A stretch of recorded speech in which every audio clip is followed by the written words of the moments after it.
Thank you, Mr. Speaker. Mr. Speaker, the issue raised by the chairman of the committee in terms of the figure now reading 1.6 billion instead of 1.3 billion. The difference of 309 million Ghana cedis definitely will have effect on the subtotal of the sectoral figure.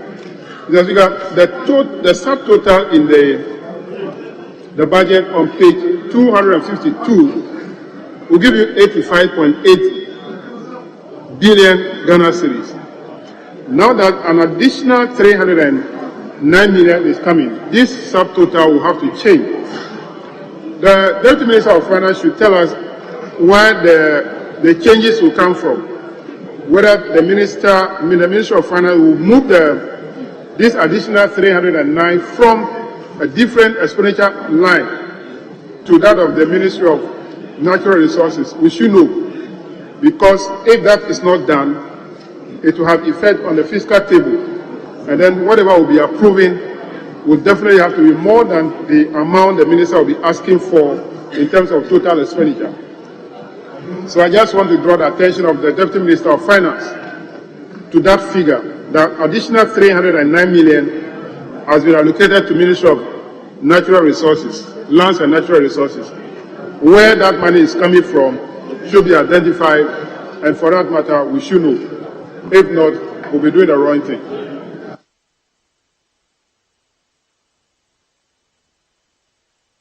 Yes. Can I put a question? Very well. At the conclusion of the debate, the question is: all in favor of the motion, say aye. Aye. All against that, say no. The ayes have it. The motion is carried.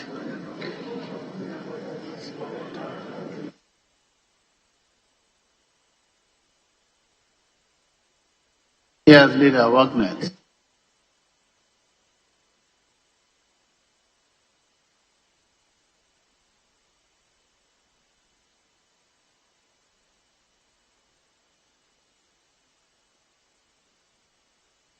Yes. Speaker, page 11 of today's order paper. 27 items. We take in items 27, 28, 29, and we begin with 27. Speaker. Very well. Item 27, motion by the Attorney General and Minister for Justice. Yes. You may move your motion, Honorable Attorney General.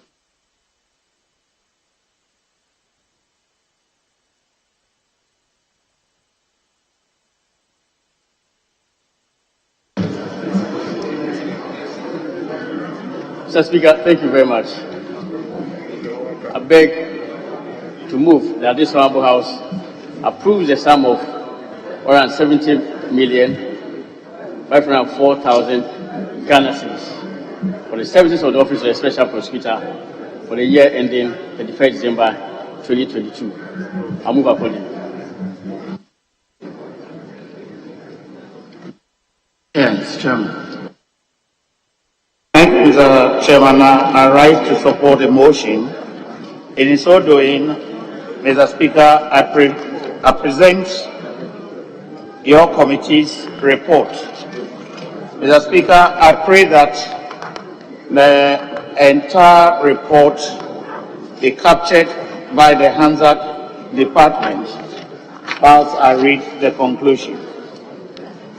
The committee, having examined the budget estimates of the Office of the Special Prosecutor for the 2022 financial year, is of the view that the programs of activities outlined for the year would go a long way to facilitate the operationalization efforts of the office and its quest to earnestly prevent corruption, investigate specific cases of alleged or suspected corruption and corruption-related offenses, and recover the proceeds of corruption and corruption-related cases.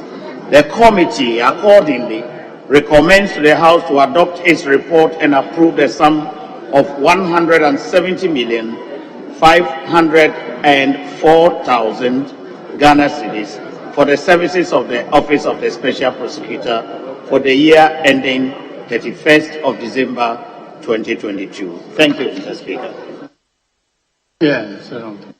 Mr. Speaker, thank you very much for the opportunity to contribute to the motion under reference that this Honorable House approves the sum of 170,504,000 Ghana cedis for the services of the Office of the Special Prosecutor for the year ending 31st December 2002.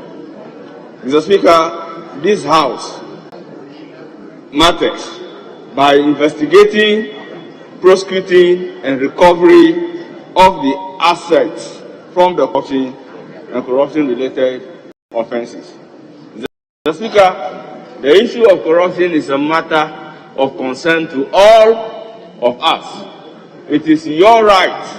You have a role to play, and we need to say no to corruption. And the Office of the Special Prosecutor is very key in investigating and prosecuting as well as recovery of the assets from the offense of corruption. Mr. Speaker, 5 years along the line, we were told that by the resignation of the Special Prosecutor Martin Amidou, on the payroll of the office is only one staff. That is the Deputy Special Prosecutor. The newly appointed Special Prosecutor is yet to even get to the payroll. Mr. Speaker, if 5 years along the line, the office is ordinarily made up of officially 2 staff on the payroll, I wonder in this country whether we want the Office of the Special Prosecutor to deliver up to its mandate. Mr. Speaker, you realize that in the year under reference, there was very low utilization of the allocation to the office as a result of several factors. Mr. Speaker, thank God they now have an office space where they will have to employ more people. They will have to acquire office equipment. This is the time for them to make use of their goods and services, CAPEX, as well as the allocation for compensation. But unfortunately, currently, they do not have a board in place. And once they don't have a board in place, I wonder whether if the board is not put in place, they will be able to actually make use of the goods and services allocation that is given to them. Mr. Speaker, on behalf of Ghanaians, I am pleading with the President who has the power under the Constitution to put a board in place, to urgently put a board in place for the Office of the Special Prosecutor so that they can carry out their activities in a manner expected of them. No wonder for all this period they have not been able to sustain one prosecution. The cases that they put before court had to be discontinued on the simple ground that they do not have a credible evidence. I believe strongly in every jurisdiction, before a case is put before a court of competent jurisdiction, the investigation regarding the matter would have been concluded. And based on the results of the investigation, you are sure that you have a case against the person before you go ahead and put the person before court. Mr. Speaker, I even wonder if the amount of 170 million would be adequate if we really want the office to check corruption and corruption-related matters in this particular country. But anyway, half a loaf is better than none. We'll see once Kisi Ajaben has been appointed as the Special Prosecutor, he will be given a free role to play in bringing the mandate of the office into a reality. I do not want a situation where a Special Prosecutor, just in the name to appear to be checking corruption and corruption-related matters, but what will let him do the work will not be given to him, and he will just have to appear to be checking it, but in reality, not checking it. Mr. Speaker, with these few words, I support the motion. All in favor of the House adopting the motion, say aye. All against that, say no. The ayes have it, the motion is carried. Item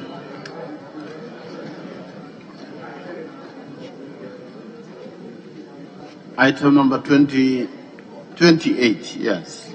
28, Honorable Minister for Justice and Attorney General. Thank you very much, Mr. Speaker. Mr. Speaker, I beg to move motion number 28 that this Honorable House approves the sum of 20,362,000 Ghana cedis for the services of the Office of Legal Aid Commission for the year ending 31st December 2022. I move accordingly. Yes, Chairman of the committee.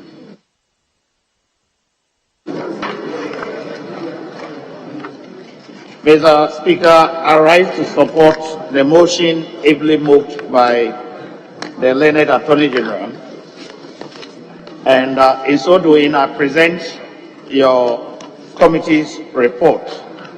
Mr. Speaker, I pray that the entire report be captured by the Hansard Department whilst I read few excerpts of the report. In particular, Mr. Speaker, at paragraph 7.1, I want to commend the legal aid for expanding their tentacles, having opened 14 new district offices in Asamankese, Menyakrobo, Amasaman, Ada, Nsawambongo, Asimfosu, Chiase, Asojaman, Esiema, Sewiyosu, Enchi, Swame, and Ashanti region. And also having secured offices for Nkwanta, Oti region, Walewale, Naleregu, Sandema, Tongo, Nangodi, and Inase and Tema. And I've also trained 40 staff in basic alternate dispute resolution laws, 40 staff in ADR mediation, and 34 lawyers in criminal justice and ADR delivery. Mr. Speaker, I move on to the conclusion. The committee, having thoroughly scrutinized the budget estimates of the Legal Aid Commission for the year 2022, is of the view that the policies and programs outlined for the year fall within the mandate of the Commission and would also go a long way to contribute to the achievement of Sustainable Development Goal 16, which is about peace, justice, and strong institutions. The committee accordingly recommends to the House to adopt the report and approve the total sum of 20,362,000 cedis for the services of the Legal Aid Commission for the year ending 31st December 2022. Thank you, Mr. Speaker. Yes, no ranking.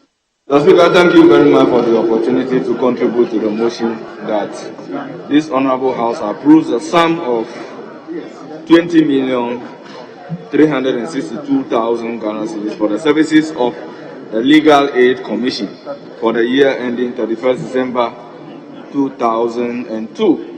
Mr. Speaker, the Legal Aid Commission delivers legal aid to the poor and the vulnerable in a society and ensure equality of access to justice. The Legal Aid Commission is the public defender. The Speaker, in Article 294 of the 1992 Constitution, the legal aid has a very important role to play. And Mr. Speaker, if I may read Article 294(1), for the purposes of enforcing any provisions of this Constitution, a person is entitled to legal aid in connection with any proceedings relating to this Constitution if he has reasonable grounds for taking, defending, prosecuting, or being a party to the proceedings. 2. Subject to clause 1 of this article, Parliament shall by or under an Act of Parliament regulates the grant of legal aid. 3. Without prejudice to Clause 2 of this article, Parliament may, under the clause, provide for the granting of legal aid in such matters other than those referred to in Clause 1 of this article as may be prescribed by or under that Act. So, Mr. Speaker, the role of legal aid in the country cannot be, however, overemphasized. Mr. Speaker, consequently, to this role and the constitutional imperative, this House passed the Legal Aid Commission Act 2018, Act 927, with a lot of responsibilities. And Mr. Speaker, one of their responsibilities is to establish offices in all districts, within all regions in Ghana. Mr. Speaker, to be able to do that, the Legal Aid Commission needs a lot of money in order to establish offices all the country in all districts. Mr. Speaker, if we look at the year under review, legal aid was given a capex of 1,150,000 with 1,000,000 budgetary allocation for capex. I wonder how many offices the Legal Aid Commission can establish within particular year. How many offices can be established by 1 million Ghana cedis? So in effect, though we pass the law, they do not have a budgetary allocation for the establishment of this in the district in Ghana for their goods and services. Mr. Speaker, in the year under review, they used only 732,000 Ghana cedis. Mr. Speaker, 732,000 Ghana cedis for somebody mandated to establish office all over country. What can he do? Mr. Speaker, in reality, the Legal Aid Commission that is tasked with the responsibility of performing this valuable role to the poor and vulnerable in society can only boast of 2 rickety vehicles. They only have 2 vehicles to perform this particular function. Mr. Speaker, if care is not taken, the Legal Aid Commission will only exist in the books, but the actual role that they are supposed to play, they will not be able to play those roles. And Mr. Speaker, in the year 2022, the allocation to legal aid is about 20 million, a total of 20 million, including compensation. Mr. Speaker, the Legal Aid Commission has goods and services allocation of 971,000 Ghana cedis. And then capex of about 805,000. Mr. Speaker, capex of less than 1 million. Goods and services of less than 1 million. That is the budgetary allocation to the Legal Aid Commission, a commission responsible for establishing offices in all the districts in the country. Mr. Speaker, definitely at the inception of the year, we can all attest to the fact that the Legal Aid Commission will be unable to perform their functions creditably and reliably. Mr. Speaker, my only plea is that in the mid-year budget, the finance minister will do everything possible to do something about the allocation of the Legal Aid Commission. If really as a country we want Legal Aid Commission to perform their constitutional and statutory functions in this country. Mr. Speaker, with these few words, I support the motion. At the conclusion of the debate, all in favor of the motion say aye. All against say no. The ayes have it, the motion is carried. Yes. Item 29. Motion. Honorable Minister for Justice. Mr. Speaker, thank you very much. Honorable House approves the sum of 195,539,000 Ghana cedis for the services of the Office of the Attorney General and Minister of Justice for the year ending 31st December 2022. The Speaker, the Attorney General performs the important constitutional function of being a principal legal advisor to the government. We are also responsible for the initiation and conduct of criminal prosecution in the country, and we represent the states in all civil actions brought against the government of Ghana. And on this note, I'm happy to state that this morning, the court in Norway dismissed an action brought against the government of Ghana in respect of its chancery building. And in fact, the government profited from an award of about $300,000 in cost. The Speaker, we are also responsible for the drafting of legislation, and by so doing, we assist this honorable cause in this honorable House in the discharge of its important constitutional function. In point of fact, the sum of 195,539,000 Ghana cedis is woefully inadequate to support the services of the Office of the Attorney General and Minister of Justice. As we have indicated, an amount of 280 million Ghana cedis, 156,618 Ghana cedis will rather be sufficient. I pray that this honorable House approves the sum stated for the service of the Office of the Attorney General. Thank you very much, Mr. Speaker. Yes, Chairman of the Committee. Thank you, Mr. Speaker. Mr. Speaker, I rise to support the motion ably moved by the learned Attorney General, and I pray that the Hansa Department captures the entire report whilst I read some aspects of the report. In particular, Mr. Speaker, I would want to reiterate on page 9, that is the observation to admissions into the Ghana School of Law, and the opinion proffered by the Attorney General on the parliamentary resolution which sought to draw the attention of the Council to recognize the human resource constraints in the legal profession.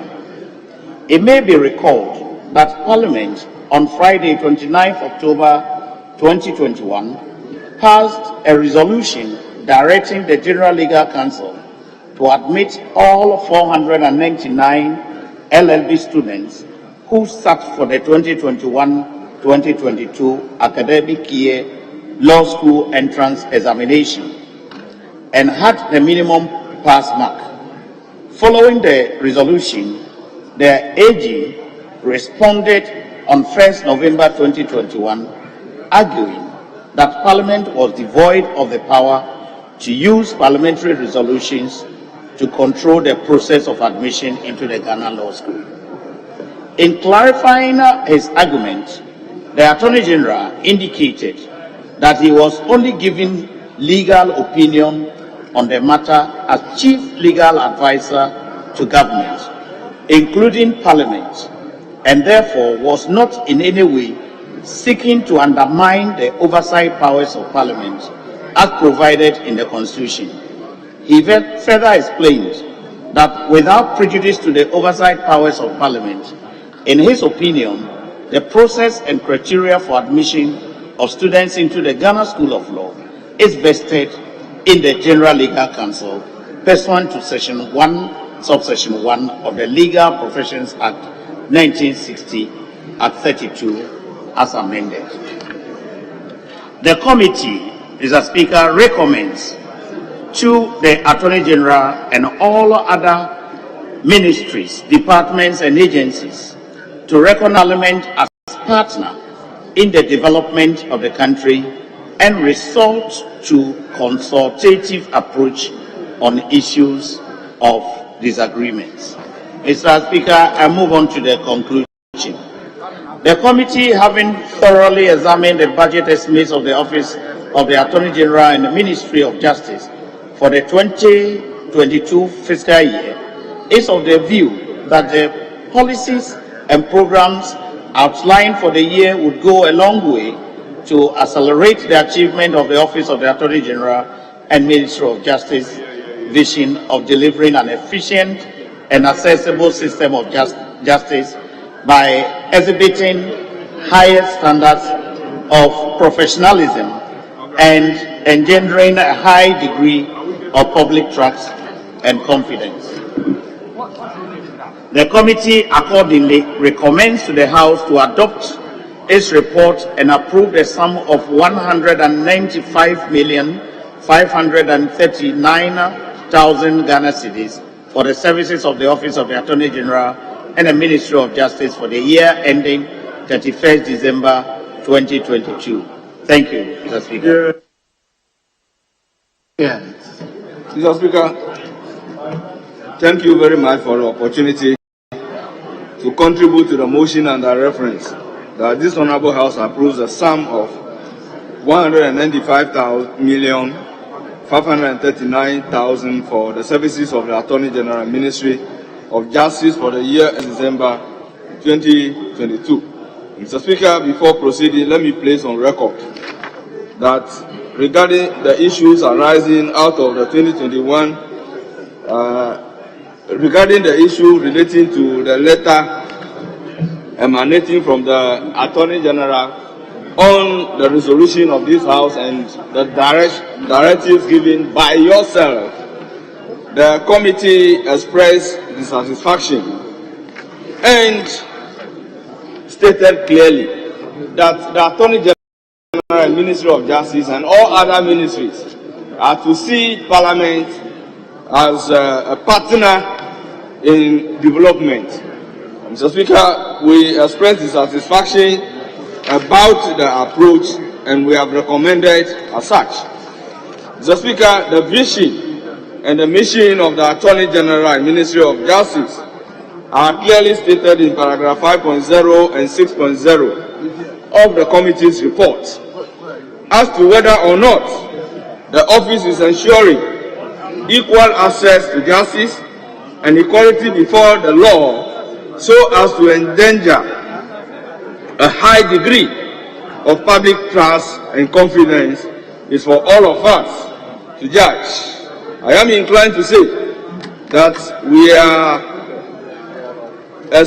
are not experiencing what is stated in the vision and the mission statement of the Attorney General. Mr. Speaker, the report by paragraph 8.2d reiterated paragraph 1059 of the 2022 budget that in the year under review, the Office of the Attorney General and Ministry of Justice prepared 145 pieces of legislation made up of 6 substantive legislation and 139 subsidiary legislation. Mr. Speaker, I believe strongly the Attorney General will agree with me that regarding the subsidiary legislation, the 139 pieces of legislation enacted into law as stated in the budget and the report is factually incorrect. Mr. Speaker, by the record, the LI that has actually been enacted into law are not more than 5 in the year under review. And once this is a house of record, Mr. Speaker, we need to take the fact into consideration. Mr. Speaker, in the year under review, the Attorney General received 910 criminal cases.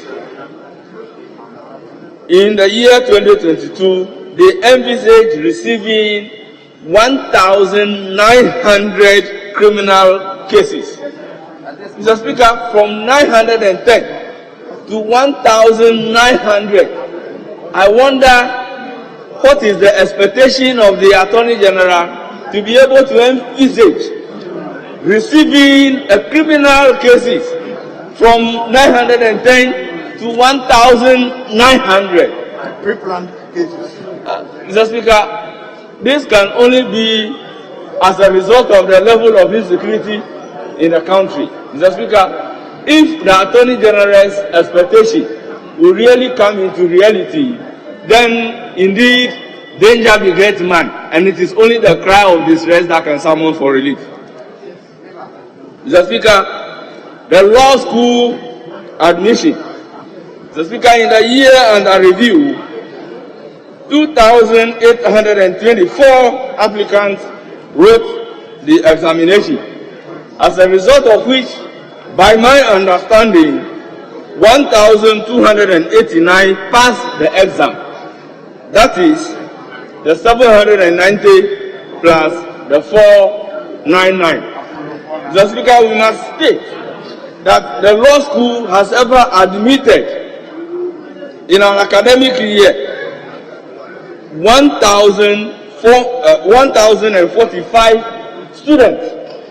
However, in 2022, General is budgeting for even a reduction in the number of the applicants from 2,824 to 2,500. And even on the admission of the students, they are budgeting for only 800 students. And out of the 800 students, they are again budgeting for 100 students failing and will not be called to the bar, and it is only 700 that will be called to the bar. Mr. Speaker, we all know that the General Legal Council has acquired land from University of Ghana. In fact, it's 4.977 acres of land, and have gone ahead to pay about 425,885 pesos for the design, production of drawing, and clearing of the site for the construction of a law village. Mr. Speaker, though this amount has been paid, the drawing has even not been provided. The law village has not started. Mr. Speaker, I believe strongly other professions do not budget on the number of the applicants who will be writing the entrance examination, let alone the number of people to be admitted, the number of people to be failed, and the number of people to be called to the profession. If the General Legal Council can actually perceive the reason for the acquisition of the land and paying this huge amount of money for the design and the drawing, and we really construct the law village, budgeting for admission to Ghana School of Law will be a thing of the past. So I urge Attorney General to actually ensure that the land lease from University of Ghana is actually put into a very good use. Mr. Speaker, in the 2020 Auditor General's report, there is a revelation that the Ministry of Justice, where my learned friend is, was involved in a cash irregularity in the sum of 3,735,189 Ghana cedis, 53 pesos. Procurement breaches of 730,272, 50 pesos. And then contract irregularity in the sum of 435,888 Ghana cedis, 75 pesos. Mr. Speaker, the Attorney General is mandated under Article 88(1) to be responsible for prosecution on behalf of the Republic. And if the Attorney General's Department and the Ministry of Justice, who is to do that, is in itself involved in these breaches, I wonder what moral value the Attorney General would have to be prosecuting any other ministry that is involved in this. So, who then watches the watchman? So, for the Attorney General to be able to be a very good watchman in protecting the public purse, then the Attorney General's Department and the Ministry of Justice must ensure that as much as possible, the department is insulated from these irregularities. Mr. Speaker, with these few words, I support the motion.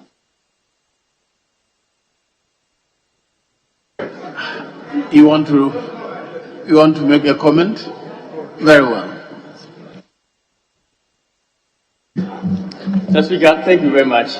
And I must express my profound gratitude to this Honorable House for the support. The support is clearly evidenced in the comment of my very good friend, Honorable Bernard Ahiafo. But I think a few points have been made which I would like respectfully to respond to. First is the issue of the law school admission. The Speaker, I want to place on record that it is not entirely out of place that the Ghana School of Law will project a certain number of candidates to be admitted to the professional law course and ultimately end up admitting more. A situation can be cited about 3 years ago where a projection was made of about 200 students to be admitted, but ultimately about 1,200 candidates were admitted to professional law course. Mr. Speaker, the mere fact that there has been an indication that we expect 800 candidates to be admitted to professional law program does not foreclose the possibility of admitting even 1,000 or 1,500 more. So I do not think that this honorable House, with all respect, has to be too concerned about the indication of 800, the number 800, as the likely figure of students to be admitted. And then also, the Speaker, the Law Village project. I would like to assure my good friend that indeed it has commenced in earnest. All the various processes have started, and I can assure him that by the beginning of the next academic year, phase 1 will be completed. Mr. Speaker, yes, it is true that we are projecting that we'll prosecute about 1,900 cases, and that is because the IGP is indeed working hard, and therefore investigations will be concluded and more dockets sent to us to prosecute. We have also concluded the processes of recruiting about 50 more attorneys. The capacity of the Office of Attorney General is being enlarged, and for that matter, we are in a position to prosecute more crime in the country. The Speaker, thank you very much. At the conclusion of the debate, all in favor of the motion, say aye. Aye. All against, say no. The ayes have it. The motion is carried. Yes, Speaker, we should go on to page 13 of today's order paper and take item 36. Speaker, item 36. Very well. Item number 36, motion.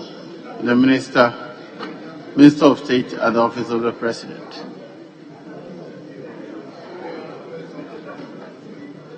Yes, Honorable Leader. Mr. Speaker, if I may seek leave while the Attorney General is here with us, for him to present to the House the paper listed as item number 8B on page 7. 37.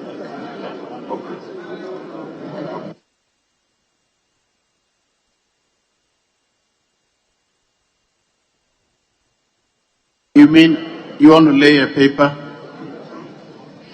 Today's order paper, page 7. Page 7, 8B. Item 8B. Criminal and other offences procedure amendment bill, you mean? Very well. Item 8B, presentation of papers by the Attorney General and Minister of Justice. An act to amend the Criminal and Other Offences Procedure Act 1960, Act 30, to provide for plea bargaining in the administration of criminal justice and for related matters. The paper is duly presented. Is referred to the Committee on Constitutional and Legal to consider and report. Yes. Speaker, we should rather go on to item 37 on page 13. 37, page 13. Speaker, I'll seek your leave for the Deputy Minister of Finance to take it. Item 37. A motion by the Minister for Finance. Yes, Honorable Deputy Minister. Thank you, Mr. Speaker. Mr. Speaker, I beg to move that this House approves the sum of 85 billion 676 million 597,618 Ghana cedis for the services of other government obligations for the year ending 31st December 2022. Mr. Speaker, estimates of expenditures that do not fall directly under any specific MDAs can be found under other government. They include general government services, social contributions, subscriptions, interest payments, the contingency votes, subsidies on petroleum products, grants to other government units, including the statutory funds, and other earmarked funds as well. Mr. Speaker, I'll urge the House to approve this sum to enable government discharge its mandates efficiently. Thank you, Mr. Speaker. Yes, Chairman of the committee. Thank you, Mr. Speaker. I rise to second the motion and in the process submit your committee's report. I request the Hansa Department to capture the full content whilst I take the key highlights and conclusions. Mr. Speaker, the request before us had the various elements covering general government services, social contributions, subscriptions, Ghana Cares, U-Start, and a number of other lines as captured on pages 2 and 3 of our report. And the observations, Mr. Speaker, we made adjustments in respect of the amount allocated for e-transaction levy and asked that it will move into contingency vote primarily because the bill for aid is yet to be passed. We made observations regarding the District Assembly's Common Fund. And in conclusion, Mr. Speaker, our committee, having carefully examined the estimates of the other government obligations, recommend to this House to adopt this report and approve the sum of 85,676,597,618 Ghana cedis for the discharge of the other government obligations for the financial year 2022. Respectfully submitted, Mr. Speaker. Yes, Ranking Member. Mr. Speaker, thank you for the opportunity to also support the motion that was moved by the Deputy Minister of Finance. Mr. Speaker, in doing so, it's important for us to understand that the 2022 expenditure of about 135 billion, this singular approval takes about 65% of the entire budgetary allocation. Mr. Speaker, this is particular so because the Ministry of Finance performs a central management agency role. The Ministry of Finance indeed collects and transfer on behalf of the government amounts that are earmarked for the statutory funds, namely the Ghana Road Fund, the Ghana Infrastructure and Investment Bank, the District Assembly Common Fund, Ghana Education Trust Fund, and National Health Insurance Levy. Mr. Speaker, I'm not leaving out the Mineral Income Investment Fund and others. They also retain, on behalf of the Ghana Revenue Authority, an amount up to 3% of the total taxes that they will have to collect. Mr. Speaker, the Ministry of Finance pays on behalf of the government the interest that is due on the debt that we will have to service. And most importantly, they have a singular role to pay down our debt, which we call the amortization. Mr. Speaker, it's also important for us to understand that even though the sectors allocate money for the purposes of paying for their compensation, the Ministry of Finance performs the role of paying the pensions on behalf of pensions, so to pay the social contributions, social security contribution and gratuities on behalf of the government. They also perform a role of ensuring that they allocate some money for the purposes of general government services, which includes the payment of the subscriptions on behalf of the government. Mr. Speaker, what is also important for us to mention is the fact that the budget had allocated an amount of 241 million Ghana cedis for the purposes of e-transaction levy services. Mr. Speaker, at the committee, we argued that we do not believe that the Ministry of Finance should perform a services of allocating an amount of 241 million Ghana cedis in monitoring the electronic transaction levy. Speaker, at that point, this committee recommends to you that that amount allocated for the purposes of electronic transaction levy be moved to the contingency fund.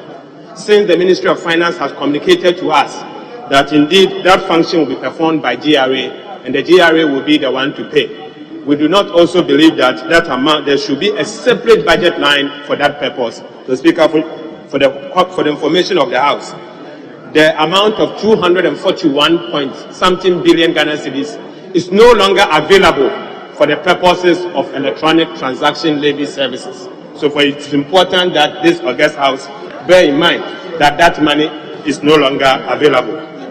Mr. Speaker, for the purposes, I'm making reference to page 5, paragraph 3.1, allocation to the e-transaction levy services. The Speaker, item 3.33 says that the committee therefore recommends that during the implementation of the budget, the Ministry of Finance moves the amount of 64.7 billion allocated for e-transaction levy services to the contingency fund. The Speaker, we were also informed that there's a shortfall of certain budgetary allocation to some of the agencies. And so the difference of that amount, including Parliament, the difference of that amount has also been allocated to support those government agencies.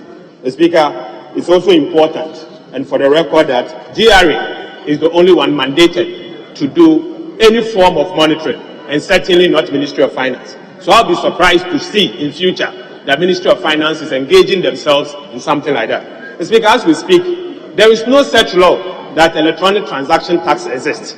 And so we cannot make provision for that. And that is why it's important for us to consider that. The Speaker, most important to conclude on this matter, yes, members of the committee raised other issues relating to how GRA spends their money. The Speaker, for the records, the committee has decided to engage the Ghana Revenue Authority (FEDA) in ensuring that their allocations that has been given to them are used in a way to benefit the taxpayer. And I believe that in due course, we'll come back to the House and brief the House as to how the GRA uses their money. Mr. Speaker, we've asked for certain documentations. It's yet to appear before us, and I believe that that should not be the one to hold back the GRA in approving their tax. Thank you, Mr. Speaker. At the conclusion of the debate, the question is, all in favor of the motion, say aye. Aye. All against, say no. The ayes have it, the motion is carried. Yes. Speaker, page 7, and we're taking item 10. Page 7, item 10.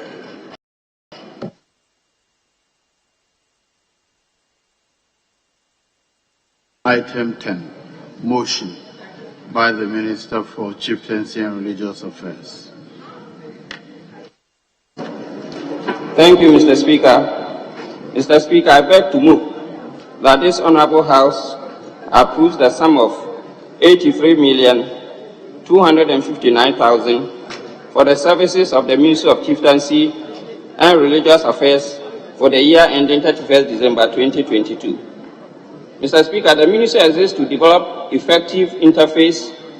Mr. Speaker, even though some allocation has been made for KPS, with the creation of the 6 new regions, it is our expectation that during the mid-year review, some additional funds will be allocated to this ministry so that the 6 regional houses of chiefs can function effectively. I so move, Mr. Speaker. Yes, Chairman. Thank you, Mr. Speaker. Mr. Speaker, I rise to second the motion. But before I present your committee's report, I will seek your leave to amend a portion of the report at page 4, the second paragraph, item 712. The statement 3 traditional councils to read 4 traditional councils buildings. 3 traditional council buildings to read 4. Thank you, Mr. Speaker. Mr. Speaker, I will ask the Hansa Department to capture the entire report as having been read whilst I present the conclusion. Mr. Speaker,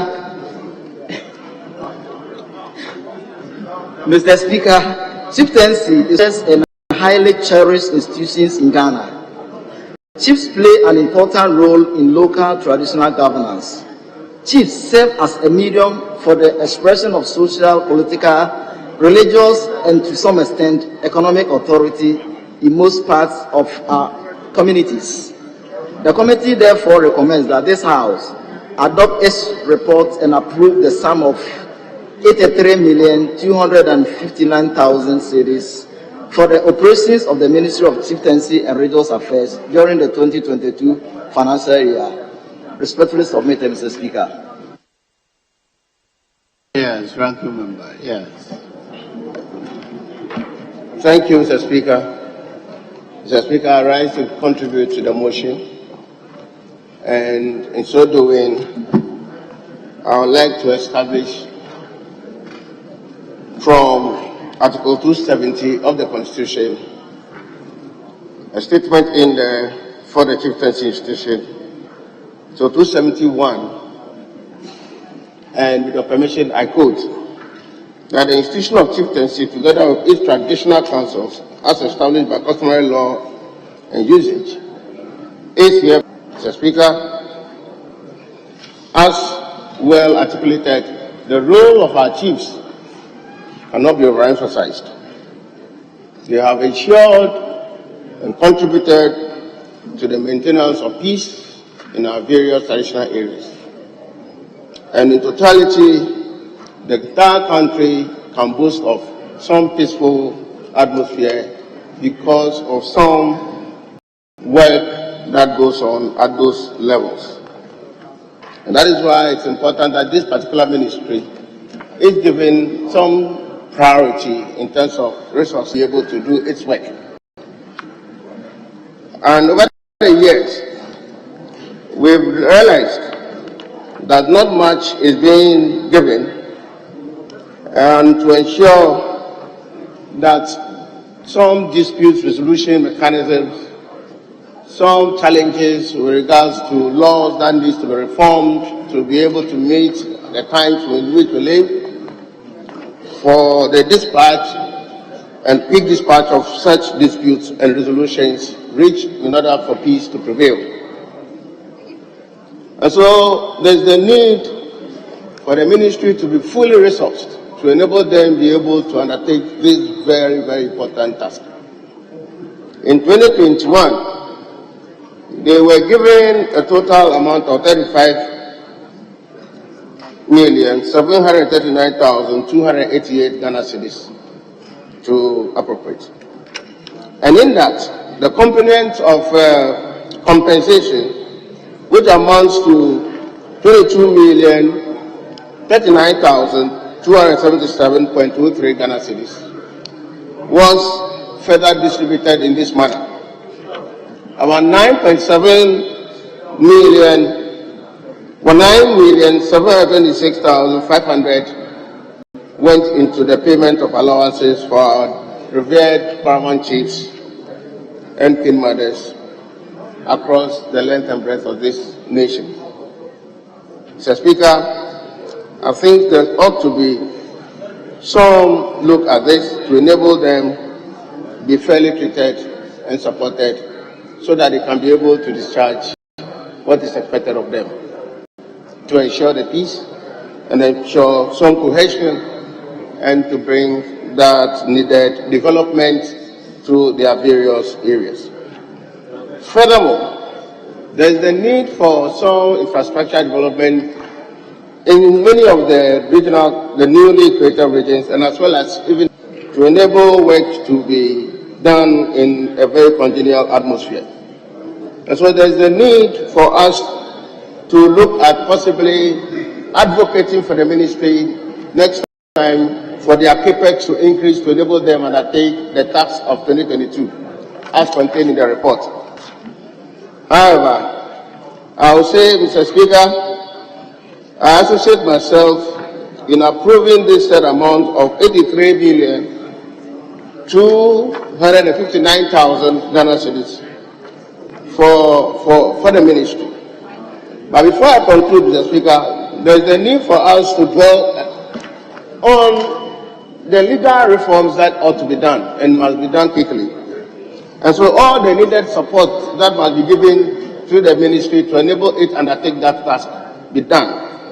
And so any collaboration between the ministry and Attorney General's department for them to be able to realize this noble task must be done quickly, because we have a whole backlog of cases that are pending at the various judicial committees and the regional House of Chiefs that are not resolved. And of course, justice delayed can be said to be justice denied. And therefore, there's the need for all this to be taken care of as quickly as possible for the peace to be enjoyed. I thank you, Mr. Speaker, for the opportunity.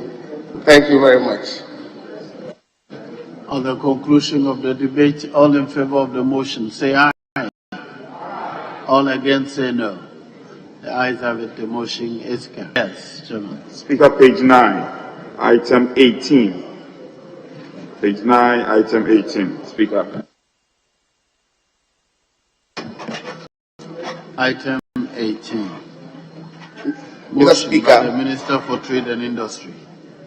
Mr. Yes. Speaker, I beg to move that this August House approve the budget estimates of the Ministry of Trade and Industry and its agencies for a total amount of 602,065,000 cedis for the year ending 31st December 2022. I so move, Mr. Speaker. Yes, Chairman of the Committee. Thank you, Mr. Speaker. Mr. Speaker, I rise to second the motion,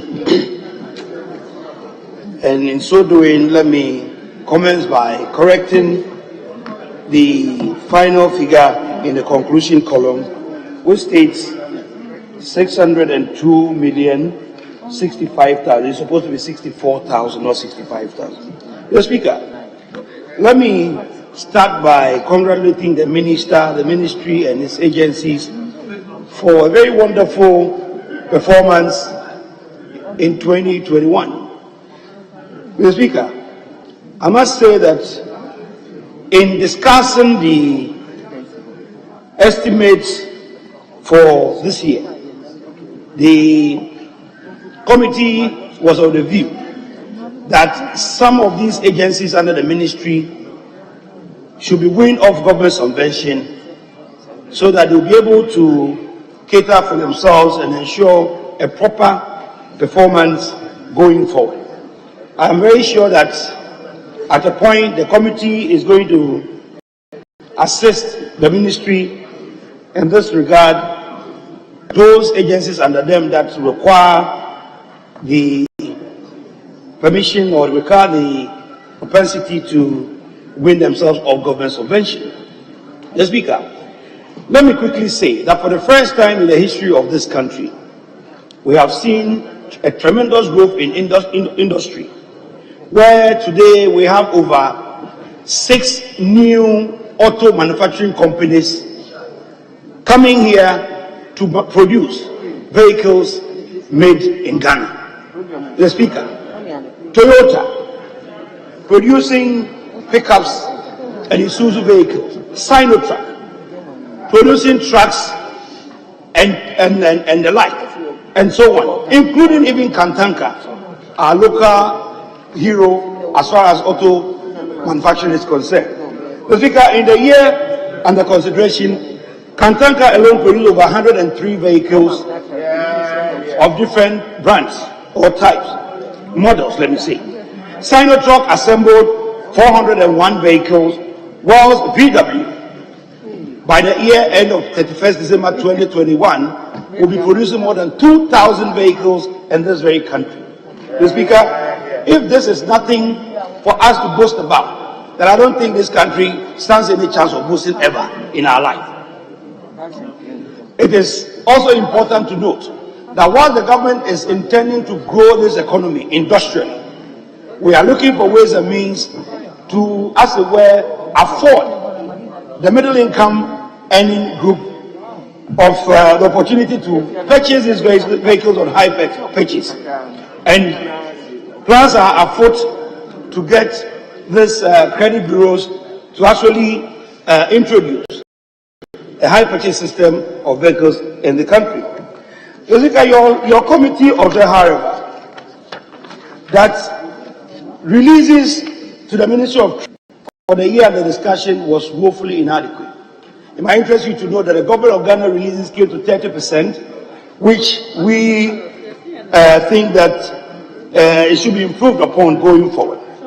So while concluding, Mr. Speaker, we, the members of the committee, having carefully examined the 2022 annual budget estimates of the Ministry of Trade and Industry, recommends to the House to adopt its report and approve the sum of 602,064,000 Ghana cedis being budgetary allocation for the Ministry of Trade and Industry to enable it to undertake its programs and activities for the year 2022 fiscal year.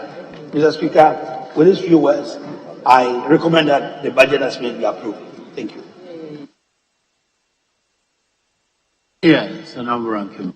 Thank you, Mr. Speaker. I rise to support the motion for the approval of the budget estimate for the Ministry of Trade and Industry for fiscal year 2022. Mr. Speaker, let me thank the Minister and the team that met the committee. Mr. Speaker, I think that the issues the Ministry of Trade and Industry will start with their own vision, which is that we are to establish Ghana as a global competitive manufacturing and trade hub in Africa. Mr. Speaker, if you take a look at the performance of the ministry in 2021, it becomes very clear why we are where we are.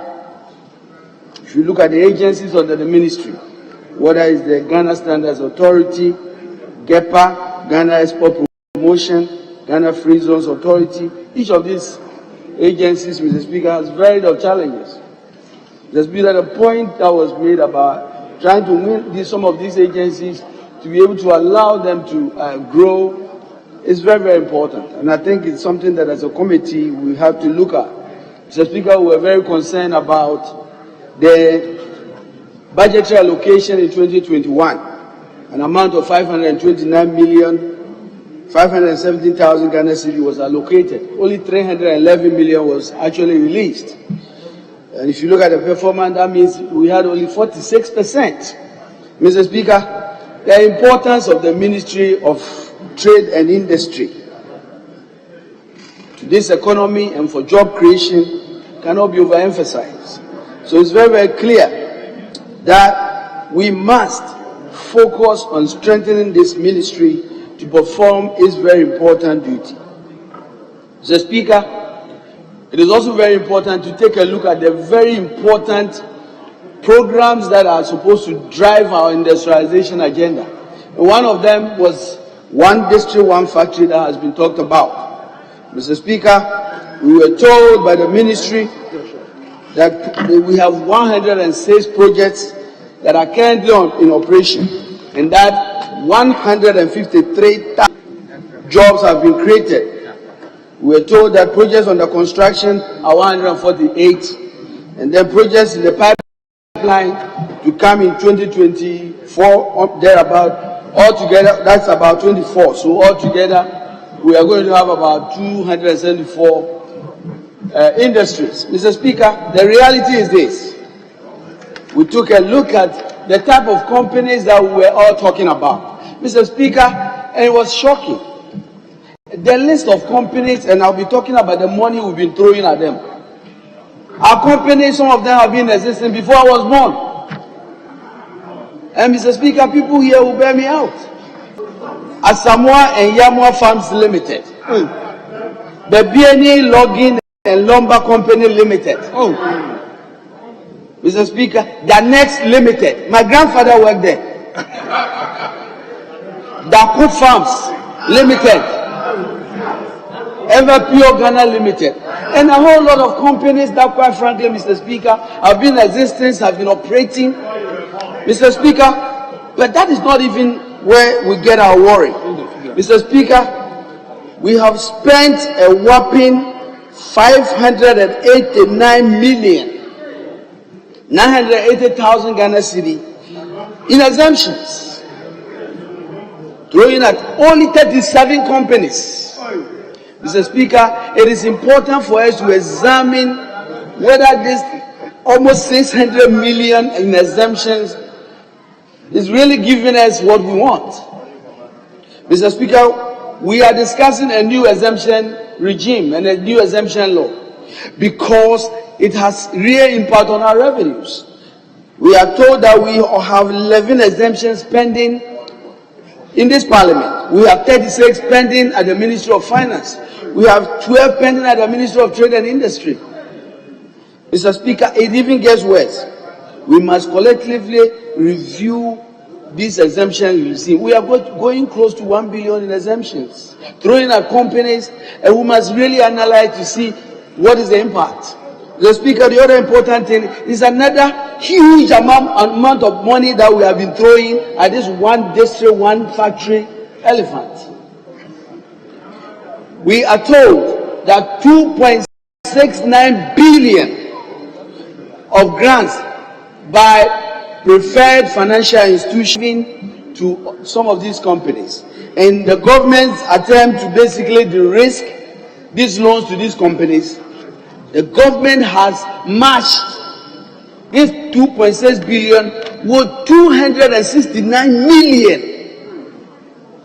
Mr. Speaker, this committee was determined to probe and know the companies, the name of the companies, and how much we have given them, the taxpayers' money. Mr. Speaker, the ministry for 3 days has been dragging their feet. We finally got the list this morning. Mr. Speaker, unfortunately, out of the amount of 269 million, the Ministry of Trade and Industry was able to only account for 62 million. What it means is that, Mr. Speaker, as I am standing here, they were unable to account for how 207,407,000 Ghana cedi has been allocated.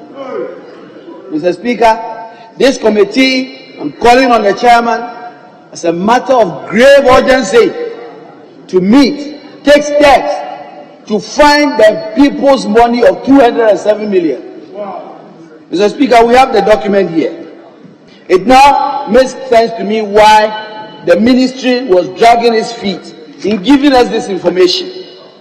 It is a very serious matter. Mr. Speaker, the matter doesn't stop there. Mr. Speaker, on the other issue of strategic anchor industries, we are told of vehicle manufacturing companies. Mr. Speaker, I won't go on that because we don't have too much time. But Mr. Speaker, the question we must ask is that VW, Sinotruk, and all of that, what vertical integration advantage our business is getting? I wanted the minister to tell us that Suame, Kokompe, they are producing bonnets. They are producing some parts of the vehicles. Mr. Speaker, they say that's futuristic. Mr. Speaker, we also asked the purchasing power, what are we doing to make sure that even the cars that are being produced can be purchased by Ghanaians? Those are very realistic questions that must be answered.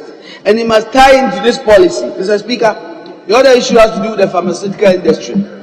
We were talking about how in this global pandemic coronavirus, we are able to create a pharmaceutical industry that can compete in Africa. We don't have one yet. Mr. Speaker, we need to address that. The other issue had to do with garment and textiles. There are a lot of issues there. What the ministry addressed was how they facilitate in the production of nose masks. Mr. Speaker, the other important issue that in this report it has been expressed was the issue of Commander Sugar Factory. The Ministry of Trade and Industry was silent on Commander Sugar Factory. We were curious and we asked the minister pointed questions. Mr. Speaker, if you recall, Commander Sugar Factory was built.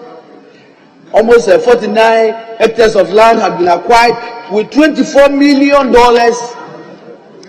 of money given to a company to basically produce seedlings so we can feed this factory with raw material. Mr. Speaker, this government basically decided they won't touch it. The factory, as 6 years later, is rotten, standing damaged. And as I speak, Mr. Speaker, the company's name is what? Septic. Septic has basically taken the government to court. They are in arbitration. We have already paid an arbitration fee of $140,000 US. Yes. Mr. Speaker, The minister confirmed this. the minister confirmed that. Mr. Speaker, guess what? The factory did not produce the jobs we had envisioned, and in the end, we are also going to pay. This is the legacy of Nana Akufo-Addo and his MPP government. The people of Komenda in the central region have questions for you. Mr. Speaker, the other issue that should be my last issue has to do with, no, actually the last but one. It has to do with the Ghana Enterprise Agency. Mr. Speaker, a very important agency that has transitioned from NBSSI to Ghana Enterprise Agency.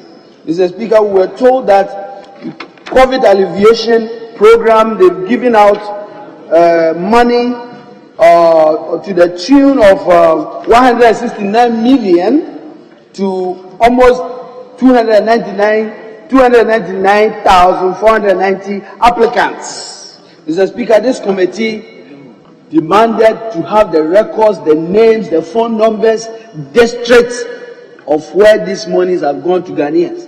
We have volumes of documents. We can assure this House that we are going to do a meticulous review to really make sure that monies that has been allocated indeed has benefited the people of Ghana.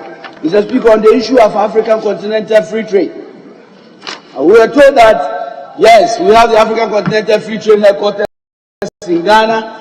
We were also then told that Ghana is the first quoted under the African Continental Free Trade Protocol. Mr. Speaker, anytime I hear we jubilating because we are first, I get worried. Because every time it happens, we go to the bottom. You talk about the blasters.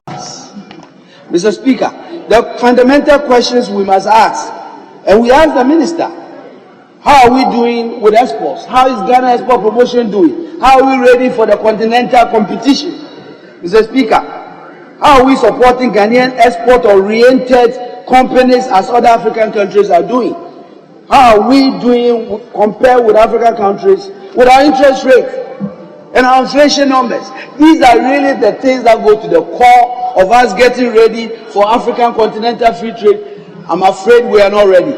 And we need to drastically do a lot of things to be competitive, Mr. Speaker. Mr. Speaker, the Ministry of Trade and Industry in this 21st century is crucial. And so we must take a second look at the budget allocations and make sure that the Ministry of Finance will not give them the 46% that was given in 2021, but will give them above 60% at least, so that they can perform these very critical duties.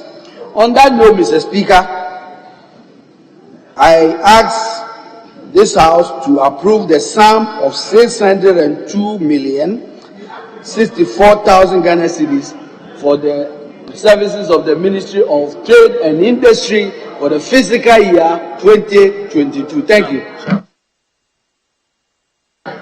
At the conclusion of the debate, the question is, all in favor of the motion say aye. All against say no. The ayes have it, the motion is carried. Yes, leader. Speaker, page 12, item 32.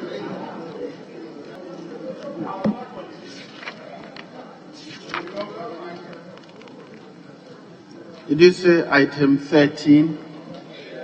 Speaker, page 12, item 32. 32, very well. Item 32, motion by the Minister for Education.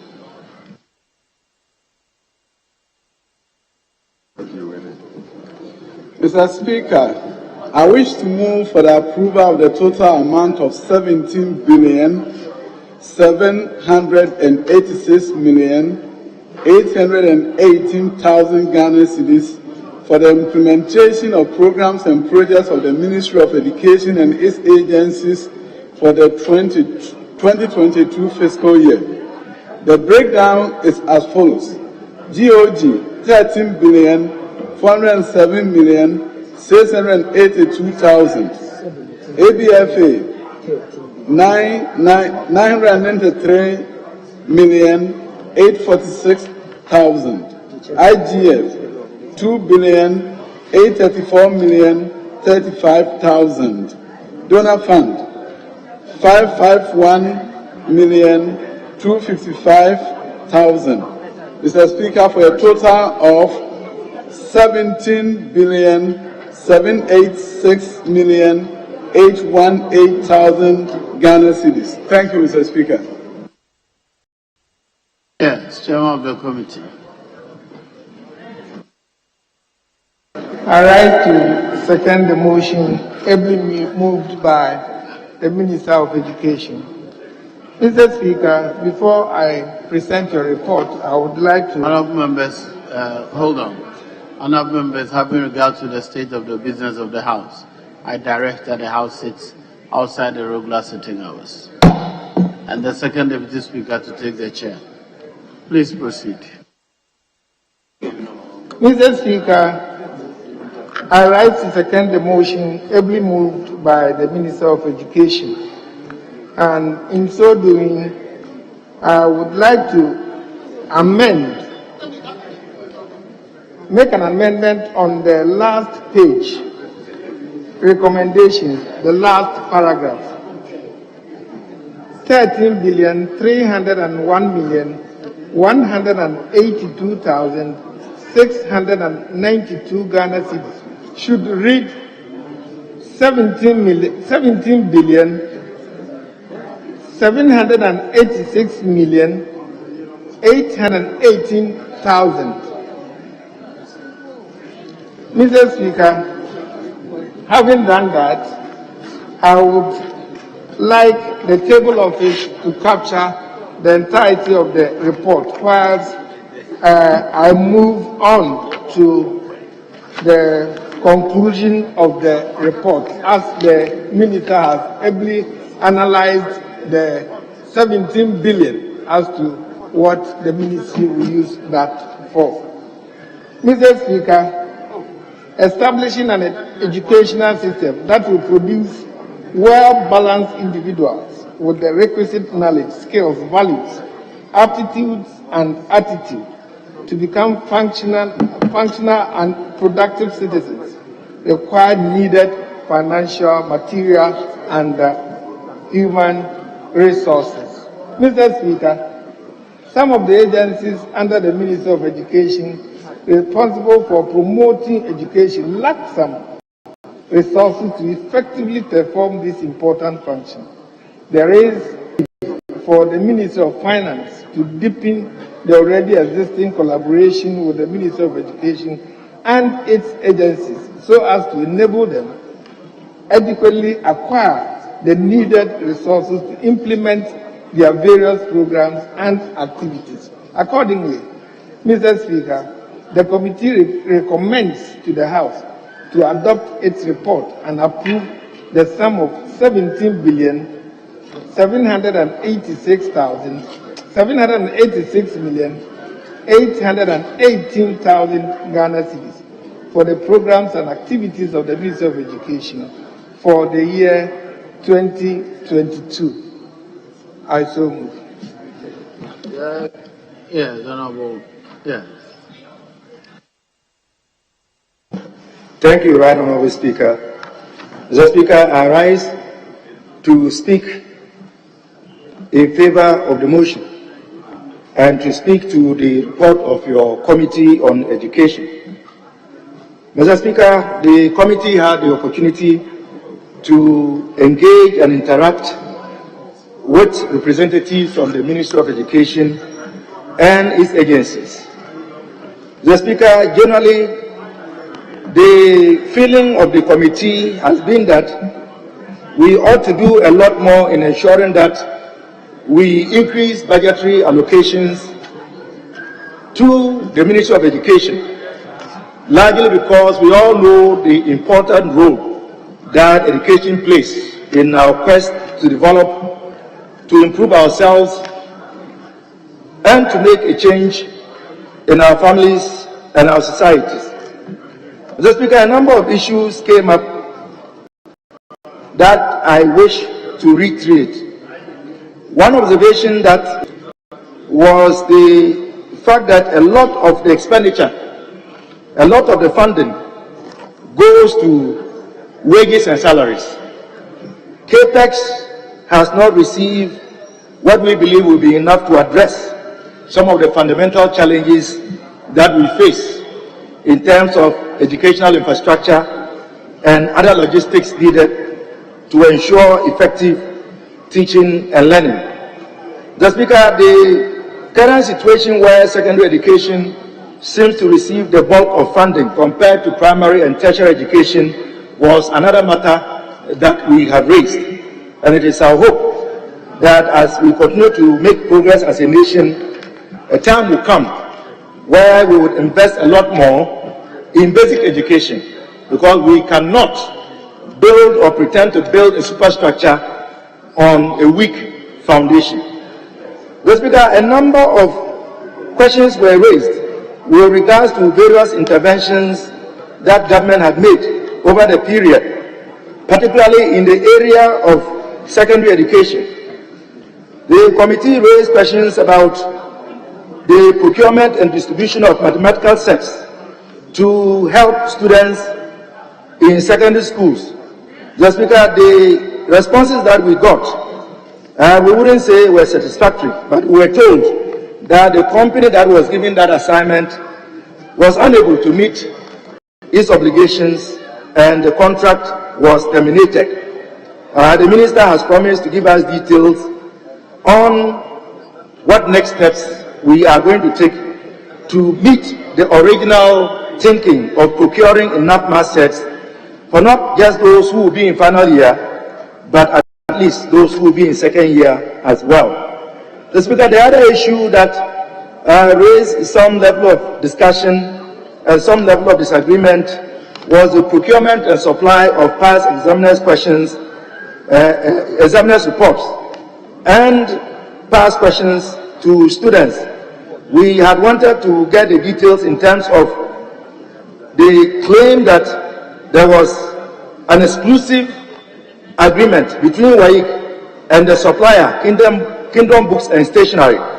We were promised that we would see such a document. We have not seen that yet. We are still hoping that that will be made available. Mr. Speaker, one other issue that stood out clearly was the funding for the Free Senior High School within the period. Mr. Speaker, as of the mid-year budget review 2020, the Minister for Finance had reported that the total amount expended in implementing the Free Senior High School was 3.2 billion Ghana cedis. The Speaker, only a year after 2021 mid-year budget review, the same Minister for Finance told this House that government had expended 7.62 billion. The Speaker, at the same time, the 2021 budget allocated 1.97 billion. So when you add what the Minister himself reported in the 2020 mid-year budget review and what was allocated in 2021, the total amount expended should be 5.1 billion and not 7.6 billion. So, Mr. Speaker, we ask the Minister to give us further and better particulars to explain to us and to justify why an additional 2.4 billion was expended on the Free Senior School program, which was not budgeted for, which we've not yet been given explanations to. Mr. Speaker, the issue of challenges in our tertiary education also came up. As we are aware, the student population has increased.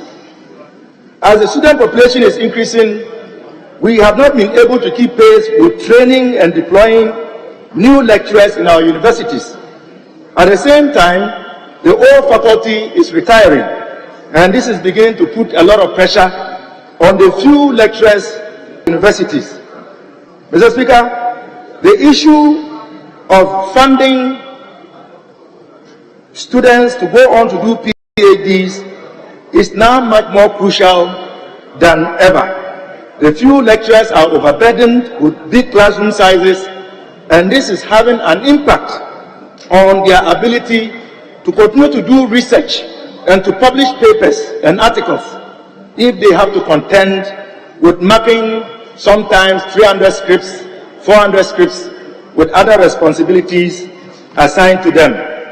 Mr. Speaker, in the area of basic education, the ministry acknowledged that we have a challenge in terms of the availability of teachers, particularly in the rural parts of Ghana. The ministry made us aware that it was working with GES to introduce a policy that would incentivize teachers to take places in the rural parts of this country. And Mr. Speaker, we thought it was a good idea. We have encouraged the ministry and GES to fast-track that process so that we don't have a situation where you have one teacher teaching from class 1 to class 6, as is the case in the rural parts of this country. Mr. Speaker, in spite of these issues that we raise, we still support the motion, and we ask this House to approve the motion to allocate the amount stated to the Ministry of Education. Will you, these few words, I support the motion. Honourable members, all in favour of the House adopting the motion, say aye. Aye. All against, say no. The ayes have it. The motion is carried. Yes. Speaker, page 11, item 30, 30. Very well. Item 30. Motion by the Minister for Information. Thank you, Mr. Speaker. Mr. Speaker, I beg to move that this Honourable House approves the sum of 18,005,000 cedis for the services of the Right to Information Commission for the year ending 31st December 2022, Mr. Speaker. There's an error in the motion on the order paper. 2022, Mr. Speaker. I beg to move. Yes. Speaker, I rise to second the motion moved, and in so doing present the committee's report. Speaker, I implore the Answer Department to capture the entire report as having been presented as such, but I limit myself to the conclusion of the report. Speaker, the committee, having carefully scrutinized the estimates of the Right to Information Commission, is satisfied that the programs outlined for the year will go a long way to give effect to Article 211F of the Constitution, and hence support the approval of the advertised amount. I'm grateful, Speaker. Yes. Yes, Honourable Leader. Thank you, Mr. Speaker. Mr. Speaker, I rise to speak in support of the motion on the floor for the approval of the estimates for the Right to Information Commission for the year 2022. Mr. Speaker, the Right to Information Commission is not new to this House. As a country and as a parliament, we struggle a lot in getting this act passed. Much went into it. Mr. Speaker, it is no doubt that this is one of the democratic pillars for our democratic dispensation. Looking at it, Mr. Speaker, access of right to information used to be a very difficult challenge. With the passage of the Right to Information Law, Mr. Speaker, we've come to implementation. Mr. Speaker, what I want to say is that looking at where we started from and where we are as a country and as a parliament, if we want our democracy, Mr. Speaker, to be entrenched and to be deepened, institutions or commissions like this must be taken very serious. So, Mr. Speaker, it is not too late and it is not too early, but it is a good beginning. But much needs to be done, looking at the effort that went into it. So I will entreat upon the whole House to approve of this report for the approval of the budget estimates for the Right to Information Commission. By going forward, we must improve upon it. Thank you very much, Mr. Speaker, for the opportunity. At the conclusion of the debate, the question is all in favor of the motion, say aye. All against, say no. The ayes have it. The motion is carried. Yes, Honorable Leader. Speaker, we will now go on to presentation of papers. And page 3, move on to item presentation of paper, page 3. Item 7F, F for Frank, on page 4. And Speaker, I'll seek your leave to do the laying. Very well. Item 7F. Is that right? F. Very well. Yes, Honorable Leader. Report of the Committee on Judiciary on the annual budget estimates of the Judiciary and the Judicial Service for the year ending 31st December 2022. That report is duly presented for distribution to members. Yes. Presentation of papers, still on presentation of papers, item 7B. Speaker, 7B, B for ball. Very well. Speaker, I'll seek your leave to do the laying. Very well. Yes, you may do so. Report of the Committee on Communications on the annual budget estimates. Hold on, yes. Speaker, he is not a member of the committee, and I am a member of the committee. And therefore, Mr. Speaker, I'll kindly lay on behalf of the committee. Thank you, Mr. Speaker. Reports of the Committee on Communications on the annual budget estimates of the Ministry of Communications and Digitalization for the year ending 31st December 2022. The report is duly laid. It's for distribution to members. Yes, Leader.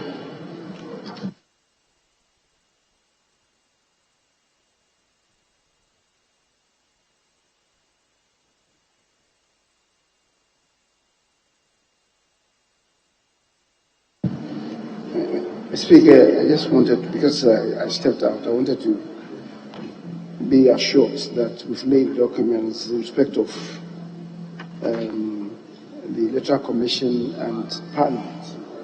Have we laid the two documents? The EC and Parliament? Yes. Parliament. It's been done by the Deputy Leader. Okay. And judiciary. And the judiciary, yes.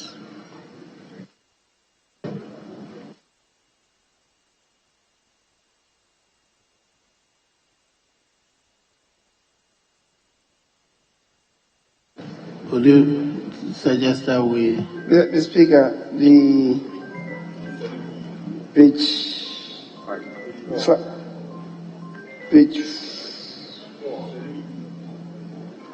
4. Sorry, we've done that. Let's pick up page 5. Page 5. Yes. The reports of the Finance Committee. None of those have been laid. Yes. The first 3 have been laid. Have been laid? No. We haven't laid the first 3. No. Nay. Then, No. Speaker, we lay IV.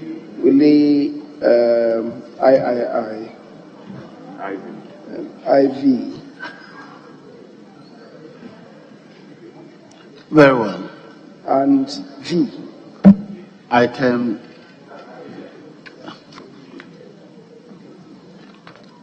GIII. Who is laying it on behalf of? Yes, you may. GIII. Yeah, I'm laying on behalf of the committee.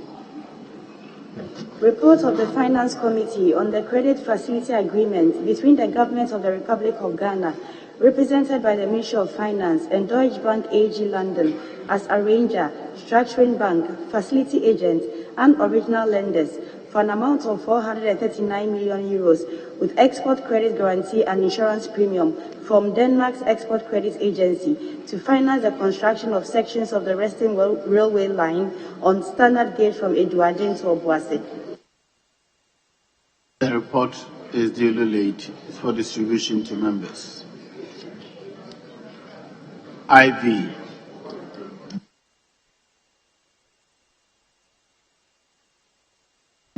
Report of the Finance Committee on the request for waiver of import duties, import VAT, Get Fund Levy, NHIL, Exim Levy, and Special Import Levy, amounting to the Ghana cedi equivalent of 29,150,735 euros on materials, equipment, and works and services required for the construction of sections of the Western Railway line on standard gauge from Eduardin to Obuasi. The report is duly laid for distribution to members. V.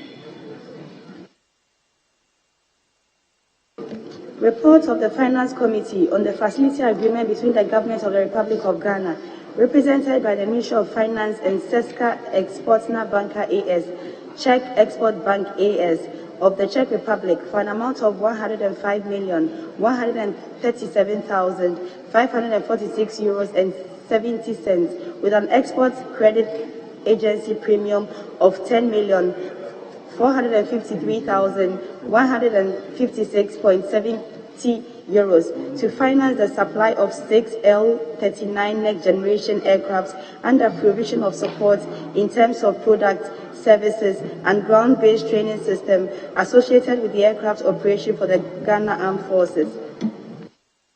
The report is duly laid for distribution to members.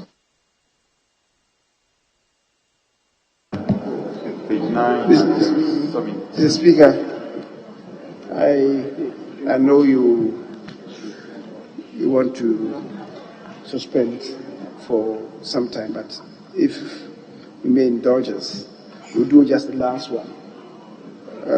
Motion listed as item number 17, Foreign Affairs, and then we can take a suspension. Very well. Item 17, motion. Our Minister for Foreign Affairs.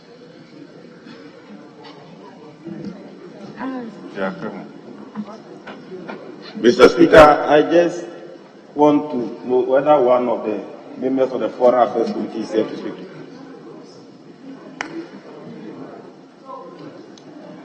Okufudato.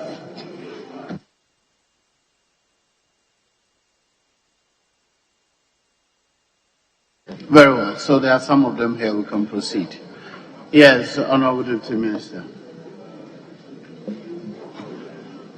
Thank you, Mr. Speaker. Mr. Speaker, I beg to move this motion that this Honorable House approves the sum of 574,737,000 Ghana cedis for the services of the Ministry of Foreign Affairs and Regional Integration for the year ending 31st December. I so move. Yes, Chairman of the Committee. Speaker, I rise to second the motion and to present the committee. We are leaving myself to a few portions of the committee report, and I expect the Hansa Department to capture the entirety of the report. Speaker, the conclusion of the report says the committee, in recognition of the crucial role played by the ministry to enhance Ghana's international image and contribute to greater public awareness of Ghana's international rights and obligations, recommends to the House to adopt this report and approve the sum of 574,737,000 Ghana cedis for the implementation of the ministry's program and activities for the year 2022 fiscal year. Thank you, Speaker. Yes, ranking member or member of the committee. Yes. Thank you, Mr. Speaker. Mr. Speaker, I rise to support the motion to approve the annual budget estimates of the Ministry of Foreign Affairs and Regional Integration for the year 2022 Mr. Speaker, there are, however, a few issues that need to be brought to your attention. And so I'll take a little bit of time to go through those issues. Mr. Speaker, the Foreign Ministry's mandate includes facilitating bilateral relations between Ghana and other countries, and also looking at international cooperation, looking at high-level engagement of government and governments of other nations, as well as looking at the provision of passports and other travel documents for the people of Ghana. Mr. Speaker, last year's budget estimates, the Foreign Ministry, out of the approved budget of 36,606,357, received 35,798,069. And these were releases from January to August, representing a 65.46% release. Mr. Speaker, the Ministry of Foreign Affairs also has the responsibility of taking care of the missions, Ghana's missions, 56 missions abroad. And with this responsibility comes ensuring that staff and the overheads of these missions are duly and adequately met in order that Ghana's image is preserved in the International Committee of Nations. Mr. Speaker, if you look at the current situation where goods and services are not adequately provided from the Ministry of Foreign Affairs and Regional Integration, it puts a lot of pressure on the minister and her team to make sure that Ghana's foreign service activities are carried on without any interruptions. Mr. Speaker, if we look at the issue of the International Conference Center, which is another core area for which the Ministry of Foreign Affairs has responsibility, it's common knowledge that the structure as it stands now is seriously... Yeah. Oh, okay. Yes. Sorry, Mr. Speaker, I have to arrest this on a point of order. Speaker, the Minister for Foreign Affairs is not here. The chair of the committee is not in the chamber. The ranking was not there. And then we're moving the estimate. No, it's not right. They had some understanding. There were some outstanding issues. And I've told them, those that we have outstanding issues. The chairman is not here, the ranking is not there, the minister is not there, and we are purporting to move their estimate. The Speaker, this is not right, with the greatest of respect. We don't want to mar the understanding that we have. Can we candidly stand on this estimate for the outstanding issue to be dealt with? Unless otherwise, if our colleagues on the majority says that because they feel that they want to do it their way, we should just raise it, fine, then we can do it. And then we will call for a vote on this one. Because the minister is not here, the chair of the committee is not there, the ranking were not, because they have had an understanding that there were some outstanding that they have to be dealt with. And then they were not in the chamber, and then the motion is being moved. Yes, so Mr. Speaker, it is not fair that that is being done. My colleague, the majority of you, knows that we've tried to cooperate with each other with some understanding. But please, let's not try to be pulling it behind each other. I'm sorry, but Mr. Speaker, in fairness, please let's stand this estimate down and let's do the business of those we don't have any issues with. The ministers are here and the chairpersons and the rankings are here. I beg you. Yes, leader. Speaker, think we are being told that there is some understanding that there are some outstanding matters that are to be dealt with. If that is the case, the Speaker, it is good to make a case for it. I'm not aware of what the Chief will be saying. But the other issues, that the chairman is not here, the ranking member is not here, that, with respect, is neither here nor there. Please. Once a document is set on the House, it becomes the property of this House. Can I finish? You talk, people listen to you. Why don't you want to listen to others?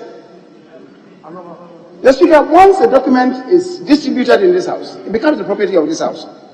So the absence of a chairman or a vice chairman or a ranking member can't hold this House hostage. You cannot. But if the issue is that, no, there is an agreement that there are outstanding matters that we have to deal with, I will agree with you. And if you have to step it down, we'll do so accordingly. But it cannot be that because the chairman is not here, a ranking member is not here, the House cannot move on. That one I would disagree with you. But they are raising issues about some outstanding matters. If they have to meet and discuss that, and then come to some determination, then we can go on. Other than that, if we have to step it down, then we can do so. Speaker, that is the issue that I will relate to. Very well. Yes, Honorable Leader. Mr. Speaker, I am told that even the member who moved the motion, I thought he was a member of the committee. It's not. But I've just been told that he's not a member of the committee, and that is what has brought us here. A member of the committee can move a motion on behalf of the committee. So in that principle, I thought the majority chief whip was a member of the Committee of Foreign Affairs. I've only just been told that he is not. Well, I knew him to be the former chairman. Therefore, as a majority whip, I thought he's still a member. If he's no more a member, then he doesn't qualify by our standing orders to move a motion on behalf of the committee. So the ranking and the chief whip are right on that. Let's not litigate this issue. The fact that there is an outstanding matter was not brought to the attention of the House. But Mr. Speaker, he being a member, non-member, moving the committee's report is what is generating this argument. That is not the issue before me at all. If that were the issue, let's go back to the rules. What is important for me is that there appear to be some understanding between the committee members that some matter is outstanding. The foreign minister is not here, but her deputy was here, and it was her deputy who moved the motion. Chief Whip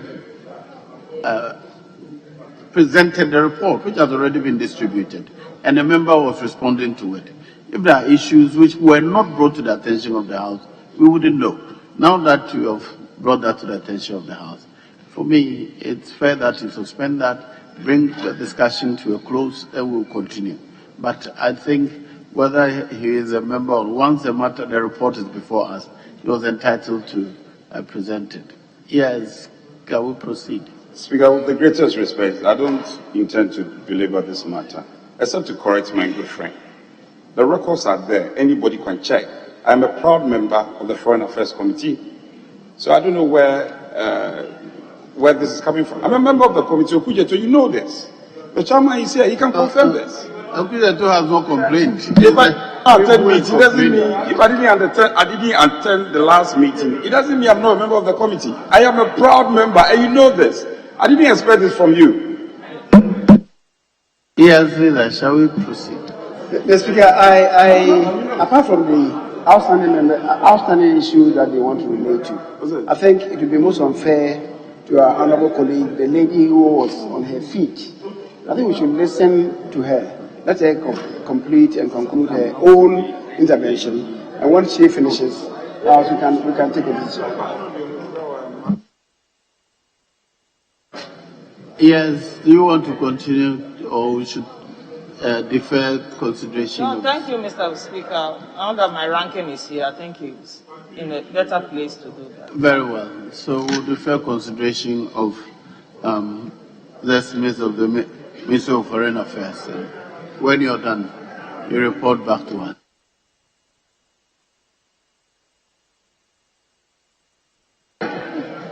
Very well. Honourable members, I was hoping that the second deputy speaker would relieve me, but apparently she's stepped out. Can't locate him, so I'll suspend sitting. When should we resume? Leaders. Yes, leaders. Mr. Speaker, we will suspend for an hour and come back at 3:30. 3:30. Very well. Honourable members, the House sitting is accordingly suspended up to 3:30.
Honourable members, please kindly resume your seats.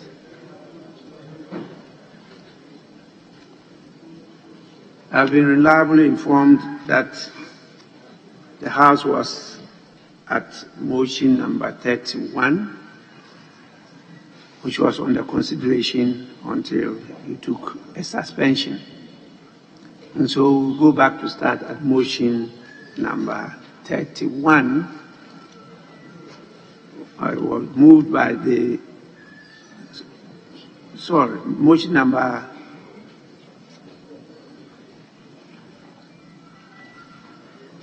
Foreign Affairs. It's motion number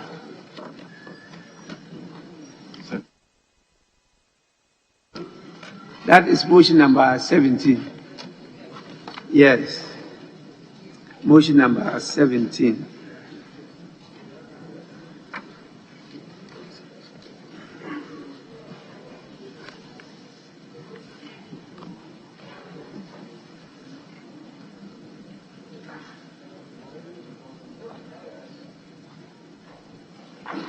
Thank you, Mr. Speaker. Mr. Speaker, I rise to move that this Honourable House approves the sum of 574,737,000 cedis for the services of the Ministry of Foreign Affairs and Regional Integration for the year ending 31st of December 2022. I so move. Any seconder? Mr. Speaker, I rise to second the motion ably moved by the Honourable Minister for Foreign Affairs.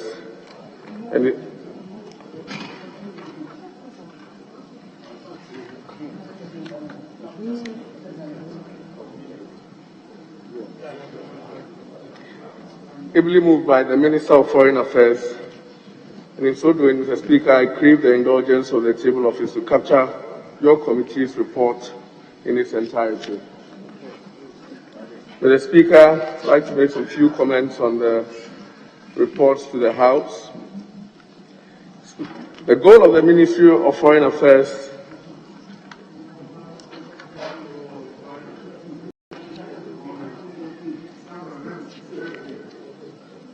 Honourable member, please don't allow anybody to distract your attention. Move on.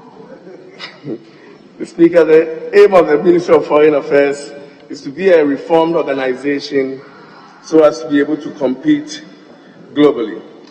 It means that the ministry is poised to enhance the country's image globally. The ministry intends to represent this country at international fora and also to lead and promote international peace and sustainable development. And Mr. Speaker, to integrate Ghanaian diaspora into our national development. In 2021, the ministry was allocated 497,037,051 pesos.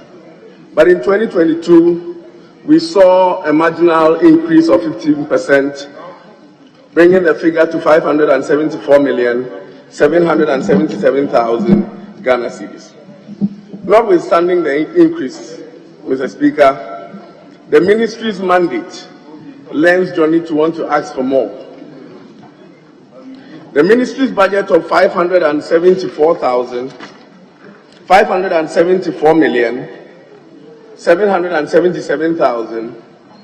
Mr. Speaker, is made up of 480,187,000 in compensation, 76,103,000 in goods and services, and 18,447,000 in capex.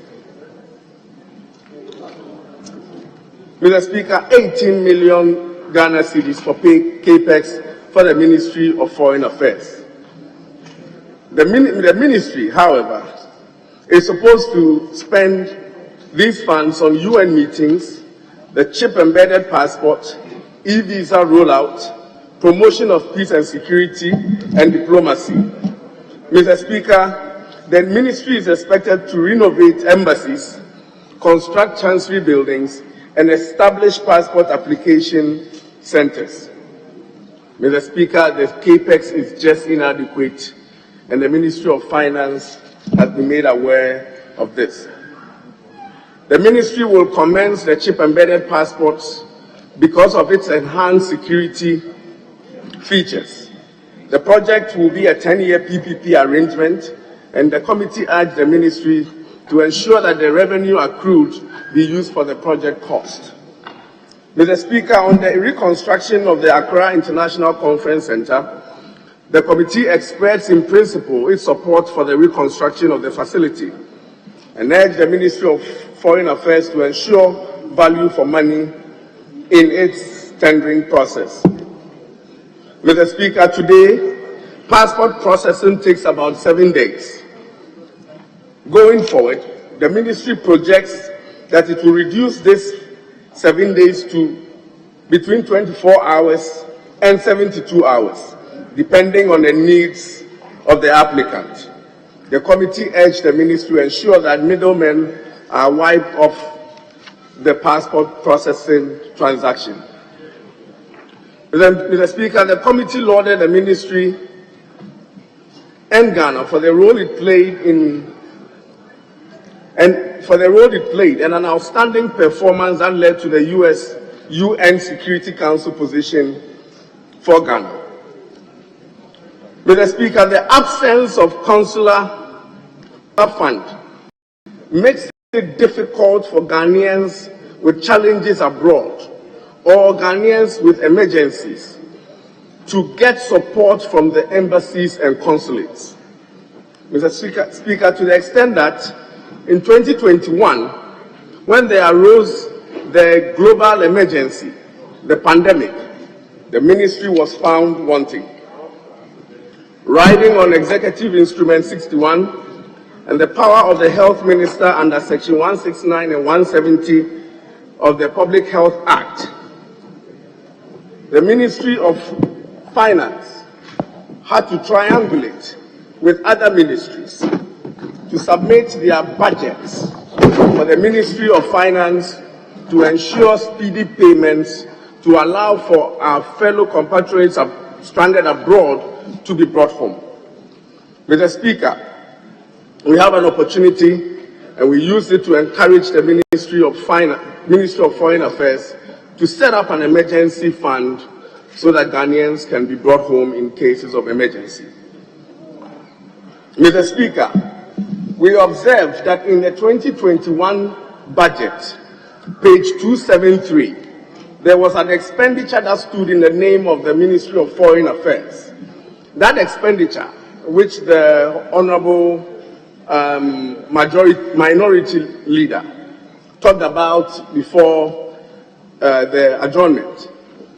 Mr. Speaker, that 65 million that appeared in the name of the Ministry of Foreign Affairs is not captured in the 2022 budget estimate, but rather in the 2021 budget on the COVID-19 Alleviation Program Fund, an expenditure that was set up by the Ministry of Finance, for which ministries were encouraged to submit their budgets under the health emergency so that it can be expedited and paid upon.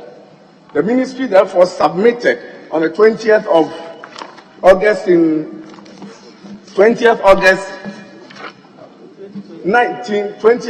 2020, submitted its programs to the Ministry of Finance, and so did other agencies. And the Ministry of Finance and the Ministry of National Security, NADMO, and other agencies did spend to ensure that countrymen that were stranded abroad were brought. Details of that expenditure, even though it was not under consideration in the 2022 budget, we made efforts to reach out to the Ministry of Finance to give us the details of that expenditure, because it stood in the name of Ministry of Foreign Affairs. Mr. Speaker, the Ministry of Finance did bring the committee that information, and we were so satisfied with the explanation. We also have the full details of the expenditure as was submitted by the Ministry of Foreign Affairs to the Ministry of Finance. Mr. Speaker, I therefore recommend to the House to adopt and approve the sum of 574,773,000 for the ministry, 574,773,000 for the Ministry of Foreign Affairs. Thank you, Mr. Speaker. Honorable members, motion moved and seconded is now for the consideration of the House. Yes, ranking member. I'm grateful, Right Honourable Speaker, for the opportunity to speak to motion number 12. Mr. Speaker, the Ministry for Foreign Affairs and Regional Integration, as we all know, is a lead agency of government pursuing our foreign policy under Article 73 and Article 40 of the 1992 Constitution. Mr. Speaker, the budget estimates, as we have considered at your committee, reveals that the allocation for 2022 has gone up quite substantially in the region of 574 million as compared to 497 million the previous year. And we want to commend government for that, even though it must be emphasized that this figure is still woefully inadequate as compared to what the ministry presented to the Ministry of Finance. What is also worrying, Mr. Speaker, is that the Ministry of Foreign Affairs and Regional Integration has been denied their fair share of donor funds, and the irony is that they are leading the charge in terms of investment drive, our international mobilization of resources, and yet they are not benefiting from donor support, which we have highlighted in our report that the government will have to do something about that. Mr. Speaker, we have also observed that for the third year running, the ministry's request to have a consular fund established has been denied them by the Ministry of Finance and, for that matter, government.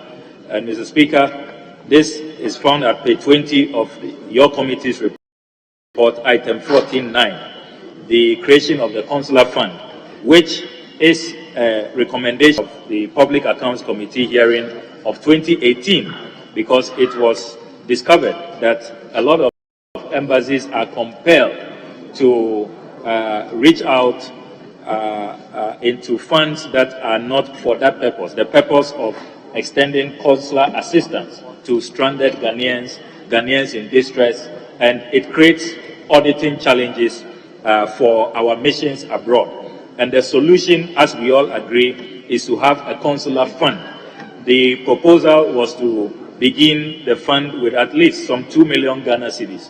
But since the demand was made in 2019, the Ministry of Finance has not been forthcoming, and we want to establish very strongly that this fund is urgently needed by the Ministry of Foreign Affairs, particularly in these pandemic times, to carry out their consular assistance to stranded Ghanaians who will need assistance.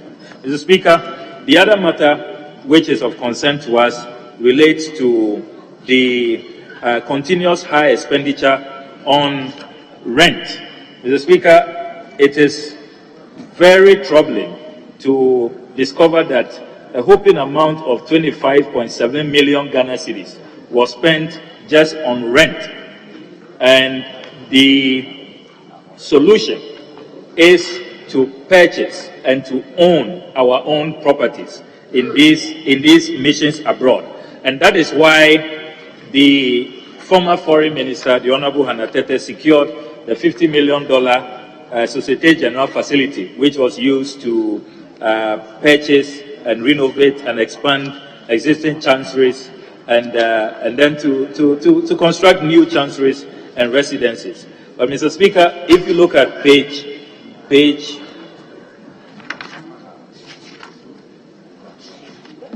13 of the report, you see the breakdown of what the $50 million facility has been used for.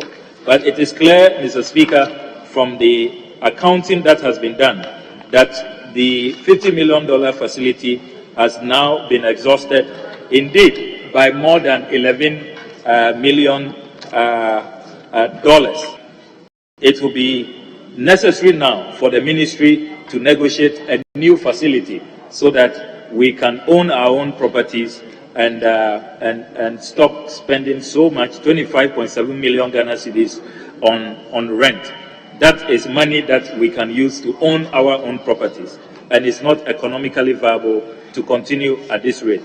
Mr. Speaker, having said that, the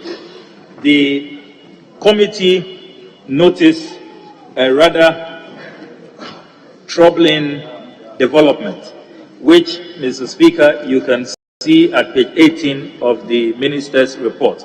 We noticed that there was a COVID-19 account which was established in the name of the ministry, which is contained at page 273 of the 2021 budget, Appendix 12A, under the head note, Status of COVID-19 Alleviation Program, Cap 1.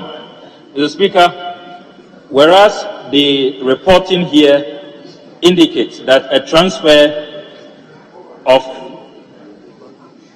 65.7 million Ghana cedis was made to a Ministry of Foreign Affairs and Regional Integration account, the ministry has told the committee, and we believe the ministry and the Honourable Minister on her word of honor, that they know nothing about this account, they did not operate this account, they do not know where the account is lodged. And Mr. Speaker, we are speaking to a whopping amount of 65.7 million Ghana cedis, as can be seen at page 18 of your committee's report. Mr. Speaker, the recommendation that the committee has made, as you can see from our third paragraph, is that we are demanding further clarification between the Ministry of Finance and the Ministry of National Security, because we cannot have this open amount of 65.7 million Ghana cedis, a very colossal figure that is shrouded in mystery. In the budget, it is in the name of the Ministry of Foreign Affairs and Regional Integration, and yet The ministry does not know anything about this account, is not signatory to the account, doesn't know where the account was lodged, and all we are being told is that it was used for evacuations, it was used for quarantine. As to who used it, who is the implementing agency, was it the Ministry of Finance, was it the Ministry of National Security, we do not know about this. So, Mr. Speaker, we are very, very, very worried about this, and we have not been able to resolve this matter, and Mr. Speaker, will be relying on your counsel on the way forward. Mr. Speaker, the other matter that is of concern to us is plans by the ministry to bring down the conference center, the Accra International Conference Center, and construct a new conference center. During the 7th Parliament, we were taken on a tour, and the engineers made us understand that the facility is quite in a distressed state, and it is a looming disaster if care is not taken. So, as we have indicated in our committee's report at page 17, in principle, we are not against some work going on at the Accra International Conference Center based on expert advice from the engineers. What we are concerned about, Mr. Speaker, is the lack of transparency in how the plans are to reconstruct a new edifice at a whopping amount of 116,384,500 euros. Mr. Speaker, initially the committee was told that it was a PPP arrangement, but eventually when we probed further, and Mr. Speaker, from page 291 of the 2022 budget, Appendix 10C, the approved list of projects to be financed from external non-concessional loans for 2022. The item number 2, construction of new Accra International Conference Center, is there in the name of the Ministry of Foreign Affairs and Regional Integration. Non-concessional loans cannot be a PPP arrangement. And when we probed further, Mr. Speaker, it became clear that government of Ghana is coming up with a guarantee, sovereign guarantee, for the partners who want to do this project. If we are coming up with a sovereign guarantee, and if we are going for a loan in our name, then, Mr. Speaker, the committee is recommending that it should be a competitive process so that we can have value for money. As it is now, under the current very narrow insular arrangement, we are not sure that there is value for money, particularly as there is no value for money report as we speak. And 160 million euros, Mr. Speaker, 814.6 million Ghana cedis is not chicken feed. And we will insist, Mr. Speaker, that there is a value for money audit so that we can be sure. We are also calling for a competitive procurement process so that we will get value. Mr. Speaker, the other matter of concern to us in the committee is the revelation which has been made that so far we seem to have spent some 370,000 euros on legal fees on the Oslo Chancery matter. Mr. Speaker, it is clear that some financial loss is occurring. As we wait for the final judgment, as the landlord is in court with us, making a colossal demand of $3.7 million on the government of Ghana. Yes, we know the Attorney General was there a few weeks ago to help in the defense, but our view is that this was totally avoidable, and the sums of money that, Mr. Speaker, has so far been really wasted on legal fees. If there had been greater due diligence on this Oslo Chancery purchase, we will have avoided this 370,000 euros which has been spent so far. And this is just so far. We are not at the end of the case in the Norwegian courts.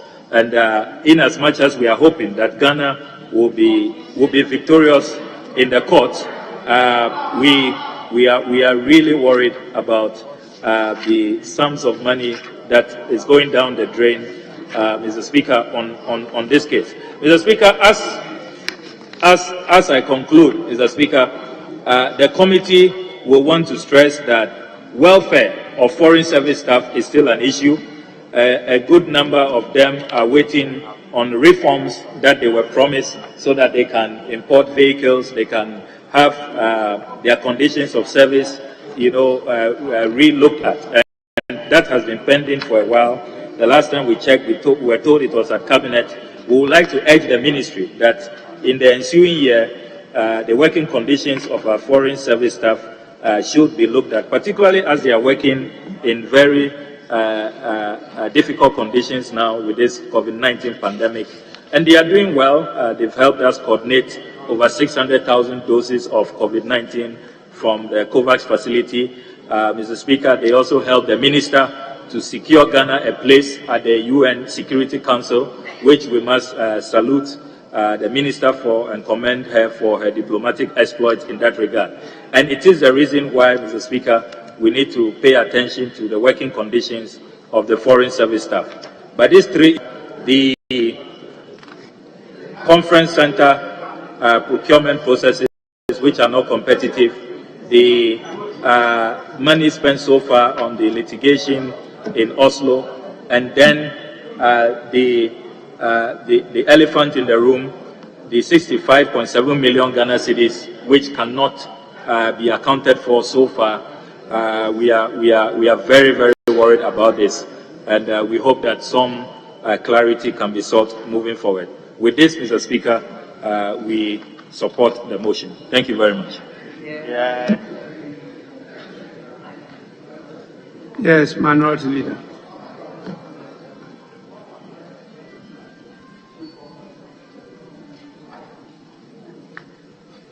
Honorable members, I'm going to put the question. Yes, I give the opportunity, then you. Mr. Speaker, so that the Minister for Finance can respond to all of us, and probably if the leader of government business wants to conclude before you put the question. Mr. Speaker, let me thank you for the opportunity to contribute to the motion for the approval of 574,737,000 for Ministry of Foreign Affairs, which is our lead institution in the promotion of diplomacy, and in particular economic diplomacy, and to attract more foreign direct investment into our country. In the League of Nations, whether at the UN or at the African Union or ECOWAS, Ghana takes its pride of place. But Mr. Speaker, first of all, let me refer you to the committee's report. In particular, page 8, you see a heading, paragraph 3.3, election of Ghana as non-permanent member of the UN Security Council. Then, Mr. Speaker, you come to page 19, election of Ghana as non-permanent member of the UN Security Council. Which one do you want us to go with? In my view, it appears repetitive when you look at what is in page 8, paragraph 10.3, and paragraph 14.7. All of it the same head note, election of Ghana as non-permanent member of the UN Security Council. Then, Mr. Speaker, I would even go with page 19, but when you come to page 8, I don't think that is proper good English to begin a sentence with due to the nation's high standard, due to the nation's high standard. That's very poor construction, Mr. Speaker, in my view. If you want to say that given Ghana's standard, that's fine, but you can't say due to. So that one too must be looked at. So, Mr. Speaker, that's my observation. But, Mr. Speaker, when you come to the real issue, and we are to encourage the Minister for Foreign Affairs, Ghana is getting late in issuing out chip embedded passports. Chip embedded passport. We are running late as a country, and the earlier you deploy technology and the infrastructure to execute it, the better for our country. If you are struggling where to learn best experience from, either you or your deputy, the Honorable Ekutichum, can go to Korea, go to South Korea. They have one of the most excellent best practices of chip embedded passport. And Mr. Speaker, I'm just using Kotoka as an example.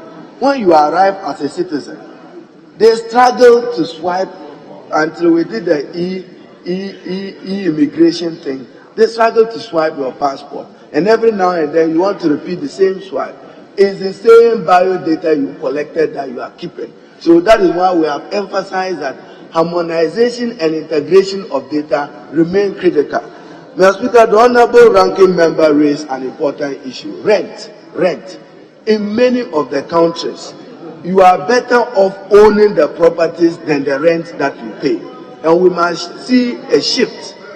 The amount of money you pay to rent consulate and missions abroad can as well give you ownership of those properties abroad. Yes, some of it were sold. New York was sold. The interest in New York and Washington. So, Mr. Speaker, we have taken a position here that the minister must come here. The amount of money we pay for rent is just not acceptable. Some of those properties we can own, and you can even enter into other better arrangements for purposes of saving the state some resources in that respect. Mr. Speaker, I'll use London.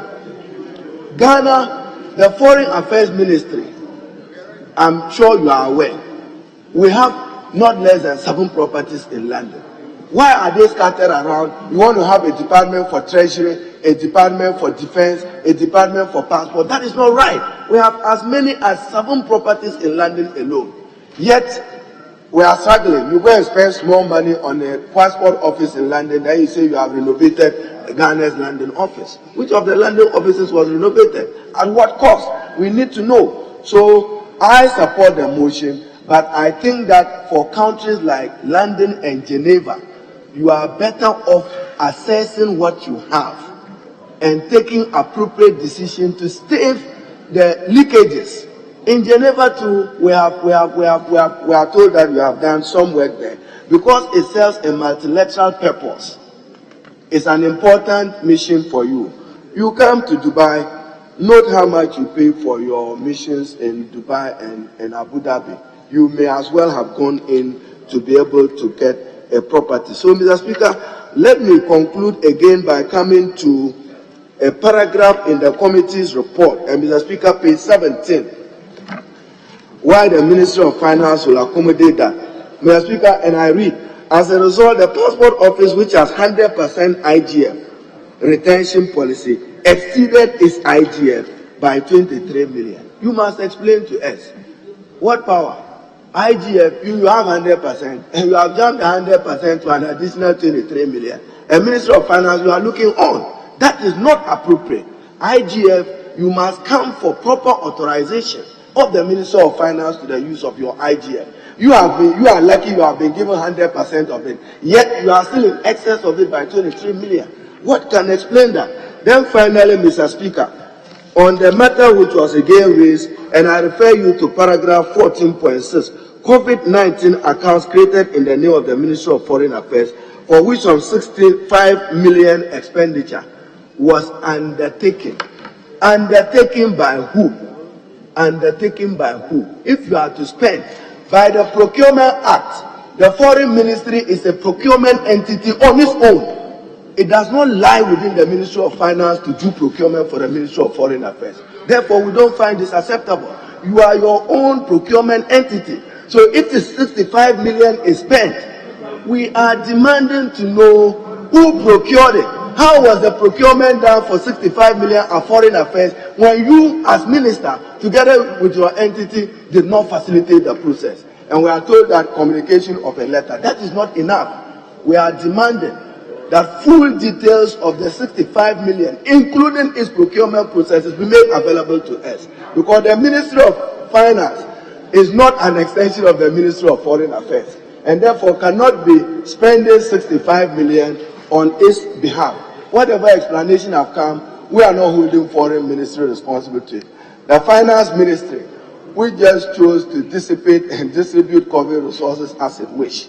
We have asked the Auditor General to do a thorough audit, or we come to this House with a bipartisan motion to demand an investigation into all COVID-related expenses in the country, so that the people of Ghana will know how much COVID resources were used. Mr. Speaker, let me commend the Minister on our election to the UN Security Council. We still need to do a lot on the Sustainable Development Goals. I think that we cannot achieve it, given the havoc that COVID have caused on many economies. We expect that when you go next to the UN General Assembly, Africa must be united in calling for an extension of the time limit for its attainment. We also support you when you mobilize African ministers for foreign affairs and finance trying to seek for debt relief or debt forgiveness. But you will not be successful if you don't show discipline in the management of your expenses back home. So, Mr. Speaker, with these words, I support it. I just see a jump in the expenditure column. Then finally, Minister, the Honorable Ranking Member, welfare. The Ghanaian officials abroad used to come home with some exemption of one vehicle. Revisit it. It served them well, so that when they are returning home, we introduce it. So the minister must revisit it, because our foreign service officials think that it is one incentive that they should not be in denial of it. Then, Minister, Ghanaians abroad are not too happy with you that they take longer period to renew their passports, and that they take longer period as Ghanaian citizens to have access to visas to travel to their own country. With this, Mr. Speaker, I support the motion. Well, I thought members wanted us to move on, but I see the Deputy Minister for Finance want to have a say in this matter. Yes. Thank you, Mr. Speaker. Mr. Speaker, I just want to clarify something on a couple of issues that have been raised that Ministry of Finance have been cited, please. Thank you. Mr. Speaker, one concerning the IGF. Yes, Ministry of Foreign Affairs in the 2021 budget gave us an estimate of about 9 million. And we know that that was in relation to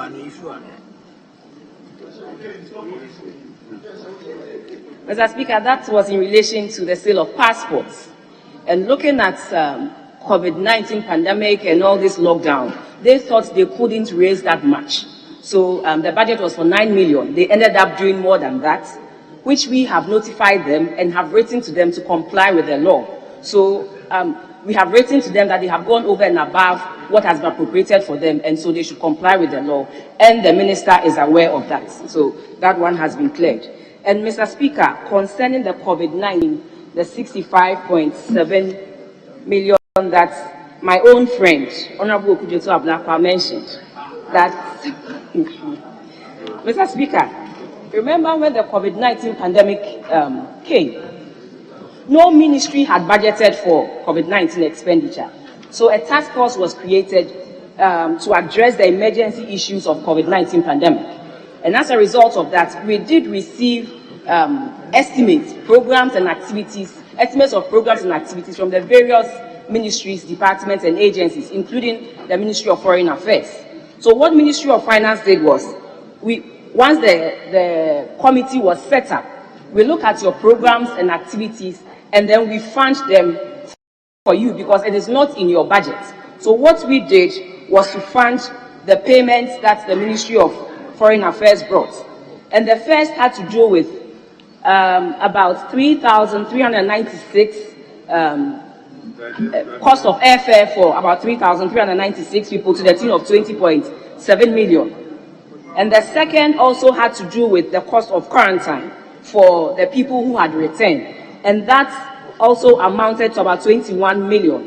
And there were further airfare costs for other returnees. So the total came to the 65.75 million. Mr. Speaker, we will submit the breakdown for the House to see. So it is not monies that went to the Ministry of Foreign Affairs directly, but it is monies that we use in paying for programs and activities that Ministry of Foreign Affairs submitted to the Ministry of Finance as part of its situations to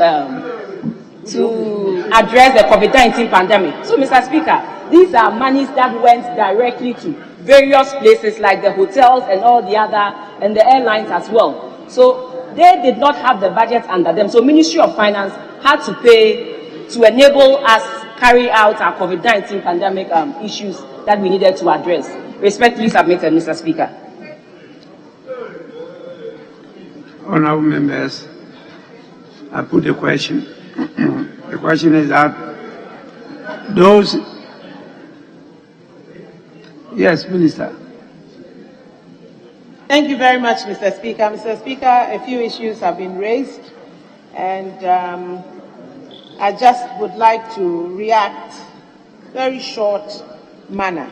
Mr. Speaker, I have listened with very rapt attention to the issues, and I must say that I acknowledge the role that Parliament plays, which is to have oversight over the public purse.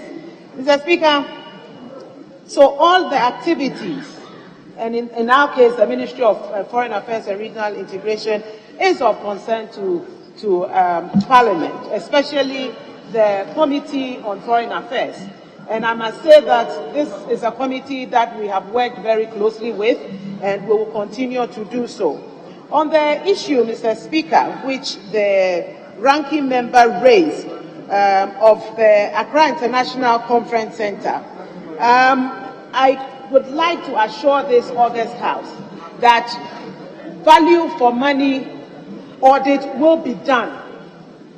Secondly, the procurement or the project has gone through a PPA, and so we will put every single detail before the committee, and if necessary, before this House.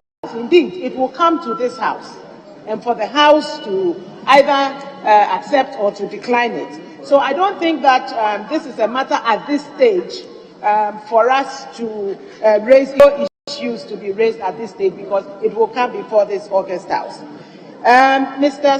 Speaker, I would like to inform this August House and inform my ranking member of the committee that we have received good news. And the good news is that in the Oslo District Court judgment, Ghana has been acquitted. Ghana has been fully acquitted of the claim by the plaintiff.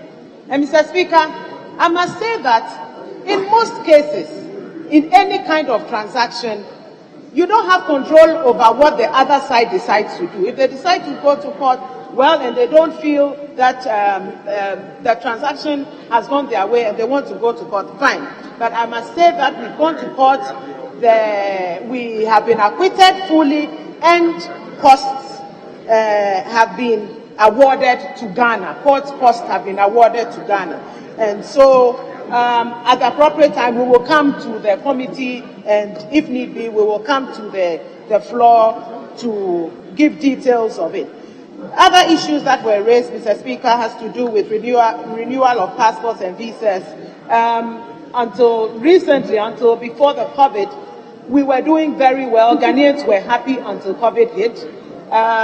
The year and a half that the pandemic was at its highest, most countries shut down, and therefore our missions abroad had to shut down and to restrict consular service, which is passports and visas, to the barest minimum, to emergencies.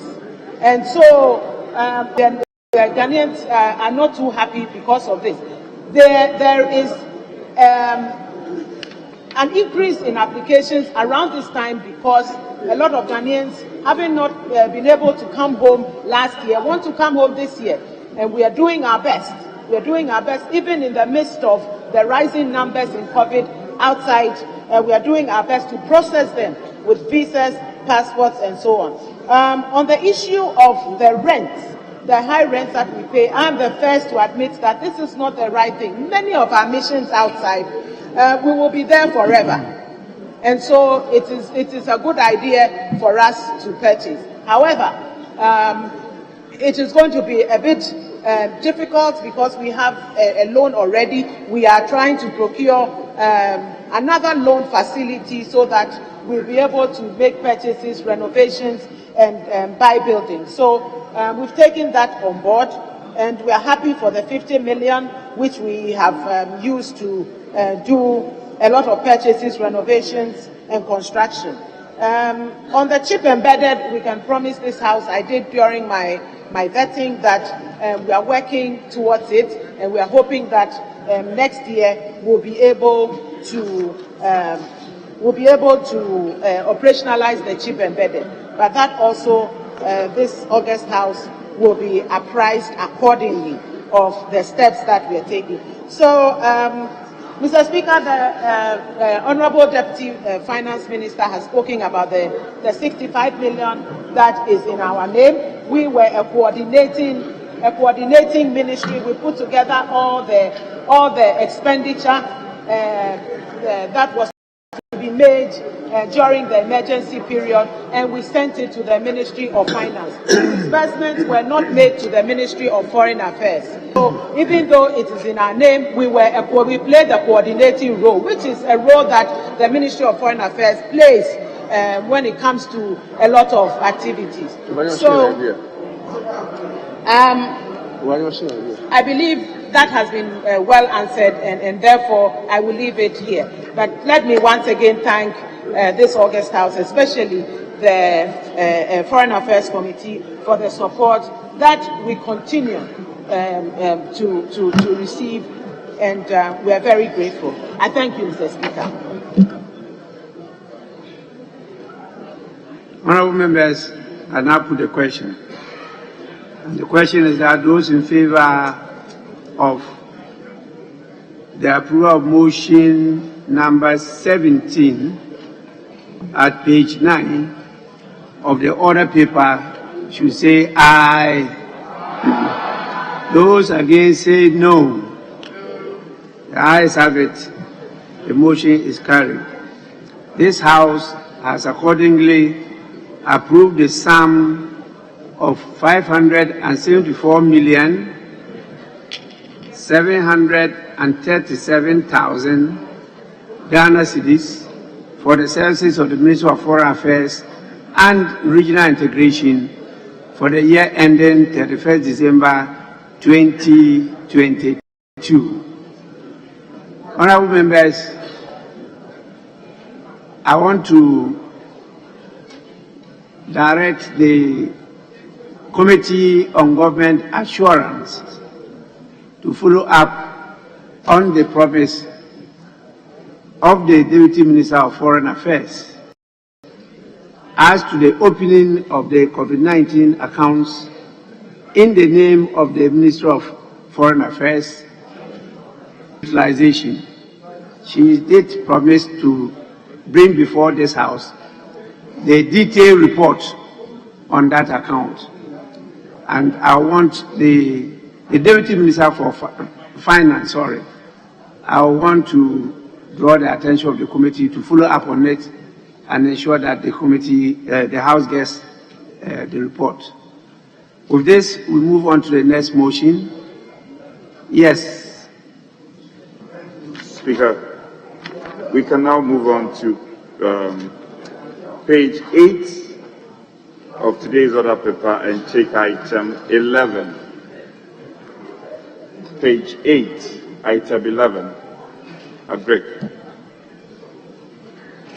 Honourable members, motion number 11, Minister for Food and Agriculture.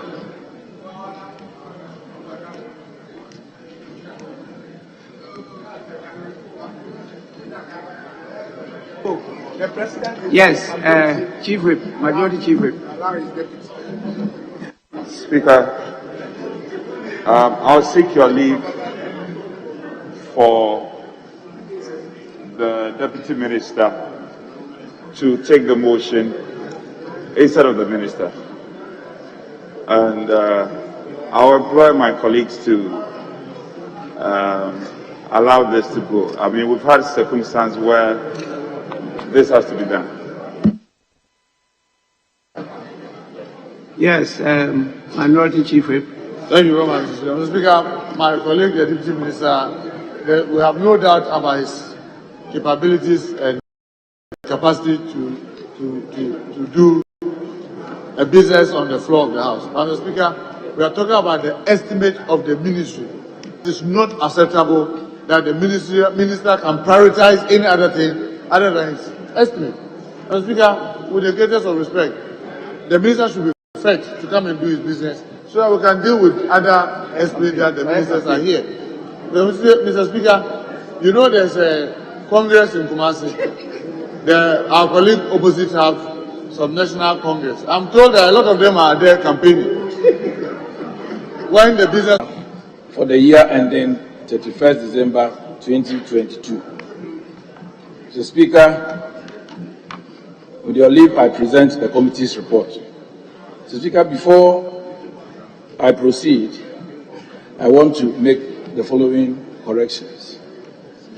At page 3, under expenditure trend for 2021, the figure quoted there was mistakenly 1,183,509 Ghana cedis. Mr. Speaker, I want members to add 2 to the 9 to make it read 1,183,592 billion cedis. Mr. Speaker, with your leave, I pray the Hansard Department to capture the report in its entirety as having been read, whilst I concentrate on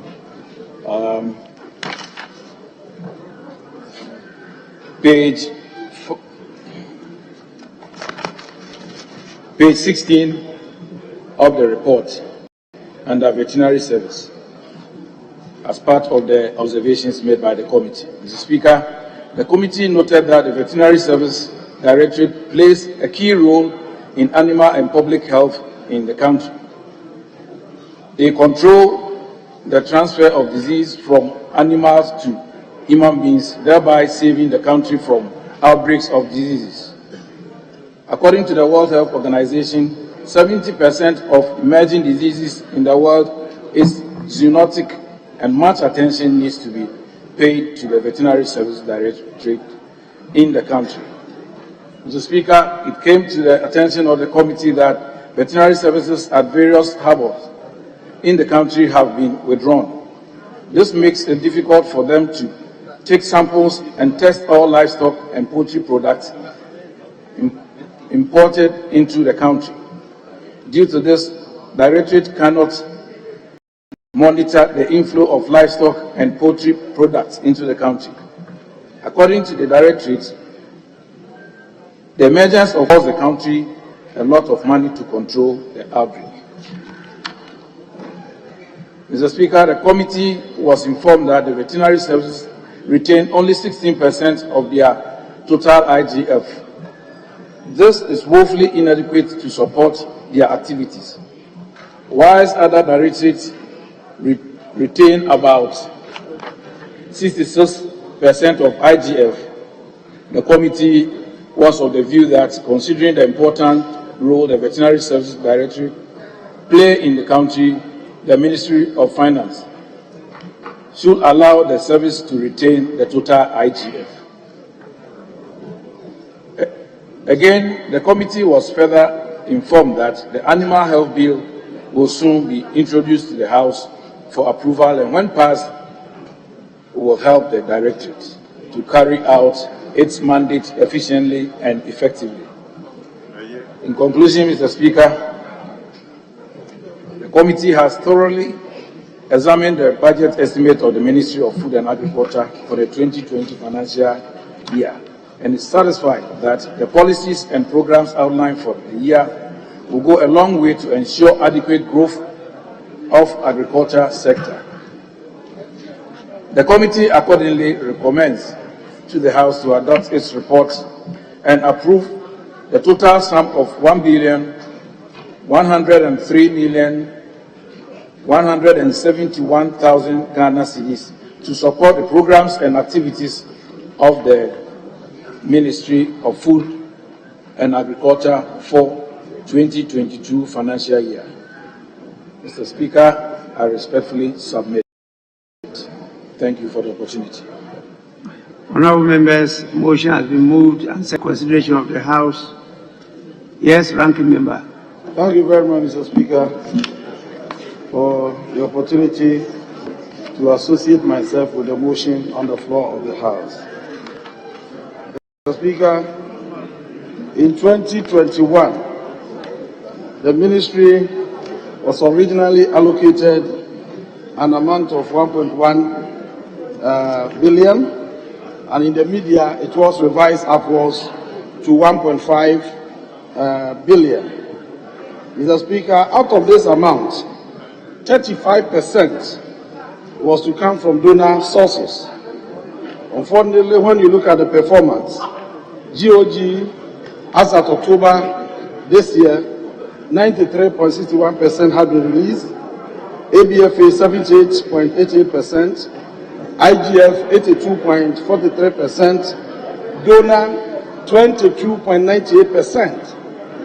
And so the donor component did not come as expected, and that eventually affected the performance of the ministry. Mr. Speaker, it is surprising that a country that is known to be an agricultural economy and the entire agricultural budget is almost anchored on donors, that cannot help us implement sustainable agricultural policies in our country. And so it is important that we commit enough resources to the sector if indeed we want to use agriculture to transform the Ghanaian economy. Mr. Speaker, another important point worth noting is the issue of irrigation. Agriculture in Ghana is principally rain-fed, and we all know that without irrigation, we cannot ensure a production of food. And therefore, on 29th November 2019, His Excellency the President performed the sword cutting ceremony for the multi-purpose Kwalugu irrigation project.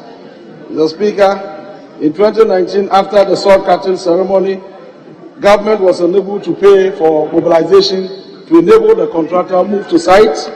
In 2020, nothing was paid, and in 2021, only $11 million was paid to the contractor out of the mobilization of $56 million US. Mr. Speaker, even if you look at the 2022 budget, government has allocated 26 million Ghana cedis. 26 million Ghana cedis.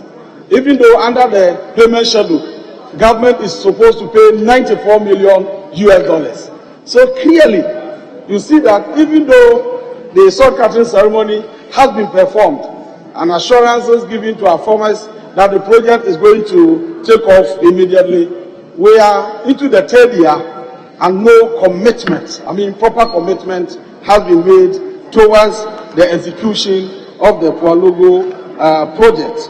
And it is important for all of us to know that the Kwalugu project is to be a game changer, is to revolutionize agriculture and also bring an end to the perennial problem that we have with the Bagri Dam and its associated challenges.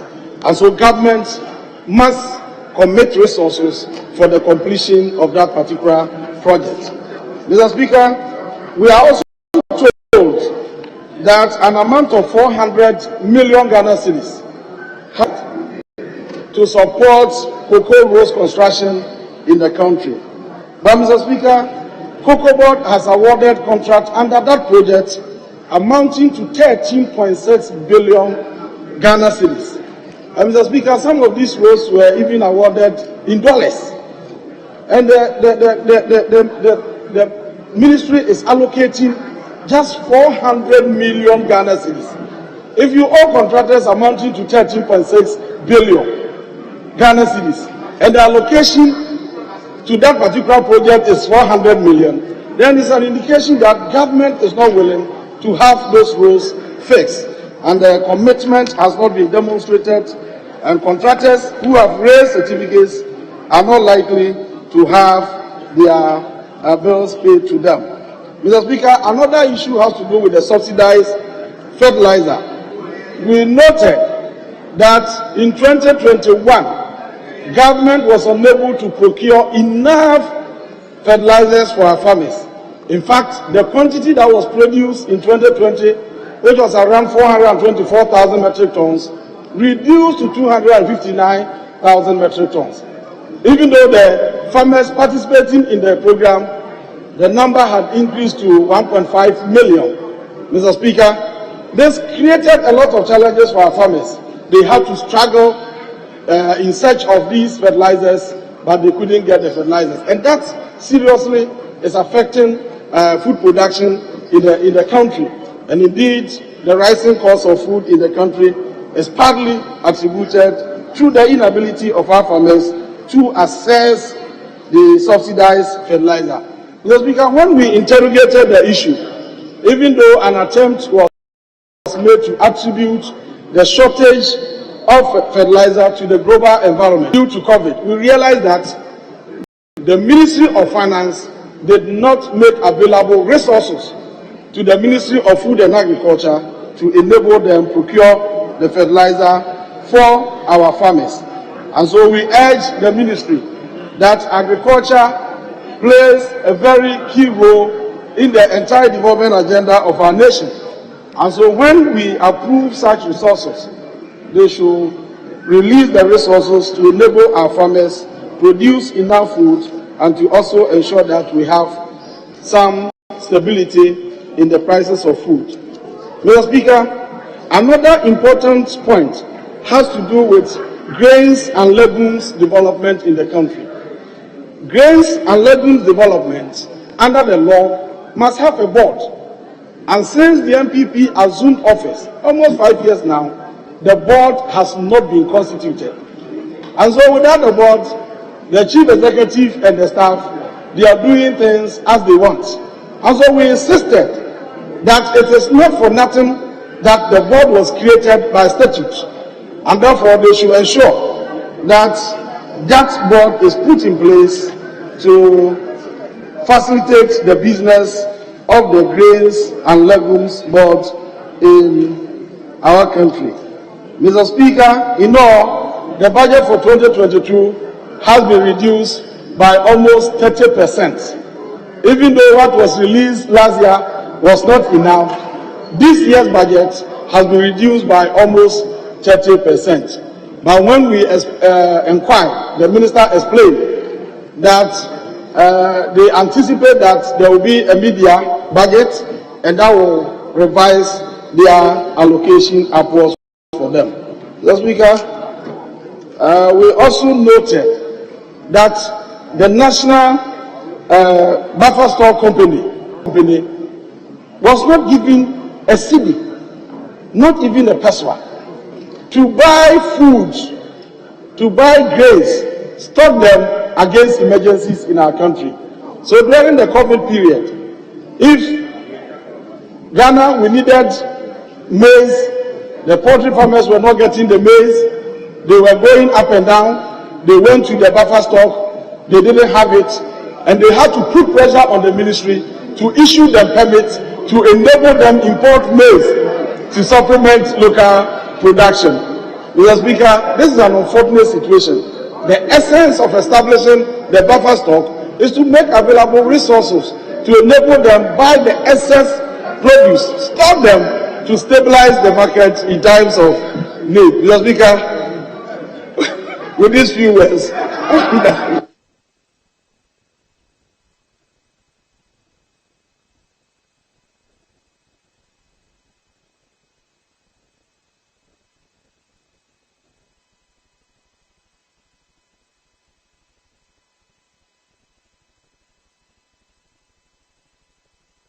Oh, honorable member, have you landed?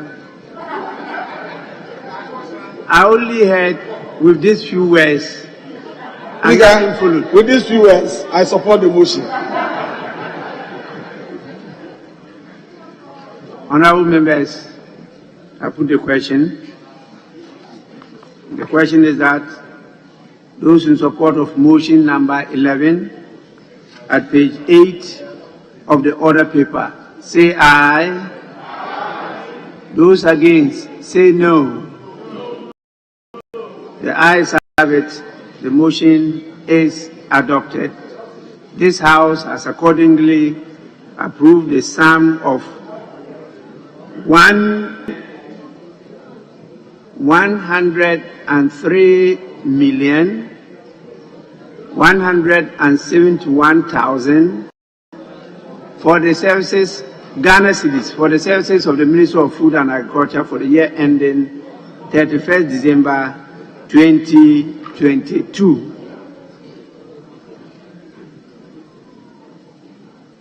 Any further guidance? Yes. Yes, Speaker. Speaker, we should go on to page 10. Page 10 and take item 25. Page 10, item 25. Motion, Minister for the Interior. Thank you. Right, Honorable Speaker, I would like to seek your leave to amend the figure in the motion as stated before I move the motion. So if you may permit me, Mr. Speaker, the figure is 5,119,500,000 cedis. Mr. Speaker, 5,119,500,000 Ghana cedis. Honorable members, please kindly amend number 25 as just stated by the Minister for Interior to 5,119,500,000 Ghana cedis. Yes, Honorable Minister, you may continue. Mr. Speaker, I therefore want to move that this Honorable House approves the sum of 5,119,500,000 Ghana cedis for the services of the Ministry of the Interior for the year ending 31st December 2022. Mr. Speaker, I so move. Any seconder? Mr. Speaker, I rise to second the motion moved by the Minister for the House to approve the sum of 5,119,500,000 for the Interior Ministry for the year ending 31st December 2022. Mr. Speaker, I would like the Hazard Department to capture the committee's report as having been read in its entirety, whilst I reiterate on the conclusion. Mr. Speaker, the committee, after carefully examining the estimate of the Ministry of Interior and its agencies, is of the view that the Ministry will require additional funds to meet its numerous obligations, including ensuring safety of citizens and promoting peace across the entire nation. The committee, Mr. Speaker, therefore recommends the need for the Ministry to be provided with additional funds during the mid-year review budget. In light of this, Mr. Speaker, the committee recommends to the House the approval of 5,119,500,000 Ghana cedis allocated to the Ministry of Interior for the financial year ending 31st December 2022. Thank you. Honorable members, motion moved and seconded is now for the consideration of the House. Ranking member.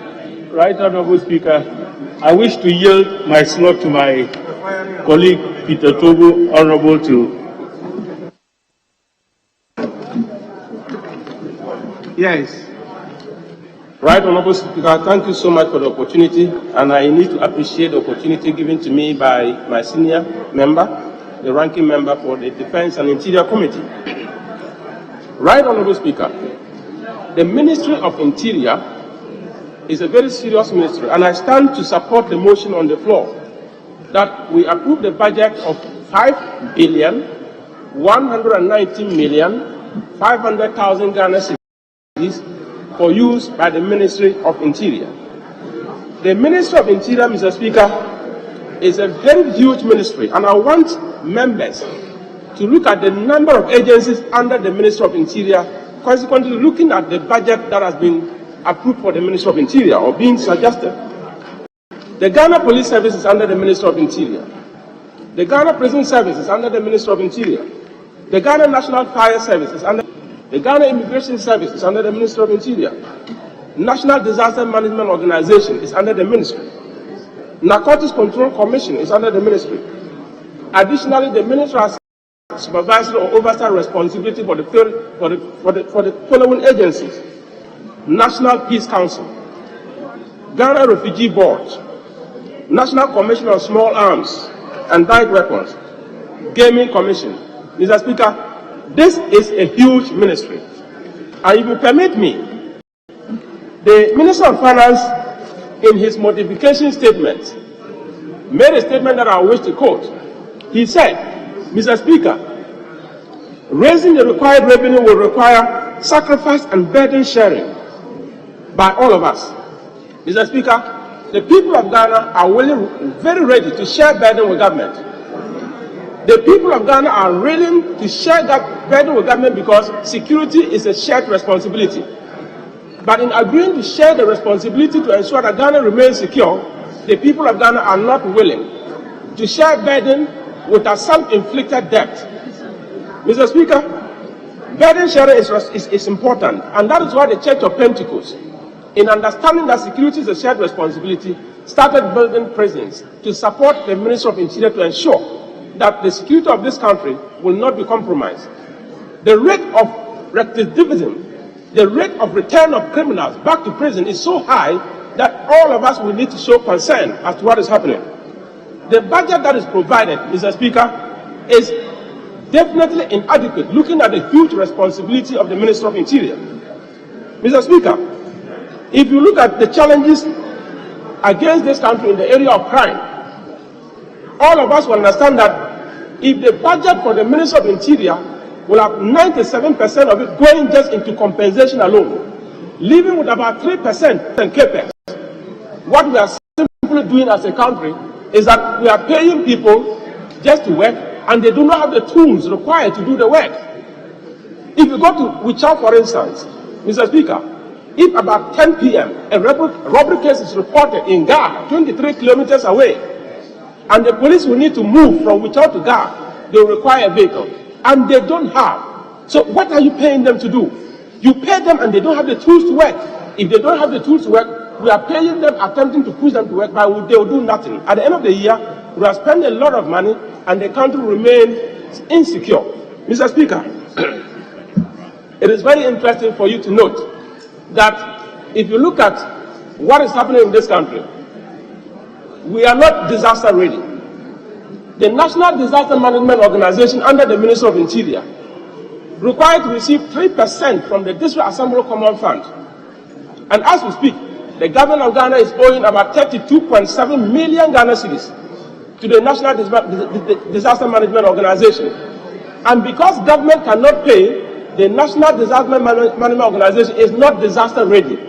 Invariably, the country Ghana is not disaster ready. If something strikes today, we will all be put to shame. And that is why, Mr. Speaker, even right at Qatar, in Ketusa, when the sea waves brought so much disaster, the country could not respond. Yes, it is estimated, I know. Mr. Speaker, it is important for us to know that the estimate is made for us to make progress as a country to ensure peace and security. Mr. Speaker, IGF retention is a very serious matter. IGF retention is a very serious matter. If you are generating income and you are not allowed to retain, it is a very serious matter.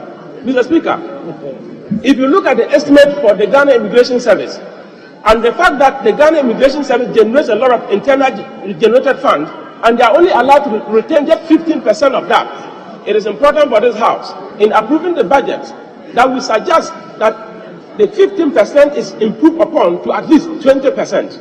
Mr. Speaker, rent allowance alone is eating so much into the budget of many of these security agencies. So if we give them just salary, and it's not enough for even for them to pay rent and take care of other goods and services, Mr. Speaker, we will end up by saying that we are paying them to work, but we are not giving them the requisite tools for them to be able to deliver and perform up to optimal.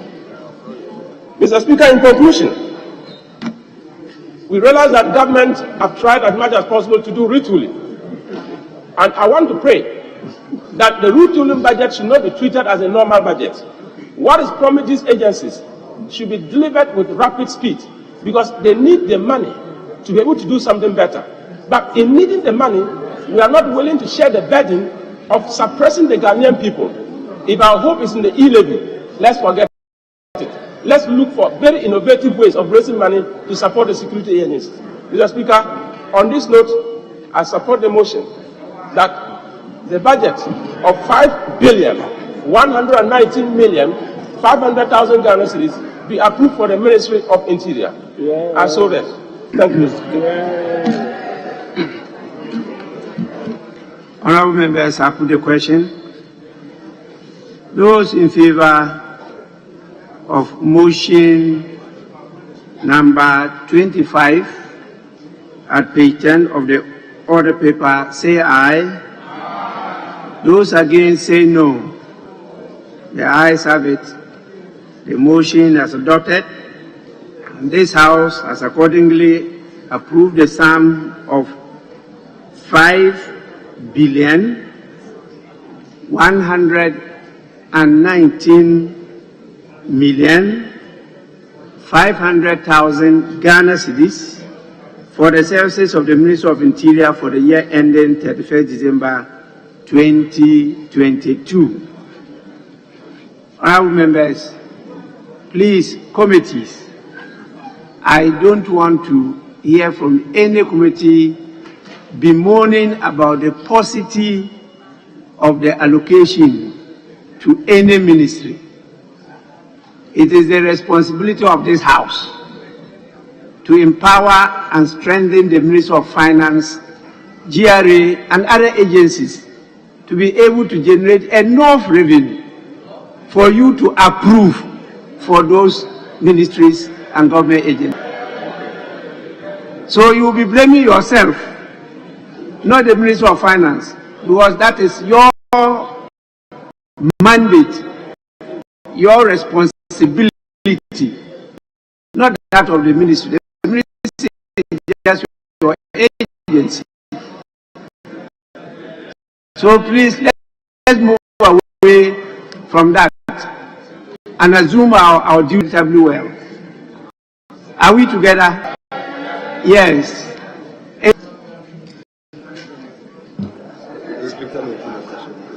Yeah, put the question on that. We call it a day.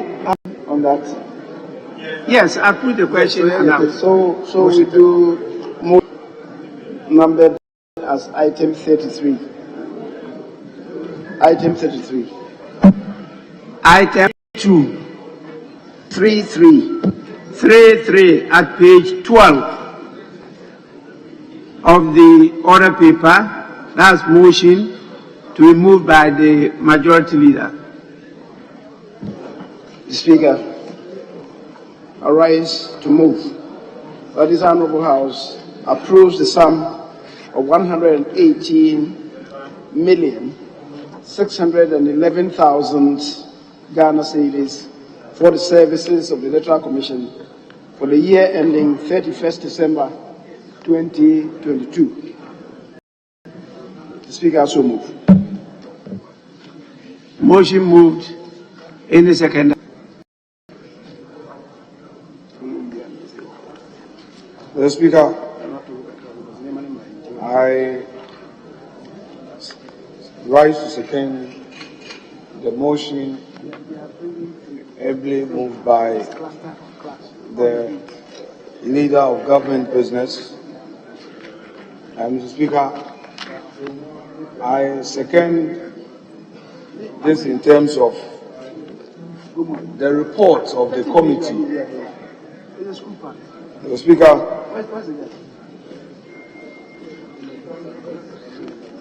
for want of time, Mr. Speaker, I shall pray Hansa Department to capture the entire report. Mr. Speaker, it is a 14-page report. It is a 14-page report.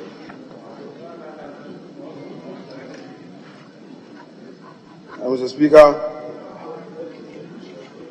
we are saying in this report that, Mr. Speaker, the Electoral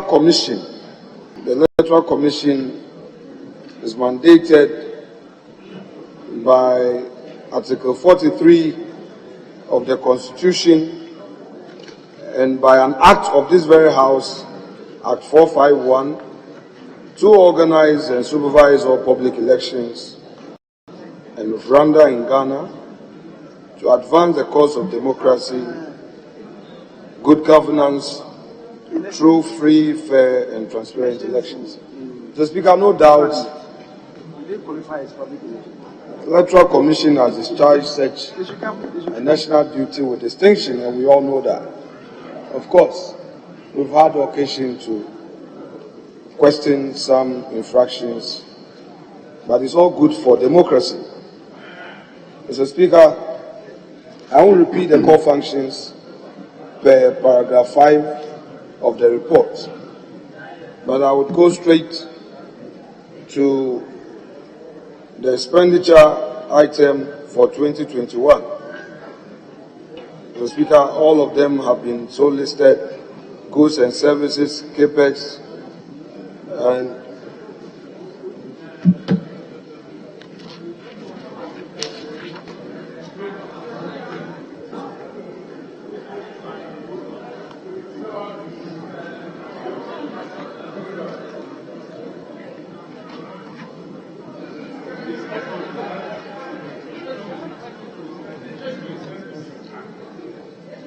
Honorable Member, have you finished seconding the motion? Mr. Speaker, I'm on my feet. The minority chief whip is obstructing me.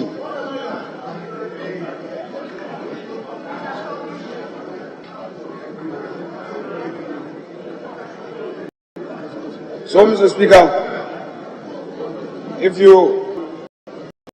the allocation and actual releases as at 2021, Mr. Speaker, clearly you can see that government did well by ensuring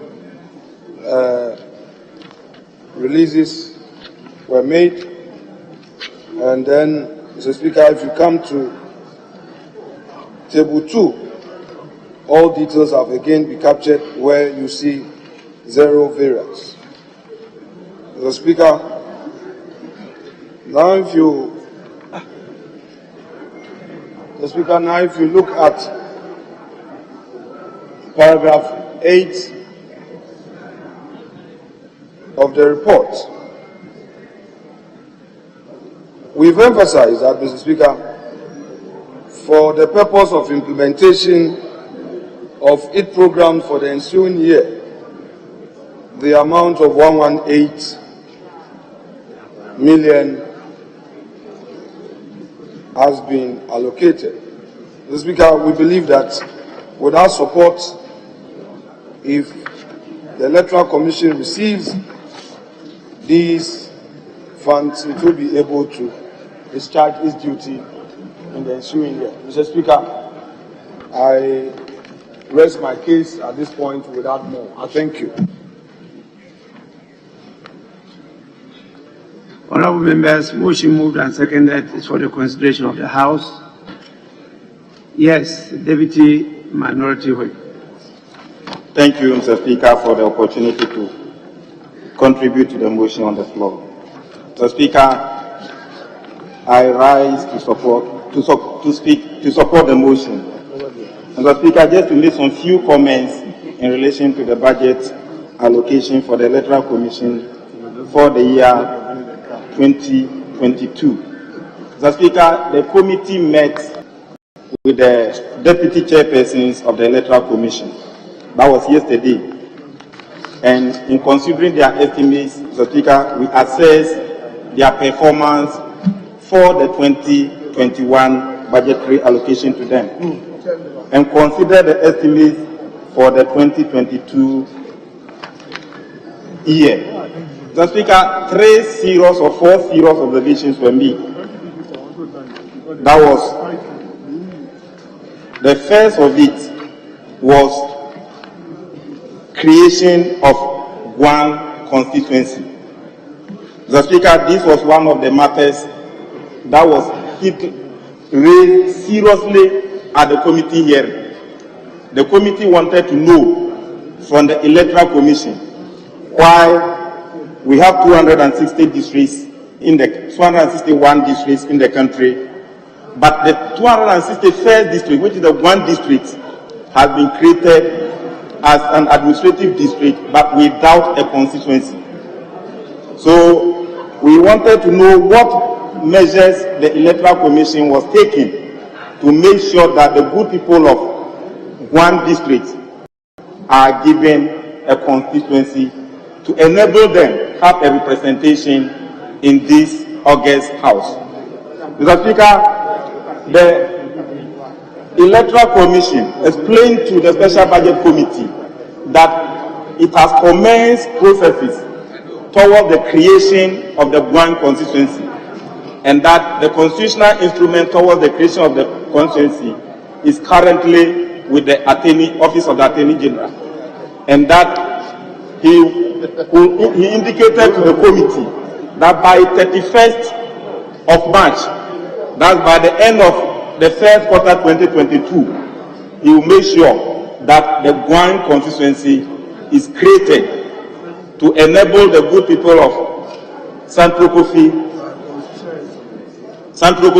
Akwafu, Lolubi, and Likwe will have a representation in this August House by a constitutional instrument.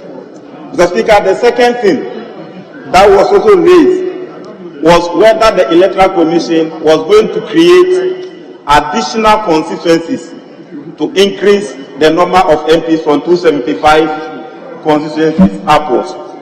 The Electoral Commission answered to the committee that it had no plans to create any additional constituency in this country. Mr. Speaker, the third item that was also raised at the meeting was in relation to voter registration. Mr. Speaker, the answers that were given to the Special Budget Committee from the chairpersons of the Electoral Commission, Mr. Speaker, were matters that need the engagement of members of this House and actors in the political landscape in this country. Why am I saying this, Mr. Speaker? The Electoral Commission explained to the committee that they are now engaging the National Identification Authority so that in the near future, the Ghana card will be the only identification document that will be accepted by the Electoral Commission and embarking upon their voter registration exercise. This, Mr. Speaker, in the opinion of the committee, needs an engagement of the committee in this House and further discussion. The Ghana passport will be ruled out. The voter's ID card is out. The other identification cards that we have in this country will be ruled out. And they even went to the extent of saying that even the guarantor system, which is highly patronized in the rural areas and which was used to introduce members to be able to procure the Ghana card, will also be ruled out. And that the only identity document or card that they will accept in making sure that they allow people to register into the Electoral Commission will be the Ghana card. This, we think, may be a recipe for disaster, and therefore we need to interrogate it and engage them more. Mr. Speaker, they said they raised a serious matter in connection with fees and charges that we said we engage them later, and because we couldn't take a decision on that, it would be unfair for me, Mr. Speaker, to raise it here. The last observation we made was that, Mr. Speaker, in conducting the confirmation processes of the DCEs, MMDCEs, Mr. Speaker, a lot of disturbances occurred. The Electoral Commission said they were not in charge of the security services. This, in the opinion of the committee, we said we should engage and work together so that in the near future, such occurrences may not occur again. But Mr. Speaker, the budgetary allocation given to them, they told us that they are empathizing or sympathizing with the Finance Ministry. And therefore, their budgetary allocation for this year, for 2022, was only 180 million. Meaning they've suspended their ongoing construction of these state offices. They've suspended a lot of activities that they were embarking upon. They said because they know that this year is a unique year. Because of COVID, they didn't want to overburden the Finance Ministry with their request. So the district offices, they are going to construct only 2. And regional offices, they are going to construct only 2. Mr. Speaker, I'm saying this so that when they bring their 2023 budget, we will take all those things into consideration, because it is the only electoral management body in this country which gives birth to all of us in this house, Mr. Speaker. And therefore, if there is any institution that needs to be resourced in terms of office accommodation and so things, the Electoral Commission is one. Mr. Speaker, that notwithstanding, in the 2020 elections, Mr. Speaker, they brought their budget here. They needed 1.9 billion. The Finance Minister said the ceiling was 1 billion 60 million Ghana cedis. Mr. Speaker, the 1.60 billion couldn't organize all their electoral activities and administrative activities. Therefore, they needed additional money. This committee made a case for them. So because of that, in the year 2021, they were giving additional money in excess of their budgetary allocation to be able to cater for their liabilities in the 2020 elections. And that was an amount of about 204 million. So, Mr. Speaker, with these few words, I want to thank you once again and to call upon honorable colleagues to approve this report and to enable the Electoral Commission have the opportunity to spend 180 million in the year 2022. Mr. Speaker, I support the motion. Honorable members, before I put the question, I want some clarification.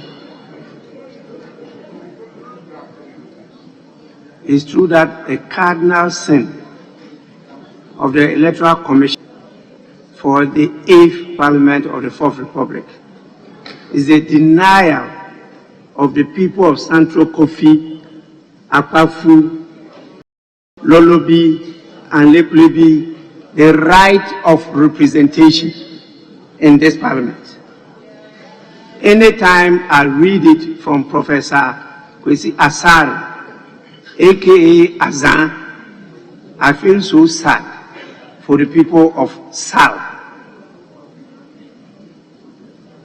This house should not be seen as condoning and conniving with that conduct.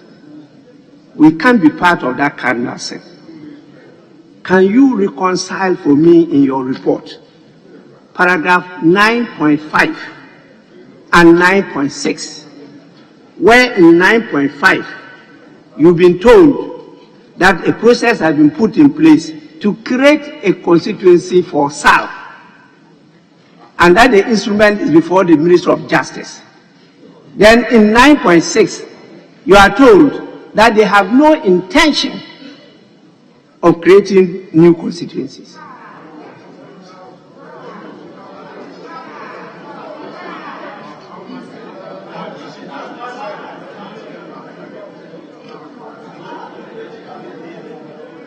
And so,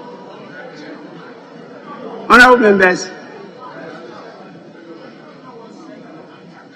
Because 9.6, I'm just reading from this, it's not from my own creation. In his response, this is creation of new constituencies. In his response to the creation of new constituencies likely to be created for the coming elections, the committee was informed that currently the Commission has no plans of creating new constituencies. Meanwhile, in 9.5, there's clear indication that they have submitted a constitutional instrument for the creation of a constituency to the Attorney General Department for the Guan district, which will be called Guan constituency. That is what is in the report. Yes, Majority Leader. The Speaker, the 9.5 is specific to the Guan issue, and the information was given, and the funds expression in the report, the status of the creation of that constituency. The 9.6 relates to the holding of the upcoming presidential and general elections, that is for 2024. And the EC said that they have no intentions as of now of creating new constituencies. So it relates to the 2024 elections. That is what is captured. Maybe we should have indicated that in the response to the question of new constituencies likely to be created for the 2024 elections. That is for 9.6. So if you need further clarification, that is how it's supposed to read. It's the 2024 presidential and general elections, when they said that the committee, that the Commission has no plans as of yet of creating new constituencies. Honourable members, we have all been together. You've worked with public servants, we are politicians. Intention and what people say, if we are marked over 100%, I don't know whether we'll get 50%. I doubt it. And so you can see that in 9.5, there is no clarity that that one constituency will be created and the elections will be held before 2024. There's no clarity there.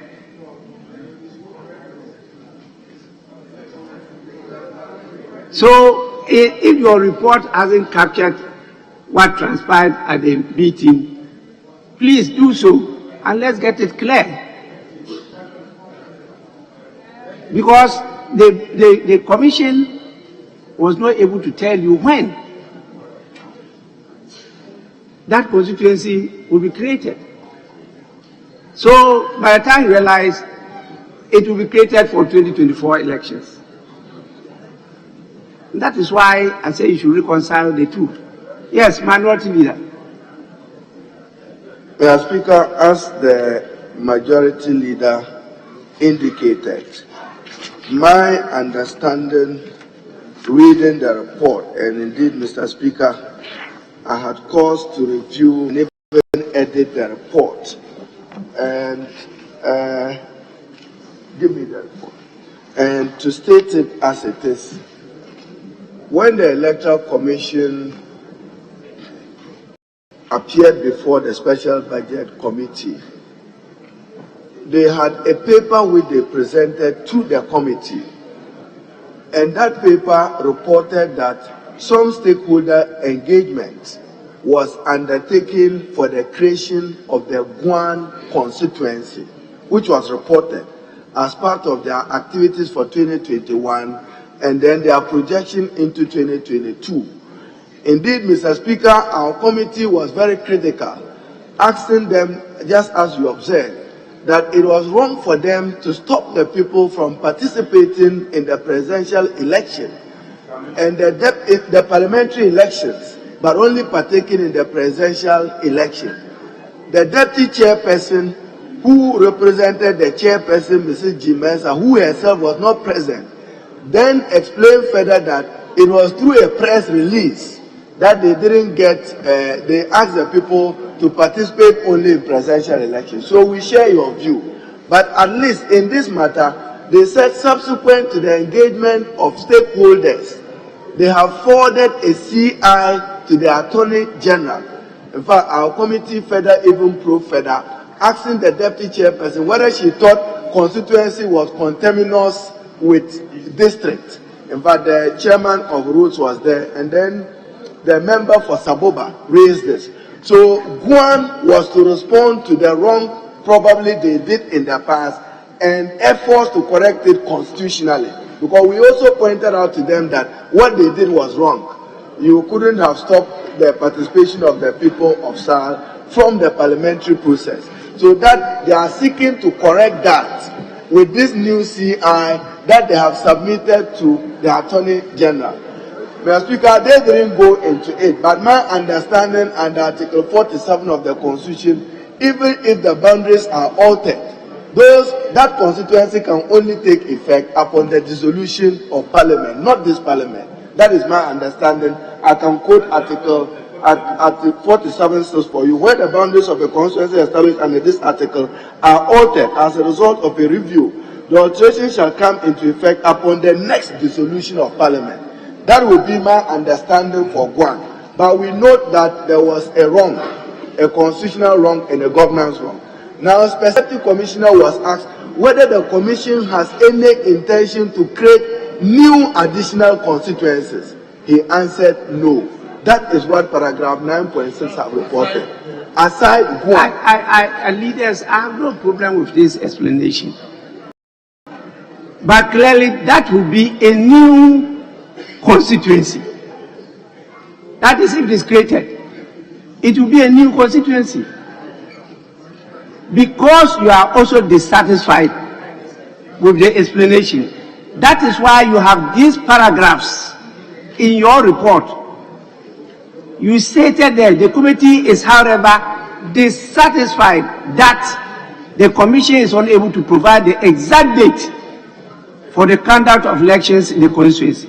This implies that the people of Guam district will continue to be denied their fundamental rights of representation as enshrined in the 1992 Constitution, and the critical resources for development, especially in the allocation of MP share of territory funds, as long as the infringement of their rights persists.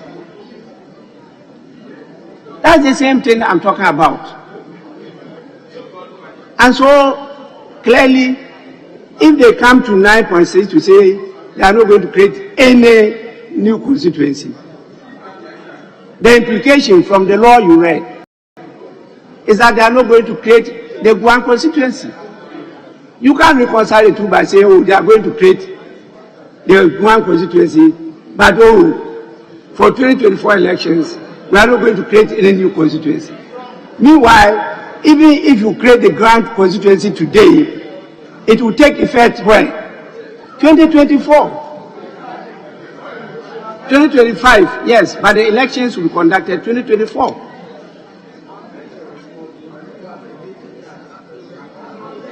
So please, I want us to get the Electoral Commission to come clean. That's all what I'm talking about. Yes, Mr. Speaker, you are right in the observation that the Commission did not give a specific indication as to the date for the conduct of elections. One, because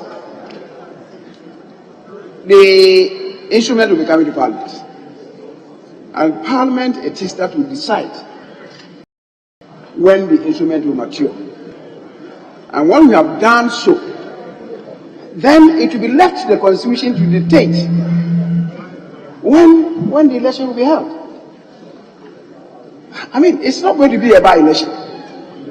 If it's not going to be a by-election, majority leader, we are not talking about election.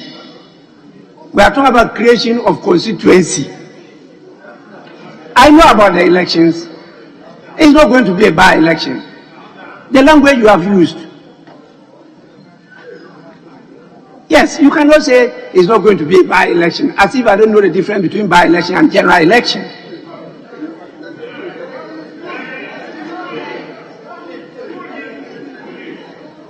Oh, I know the differences between a general election and a by-election. I know when an instrument is laid in the house, what happens. I know. But I'm saying, from your report, it is not clear when the constituency will be created. Because clearly, if you say you won't create any new constituency, it includes the creation of the Guam constituency.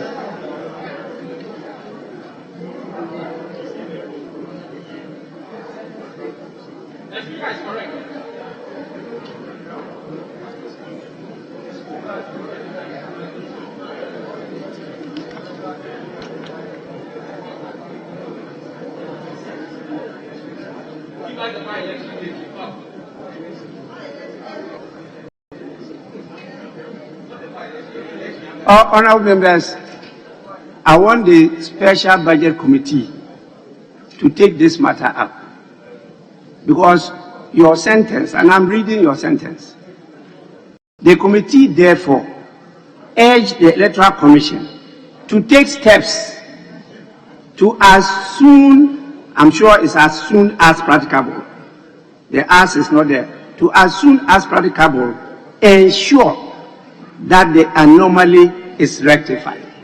That is from your report itself. So where is the certainty here? As soon as practicable.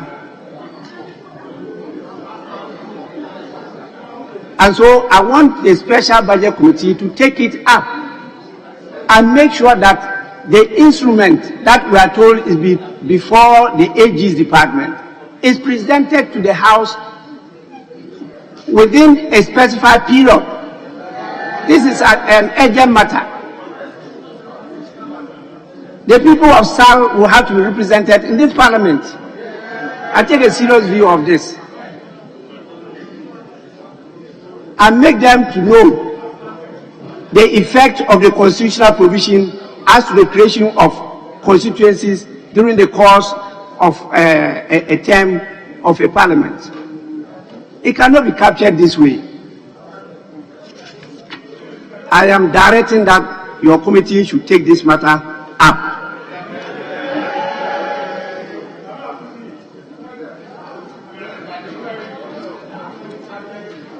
Honourable members, with this, I put the question. Because even if they have to do what we are saying, they need resources to do it. So as for the budget, they must have a budget to do that. And so we'll put the question. And that is on item 3.3 at page 12 of the order paper. Those in favor say aye.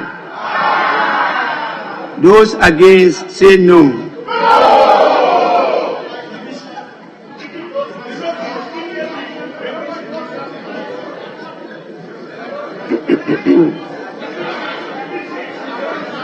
I put the question again. I put the question again. Those in favor of the adoption of item 3.3 say aye. Those against say no.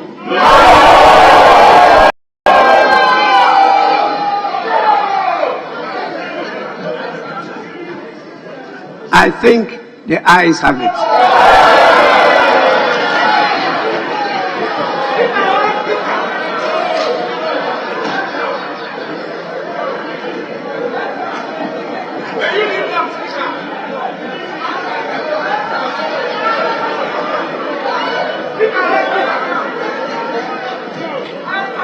Honourable members, the ayes have it.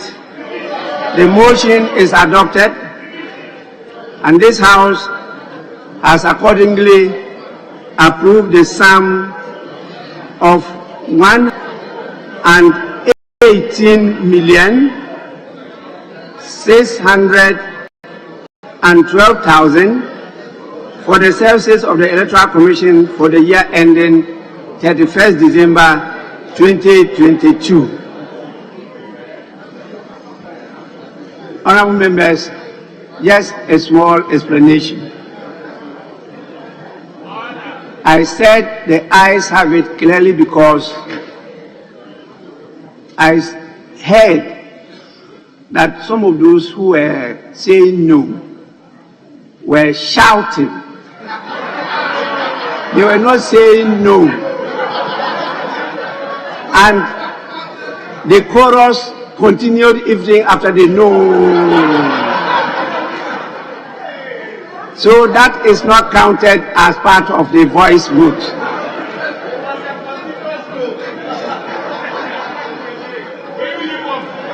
Honorable members,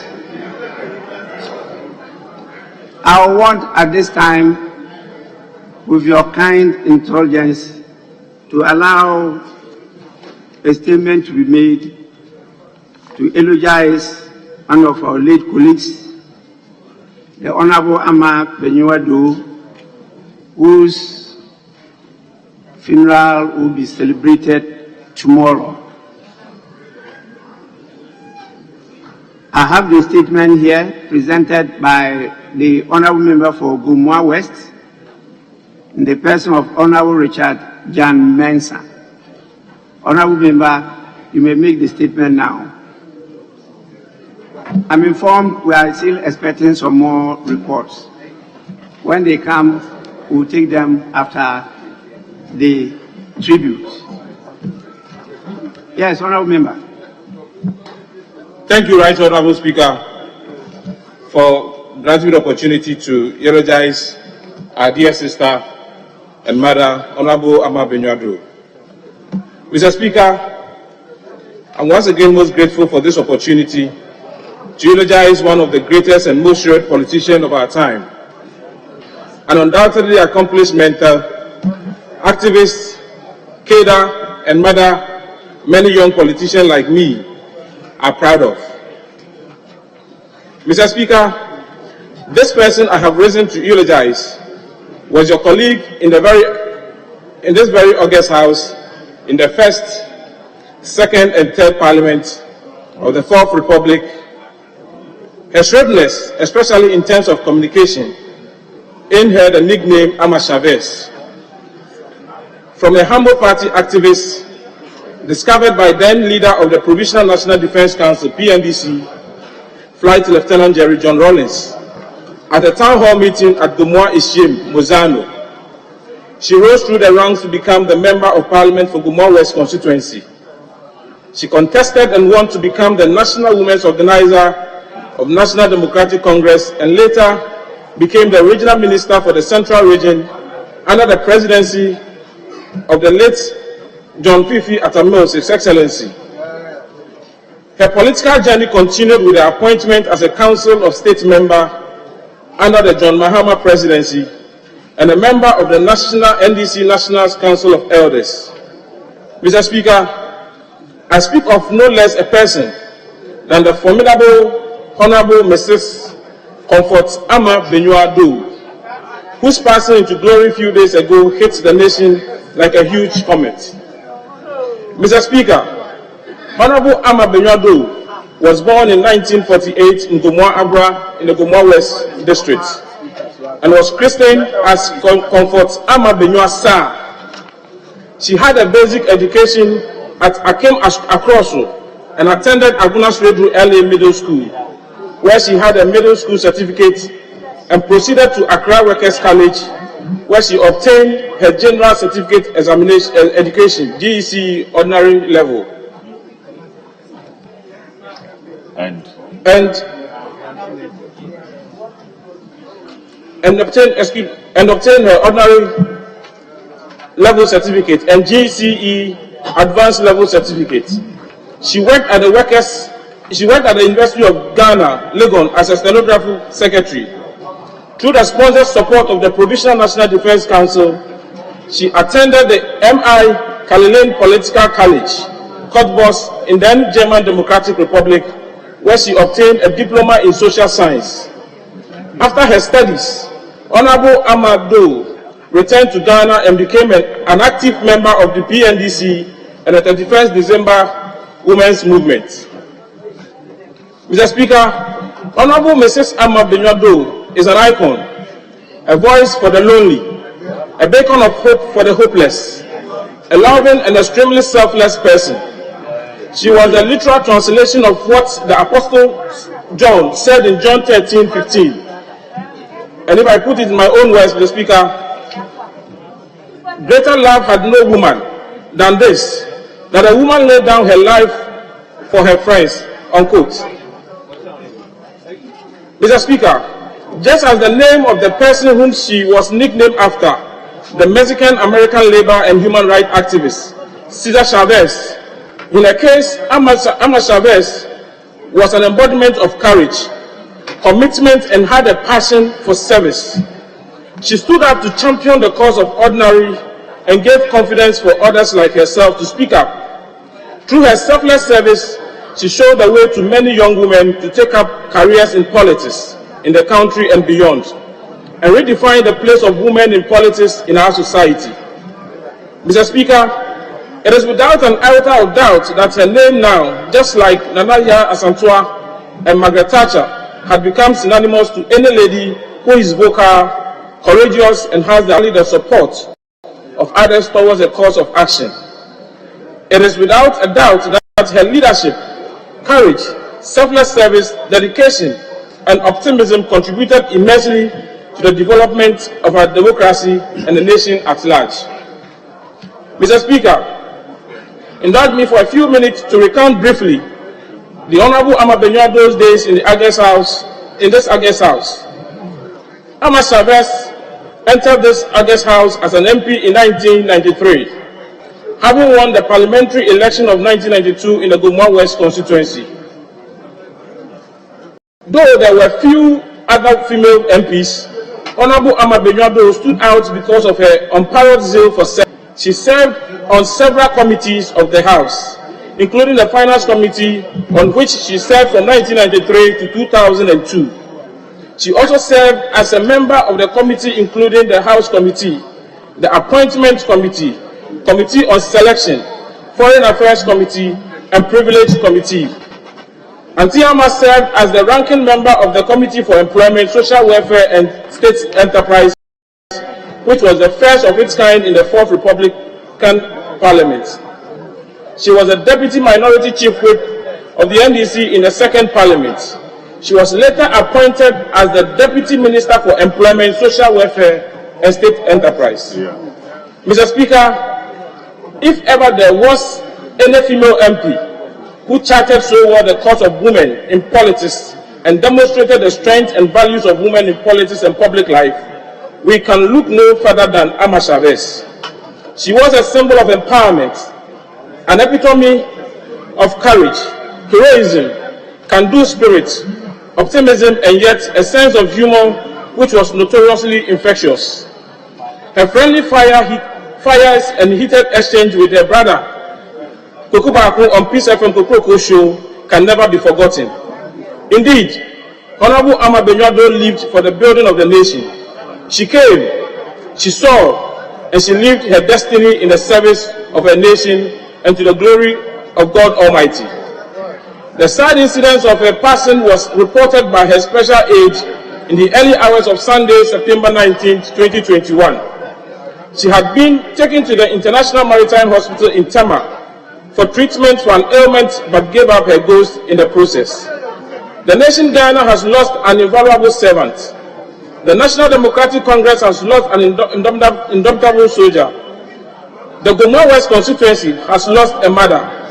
The agenda for women empowerment has lost a formidable advocate.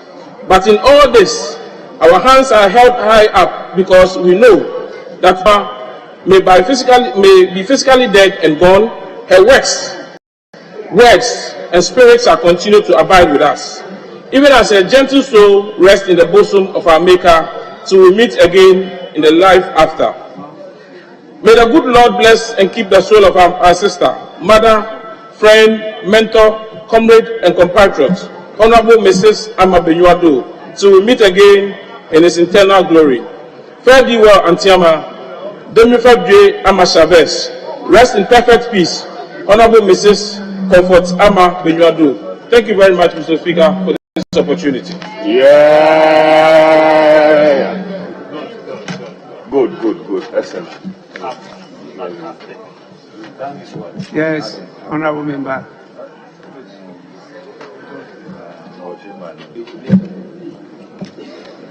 Thank you, Honorable Speaker. I would like to commend the maker of this statement in honor of the late Honorable Ama Benyuado. Mr. Speaker, I had a personal encounter with Honorable Ama Benyuado when she brought a ward to a place where I was a teacher. And the ward became my ward as well. And for that reason, we interacted for a number of times. As a politician of her level, she modestly trained that girl who was her ward, and I also took care of her in the school.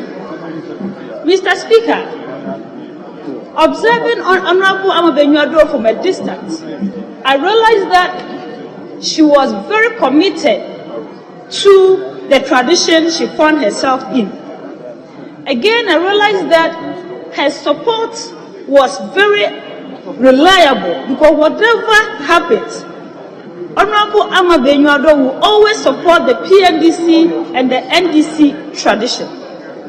Mr. Speaker, this is a woman who will always show appreciation to the tradition that took her from a level to a more higher and a more appreciable level. She is an icon for women politicians, in that, aside all her support, she was humble enough to learn from her level of joining politics to where she got to. And for her unflinching support, she remained strong and firm in the tradition. And for that reason, she rose through all the ranks, from a parliamentary candidate to an MP, to a women organizer, to minister. That shows that no matter the level we find ourselves as women, we can't always serve, we can't always be humble enough, and we can't always learn to get to a level that we're emulating as we are doing today. Mr. Speaker, I want to say that this is a role model. No matter where we find ourselves in the political device, we should emulate as women to learn to achieve higher levels, and also whenever we're given appointments, we manage them so that when we are no more, people could say that we were the mothers of the areas we serve. Mr. Speaker, with these few words, I want to say that Antiama, you fought a good fight. Antiama, we appreciate you because you charted the cause of women politicians with dignity. Thank you very much, Mr. Speaker.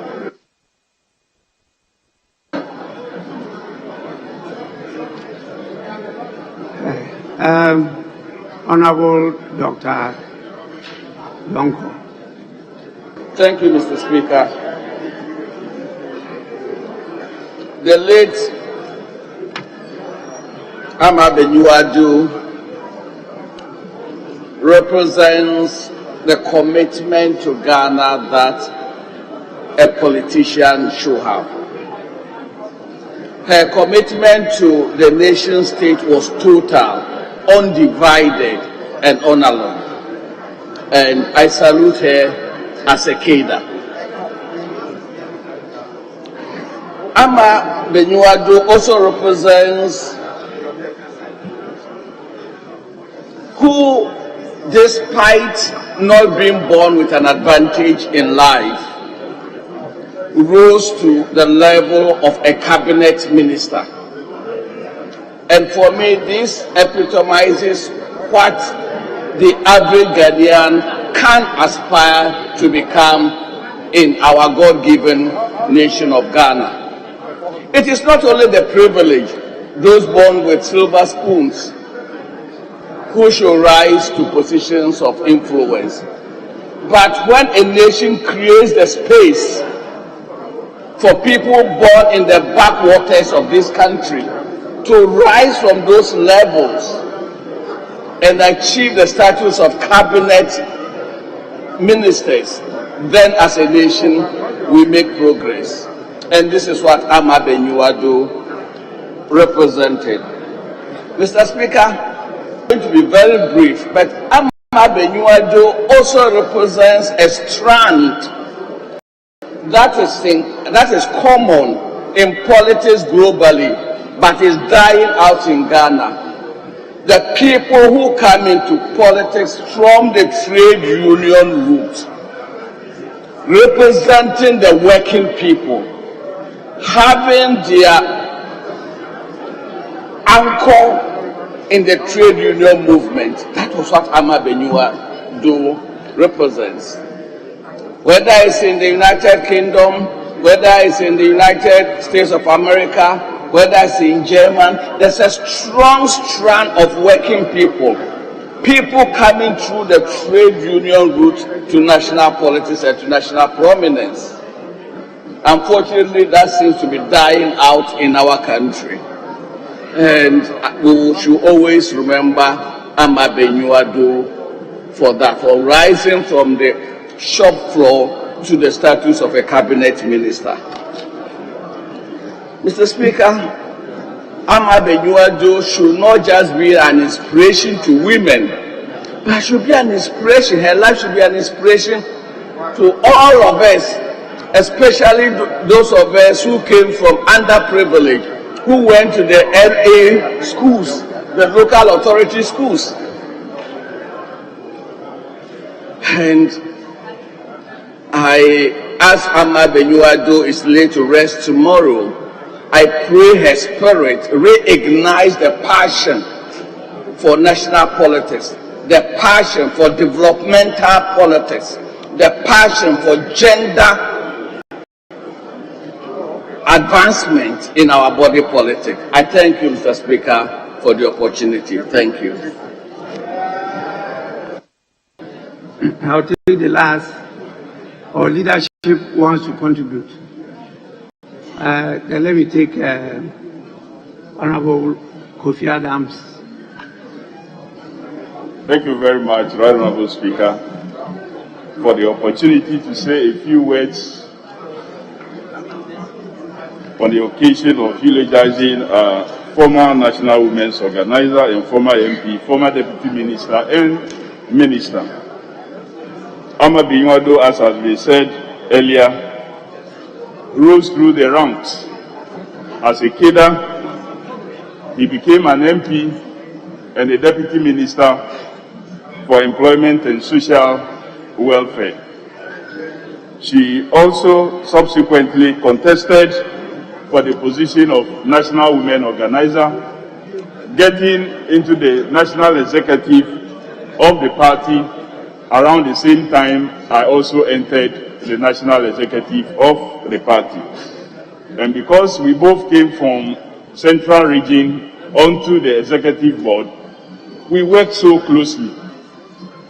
We worked continually till the party won the elections of 2008 and was appointed the Regional Minister for Central Region. Mr. Speaker, indeed, in the history of our party and the periods we've had opportunity to serve as government in the Fourth Republic, Honorable Ama Benyuado was the only regional minister for Central Region who was able to do 4 years continuously without interruption.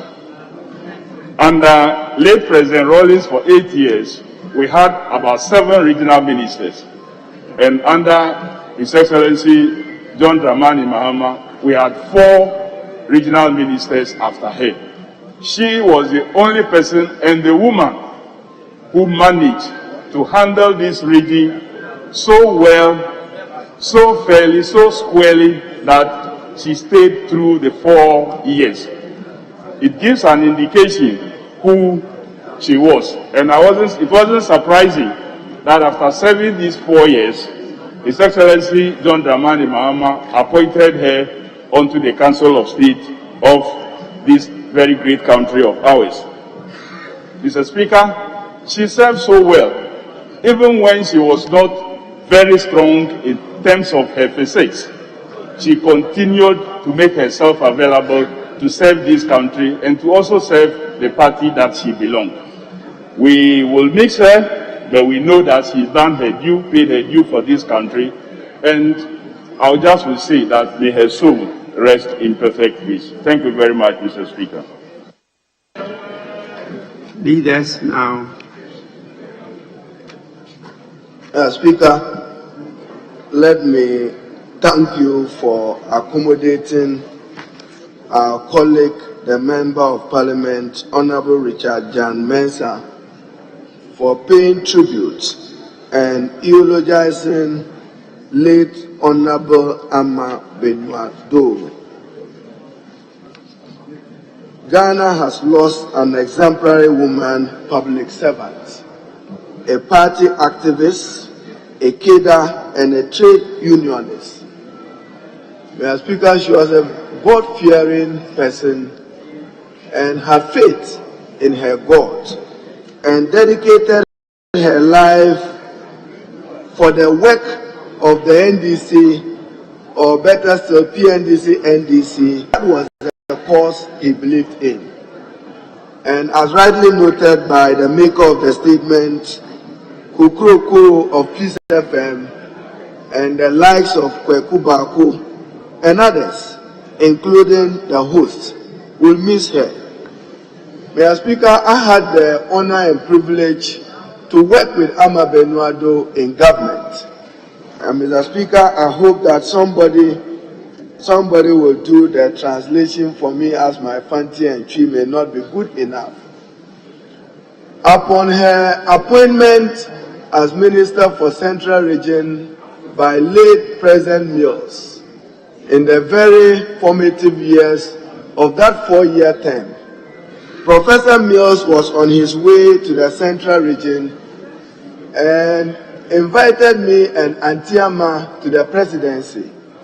Mr. Speaker, he said, Miriko Fim Manti Afashe, my name the Emeka Central Region 4. I hope I get it right.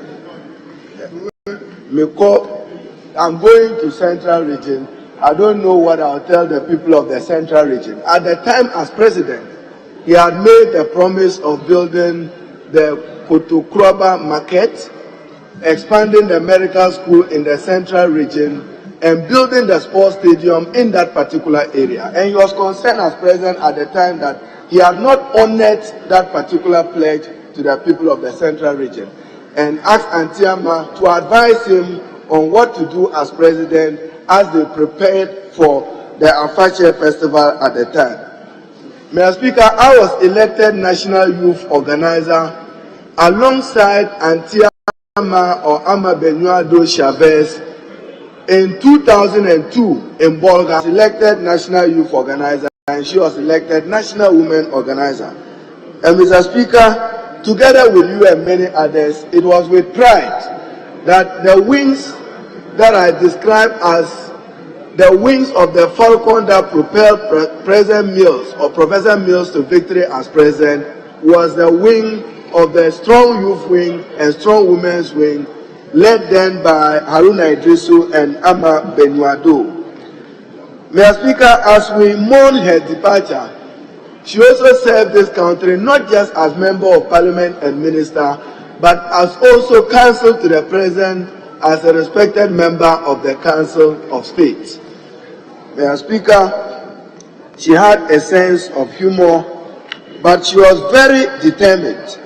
Today, the NDC has structures all over the country, thanks to the like of Ama Benua-Doe, in insisting that the women wing of the party has structures across the country. Mr. Speaker, let me end with another incident of Ama Benua-Doe and Professor Mills. We had traveled to Bimbila And we are traveling to the Bimbla constituency, and we are returning around Nakpayile, Makayile, coming to Yendi. On our return to Tamale, when we got to the turn, the popular, those who are familiar with Yendi, when we got to the turn popularly referred to as Pulpun, anti-MS vehicles somersaulted into the bush. Then candidate Mills stood by the roads in Owl and shouted, "Ama, don't die, Ama, don't die, Ama, don't die." And a few persons then came and assisted her out of the ditch and brought her for her to be taken to Tamale attention. This is the weight of her sacrifice in contributing to the building of a strong, viable political party and a strong, viable democracy in our country. My sympathy and condolences go to the immediate family and to the NDC greater family and to women who were inspired by her exploits and contribution to our democracy. I thank you, Mr. Speaker, and once again want to thank the maker of the statement for this.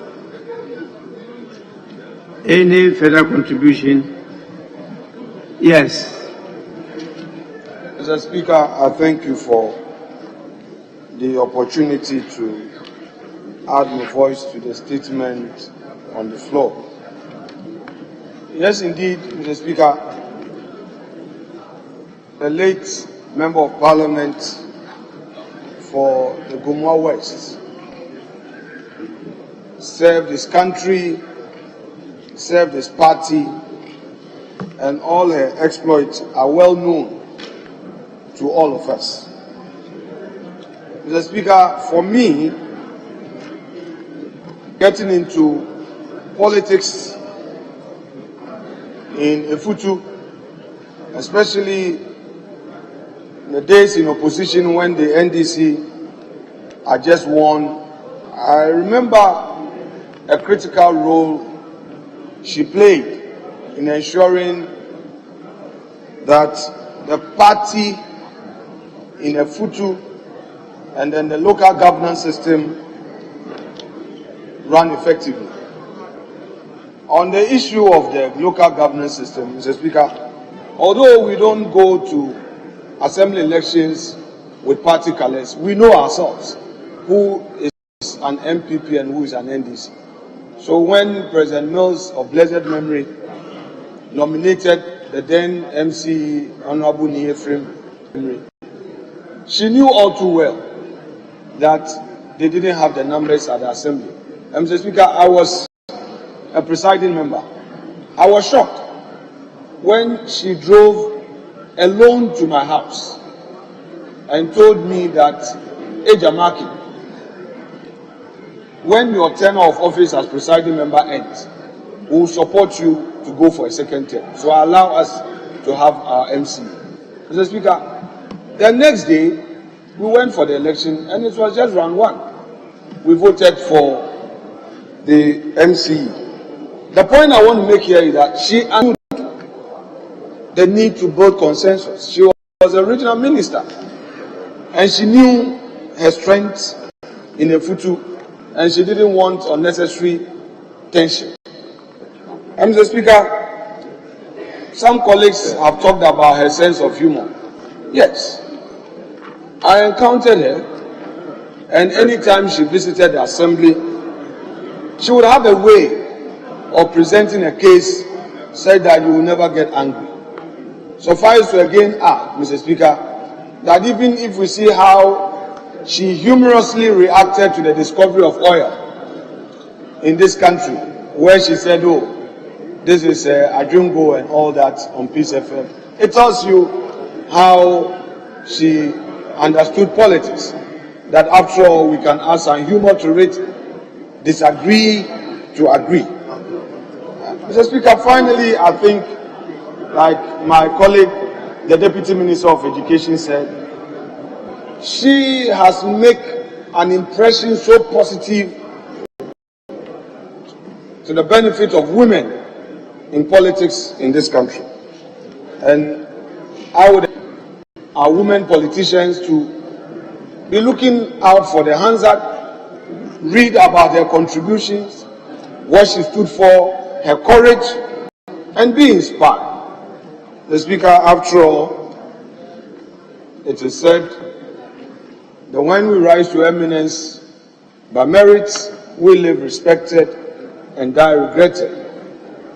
It comes without doubt that on a day like this, we regret a person because she rose to eminence by merit. She lived respected, she served the country, and everything she did will inspire all of us till time shall be no more.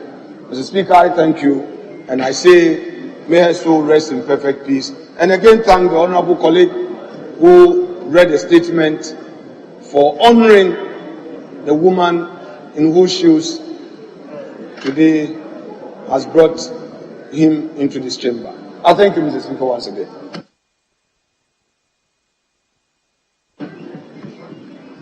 Honorable members, just a few words to add to what you've already said about our colleague, former colleague, the late Ama Benyuado. Having worked with him for so many years, I can say without a shadow of doubt that she was a woman of courage, of valor, and of integrity. The late Ama, as a young woman, was the few women in those days that of the heat of the 31st December revolution stood up to be counted to rekindle the struggle to liberate and empower women. And she did it without fear or favor. When I got close to her, I saw in her a very admirable and true politician who really was committed and loyal to serving his country, Ghana. Her humility was exemplary. And many people are not aware that she was a humanist. And in fact, she adopted a number of children, took care of them until they finished universities. Yes.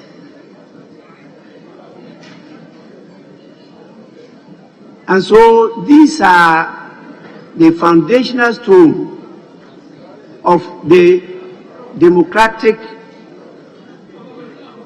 regime that we are enjoying now. They sacrificed their lives to build the foundation for this superstructure we are now putting on in the fourth Republican governance.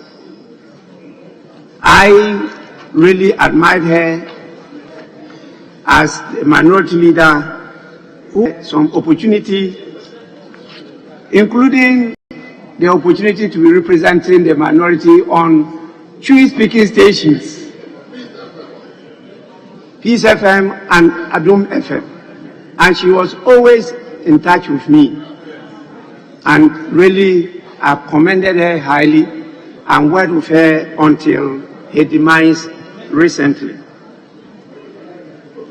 And so I want to assure you I'll be at her funeral tomorrow.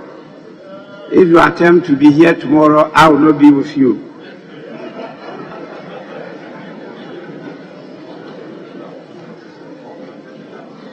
We will have to at least appreciate the efforts of each other.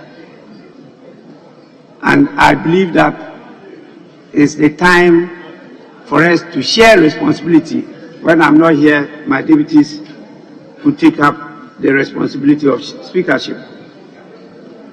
So, honorable members, I want to urge as many of you as possible to be at the funeral. With this, I have another statement, but I want to plead with the minority leader and the person who submitted the statement, Honorable Mohammed Adams Suparu, that since we are not close to the actual funeral day, which is the 40th day after the funeral, after the death of the honorable member, we could delay this until that time so that we don't make it today. That is the late Honorable Haruna Bayirga, a former member of parliament for Sisala West. I'm sure many of you can recognize her by his size. He used to be a man of weight, not as my good friend, the regional minister of Greater Accra. He didn't get to that level. So with this, we'll move on to the next item, and I want to call on the second deputy speaker to take the chair. Yes, Minority Leader. Mr. Speaker, traditionally you ended tributes and eulogy with minutes of silence in memory of the departed Ama Benuado. So if you can lead the House to observe a minute silence before you get the second deputy to take over from you. It's a request I'm making. Well, I will not know about that tradition, but it's a request that you have made, because usually we have done this for a number of former members of parliament. I actually don't recollect us standing up for a minute silence for former members of parliament, but it's a request that I can't say no to.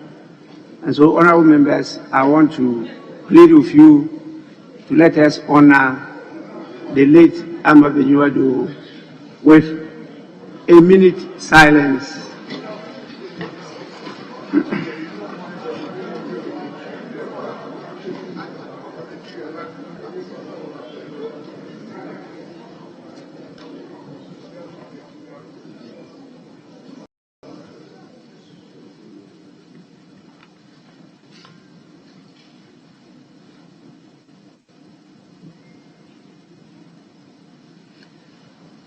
May the soul of the late Honorable Ama Benuado and the souls of all faithful departed rest in perfect peace.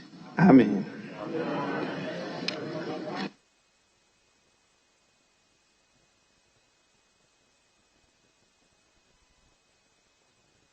Yes, any guidance? Yes, Speaker. Speaker, we should be taking item 19 on page 9. Page 9. Item 19. On page 9, Speaker. At page 9 of the order paper.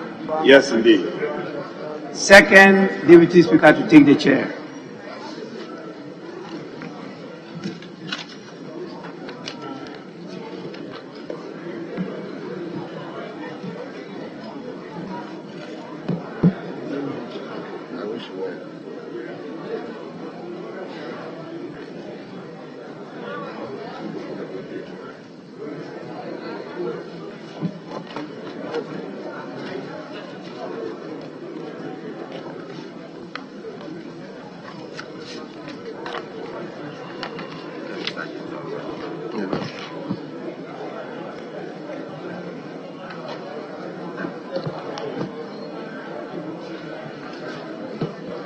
Yes. Honorable Majority Whip. Speaker, I had already indicated that we are taking item 19 on page 9, the motion.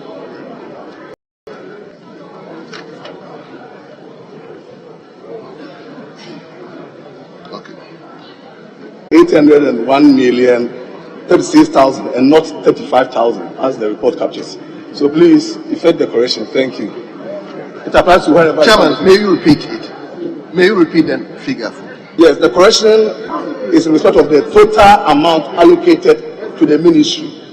And total amount is 801,036,000 Ghana cedis and not 35,000 as the report captures it now. Sure.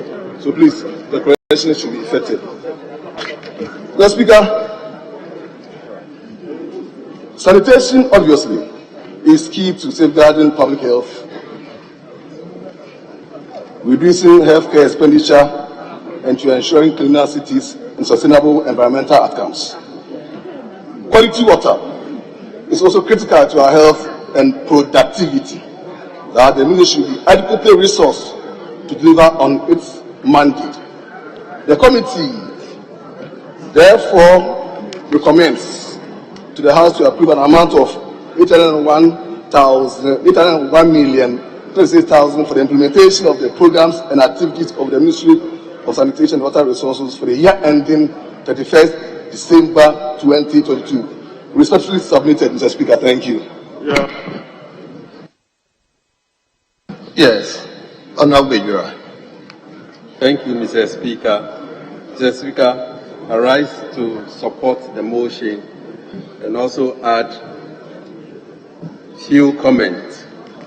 Mr. Speaker, the Ministry of Sanitation, as we all know, was created a few years ago to take care of sanitation as well as water-related issues in the country.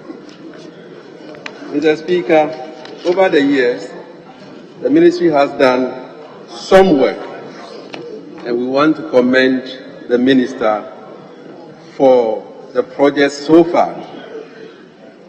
But Mr. Speaker, going through the committee's report, page 13, paragraph 8.4, it is worrying, Mr. Speaker, that the budget overrun by the ministry, as we interrogate your committee, interrogates the ministry. Allocations have been made to that ministry, and if you permit me, I will just quote one item from the ministry's submission. Mr. Speaker, the expenditure for 2021, Mr. Speaker, and what we budgeted for the ministry, just one item. 10,000 Ghana cedis was budgeted, Mr. Speaker, for office materials and consumables. But as we speak, Mr. Speaker, actual expenditure came to 1.5 million Ghana cedis. And the question is, how can you budget 10,000 for office consumable and then you spend 1.5 million Ghana cedis on only office consumable? And this ran through most of the expenditures. Contract cleaning services, Mr. Speaker, 24,500 was budgeted. An amount of 145,000 cedis was spent. Foreign travels, 30,000 was budgeted, Mr. Speaker. 208,000 was spent on foreign travels. Mr. Speaker, local travels of fuel and lubricant for official use, 30,000, and 208,000 was spent. This ran through the whole of the ministry's budget.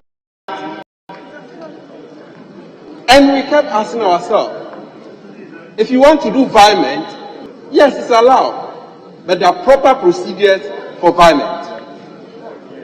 An amount cannot be allocated and you decide, taking for instance 10,000 and spend 1.5 million Ghana cedis on only office consumable. This calls for worry.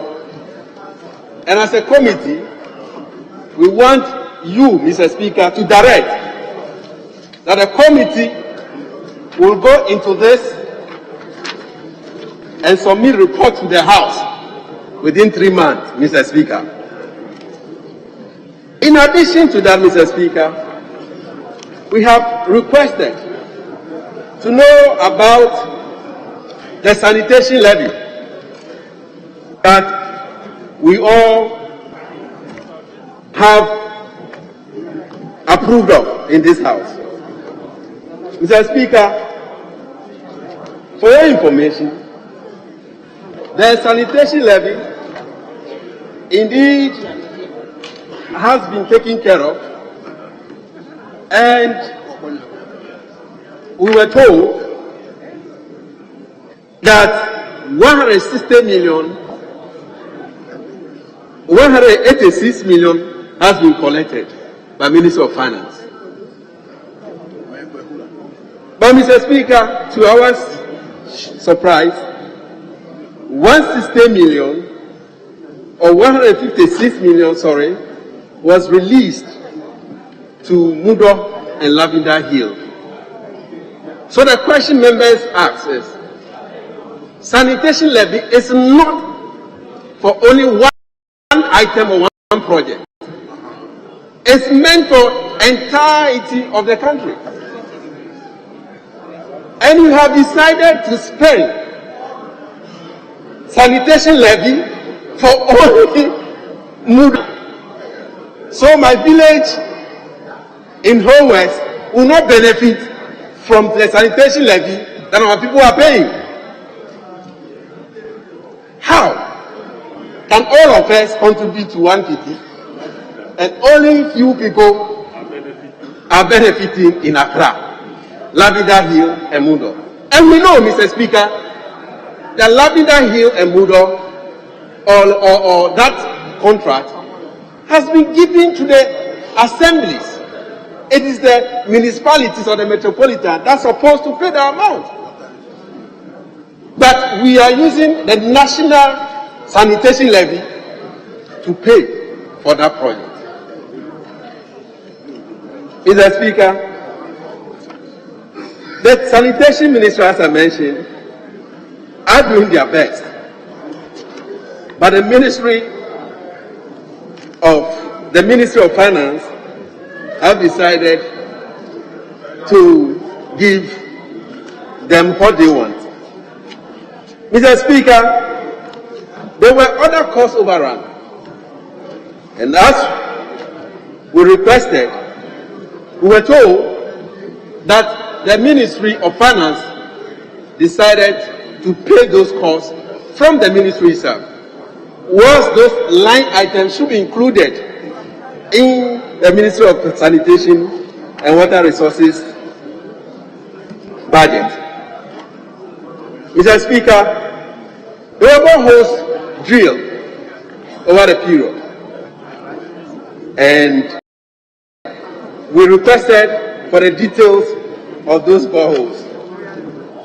Yes, indeed, we have what we call the borehole that is for mechanized boreholes, Mr. Speaker, and this is surprising to know that it's only few regions that has benefited. It is not every region in Ghana that has benefited. We have 16 regions in Ghana, and we expect all the 16 regions to benefit from this borehole.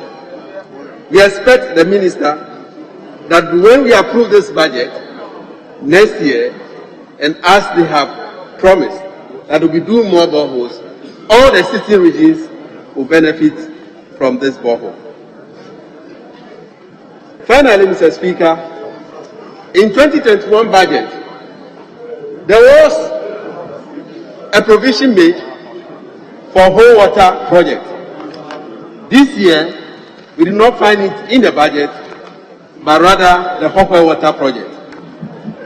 We pray that the whole water project will come on stream, just as we have the Aqua Vita project and other projects that this House has approved of that have not seen the light of day up to today, that we will see, the minister will make sure that the Hopewell Water Project will come on stream in 2022, and the whole water project will also come on as we budget for those ones as well. With this view, Mr. Speaker, I thank you.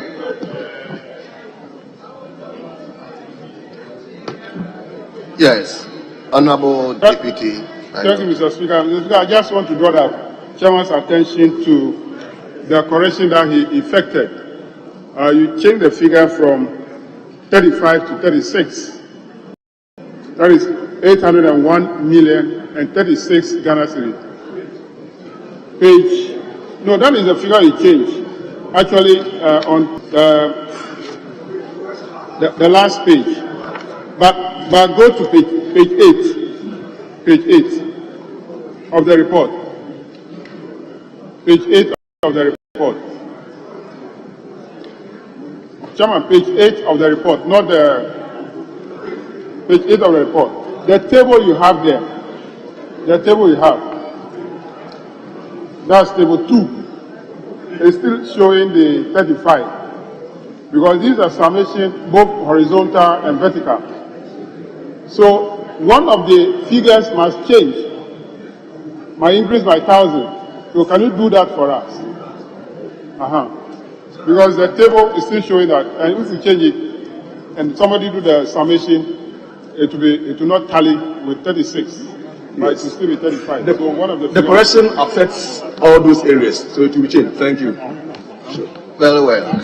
Honourable members, at the conclusion of the debate, the question is, as many as are in favour of the motion, say aye. Those against the motion, say no. Honourable members, the ayes have it. This House has therefore approved the sum of 801,036,000 cedis for the services of the Ministry of Sanitation and Water Resources for the year ending 31st December 2022.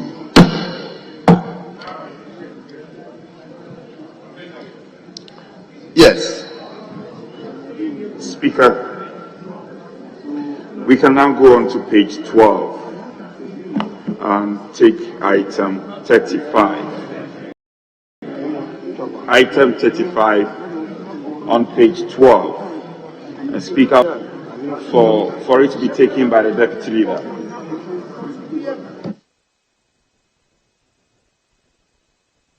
Very well.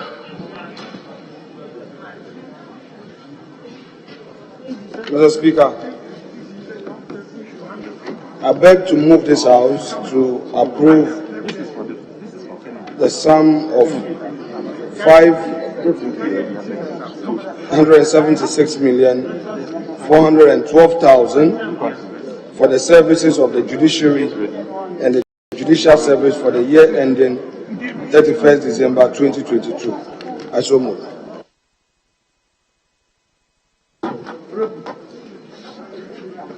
Thank you, Mr. Speaker.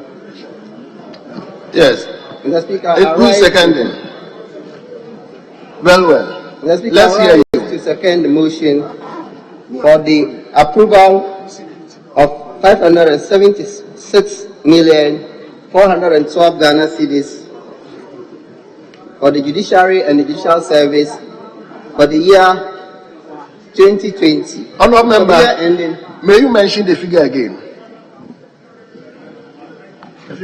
I want to hear the figure, the sum. 576,412,000 Ghana cedis for the year ending.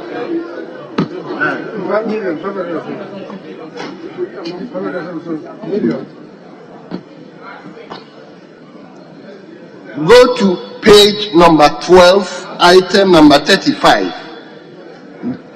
The figure is there.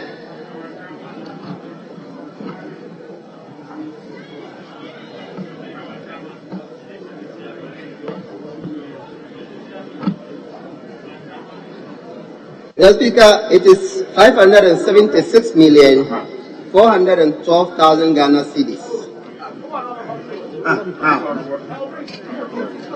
That is different from what is appearing. Yes, please. If you look at the order paper, page 12, item 35, we effected a correction on the advertised Mr. figure. Speaker, may I seek your leave? When the deputy leader was moving the motion, he effected a correction. So the new figure is 576,412,000. And that correction was effected by the deputy leader in the course of moving the motion. Very well. So, honorable member, let's hear you. So, Mr. Speaker, I rise to second the motion in approving the amount of 576,412,000 Ghana cedis for the year ending 31st December 2020 for the Judiciary and the Judicial Service 2022. Mr. Speaker, having said that, last year 2021, this House approved for the same institution 393,028,530.52 Ghana cedis. This year 2022, Mr. Speaker, the amount of 576,412 Ghana cedis is allocated for the Judiciary and the Judicial Service to undertake the following key interventions. 1. Try 99,207 cases out of the projected figure of 122,803. Commence the preparatory works towards the construction of a new Judicial Training Institute. Complete the WA High Courts. Connect 151 courts to the ADR. In addition,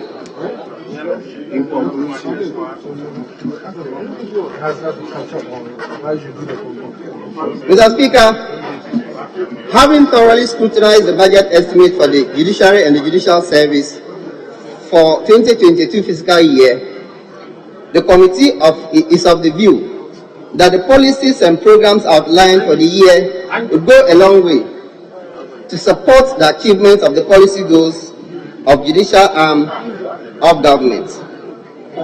The committee accordingly recommends to the House to adopt its reports and approve that sum that I mentioned earlier on, 576,412 Ghana cedis for the year ending December 31st, 2022.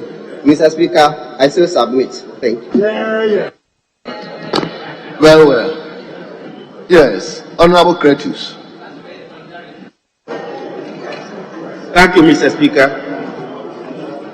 Mr. Speaker, I rise to support the motion moved by the majority leader and then the deputy majority leader and supported by the chairman of the acting chairman of the committee, that this honorable House approve the sum of 576,412,000 Ghana cedis for the services of the Judiciary and the Judicial Service for the year ending 31st December 2022. Mr. Speaker, I just want to make some few comments with regards to this budget estimate. My first observation is that the amount that the Judicial Service and the Judiciary, that is through the Chief Justice, proposed to the President or submitted to the President was 622,658,441 Ghana cedis. The Presidency receives it under Article 179, 3 and 4, and in his wisdom decided to vary it downwards because of the fiscal constraints facing the country. Mr. Speaker, the figure 576,412,000 cedis was not the estimate given by the Office of the Chief Justice. It is the figure that the Ministry of Finance agreed with the President and brought to this House. This certainly is in contravention of Article 179 of the 1992 Constitution, particularly clauses 3 and 4. Mr. Speaker, for the avoidance of doubt and without being pedantic, let me refer this August House to the provisions of that. 1793 says that the Chief Justice shall, in consultation with the Judicial Council, cause to be submitted to the President at least 2 months before the end of each fiscal year, financial year, and thereafter as and when the need arises. A, the estimates of administrative expenses of the judiciary charged on the consolidated fund under article of the Constitution, and B, estimates of development expenditure of the judiciary. And 1794 is very instructive. It says, and I quote, "The President shall, at the time specified in clause 1 of this article or thereafter, as and when submitted to him under clause 3 of this article, cause the estimate referred to in clause 3 of this article to be laid before Parliament." And then 5, the estimate shall be laid before Parliament under clause 4 by the President without revision.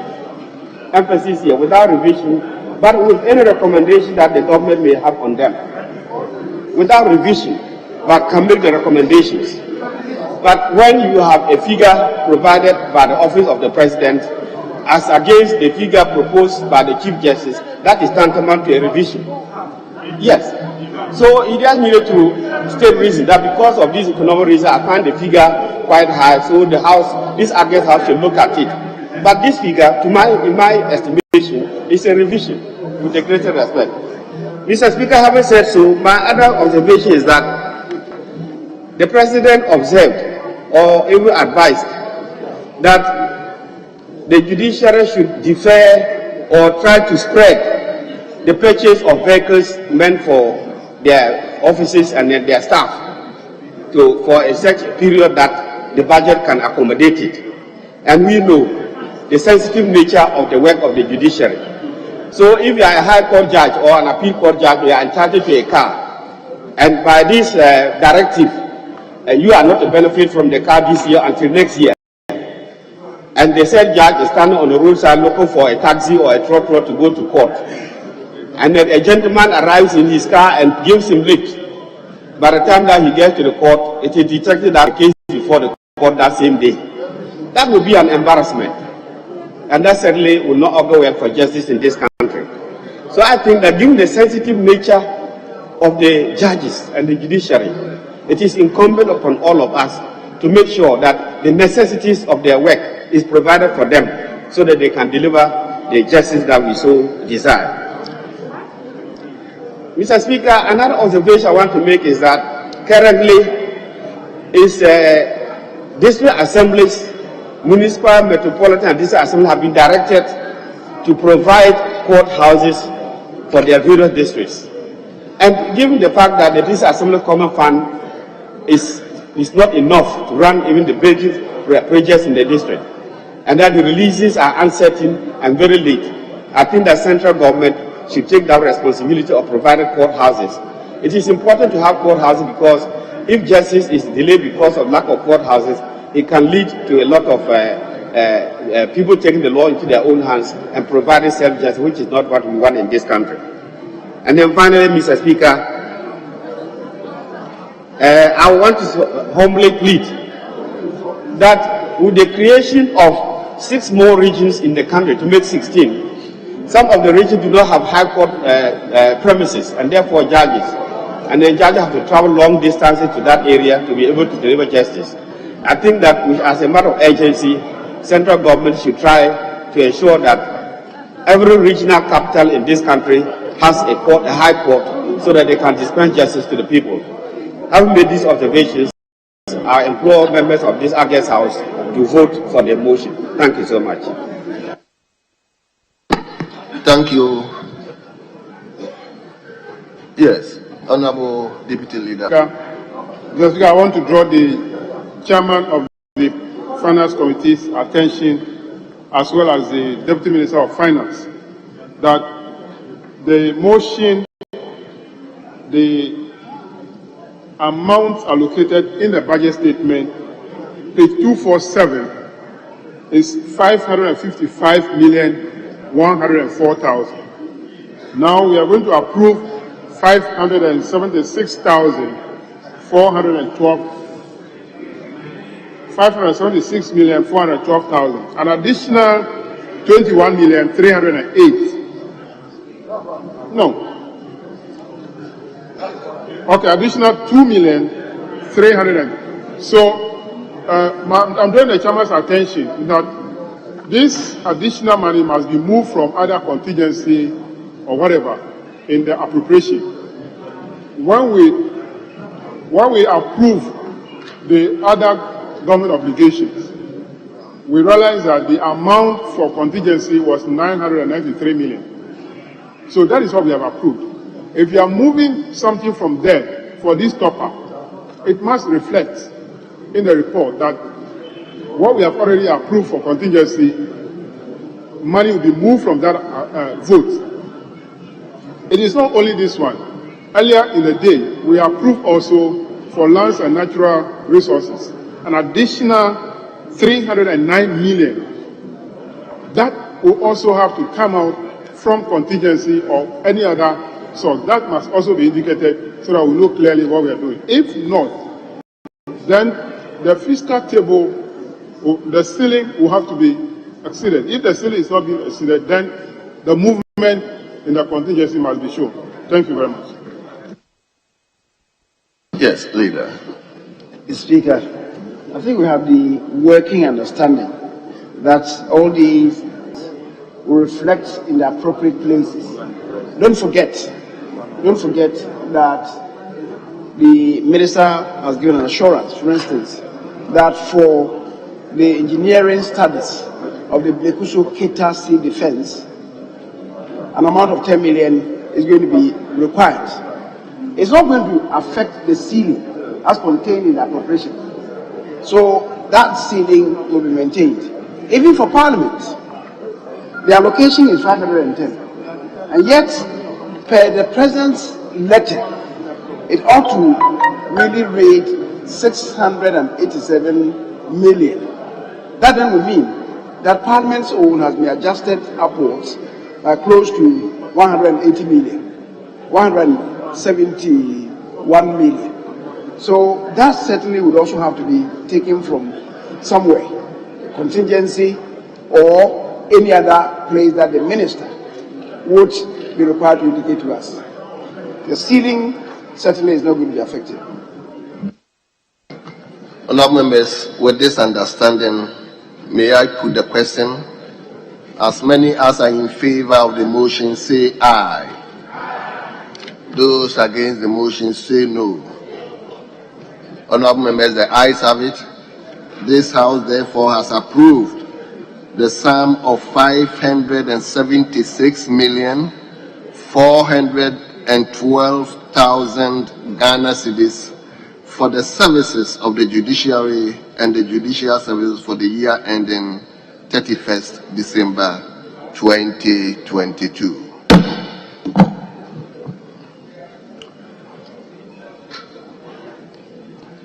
Speaker, may we go on to other paper addendum 3.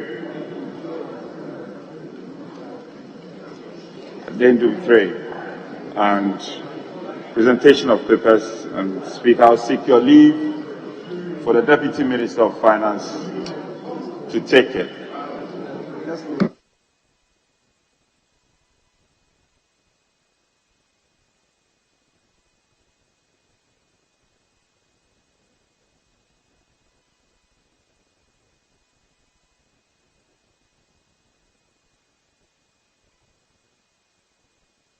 Yes.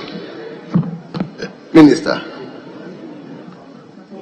credit facility agreement between the government of the Republic of Ghana, represented by the Ministry of Finance, and the government of the Republic of Korea, acting through the Export-Import Bank of Korea government agency for the EDCF for an amount of $68 million United States dollars to finance the implementation of the Northern Ghana Rural Electricity Infrastructure and Access Project. The agreement is duly presented. It is referred to the Committee on Finance for consideration and report.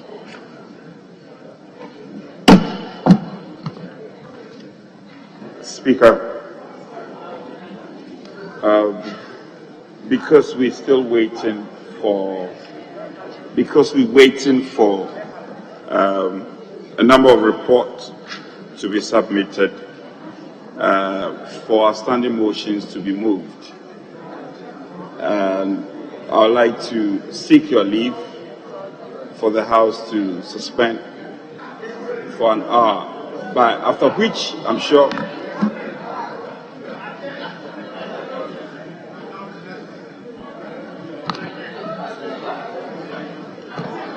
Yes, Honorable Deputy Minority Leader.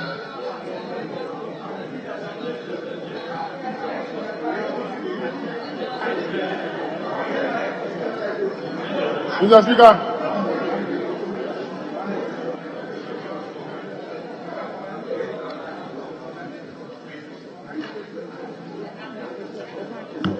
Mr. Speaker, I think we are all learning useful lessons from what we have done. All these problems that we are having, they are ensuing from this new arrangement of clustering committees, which some of us spoke against, and people wouldn't listen. Now, senior clerks are in charge of about 8 committees, and they want to be in charge of all the reports. That's why we are where we are. We advised, people wouldn't listen. People wouldn't listen. Mr. Speaker, it has nothing to do with us, but what has been imposed on the system.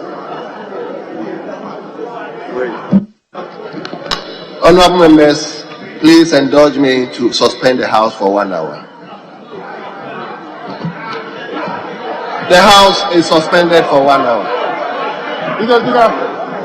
Mr. Speaker.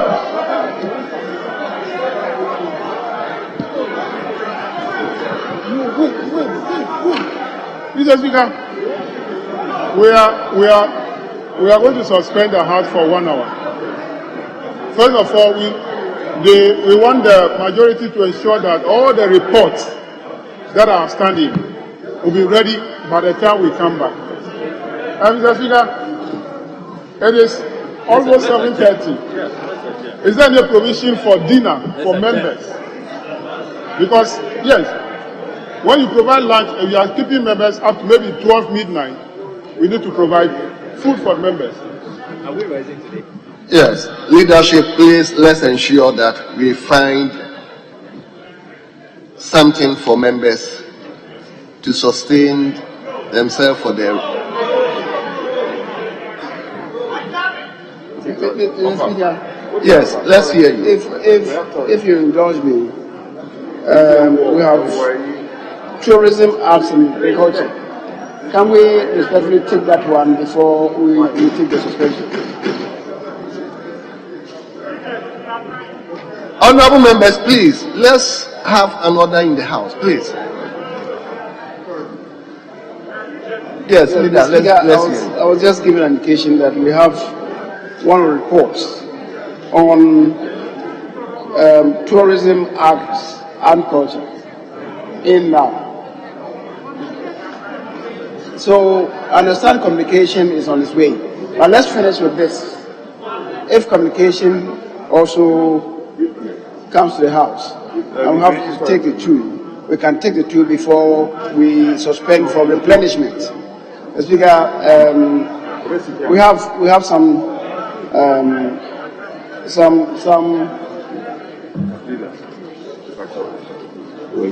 tourism minister.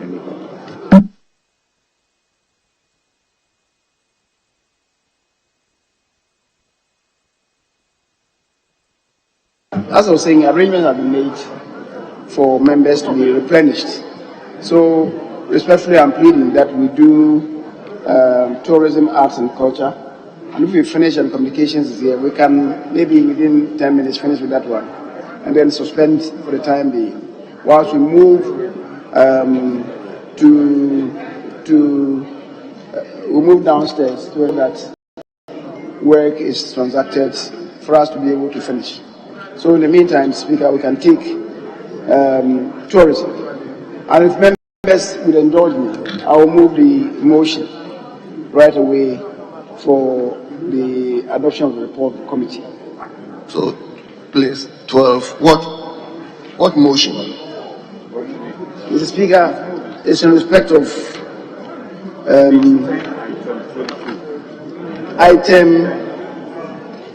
item 22 on page 10. Item 22 on page 10. Very well. Honourable members, let's turn to page 10, item number 22. Motion.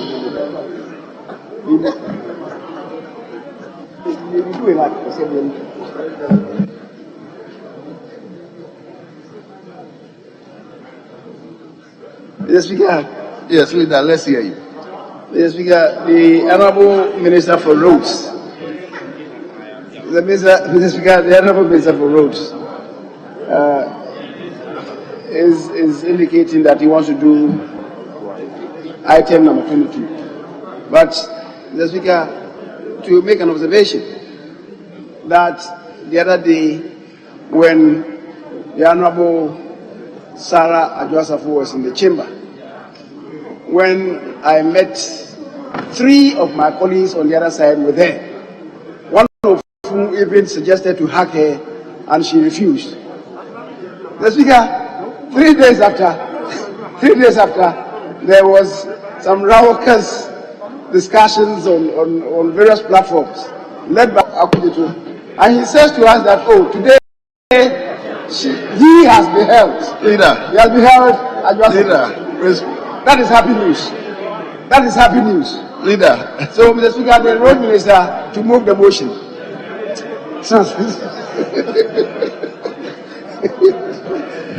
Yes. Honourable Minister for Roads, offer. May you take the motion for us. Motion number 22, offer.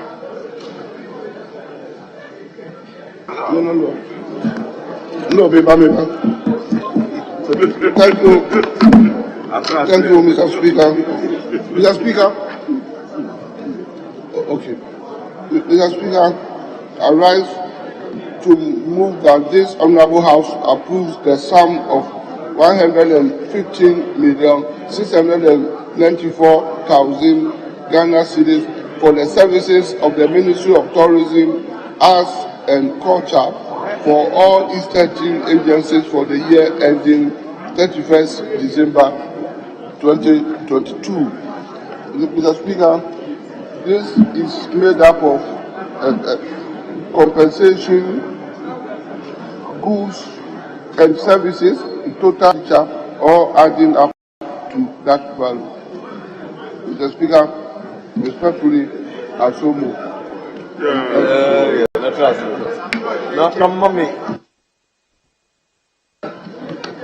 Yes. Who is seconding it? Yes, Honourable Edu Johnson. Thank you, Honourable Speaker. I rise to second the motion moved by the Honourable Minister, and in the process, I present your committee's report.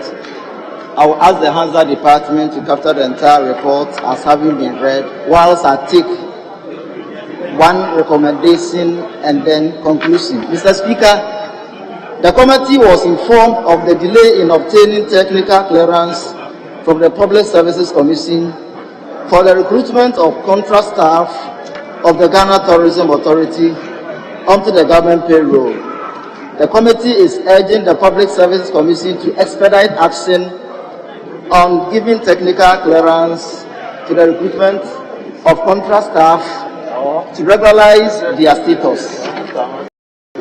In conclusion, Mr. Speaker, the Joint Committee on Trade, Industry and Tourism, Youth, Sports and Culture, having critically examined the 2022 budget estimates of the Ministry of Culture, recommends to the House to approve the sum of 115,694,000 Ghana cedis being budgetary allocation to the Ministry of Tourism, Arts and Culture to enable it carry out its program and activities for the 2022 fiscal year. Respectfully submitted, Mr. Speaker. Thank you very much. Yes, Honorable Wyoming. Thank you, Mr. Speaker.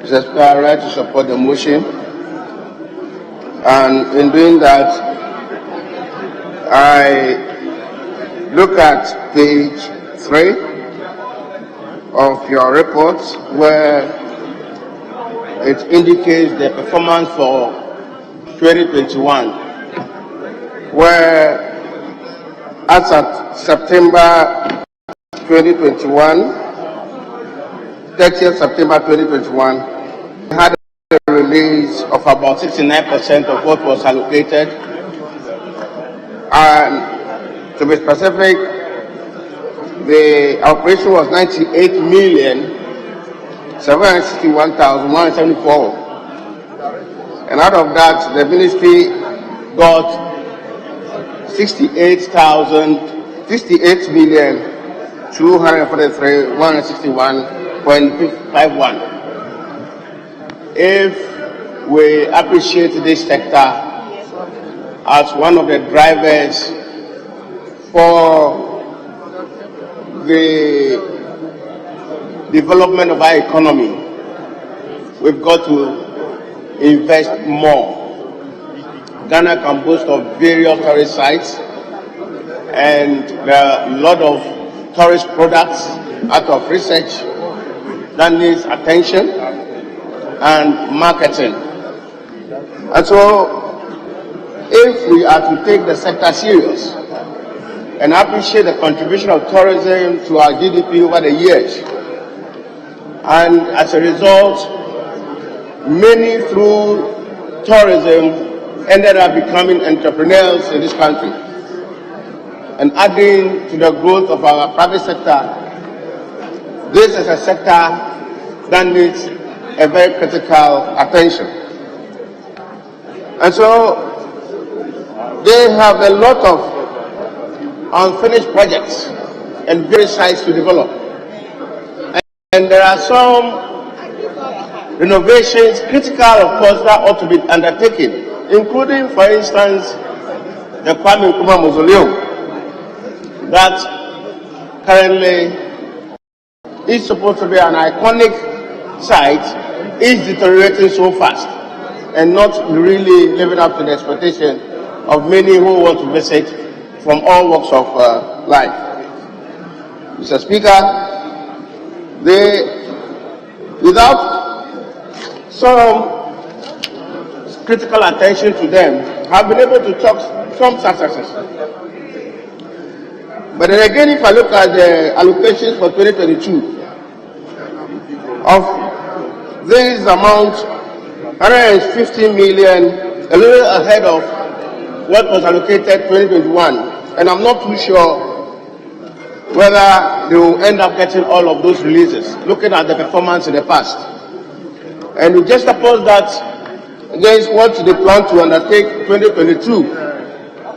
I fear that they might end up next year at this time not achieving so much they have planned to undertake. I think there's a need for the sector to be given the fullest attention that it deserves, and I appreciate their contribution to the GDP and job creation, and of course getting a lot of opportunities to market the country to the external world, for which the people may want to maybe visit and end up becoming, entrepreneurs and adding to our private sector growth. So, Mr. Speaker, without saying much, I think there's a need, as I indicated, if there is an opportunity to review the budget mid-year, there should be the need to put in a word for them so that they can have some upward adjustments to what is allocated, more especially to their goods and services, because they have a lot to really undertake, and the capex, so that they can be able to complete most of the projects they've embarked on, and some of which I just mentioned in the submission. So, Mr. Speaker, on this note, I support the process for the motion for the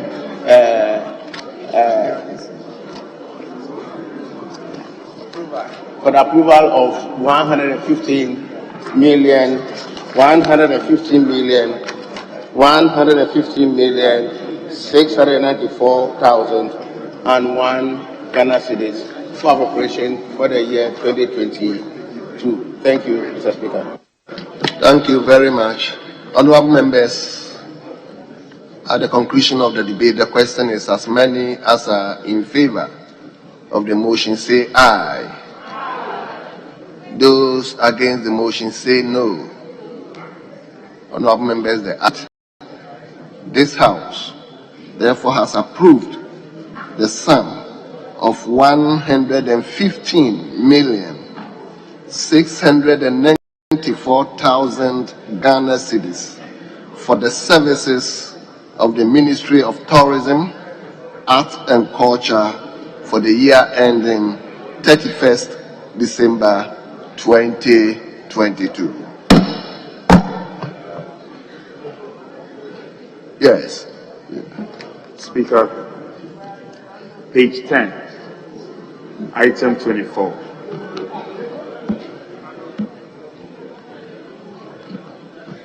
Honorable members, let's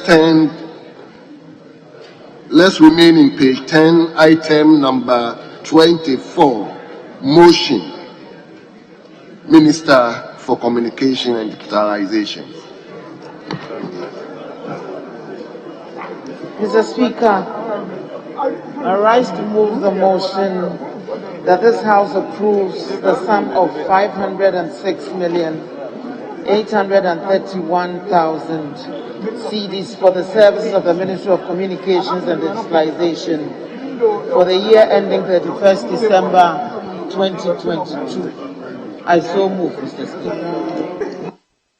Very well. Yes, Chairman of the committee. Yes, Honorable Sylvester Tete. Right, Honorable Speaker. Forgive my voice. I hope you are the Vice Chairman, eh? I'm the Vice Chairman. You are the Vice Chairman? Yes. Okay. Right, Honorable Speaker. The Ministry for Communication and Digitalization appeared before the committee with all the agencies. Mr. Speaker, we perused the activities of the Ministry 2021 budgetary allocation, and we also looked at the activities earmarked for 2022. Right, Honorable Speaker, it was evident that in the face of COVID, the ministry did a lot of work, more especially training girls in ICT, and of course providing a backbone for ICT and e-governance in our country. However, it was obvious that the budgetary allocation for the ministry in 2021 was not fully met. We hope that in 2022, the ministry will be fully resourced to be able to undertake its activities. Right, Honorable Speaker, I pray that the Hazard Department capture the full report as having been read by myself for the committee. Let me move to the conclusion and some remarks made by the committee. Right, Honorable Speaker, the committee has critically examined the 2022 annual budget estimate of the Ministry of Communication and takes a view that the estimates are justified. We pray that at least the entire budgetary allocation should be given the ministry to enable the ministry and undertake its activities. The committee also took a view of annual reports that had been delayed, but we are grateful to the minister for having worked so hard to have laid before this House reports from 2015, 2016, and 2017. And there's a firm promise that the subsequent report will be laid as soon as the Minister lays hands on it. Right Honorable Speaker, with these few words, let me also emphasize key institutions under the ministry like the cyber security and then digital. The cyber security needs to be resourced because the threat of cyber security is imminent and the ministry should be fully supported to undertake its activity fully. Right Honorable Speaker, with these few words, I support the motion. Thank you. Thank you very much. Yes, Honorable Member for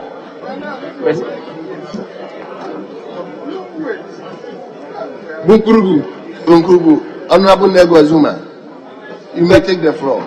Thank you, Mr. Speaker, for the opportunity to contribute to the motion that this Honorable House approves the sum of 506,831,000 for the use of the Ministry of Communications and Digitalization.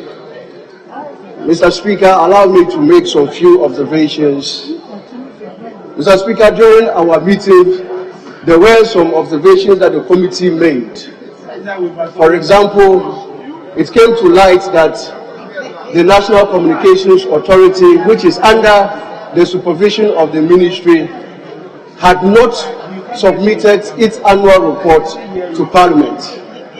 As a result, the committee recommended that we suspend sitting and be finished with the report before we could consider the estimates of the ministry. Mr. Speaker, this is a violation of the Constitution under Article 1036, a violation of the standing orders of this House, particularly Order 102. And in fact, Mr. Speaker, a violation of the NCA own act that established it. So, Mr. Speaker, we demanded that the report be laid. During the suspension, Mr. Speaker, it will interest you to note that 3 of the outstanding 6 reports were brought before the committee. And Mr. Speaker, if you recall, yesterday 3 of those reports were laid before the House. Mr. Speaker, the issue in relation to Ghana Meteorological Service Agency also came to light. We discovered that the Meteorological Service Department in 2021 budget projected that they will be able to raise under their IGF 26,118,629. Mr. Speaker, as at October this year, they were only able to raise 755,335 Ghana cedis. If you look at the difference, it is very huge. And we discovered that the inability of the Meteorological Service to raise this money is as a result of some major stakeholders not honoring their statutory obligations, precisely the Ghana Airport Company Limited and Ghana Civil Aviation Authority. Mr. Speaker, these payments is statutory and they are failing in their obligation to pay. And this has repercussions to the operations of the GMET. So we are asking, Mr. Speaker, that Parliament institute an investigations into why these companies are not honoring their obligations for GMET. We all know the importance of GMET because, Mr. Speaker, they are mandated by law to regulate the airspace to ensure that there is safety in the movement of our aircraft as well as the vessels in our high seas. And therefore, if they are constrained with logistics, they will not be able to perform their legitimate duties. So it is important that Parliament look into it. It also came to light that the ongoing SIM card registration, that 5,528,522 people have so far been captured. However, only 1,060,328 have been verified biometrically. Mr. Speaker, there is a constraint here. These numbers does not meet the total number of people who are using SIM cards. We have active SIM cards of about 33 million Ghanaians, yet only 1,060,000 have been verified biometrically. The reasons for the slow pace of the exercise is that the National Communications Authority, under the supervision of the ministry, has made the national ID card the only mandatory requirement for registration. Mr. Speaker, I think that if we have to go this way, it will take us more than 5 years to be able to capture everybody. The law under which this exercise is being taken does not limit the exercise or the requirement to only the national ID, Mr. Speaker. So we of the committee are of the view that we should be allowed to use also national ID cards such as the voter ID card and the passports and also the driver's license, so that to facilitate the process. Mr. Speaker, the Cyber Security Agency also came into scrutiny, and I must say that there was no compensation made for the staff of the Cyber Security Authority. This year, Cyber Security Authority was launched with the promise that under the Obatampa program, they will be given 50 million Ghana cedis to take off. Yet, as we speak, there is no such allocation for the cyber security to operate. Mr. Speaker, we are again calling on Parliament to look into this issue. If we have to ensure that all of us are protected, then we should ensure that they are well resourced to carry out their mandates. Thank you, Mr. Speaker, for the opportunity. I would like to end by emphasizing that I support the allocation of 5,506,831 Ghana cedis for the ministry. Thank you, Mr. Speaker. Honorable members. Thank you. Leader, you want to take it? Yes. Honorable Minority Leader. Let's hear you. Mr. Speaker, I would endeavor to be very brief, and may I, with respect, refer you to page 7 of the committee's page, not 7. Just one comment, Mr. Speaker, on Ghana's transition from analog radio and television to digital radio and television. Mr. Speaker, is captured in the committee's report, and it's important that the minister shares with us what is the time limit for a switch off. Mr. Speaker, is captured in paragraph 11.3. The committee noted that the ministry is faced with prolonged delay in switching off the analog system. Mr. Speaker, since 2006, if you remember your own constituency, the late Afrifa of Fomina, I was supposed to go with him to Antalya, Turkey, for a discussion on Ghana's roadmap. He met his untimely death when he returned from this conference. I'm just appealing to the Minister for Communication to give this country a date for switch off from analog radio and television to digital radio and television. Because, Mr. Speaker, when we undertake that, only yesterday I read an article from the Telecom Chamber about the lack of spectrum in the country. Because, Mr. Speaker, through that migration, Ghana will benefit from a digital migration dividend, which may usher us into a fifth generation network or an improvement of our existing 4G network The telcos are even complaining that the current 2G that some of them are using are technology neutral. So, Mr. Speaker, I support the motion, but we want the Minister for Communication to come definite. When will you lead this country, as is required of you, to migrate Ghana from analog radio and television to digital radio and television? Mr. Speaker, when that happens, fairly she's done well. There's now an improvement even in the quality of voice and in the quality of radio and television, but that is not enough. For instance, with the kind of things anticipated by the Minister for Finance, billing system, free to air. How are televisions going to bill in order to be able to pay appropriate taxes?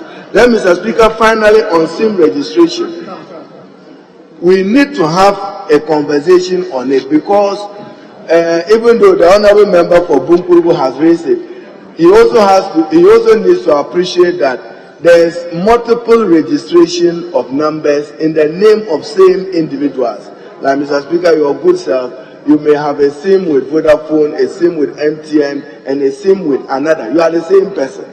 And therefore, in the country, the significance of introducing SIM registration, which was to deal with anonymous crime, which was growing. Somebody just takes your phone and then texts you and say, you are this. Then he throws the SIM away. You can't trace it. Even criminals and the fraudulent person. So we need to complete a SIM registration process completely. My other advice is that the NCA must be made to function as a regulator. Even though it comes under ministerial supervision, there should be no interference in the mandate of the NCA as a regulator. Finally, Mr. Speaker, the telecom companies, only one seem to be doing well. Only one. Because we have not taken appropriate policy decisions in terms of what spectrum we made available to them. What is the status of Airtel? We need to know. What decision are you taking on Airtel? The investors have walked away because the Ghanaian telecom market is not attractive because of the kind of spectrum they are using.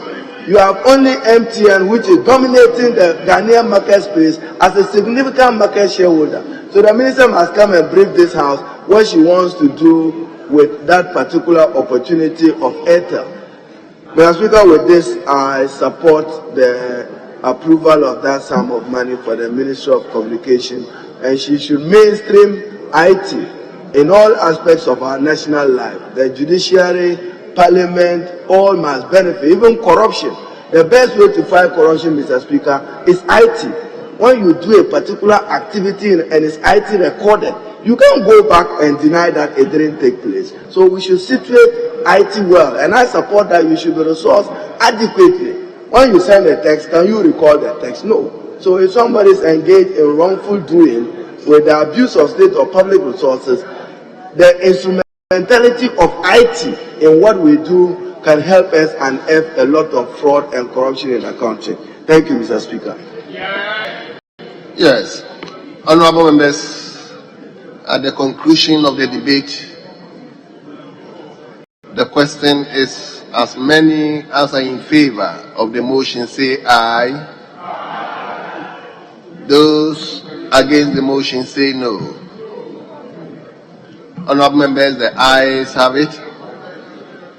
This House has therefore approved the sum of 506,831,000 Ghana cedis for the services of the Ministry of Communication and Digitalization for the year ending 31st December 2022.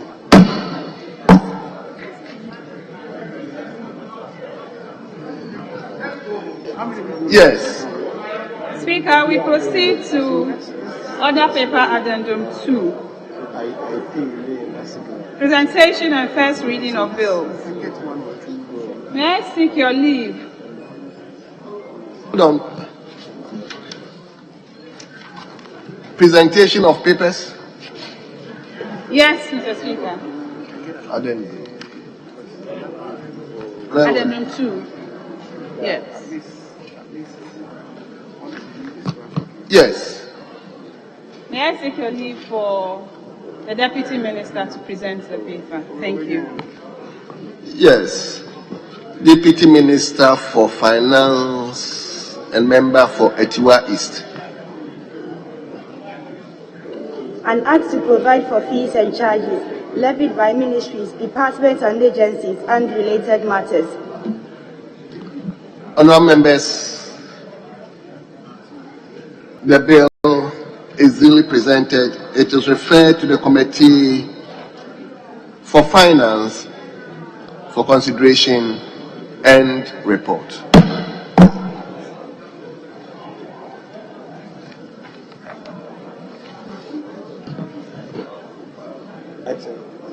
Yes. Speaker, Addendum.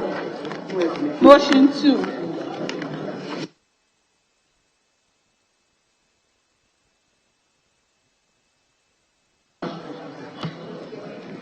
Honourable members, let's turn to Addendum motion number 2. Thank you, Mr. Speaker. Mr. Speaker, with your leave, I'd like to move motions numbers 2 and 5 together since they are captured by the same report. Come again. I said motions number 2 and 5 are covered by the same committee report. Is it 5 on the main order paper? No, 5 on the addendum. The first addendum. They are both procedural motions, Mr. Speaker.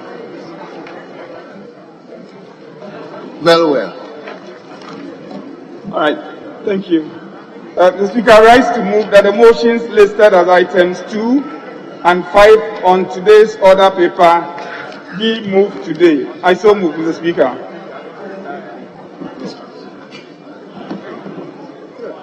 Yes. Who is seconding the motion? Yes, Honourable Ato. Procedural. Mr. Speaker, I second the motion.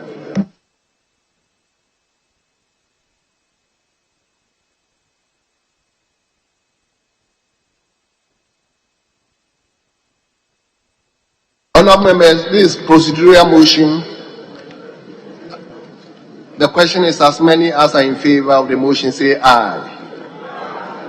Those against the motion say no. Honourable members, the ayes have it. The motion is adopted. Yes.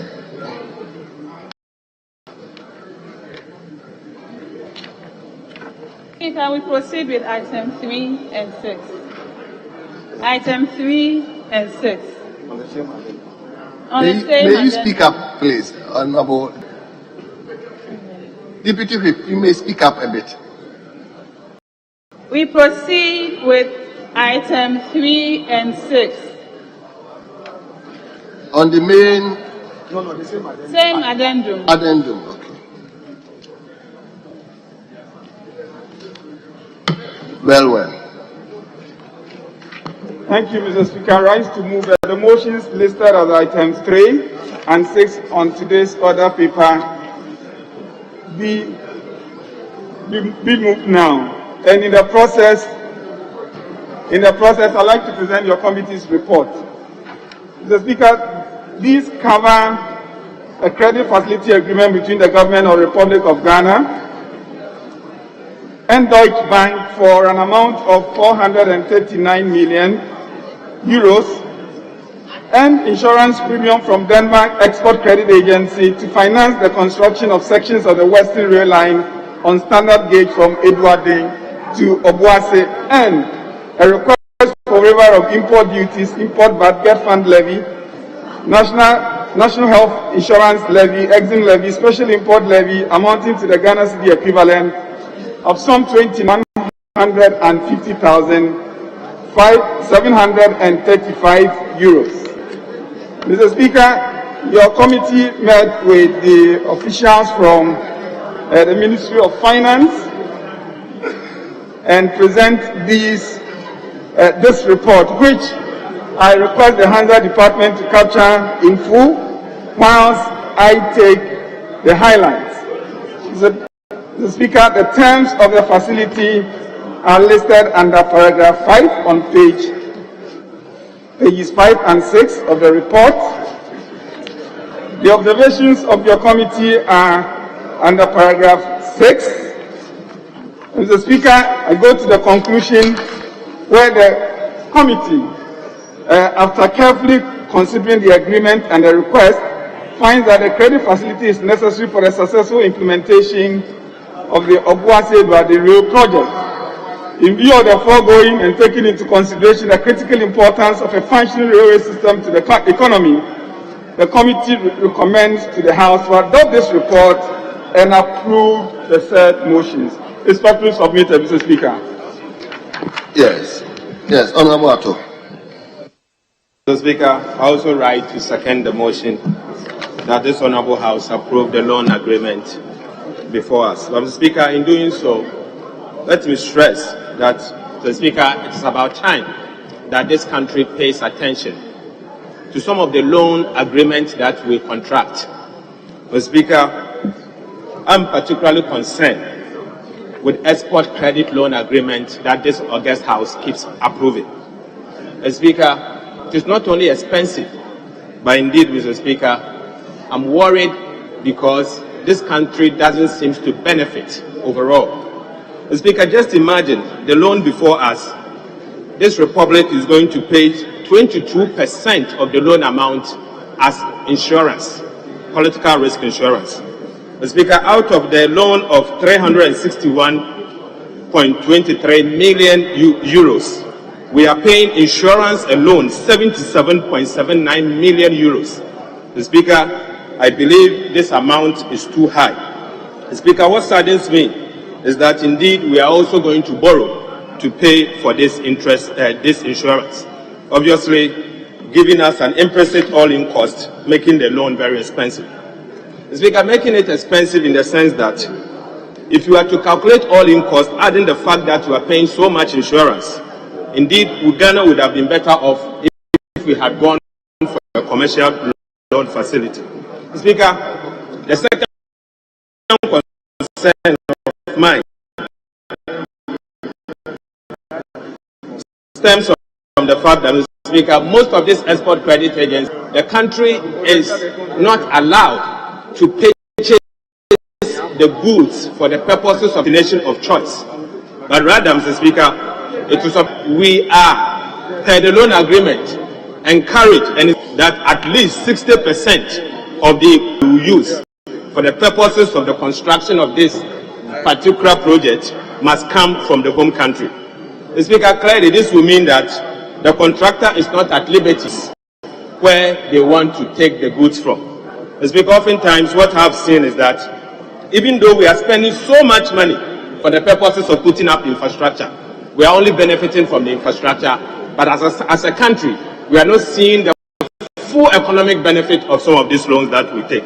Because, Mr. Speaker, indeed, if you take some of these loan agreements, I suggest that we should see as a country, it's not only to see the infrastructure, but we should be able to give back to our businesses in terms of what we purchase in this economy, so that some of the businesses will also benefit from some of the loans that we take. And in the end, it can help boost employment and create jobs for our economy. Mr. Speaker, finally, Mr. Speaker, I am on record to have said that I do not believe that we should grant tax waivers for this company. Mr. Speaker, the issue in question, I have had conversations with the chairman of the Finance Committee, and Mr. Speaker, we've had communication to the fact that wherever this company probably may have fallen short in terms of its tax obligation, the matter will be resolved. Mr. Speaker, that gives me comfort, but I want to assure the House that some of these matters, the Finance Committee will indeed follow through to ensure that every tax obligation due us as a country will be collected, and to ensure that we will be able to get the needed tax resources to develop our country. Thank you, Mr. Speaker. Yes, Honourable Member for Okanque Central. Thank you very much, Mr. Speaker. Mr. Speaker, I heard my colleague, ranking member, talk about some tax obligations. Mr. Speaker, we detected a very serious issue during the consideration of this loan, especially with regards to the tax obligations of this company. We detected that they were exempt from paying corporate income tax, which was not in consonance with the resolution passed by this House. So we want that assurance to be captured in the resolution or on this floor today, that the necessary steps will be taken every city that is due this country. Because, Mr. Speaker, we are exempting them from the payment of close to 29 million euros. And since 2018, they've not been tax compliant, especially with regards to the payment of corporate income tax. And we cannot sit down in this country when we are asking the citizens to pay so much in terms of tax revenue. So we want that captured in the resolution. Thank you very much, Mr. Speaker. Very well. Honourable members, at the conclusion of the debate, the question is as many as are in favour of the motion, say aye. Those against the motion say no. Honourable members, the ayes have it. The motion is hereby adopted. Honourable Minister, may we move to the resolution?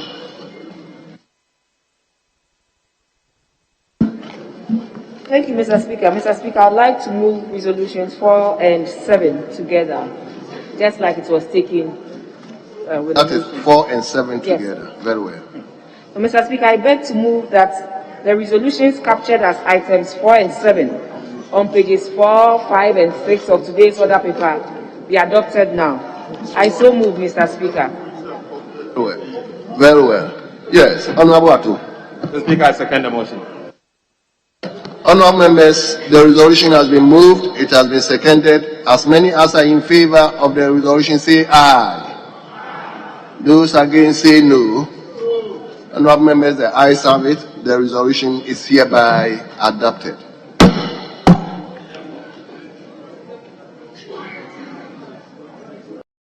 You took the two together, yes. Yes. The resolution was in respect of 4 and 7. So both of them have been taken together, please. Yes.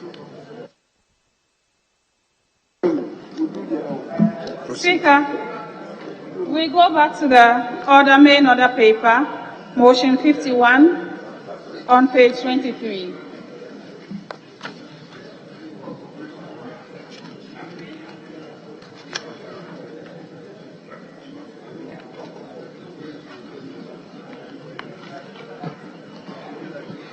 Honourable members, please let me respectfully invite you to page number 23, item number 51, motion. Yes, the chairman of the committee. Thank you, Mr. Speaker. Mr. Speaker, I beg to move that motion number 51 listed on page 23 of today's order paper be adopted now. Mr. Speaker, in so doing, I would like to present your committee's report. Mr. Speaker, your committee met on Monday, the 13th December 2021, to consider the commercial agreement between the Government of Ghana, represented by the Ministry of Railway Development, for the construction of a 51-kilometer railway from Eduadin to Obuasi. Mr. Speaker,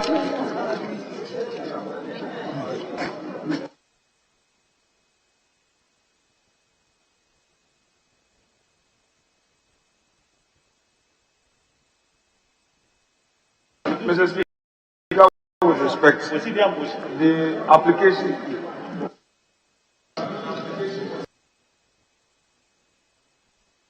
Mr. Speaker, the application was in respect of item 50. 50. It is so, Mr. Oh. Speaker. No. Honorable members, please indulge me. Let's move to page number 22, item number 50. Is that right? Very well. Motion. Okay. Chairman of the committee. Mr. Speaker, I beg to move that notwithstanding the provisions of Standing Order 81, which requires that no motion shall be debated as captured on page 22 of today's order paper, be adopted. Yes. Honorable Speaker, I second the motion. Yes. Have you seconded?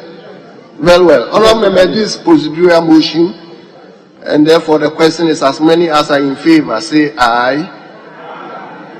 Those against, say no. Honorable members, the ayes have it. The motion is adopted. Yes, Honorable, now substantive motion, please. Okay, Mr. Speaker, I beg to move that motion number 51 listed on page 23 of today's order paper be adopted now. Mr. Speaker, in so doing, I would like to present your committee's report.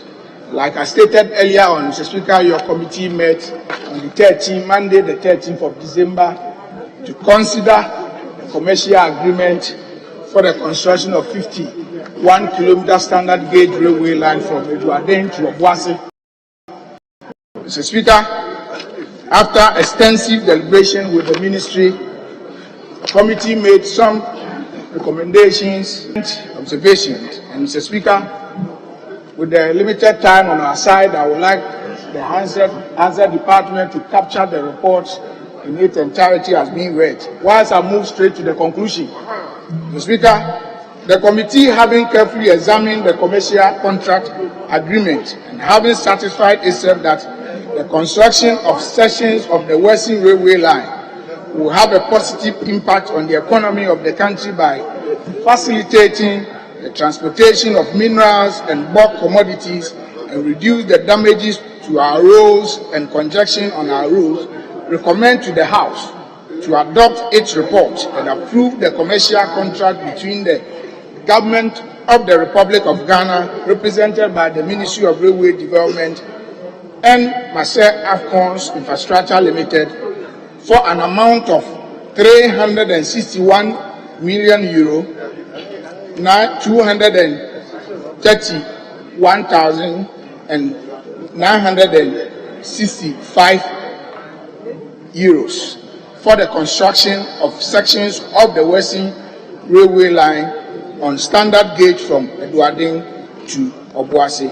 I respectfully submit, Mr. Speaker. Thank you.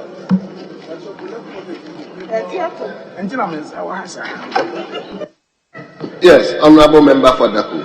Right, Honorable Speaker, I thank you for the opportunity to speak in support of this motion and to make these few comments of my own.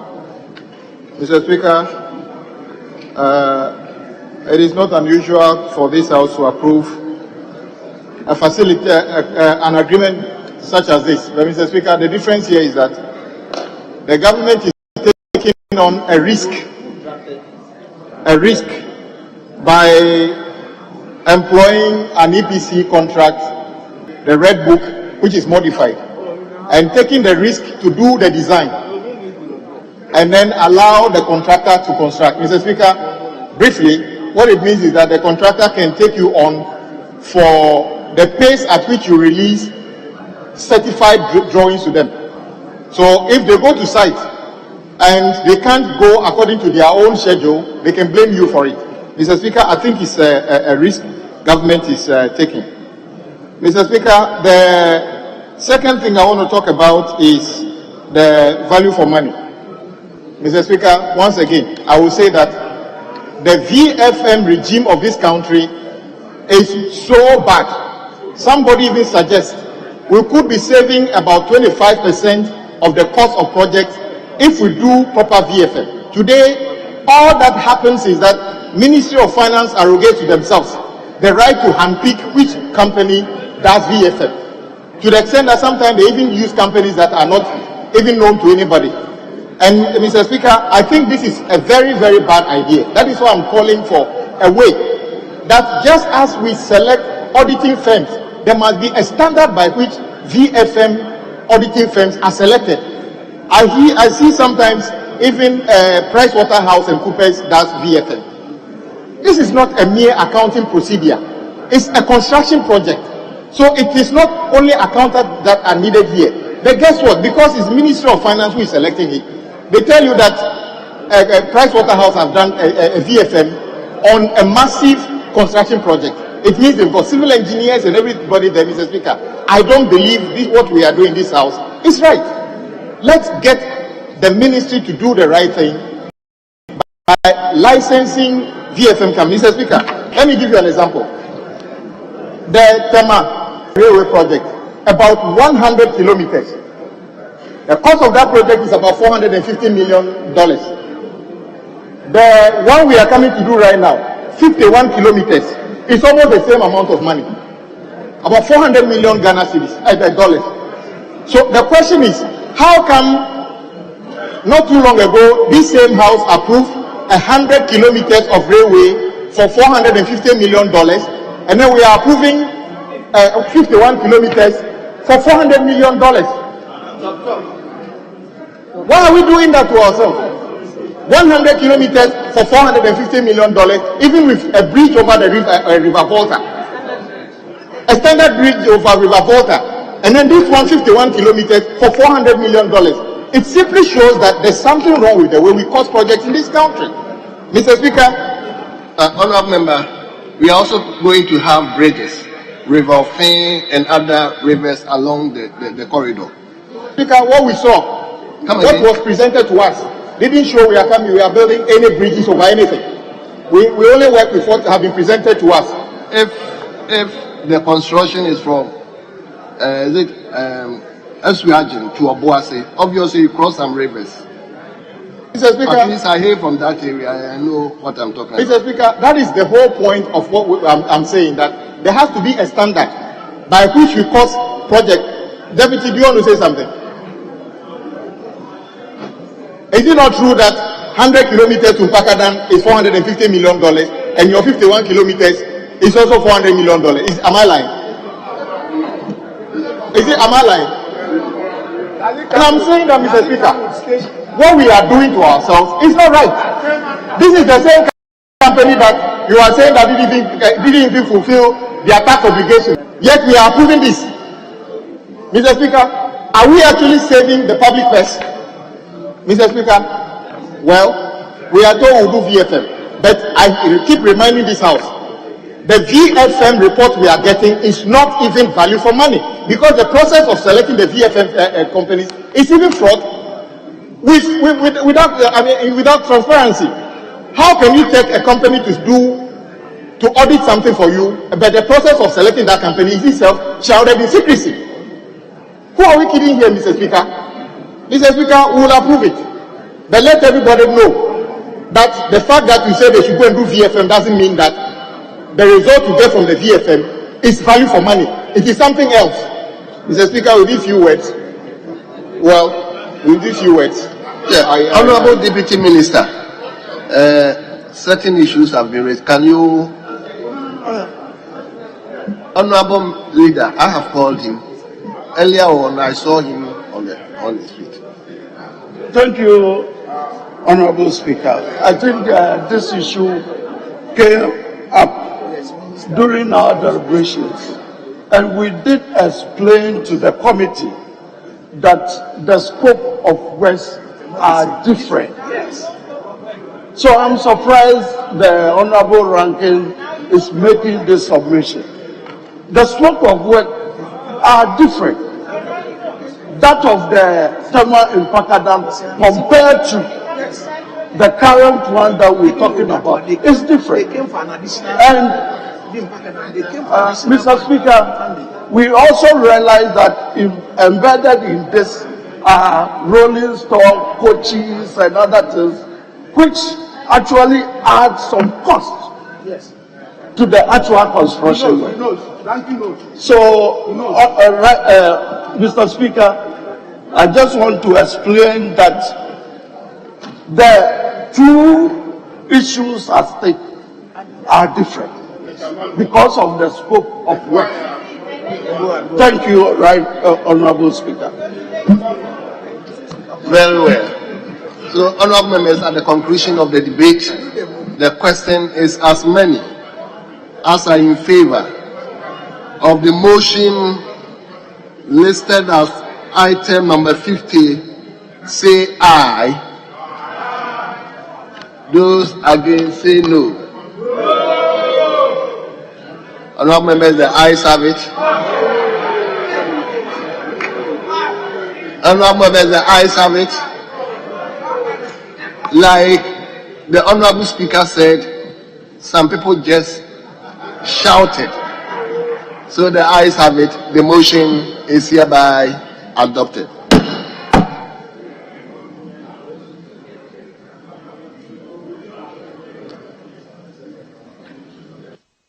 Yes. Mr. Speaker, we proceed to take item number 26. Motion. Leader. Oh, no, yeah, resolution. Honorable Deputy. Okay, Speaker, we... 252. 52.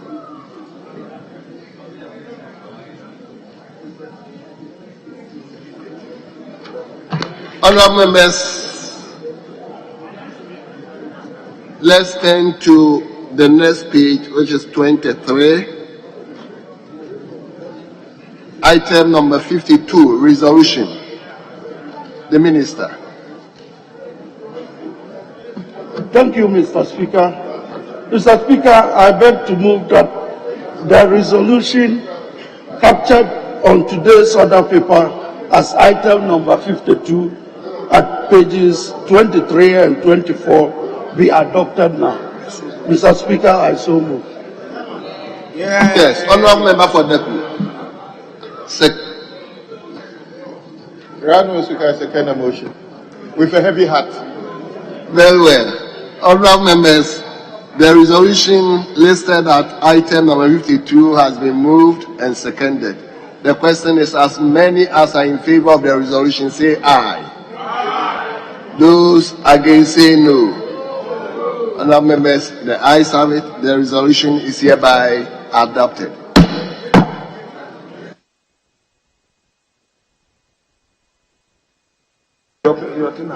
Speaker, we proceed to take item number 31. It's on page 12. Yeah, that's it.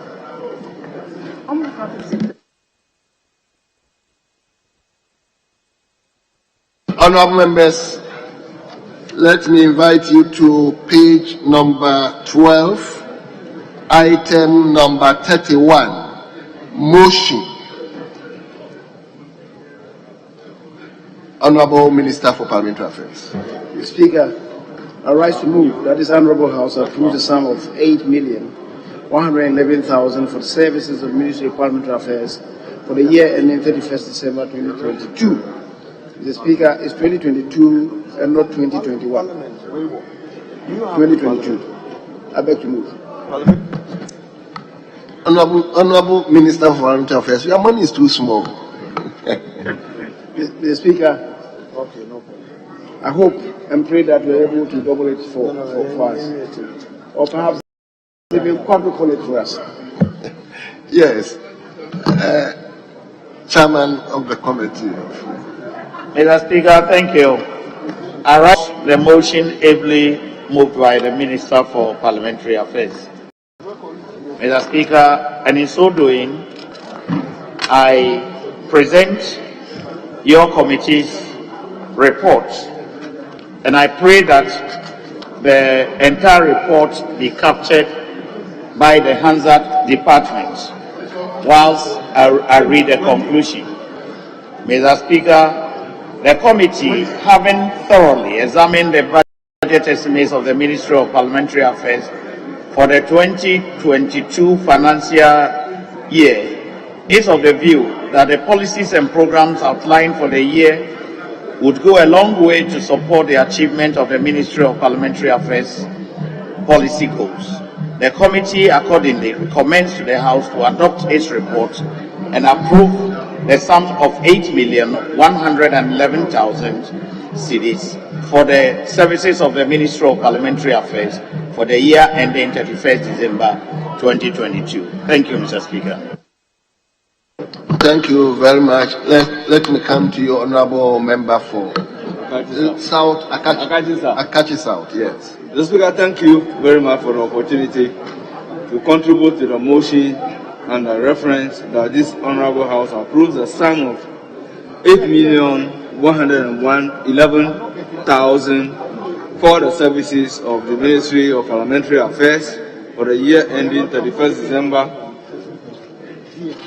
2022. The Speaker, the motion says 2021, but I guess it should be 2022. So may the record be corrected accordingly.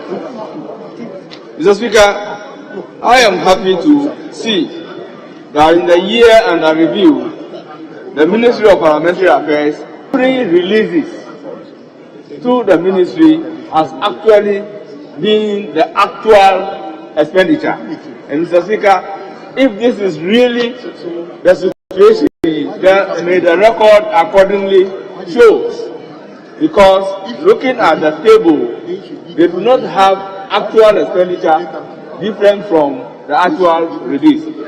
So you realize that the amount released for the compensation is the same as the actual expenditure. The goods and services releases is the actual expenditure for goods and services. The same applies to the CAPEX. Mr. Speaker, I also realize that the ministry, by the statement, that is, if you look at the mission of the ministry, the core functions of the ministry, the policy strategic objective of the ministry, Mr. Speaker, one can attest to the fact that this ministry has a lot to do based on their core functions. But as to whether they have been doing this is another matter altogether. Mr. Speaker, another thing that the House must consider is that this House has a majority leader and the leader of government business. But at the same time, he is the agent of the President as a Minister for Parliamentary Affairs. Mr. Speaker, we need to clearly look into this and see whether this is the way to go. Mr. Speaker, with this US agree that they approve the amount of 8,111,000 for the Ministry of Parliamentary Affairs. Yes, Minority Leader. Speaker, I support the approval of 8,111,000 for the services of the Ministry of Parliamentary Affairs. And Mr. Speaker, in doing so, to refer you to page 5, page 6, paragraph 10.4, constitutional review, and to encourage the minister, as he may recall, Mr. Speaker, when we met in Kumasi at the Speaker's Breakfast Forum, I shared with him that we need to get the President to put in place a committee of experts to further oversee the implementation of the recommendations of the Constitutional Review Committee. And we should work at it, and he should facilitate it. We've all been talking about constitutional review in the last decade. The Constitution has served its purpose. It has stabilized our democracy. We have created some functional institutions that are living to expectation, some not living up to expectation, including Parliament. So the constitutional review process, the late President Mills issued a white paper on some of them. There are outstanding issues and there is new thinking on some of it, including the election of MMGC. So I'm recommending that we get a committee.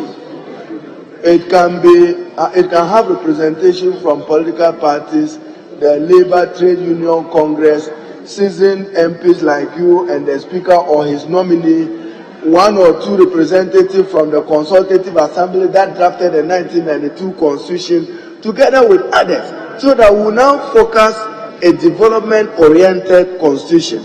So I agree that the money allocated to you is not good enough, because, Mr. Speaker, they may have to go around the country to see what the thinking of the country is. Now, Mr. Speaker, still on the same page, paragraph 10.2, are we referring to affirmative action bill or affirmative action law? Chairman of the committee to note, because when you read the body, the content, it talks about, and I can get to the line, the committee accordingly recommends to the ministry to facilitate the passage of the affirmative action bill, even though there is no problem if you call it law on top of it. But I would have said that we are referring to it. Mr. Speaker, whilst I'm encouraging the Minister for Parliamentary Affairs, we are not out of the woods yet.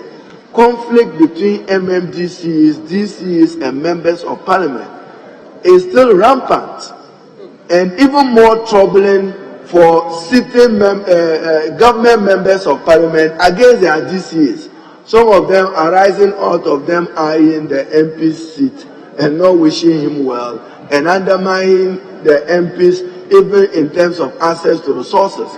We need to deepen dialogue on it so that they understand the role they play as representative of the president at the district level and the role of the member of parliament in that respect. Resources to be able to do that. Then finally, Mr. Speaker, in page 5, I see the effect of high attrition rate on the conduct of government business. Our democracy has been monetized, and that is the greatest threat. The other time I see Minister for National Security here, you were worried about two things: vigilantism and monetization. We have attempted to find answers to vigilantism, even though we are not there yet. What are we doing with this highest bidder of member of parliament and the money to pay? You find your way to become member of parliament and come to be corrupted because you want to pay back what money you have invested into the process. So, Mr. Speaker, the ministry will need more resources because, arguably, as he has said, the attrition rate is affecting even the performance of this house. Many of the good experienced hands are not with us.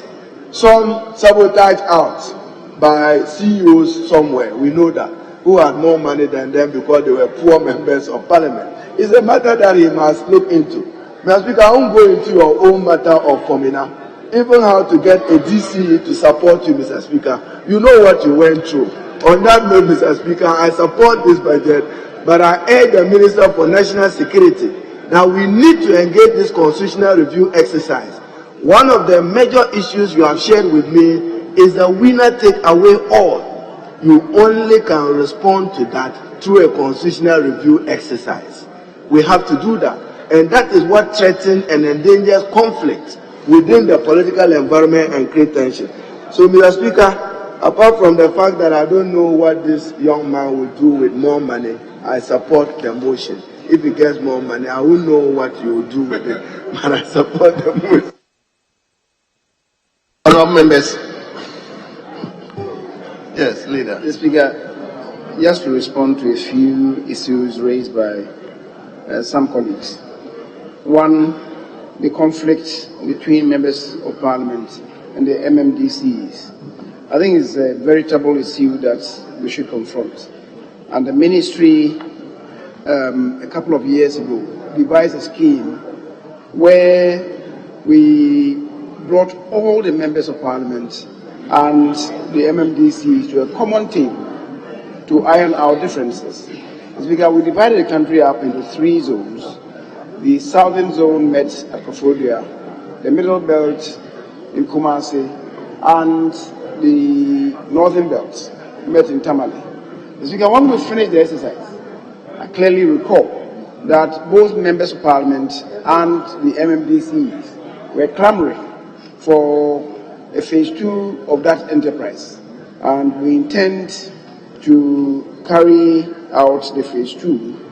Speaker, the constitutional review exercise, I share the opinion expressed by the minority leader that indeed what products that ensued from the efforts begun by Professor Mills the former president should be continued. And that document should be a source document for the constitutional review. There are so many things that have arisen since then, and we need really to begin in earnest in a very apolitical manner to get everybody on board. But that document is the last one, the last effort that we made, and that should be a very major source document for the enterprise that we're all looking forward to. As regards for the high attrition rate, I think we've been talking about this. It's twin the monetization. As regards, I think when we engage the political parties, engaged civil society organizations, and even members of parliament, the major thing that we should address is the constitutions of the various political parties. Until we turn attention to amending the constitutions of the political parties, it's going to be a difficult enterprise for us. But there are other considerations though. Funding of political parties, how to do it, in respect in particular of presidential elections, is a major consideration that we should unravel. So with that, I'm happy that members agree that the ministry is relevant to our governance architecture and that we should do everything possible to better resource the ministry in order to reposition the ministry in our architecture of governance. Mr. Speaker, thank you. Very well. Honorable members, at the conclusion of the debate, the question is as many as in favor of the motion listed number 31.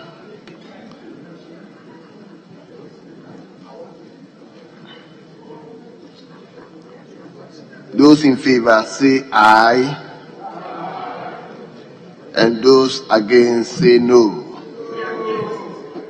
Honorable members, the ayes have it. This House has therefore approved the sum of 8,111,000 Ghana cedis for the services of the Ministry of Parliamentary Affairs for the year ending 31st December 2022.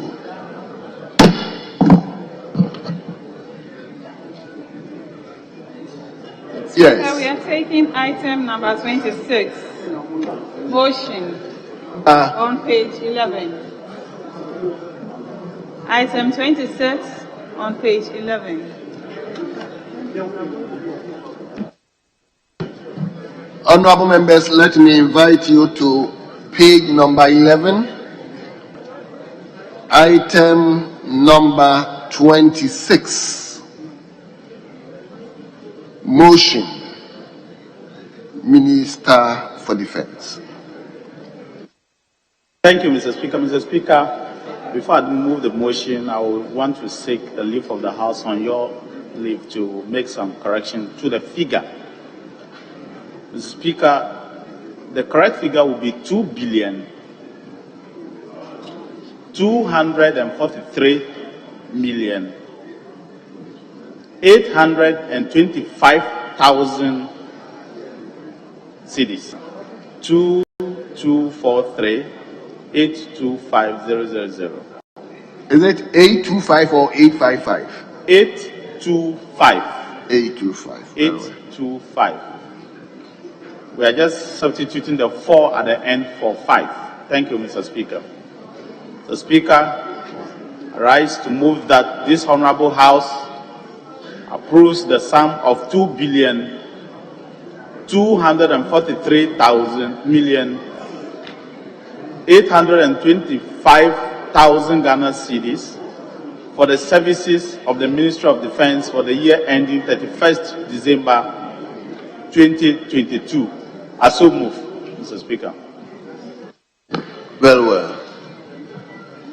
Yes. Honorable Member from Fantiman. Thank you, Mr. Speaker. Mr. Speaker, I rise to second the motion moved by the Minister that the House approve of the sum of 2,243,825,000 for the Defense Ministry for the year ending 31st December 2022. Mr. Speaker, I would like the Hazard Department to capture the report as having read in full or in whole whilst I reiterate the conclusion. Mr. Speaker, the committee, having carefully examined the estimates of the ministry and its agencies, it is of the candid opinion that the levels of allocation is inadequate for the implementation of the various programs and activities of the ministry. This notwithstanding, the committee, Mr. Speaker, recommends the approval of the House the sum of 2,243,825,000 Ghana cedis allocated to the Ministry of Defense for the financial year ending 31st December 2022. Mr. Speaker, I so submit. Thank you. Thank you very much. Yes, Honorable Member for Kroti. Thank you very much, Right Honorable Speaker. I rise to contribute to the motion that this Honorable House approves the sum of 2,243,825,000 Ghana cedis for the services of the Ministry of Defense for the year ending 31st December 2022. Mr. Speaker, I would like to start off by commenting on the woefully inadequate money resourced to the three institutions, the Military Academy, the Ghana Armed Forces Command and Staff College, and Kofi Annan International Peacekeeping and Training Center. Mr. Speaker, per the budget, there has been an increment in the number of personnel taken into the armed forces, with a projection of much more to be recruited. And yet, the very institutions that are supposed to build capacity according to the budget are not being expanded, nor do we have enough staff in these particular institutions.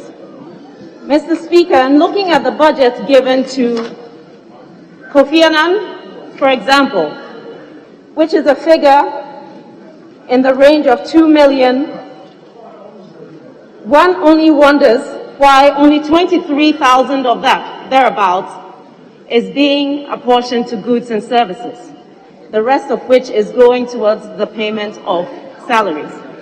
Mr. Speaker, without allowing the amount of funding that Kofi Annan needs, that GAFC needs, the standards of our officers will only drop, because if you have increased intake with reduced staff and infrastructure proportionally, you cannot come out with the same standard that you were previously. Mr. Speaker, yet again, the Afari Hospital is hanging because we do not see enough being sent in the direction of the completion of this. 37 Military Hospital, yet again, we see the phase 3 of this construction of the hospital, which is supposed to be our national disaster hospital. Mr. Speaker, if this can be completed, the amount of IGF that the 37 Military Hospital could generate could offset some of the long-standing of the 48 and 49 engineer regiments. And the recommendation yet again was made that greater investment be done towards helping them acquire the relevant equipment so that they can also generate IGF from the construction of the roads, especially in the barracks. Mr. Speaker, I thank you for the opportunity, and I urge this House to pass, to vote in favor of the motion that this House approve the sum of 2,243,820, beg your pardon, the new figure. That this House approve the new figure of 2,243,825,000 Ghana cedis for the services of the Ministry of Defense for the year ending 31st December 2022. Yes, leader. Speaker, let me thank you very much for the opportunity to contribute to the motion that that sum of money be approved for the operations of the Ministry of Defense. And Mr. Speaker, in supporting the motion, to make one or two observations.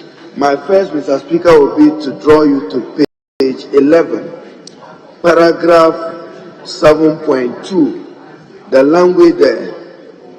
The committee observed that threats of terrorism remains potentially imminent. I'm sure they want to say contrary or what. Eminent country. There's something wrong there, so the chairman of the committee should take note. The military hospital. Their infrastructure have run down. They have difficulties procuring supplies, and you need to deal with it to assure us that not just catering for the health needs of our men and women in uniform, but they serve the public too. Mr. Speaker, finally, may I refer you to page 13. And then to demand that the minister may probably have to come and brief this house. It reads, Mr. Speaker, and I quote, delay on Afari project. The committee noted that the Afari military hospital project in the Ashanti region had delayed significantly as a result of financial contractual disagreement. We don't understand this financial contractual disagreement. What we know is that under President Mahama, a certain loan facility, even if initiated by you, was approved to build the Afari hospital in discussion with the chiefs in that area, including Nana Otumfuo. So if work is not going on and have stalled, we need to know why. When you say financial contractual disagreement, why? If you have a contract, you have a contract. What was the contract supposed to produce?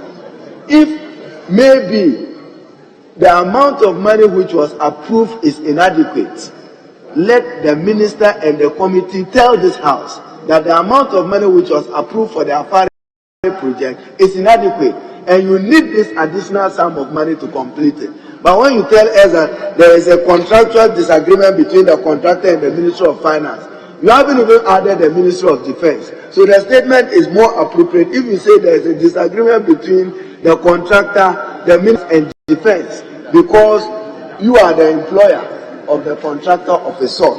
So when you say, Mr. Speaker, it's such an important facility for the Ashanti region.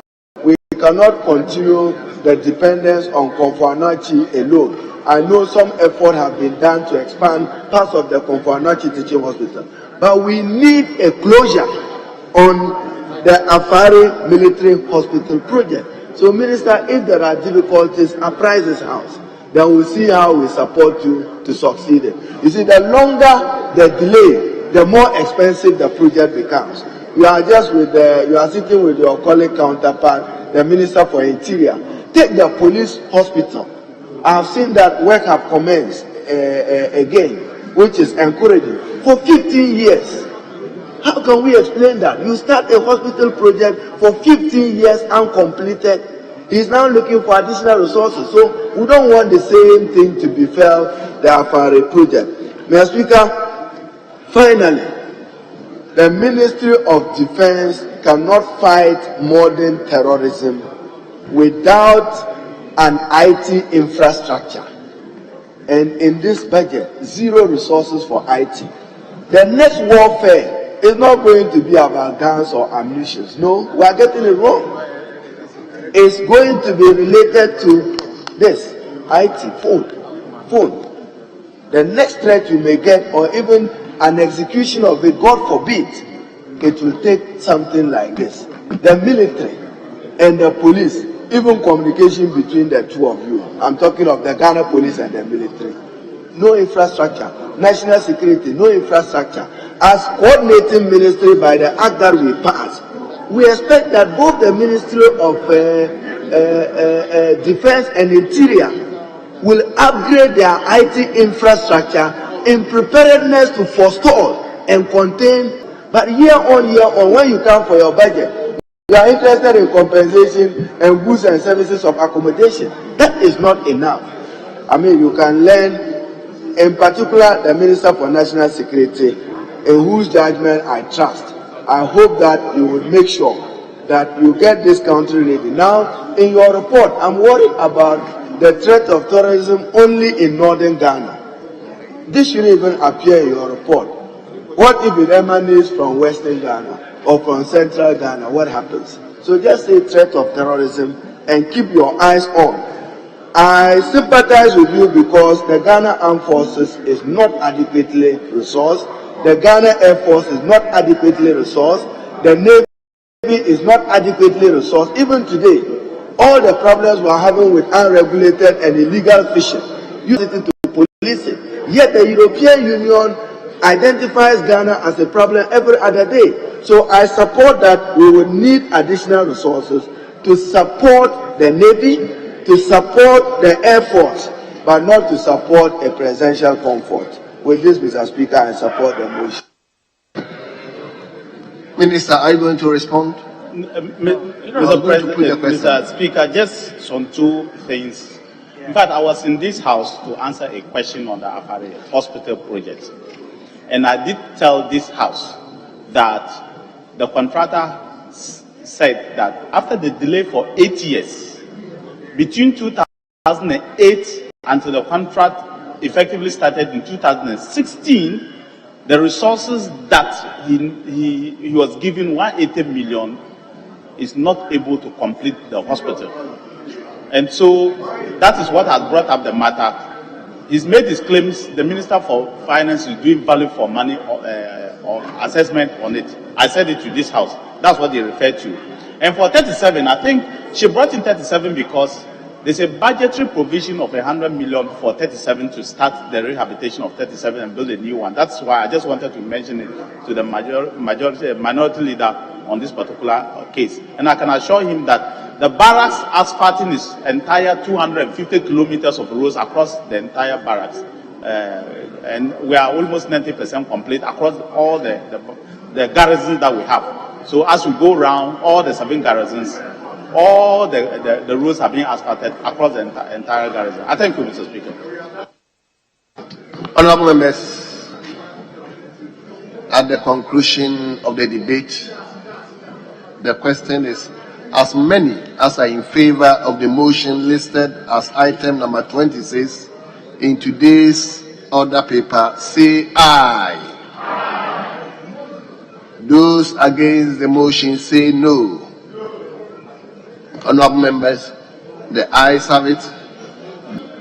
Therefore, as approved, the sum of 2,243,825,000 Ghana cedis for the services of the Ministry of Defense for the year ending 31st December 2022. Yes, leader. Speaker, shall we now go on to page 7? And under presentation of first reading of bills, take item 8C, C for Camel. Speaker, I'll seek your leave for the Deputy Minister to do the lay.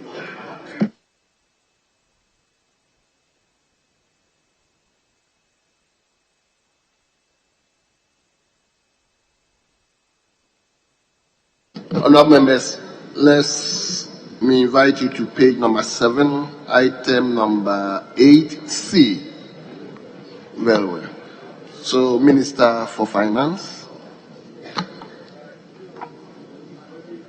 An act to provide for the withdrawal of sums of money necessary to meet government expenditure for the 2022 financial year from the Consolidated Fund and other public funds and for related matters. Honorable members, the bill is duly presented. It is referred to the Committee of Finance for consideration and report.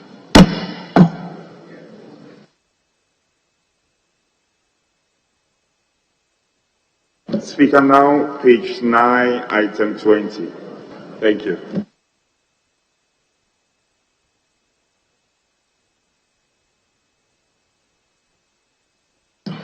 Honorable members, let me respectfully invite you to page number 9, item number 20, motion, Minister for National Security. Thank you, Mr. Speaker. Mr. Speaker, I beg to move that this Honorable House approves 816,787,000 Ghana cedis for the services of the Ministry of National Security for the year ending 31st December 2022. Mr. Speaker, I beg to move. Thank you very much. Yes, the chairman of the committee. Yes, honorable member from Fansiman. Mr. Speaker, once again, thank you for the opportunity. I rise to second the motion moved by the Minister for National Security for the House to approve the sum of 816,786,000 Ghana cedis. 87,000 Ghana cedis for the national security for the year ending 31st December 2022. Mr. Speaker, I pray the Hazard Department capture the report as having been read in its entirety, whilst I emphasize on the conclusion. Mr. Speaker, the committee, after a careful consideration of the 2022 budget estimates, recommends that the sum of 816,787,000 Ghana cedis be approved for the Ministry of National Security for its activities for the 2022 financial year. Respectfully, Mr. Speaker, I do submit. Thank you. Thank you very much. Yes, honorable member for Bill. Thank you very much, Mr. Speaker, for the opportunity to speak in support of the motion moved by the Minister and so seconded by the Vice Chair of our committee, my colleague from Mfansiman. Mr. Speaker, in doing so, your committee worked assiduously to look at the various documentations before us in relation to the estimates. We considered the performance of 2021 that projected us into 2022 estimates before us. And in doing so, we were minded that security is very key, security is very important to everything. For even this House to continue to work up to this point, has been secured. We are very much aware, Mr. Speaker, that security is shifting from just the physicals to intelligence gathering, and that it is out of the intelligence gathered that will aid the other agencies and other units which must do the physical work to be able to do so, especially at a time we have very minimal resources. We observe, Mr. Speaker, that the 2021 performance, especially to do with CAPEX, was truly very, very low, and that the ministry got just a paltry 20% of their CAPEX needs released to them as at October 2021, and which is not so good for the performance of such a critical institution such as the national security. However, Mr. Speaker, crying and weeping and requesting for more, we expect the National Security Minister and by extension the ministry to open up a little bit to institutions such as Parliament. Your committee considered a number of things, including one matter that the minister was in the chamber today to answer. The hope that we were given at the committee was that the minister was going to provide a lot of information before us today. So we could not pry further for information, having been assured that the cost of presidential travels, which was a matter of concern to this House, through which a member has asked a question, and the finance minister was here and shifted the responsibility to the national security minister, and being assured that that information will be provided through the plenary, we thought we didn't have to push further. But today, we were told as a result of national security concern that information cannot be provided. But, Mr. Speaker, the Security and Intelligence Agency Act 2020, that's Act 1030, Section 24G, specifically mandates the minister to communicate on such important matters that affect the nation, on security and intelligence matters, to Parliament, to the general public, and even to external bodies that so deem it. The oath, Mr. Speaker, that the minister took, which enables him to keep secret information, has also been taken by members of Parliament. And we can equally receive such briefings and be able to keep it to ourselves, if even it demands clearing the house as we do with closed sitting, so we alone can get that information and use it for the purposes that the house so desire to use it for. And I think that moving on, the minister and the ministry must be a bit open and transparent as far as issues such as this is concerned. Mr. Speaker, one other thing that came to fore during their briefing is that they have some core functions. Core functions, Mr. Speaker, is provision of timely internal and external intelligence for policy direction. Policy direction.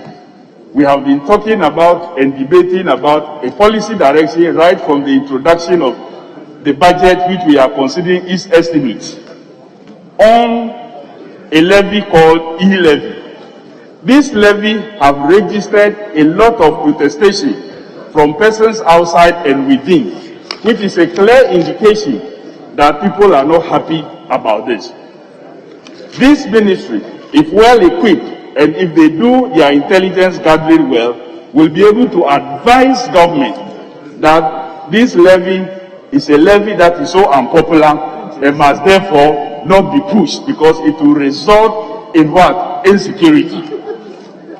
Mr. Speaker, we have looked at the needs of the ministry, and we have also seen the ceilings that have been given by the finance ministry, and we think that it is truly inadequate, that the minister and his agencies, the National Intelligence Bureau, the National Signal Bureau, and the Research Department cannot function effectively with the allocations that has been given this ministry. Even though it is so late to attempt to review and increase their allocation at this stage, it is our appeal to the finance ministry that when they help them to be able to mobilize more revenue as they do, which is part of their responsibility, they should allocate a lot more to them. They should meet their budget as they themselves has planned it, so they can continue to provide timely intelligence cure this country. As for the threats from the northern parts of this country, is already been mentioned in the previous consideration of the other Interior and Intelligence Committee related reports, and I would not want, Mr. Speaker, to repeat them. But truly, this country is equally threatened because those of our neighbors have had one form or the other of an attack. It is only our country that has been blessed to have received any of such occurrences. We do hope, as promised by the ministry, that they are not only looking at security from the physical point, as I said, they are equally also trying to invest in the human area by developing roads, providing water, improving schools in some border towns.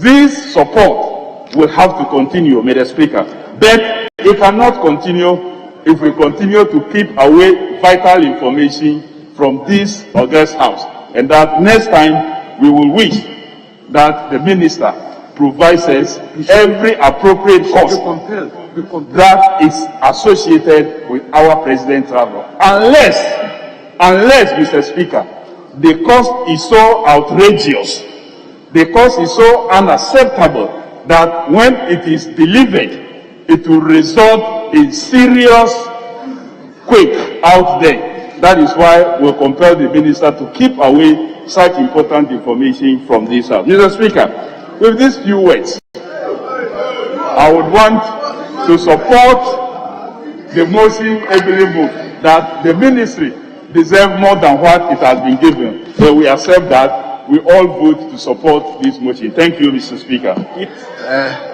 Honorable Leader, before I come to you, let me invite Honorable K.T. Amon to say something before I come to you. Adanse,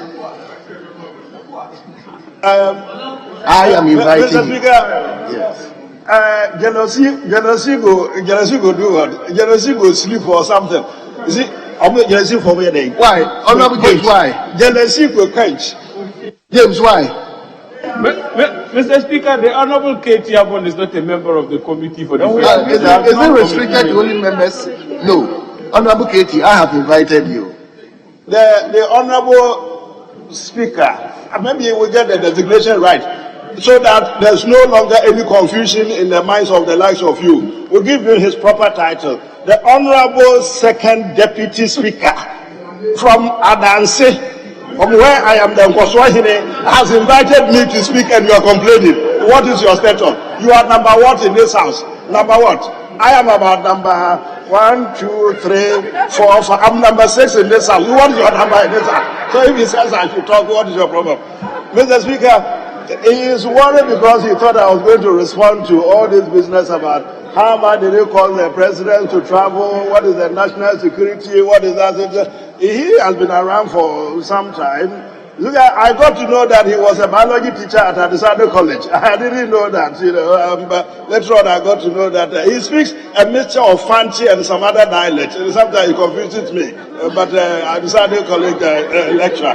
It wasn't at the time when we were there. But Mr. Speaker, get it into your mind straight. You would never get to know about how much it costs for a president to travel. It is not done anywhere in the world. Calm down. You don't know the vote. Do you know how much ever sits in the security vote? You wouldn't know. You are not going to call me as a voter. What is it? Why has he risen up? What is the reason? Point of order. You won't get me on the point of order. Sit down. Mr. Speaker, there's a reason why these things are coming. Well, I will tell you the why. Because it is not supposed for the lives of you to know what is in there. National security by its very nature is security. And security by its nature is not the whole world. Thank you very much. It's national. And the more you look, the less you see. Thank you very much. You have my former boss who introduced me to the energy sector. We got oil discovered, and Kofi Buah tells the whole world that he discovered oil in Ghana, and I tell you he will go to hell, and he doesn't understand. Point of order. What point of order is that, President?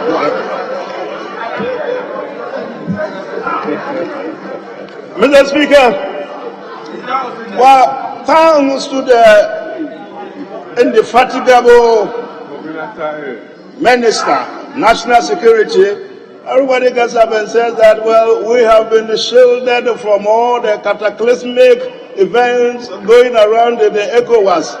Well, we are happy, thankful to God, we are prayerful, but we should get our acts together. Young man, sit down, let me go through this. On the point of order, he won't call you. He would never call you, so sit down. Let's keep praying. Those guys, they are wicked. They don't like us. They don't mean well. People keep on talking about Islamic fundamentalists and all that. These guys are not Islamic fundamentalists, they are criminals. They are criminals. They are all over the place. That is why when money is allocated to my friend, the national, the interior minister, the defense minister, and to him, we have no quibble. In fact, if we had our own way, we probably would have liked for some other revenue to be compressed into the money given. You do not tell me what to speak to. I speak to what I like. Mr. Speaker, keep an eye on those unruly boys and let them sit down. Because senior prophet, I haven't spoken for the whole week and you are interrupting everything I'm saying.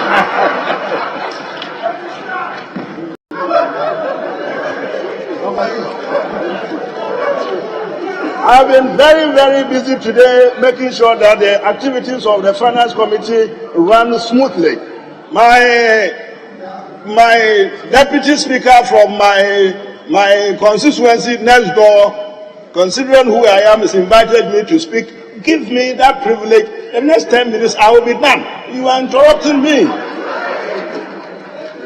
You keep talking and shouting, you get the square root of nothing from him. So keep quiet.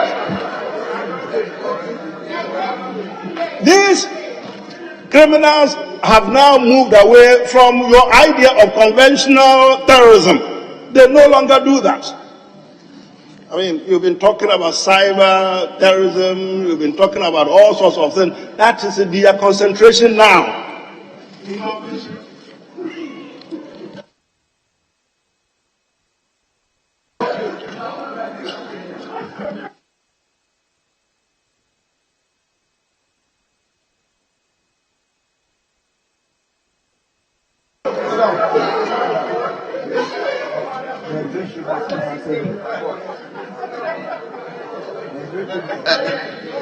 Adansin Kosohine, please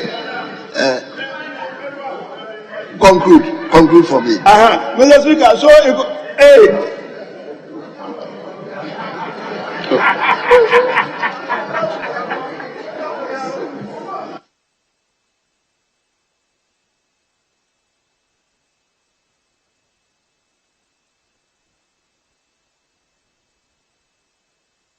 In conclusion, Mr. Speaker, we had a very long day. So I asked that, sit down. Now, so I would ask that nobody else speaks after I've spoken, and we'll make sure that we'll support this. We'll grant him the money he wants. If we can take a bit away from the minister for one or her, minister for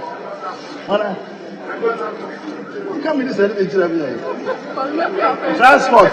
We can take a little from Minister of Transport and add to the national security.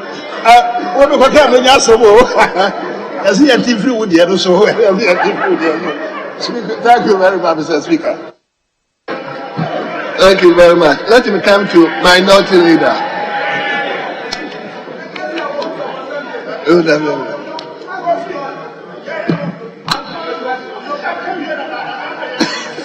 Honorable, take it lightly. No.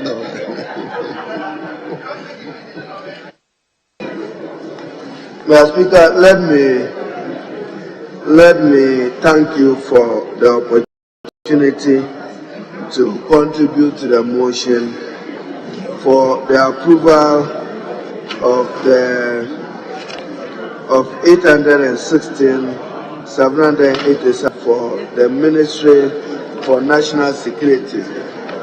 And Mr. Speaker, in doing so, whilst I support the motion, let me draw your attention to page 9, paragraph 8.2. Mr. Speaker, it reads,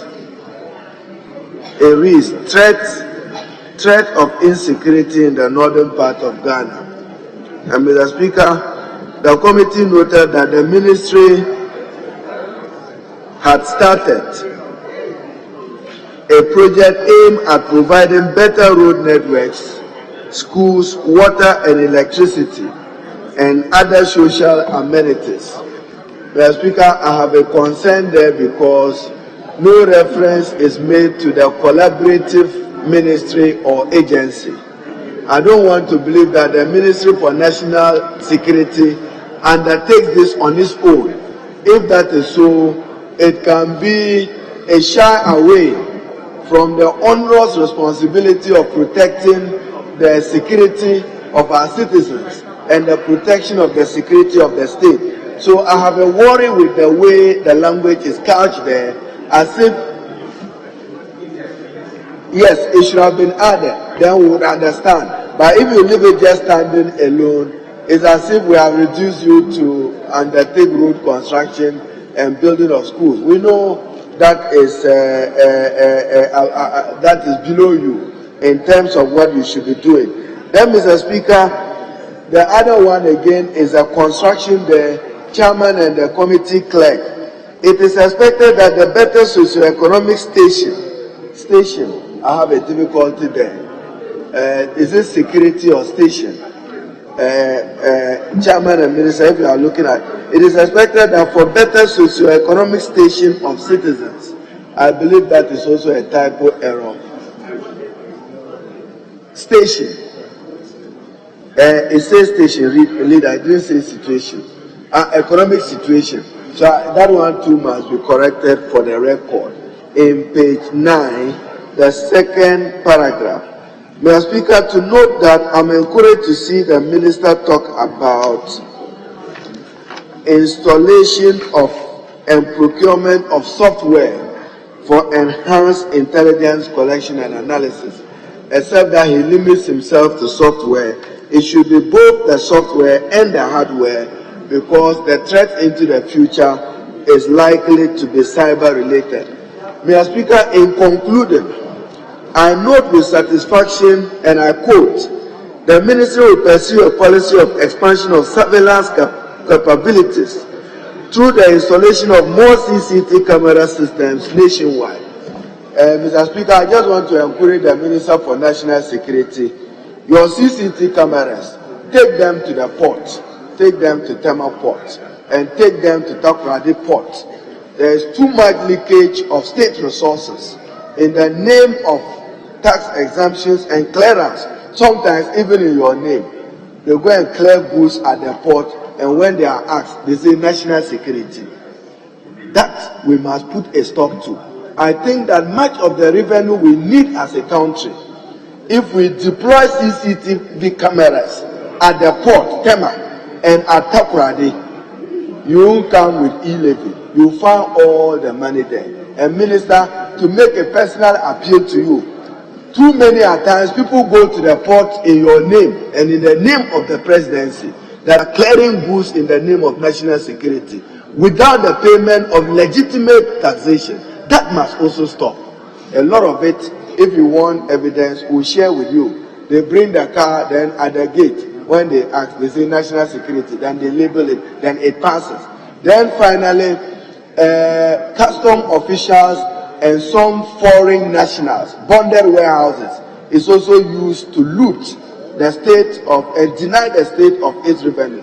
What they do is, when they take 1,000 bags of rice or 1,000 bags of sugar, then they say it is heading towards a bonded warehouse. Then they go and upload 100. The other trucks don't follow. So I think that you deserve more resources. I'm encouraging you that CCTV cameras, not just the street, deploy some at Tema Port, and deploy some at Takoradi Port, and take particular interest even in how final invoices are evaluated and cleared at the port in terms of CIF value and others. If you collaborate with Ministry of Transport and others, you will. I argued on this floor, and I still support it, and maybe you take ownership of it. Customs must work 24 hours. Why should customs work and at 5 p.m. they leave the port? Why? We should have Ghana customs work 24/7.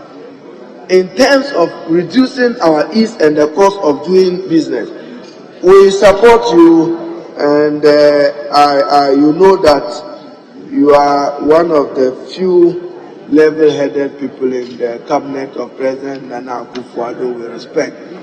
I won't say, what's your problem? I said few. Did I exclude you? What's your problem? I'm recognizing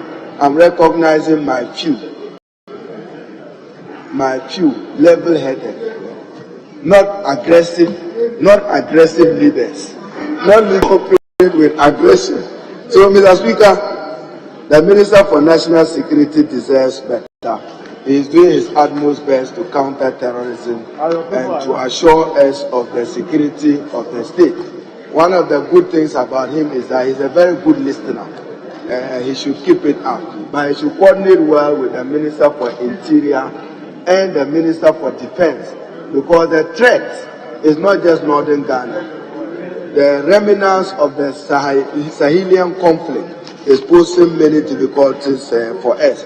Then finally, Mr. Speaker, yesterday, when you and Mr. Speaker hosted the Carols Night, the respected Catholic Bishop Name was talking about some killings at Dobo Kandiga in the Navrungwe district. You must pay particular attention to what he said, which has not been reported by the media. For all you know, it may be related to terrorism in northern Ghana. And for us to assure that you care about every citizen's life. Mr. Speaker, with this comment, I support the motion. Thank you very much. Honorable members, at the conclusion of the debate, the question is as many as are in favor of the motion listed as item number 20 in today's order paper, say aye. Those against the motion say no. Honorable members, the ayes have it. This House therefore has approved the sum of 816,787,000 Ghana cedis for the services of the Ministry of National Security for the year ending 31st December 2022. Yes. Speaker, page 10. And we're taking item 38. Item 38. Yes, Speaker.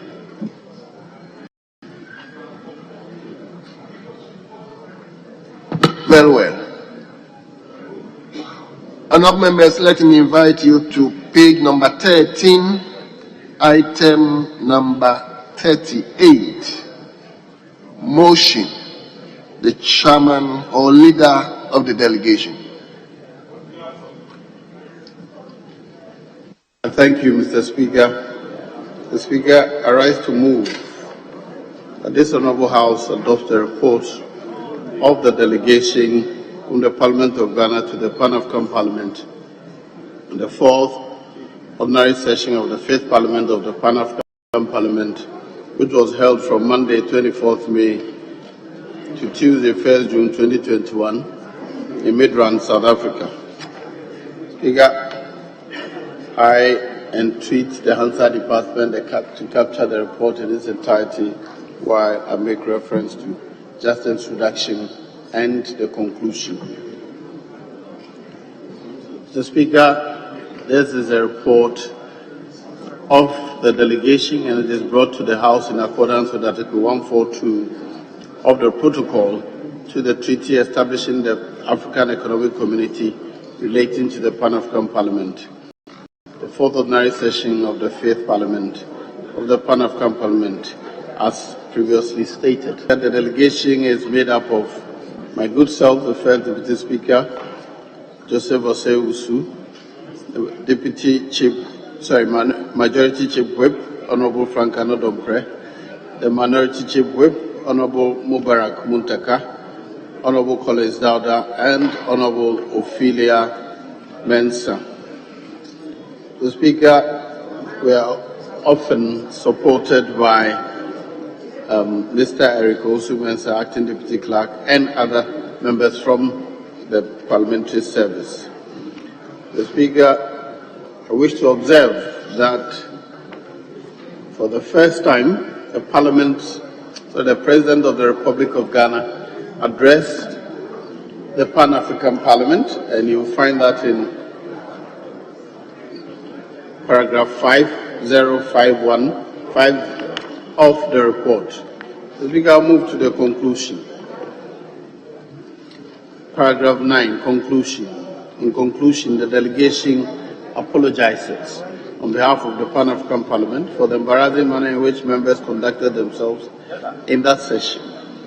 It is the expectation of the delegation that the issue of geographical rotation for the election of presidents of Pan-African Parliament will be resolved by the heads of state and government of member countries to allow the election of Pan-African Parliament to proceed. Currently, Pan-African Parliament does not have a bureau overseeing the activities of the Parliament.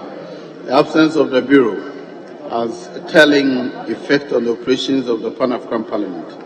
We therefore call on the Assembly of the Heads of State and the Government as a matter of urgency to resolve the impasse to allow the smooth running of Pan-African Parliament. The delegation accordingly requires to adopt this report of the ordinary session of the 5th Parliament of the Pan-African Parliament. I so move. Yes. Yes, Honorable Chief Whip. Speaker. You can second, but please be brief. Speaker, indeed, I'll be brief. I rise to second the motion and to make a few comments. Speaker, I have the privilege to represent Parliament, and for what I witnessed at the PAP, the Pan-African Parliament, it was, for want of a better expression, more of a disgrace and a negative development on the conscience of the entire membership of the Pan-African Parliament and the continent as a whole. If you look in context, the very ideals that gave birth to Pan-Africanism and the Pan-African Parliament as an institution, that sad day was a day that was most regrettable, and Africans will forever regret that day. Thankfully, the African Union has shown some leadership in terms of directives specific to the manner leadership of the Pan-African Parliament should be elected. That for me is what will set the tone going into the future, how we should guide that very important institution going to the future. So to some extent, we are beginning to experience some peace, and it's something we need to guard very well to avoid it degenerating to what we witnessed when we went to the Pan-African Parliament. It was a good experience, and I hope that Africa will take a very good lesson from this, and the African Union will be firm going into the future and make a resolute resolution in terms of how leadership of the Pan-African Parliament should be elected to guard and guide the affairs of that very important institution. Speaker, I thank you for the space granted. Honourable members, the motion has been moved, the motion has been seconded. It is for the consideration of the House. I will only invite two people, one from each side, but even, yes, but please be mindful of the time. Yes, Honourable Ahmed. Okay. Your time. So, thank you, Honourable Speaker, for the opportunity to contribute on the motion on the floor. Mr. Speaker, the motion on the floor is the report of the representative for the Pan-African Parliament of Ghana on the fourth ordinary session of the 5th Parliament of the Pan-African Parliament from Monday 24th May to Tuesday 1st June 2021. Mr. Speaker, I have always been raising issues when it comes to our representations in international delegations, and especially ECOWAS Parliament, Pan-African Parliament, and the African Pacific and Caribbean Parliament. Mr. Speaker, my observation in attending some of those international parliaments has always been Ghana's representation and continuity of our members. Mr. Speaker, some parliaments have adopted the idea of nurturing people to be able to stay long in those institutions and even head those institutions. Mr. Speaker, God being so good, our reps in the Pan-African Parliament have been there for some time. And it is my prayer that one day Ghana will also be at the helm of affairs in the Pan-African Parliament. One thing, however, that works against our being on top of those or at the helm of those institutions has always been when it comes to representations, Francophones against Anglophones. But Mr. Speaker, reading the report in page 17, I have seen that the main item on the agenda in that parliament for that meeting was election of members of the Bureau. The Speaker, election has been the bane for the African, and I'm surprised that in reading the report, I'm even getting to know that even at the continental level, for the black man, our representatives to go and vote and elect members to represent us at the Continental Parliament, Mr. Speaker, there was a problem. Mr. Speaker, what are we doing as a continent? African Parliament to go and vote and elect their own representatives, and there was a conflict. Mr. Speaker, as far back as 2017, reading the report, it is said that to avert such issues, the Parliament leaders, yes, it was to do away with the mistrust among Anglophone and Francophone, the mistrust and the selfish aspect of the African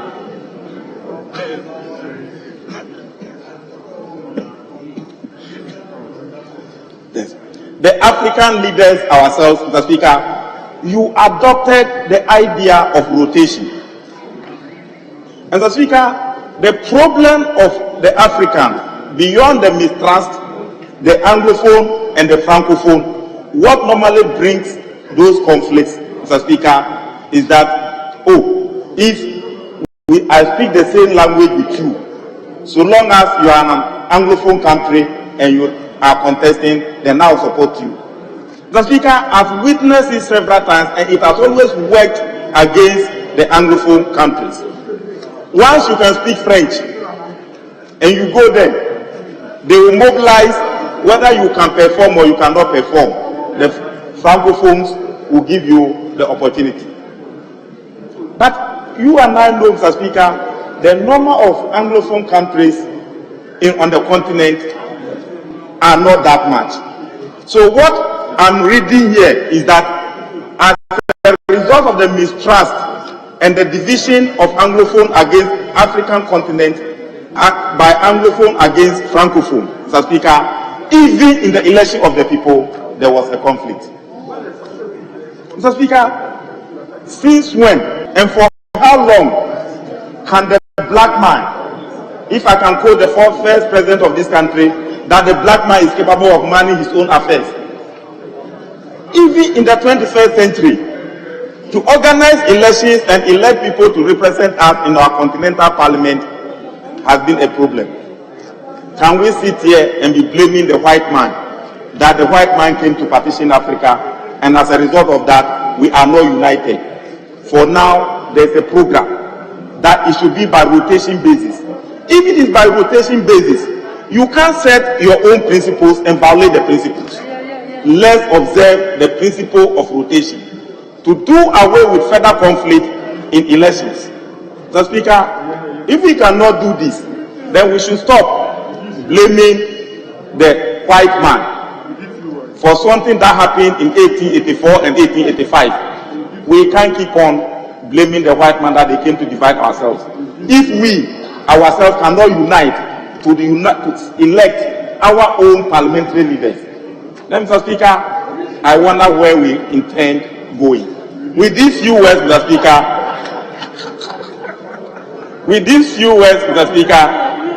I want to call upon our reps. We have confidence in you. The next time you go to meeting in South Africa, make it clear to them that the Parliament of Ghana did not take lightly the conflict, the electoral conflict that happened in the Pan-African Parliament. Let's put a stop to it and adopt rotation as our model. We have 54 of 53 countries. If it is you today, the next year it may be me. It will by all means come to me, Mr. Speaker. It will help us to do away with electoral conflict. Thank you for the opportunity. Thank you very much. Nobody from this side. Very well. Then I'll put the question. And the question is, as many as are in favor of the motion, say aye. Those against the motion, say no. Honorable members, the motion is carried. This House has therefore adopted the report of the Pan-African Parliament from Ghana.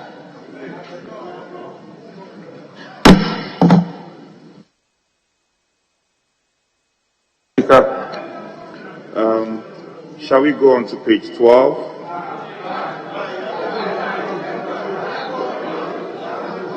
Shall we go on to page 12 and take item 34? 34.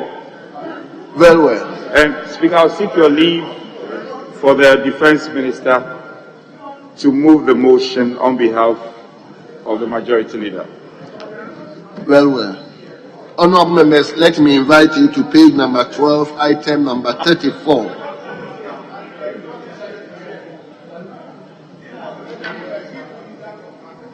Motion. Yes, Majority Leader and Minister for Parliamentary Affairs. Majority Leader, please hold on. Let me. Our objection for the Minister for Defense to move the budget of Parliament. The chairman of the Special Budget Committee is the Majority Leader and Leader of the House. Once he has come, Mr. Speaker, this is Parliament. We must have time for our own affairs. Member, your objection is moot. The man himself is here. Honorable Leader, let me hear you. Thank you, Mr. Speaker. Mr. Speaker, before I move the motion, I think I should remind the Deputy Whip for the Minority that the Minister responsible for Defense is a former Deputy Majority Leader. And he has residual powers. Mr. Speaker, I arise to move that this Honorable House approves the sum. And Speaker, I want to amend. Are you also doing correction here? Yes. As you did I want to amend the figure. The figure should read 687,999,121 Ghana cedis. The Speaker, Leader, 100 and last figure. 121. 20. 121 Ghana cedis. Mr. Speaker, if you look at the last page of the report, Very well. that figure is captured there.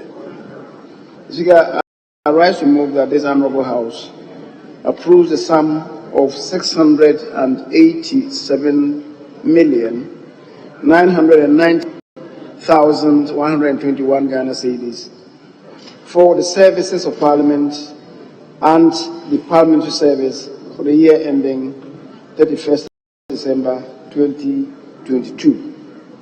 Mr. Speaker, I so move. Yes. Yes, Honorable Majority Whip. Speaker, I rise to second the motion moved, and in so doing present the committee's report. Speaker, I intend to limit myself to the concluding part of the report and employs the Hansard Department to capture the report in full. Speaker, in view of the need to strengthen Parliament as a key pillar of Ghana's democracy, the committee recommends to the House to adopt its report and approve the sum of 687,999,121 Ghana cedis for the implementation of some of the programs of the Parliament of Ghana for the year 2022 financial year. Speaker, I'm grateful. Yes. Deputy Minority Leader. Thank you, Mr. Speaker, for the opportunity to support the motion for the House to approve the budget for the Office of Parliament. So, Speaker, the total amount is 687,999,121 Ghana cedis. Mr. Speaker, comparing the allocation for CAPEX for 2022 against that of 2021, there has been a reduction of the amount. But Mr. Speaker, we all know about the projects for construction of constituency offices for members of Parliament. The estimated amount of 70 million or allocated for that project will leave just a little over 30 million for other CAPEX. So I'm of the view that if for the year 2021, as of September, a total amount of over 40 million was spent on CAPEX, I doubt if the 100 million allocated for 2022 will be sufficient to cover the constituency offices as well as other CAPEX for the House. So during the course of the year, if there is a need for an additional allocation, probably through a media review, we urge the Ministry of Finance to consider adding some allocation to CAPEX figure so that the House will be able to undertake its activities effectively for the year. Mr. Speaker, with these few words, I support the motion. Thank you. Thank you very much. Honorable members, at the conclusion of the debate. Yes, Leader. Speaker, equal to what the Deputy Minority Leader has indicated. It's important to stress that the 687,999,121 does not include the rent that must be paid to members for the 2023-2024 years. Technically, it's for 2023-2024. However, if they do not feature in the budget of 2022, members cannot access it in order for them to pay up their rents beginning 2023. So the appeal to the President is that he should direct the Minister of Finance to have a second look at that. The total amount involved is about 38 million. So that is outside this. And then the amount that requested, ultimately after some consultation, came to 726 million. The President's own advice to us was that what the national kitty can support now is the 687,999,121 Ghana cedis. That leaves a shortfall of about 39 million. So the appeal is for them to consolidate the two of them, the rent and this shortfall. Plus, as you rightly said, the allocation for the constituency offices. Indeed and in truth, the amounts that were set aside for the 70 for this year, unutilized by us, not through the fault of the ministry, but through our own faults. We need to find a way to capture same. At least if we can have the full complement, to have a segment added to the 70 that is programmed to be done for 2023, for 2022.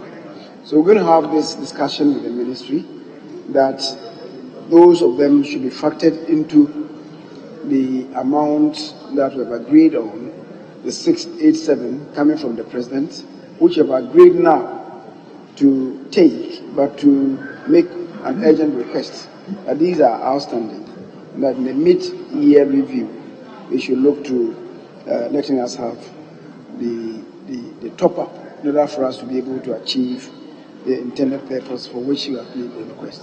Mr. Speaker, that indeed is the position, and for now, the President's communication, what is coming to us, is an uplift from 510 that was initially given to us to 687,999,121. But Mr. Speaker, I think it's important. It's important for us as a House to also that we're seeking some parity with the judiciary, and by convention, the President have agreed that our budgets should be coming to the President, no, not to the Minister of Finance any longer. However, as is done by the judiciary, Mr. Speaker, their estimates are sent to the President at least 2 months before the presentation of the budget. This year, our own budget was sent to the President on the 15th of November. The budget originally was supposed to be delivered in the House. And that will not help the President to make a determination. So it's important that our own budget officers and Parliament as an institution transmit our estimates to the President on time, so that necessary consultations could ensue and the appropriate thing will be done. The Speaker, having said that, I thank you for the space provided. Yes, Minority Leader, I was going to put the question before you entered, so please be brief Speaker, for me. I'll pray for your indulgence. The leader will know why I'm on my feet, because for the Parliament of Ghana, Mr. Speaker, for the record, Right Honorable Speaker Bagbin is not satisfied with the amount that is being allocated for Parliament as an organ of state. And I just wanted to state, as an arm of government, he thinks that he started with 1.7 billion to 1 billion and to 726 million, and the Ministry of Finance have adjusted from 510 to 687. So for the record, the board have had to ask him to write back to His Excellency the President, stating that our wish is that Parliament is granted 726 million as our budget for 2020. So ideally, I would have been calling for the arrest of this motion, but understanding that the way government works, maybe we should have some assurance from the Ministry of Finance that some other provision will be made to contain the requests that have been made. So importantly, Mr. Speaker, is another reason why, Mr. Speaker, during the deliberations with the clerk and his men at the committee level, it also was made known to us that currently Parliament has about 56 million of its capex outstanding, goods and services 27 million outstanding. And Mr. Speaker, to serve notice to the Honorable Minister of State at the Ministry of Finance and Deputy Minister that between today and 30th December, you must honor Parliament by paying at least 50 million of that outstanding amount for Parliament to end the year, or you have to find the 50 million for Parliament, Mr. Speaker, or we'll find a financial motion sponsored by you or the Honorable Charles Edukwahin, and we'll arrest it here for wanting to starve Parliament of the needed resources. So we need assurance from you that between today and 30th December, the outstanding 27 million capex and goods and services combined 56 million. In fact, Mr. Speaker, is 90 million, but there's some 20 million hanging through the GIVME system, which also is unresolved. It is for them, the Ministry of Finance, to retire it. Mr. Speaker, you know that all requests made to the Speaker in the last few days, he has returned them. He has returned the request made, whether it came from majority leader or minority leader or from any department, because Parliament does not have the resources to operate and function as we speak, because we have been starved of that resources. So I also wanted to put that on record and to take an assurance from the Honorable Minister of State at the Ministry of Finance that they will deal with it. Mr. Speaker, then to assure members that the initiative to construct constituency office to improve our relationship with our constituents will be done. We also would see some MPs function well with senior research aides or assistant supporting members of Parliament across the country. Mr. Speaker, we also encourage the clerk's office. Once you anticipate building constituency offices for MPs, you must also anticipate that tomorrow there must be constituency liaison officers recruited for that purpose. So until 2023, we expect that adequate budgetary allocation will be made for that purpose, so that those who man the offices will relate to the members of Parliament as to concerns and issues emanating in our absence from the constituency, so that they communicate same to us. Mr. Speaker, as leader rightly observed, we have to make provision for an additional 37 million to cater for what may be due between October and December this year in respect of rent allowances. So that 37 million, 37.9, I help you, 37.9. So you have rounded it up. I won't round it up. I'm still at 37.9. So, Mr. Speaker, that 37.9 million have not been catered for in this budget. That will also have to be taken care of. Mr. Speaker, another good thing that Parliament intends to do is to improve Wi-Fi presence in terms of broadband availability here and to serve for redundant purposes. Apart from that, Mr. Speaker, the 687 is not adequate for the operations of Parliament for 2022. But understandably, the President in his budget stated what difficulties he has honoring this. But going into the future, it is a wish and determination of Right Honourable Speaker that at least a certain percentage of the GDP is allocated for the two other co-equal arms of government and Parliament, and that our Parliament seems to be favouring just the executive, the President and his ministers and agencies of state. In that direction, he has our support that budgetary allocation have to improve for the judiciary and for Parliament. So, Mr. Speaker, there are some ongoing infrastructure projects. We've reminded the clerk when you are climbing the stairs here as a visitor, foreign heads of state, I normally will run on it. When you are running, you hear some sound. There's something wrong with the tiles outside here. They have to fix it before a foreign dignitary falls outside there. And then when it rains too, there are problems there with water holding outside there. Mr. Speaker, with these words, I want assurance from the former acting Minister for Finance, where is your brown bag, together with the Honorable Charles Eduboy and Abena, to assure us, before you put the vote, Mr. Speaker, or else we are ready to vote. Before you put the vote, we need assurance that Parliament will be resourced before the end of this year. Because, Mr. Speaker, the clerk explained that why this year went smooth for them, especially January to April, was because they secured those releases on 28th and 29th of 2020. So same must apply, and we need assurance that the money hanging in giftness in the name of Parliament will come, and that the additional requests for goods and services and keepers will come, or your next motion, government machinery, will subject it to vote. I thank you, Mr. Speaker. Leader, are you going to respond to him? Mr. Speaker, I think a few issues that require some clarification. That is the request that Parliament made. And the minority leader related to it. I thought that we had some engagement and moved away from that. Because, you see, we should not create any impression that because we are an arm of government, we're entitled. Otherwise, if you look at the budget of the judiciary, they are also an arm of government. And if you perhaps compare staff strength, they have more staff than we do have.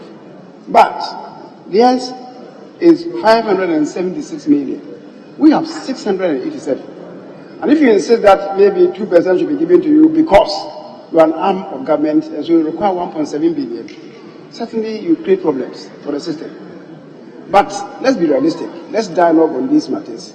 And I think we can find common ground to move forward. Mr. Speaker, the other matter that we should speak to, and I said to us that we couldn't utilize the amount that was allocated to us for the construction of constituency offices, mainly because of issues to do with land acquisition. It's important that members, in collaboration with their various district assemblies, do the procurement of the parcels of land immediately.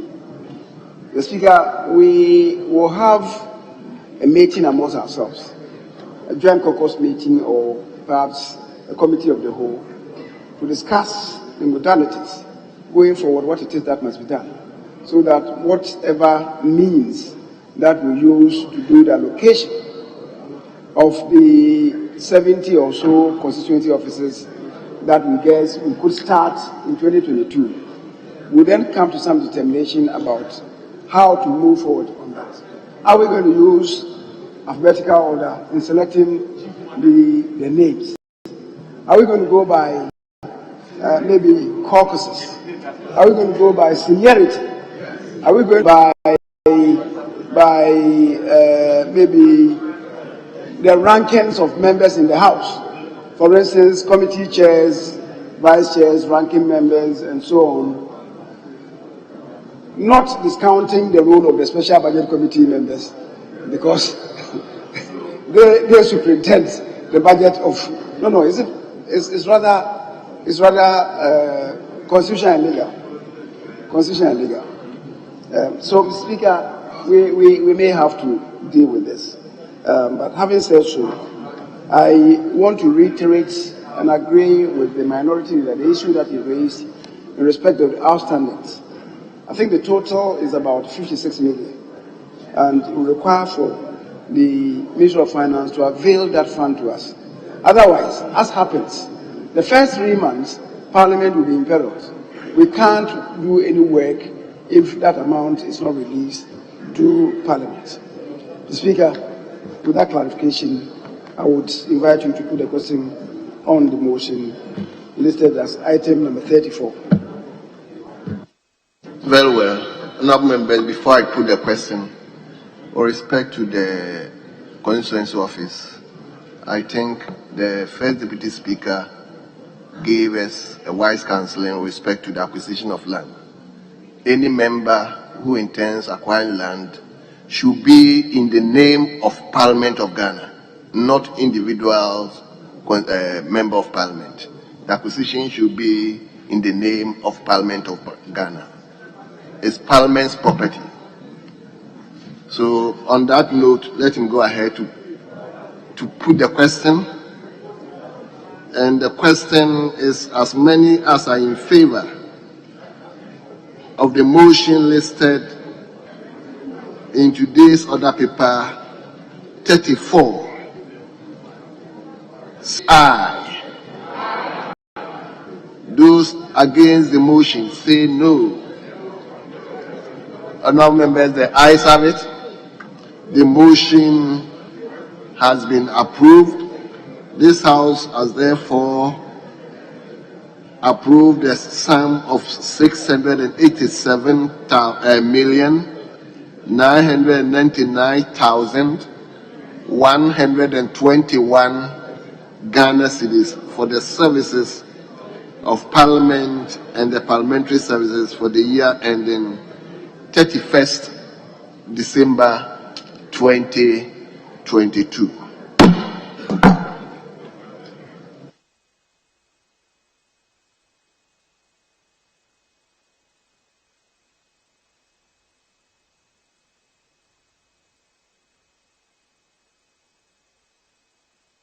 Speaker, page 13.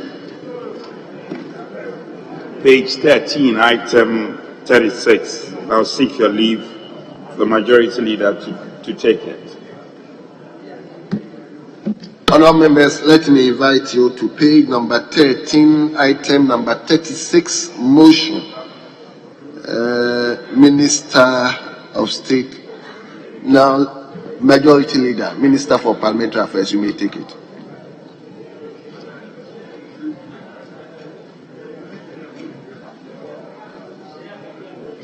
Mr. Speaker, we're looking for a Minister of State at the Office of the President.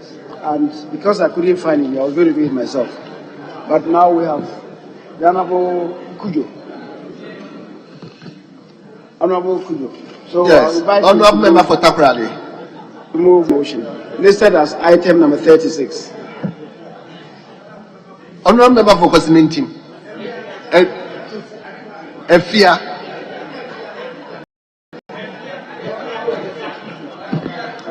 Honorable Kujo, you may go. Mr. Speaker, I think I have to take the members to, through the pronunciation of my constituency. It's Efia. Efia.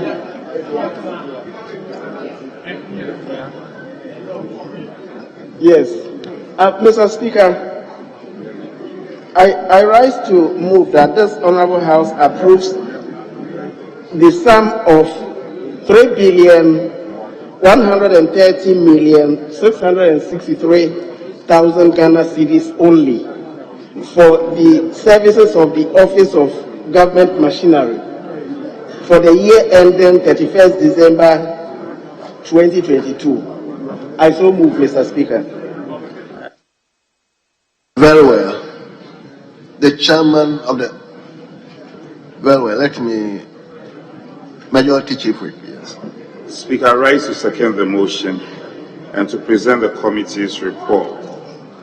Speaker, I intend to limit myself to the concluding portion and wish that the Hansa Department captures the entire report. Speaker, the committee, after critically examining the 2022 budget estimates of the Office of Government Machinery, recommends that the House approves the sum of 3,130,663,000 Ghana cedis for the 2022 financial year. Speaker, I'm grateful. Very well. Yes.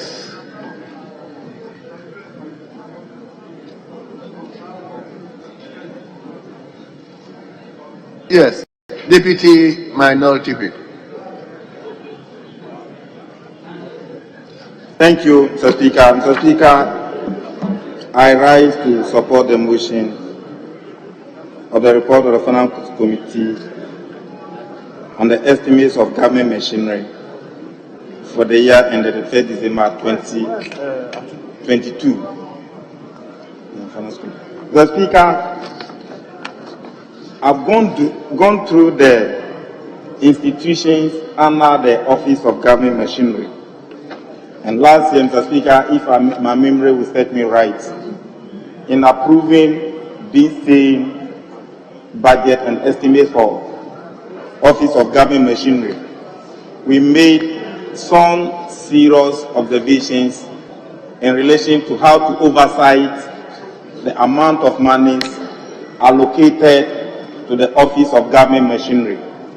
Mr. Speaker, not long ago, after making those observations, the Committee for Poverty Reduction had an encounter with some of those institutions under the Office of Government Machinery. Mr. Speaker, serious observations were made about how contracts were given by the same ministry, not completed. A case in point was in their report about 1,500 contracts that were awarded under the Middle Belt Development Authority. Only 233 were completed. That is less than 15%. Mr. Speaker, posing a problem on how to oversight monies allocated under the Office of Government Machinery. Mr. Speaker, going through, and if you look at institutions that are under Office of Government Machinery, beside those development authorities, if you go through the report, the Finance Committee is urging the Minister of Finance to make sure that adequate allocation of resources is made to the development authorities to be able to complete their projects. And they are telling them that they should not even award new projects until Finance release money for them to complete the already awarded ones. Mr. Speaker, you and I know, go to the dailies. Contracts, new contracts are being advertised. Those that were awarded are not completed. If you awarded 1,500 contracts and you were unable, from 2018 to date, you completed only 233. Mr. Speaker, are we making judicious use of the scanty resources that we have? This is why last year we recommended that the development authorities, if you say you have collapsed the Special Development Ministry, let's send all the three development authorities under the Ministry of Local Government and Rural Development.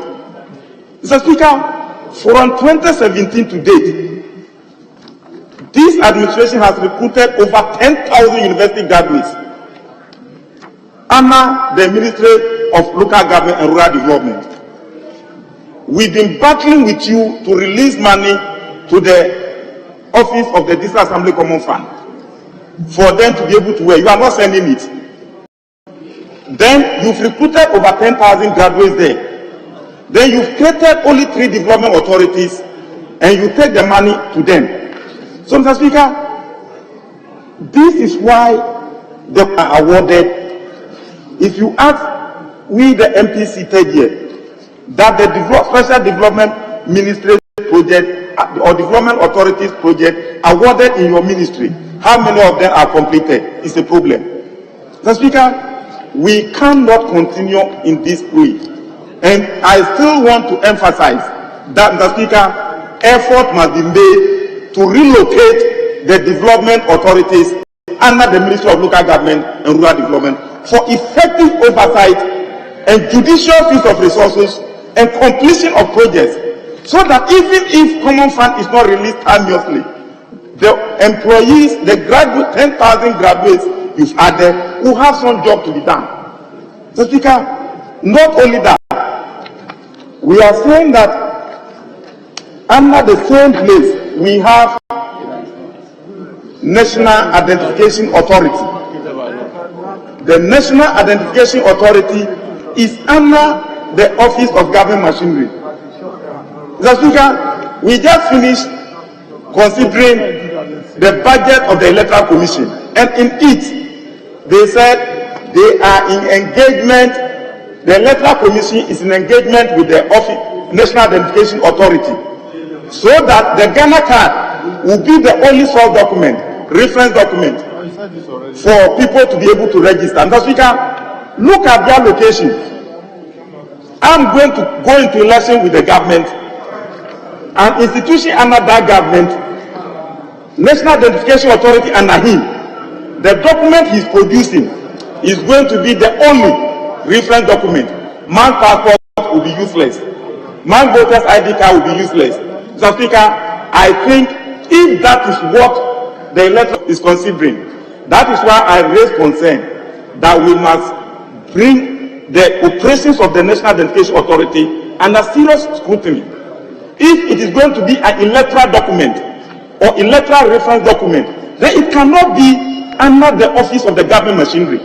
It is in this spirit that the Constitution said the Electoral Commission must be independent, so that they will be able to do their work fair and fair. But now you are going to rely on operations of activities and the office of government machinery. What level playing field are you going to provide? With this US, Mr. Speaker, we are not there yet. I just want to say that we must approve the 3.1 billion for the office of the government machinery. And Mr. Speaker, I thank you for the opportunity.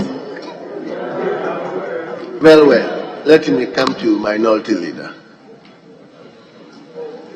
Mr. Speaker, let me thank you for the opportunity to contribute to the motion that we approve that sum of money for Office of Government Machinery, which has the President of the Republic as lead person and lead supervising person. But Mr. Speaker, whilst I want to contribute to it, may I respectively, with respect, refer you to page 13 of your committee's report. And Mr. Speaker, why? Office of the President, 128 million. 711,000. Office of the Chief of Staff, 404,000. And then Vice President, Secretariat, 24 million. Why? The Vice President office, it deserves better allocation of resources. You can't give the President's office 128 million. I'm assuming that they are subsumed, President and his Vice President. But Vice President Secretariat, only 24 million. Why are you starving the Vice President Secretariat with resources and you are having more resources for the office of the Chief of Staff? Is it because you are not supporting him enough with your heart as he wants to run for president? That is why you are doing this to him. You are not supporting him enough with your heart. You are supporting him with your mouth. How come, Mr. Speaker? But Mr. Speaker, whilst I'm at it, I'm requesting that the Ministry of Finance and the Office of the President must furnish Parliament with full details of the National Identification Authority contract. We need to know what is the contract for, how much is it worth, how much have been disbursed. It cannot be every year 100 million awarded to National Identification Authority, another year 241, mid-year review 100 million. We need to know what is the nature of the contract. Is it a PPP contract? Is it a government-sponsored National Identification Authority, or there is a relationship beyond that? We need full particulars of that detail for our purposes, in order that we understand what the National Identification Authority is doing and at what cost. Because we are only told that this is allocated to them. I know that there is a private sector player in it who is working with government. So we need the full particular. Mr. Speaker, still on the same page, one of the initiatives for which government have praised itself is recruiting young people into what is referred to as NAPCO, Jobs for Young People, Nation Builders Corps. Mr. Speaker, This is not backed by law, yet we appropriate for them. What is the justification? You recall National Youth Employment when it started, and the problems that we ran into it when enormous budgetary allocations were made to it, yet there is no accountability structures.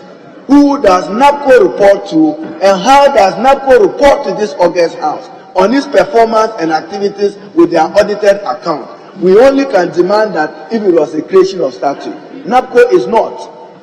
Third, Mr. Speaker, Maslock, is it a creation of law? No. Why? Yet they disburse millions of Ghana cedis. Accountability. How do we exact and demand accountability from Maslock? Yet, I have no problem with the principle of what they do, giving out credit, they can. Giving out credit, they can. But what is our legal justification? We are allocating state resources to institutions that, by law, are not accountable to us as a house. That, Mr. Speaker, I find very, very problematic. Then, Mr. Speaker, let me refer you to page 1. And probably this house must take a strong view. There are many institutions under the office of the president. They have no business being under the office of the president again, in my view. I'll list some of them. Ghana AIDS Commission, why? Why should they be under the presidency? There's a Ministry of Health. AIDS Commission, you can subject it to ministerial oversight at the Ministry of Health, but you cannot leave it at the office of the president. What is special about AIDS Commission that they must be under the office of the president? The president must have enough issues to worry about than this matter. When it started, yes, at the time, you needed to coordinate activities between various ministries. We have come very far. I do not think that the Ghana AIDS Commission should still be under the office of the president. Mr. Speaker, Ghana Investment Promotion Center, it should be under the Minister for Trade and Industry. We passed the law here. I should recall that I played a role in shepherding the law. Why should GIPC be under the office of the president? It should be under the Ministry of Trade and Industry for purposes of accountability. If there is a question on investment promotion, who is coming to answer it here? It probably can be the Minister of Finance or the Minister of Trade. We cannot hold the President or the Vice President to come and answer for them. So I think that some of them, Scholarship Secretariat, why should they be under the office of the President when there is a Minister for Education? Scholarship is scholarship. Why do you keep them under the office of the President? I think that some of it, Mr. Speaker, and as I have said, for National Identification Authority, we are demanding full particulars. Mr. Speaker, I have raised this because the Electoral Commission, as the Honorable Deputy Honorable Ahmed observed, yesterday indicated to our Special Budget Committee that they probably in future will rely on national ID cards for purpose of voting and not voter ID card. And yet voter ID card can be a retail of the wholesale of a national ID card. So we don't want duplication. And Mr. Speaker, it is my view that in Ghana, data is in too many silos. NCA is holding people's data, taking biometric. National Health Insurance is holding people's data, taking biometric. SIM registration is holding people's data, taking biometrics. SNIT is holding people's data, taking biometric. In Ghana, we must harmonize and integrate the data.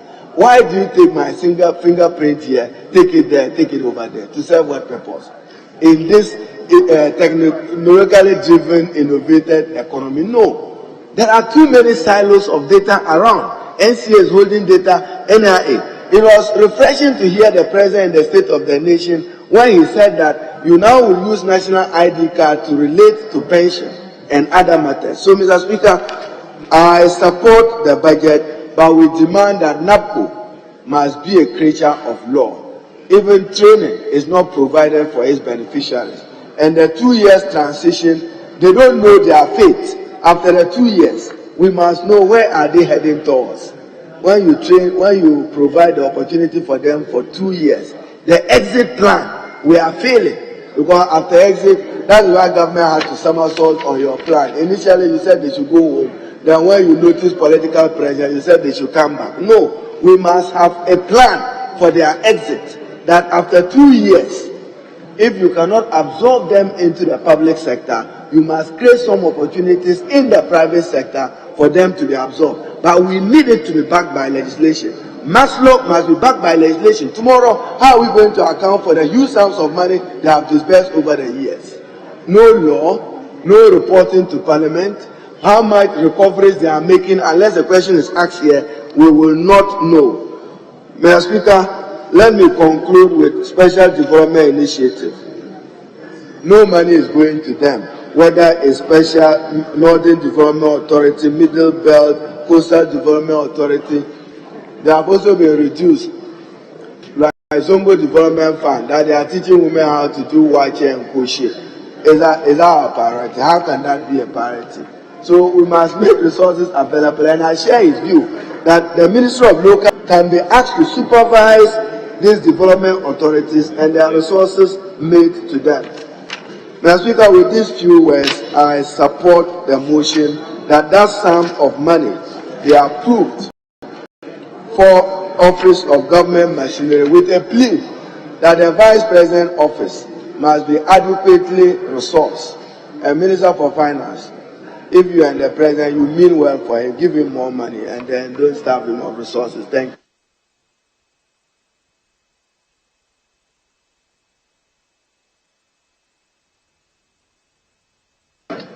Yes, honorable members, at the conclusion of the debate, the question is as many as are in favor of the motion listed as 36 in today's order paper, say aye. Those against the motion say no. Honorable members, the ayes have it. This House has therefore approved the sum of 3,130,663,000 Ghana cedis for the services of the Office of Government Machinery for the year ending 31st December 2022.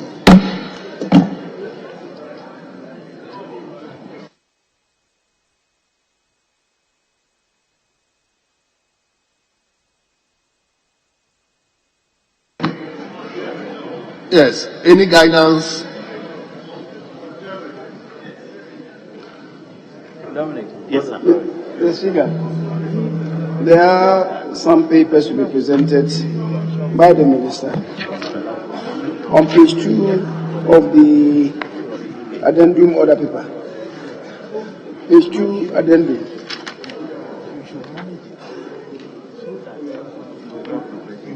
Page 2 of the addendum order paper.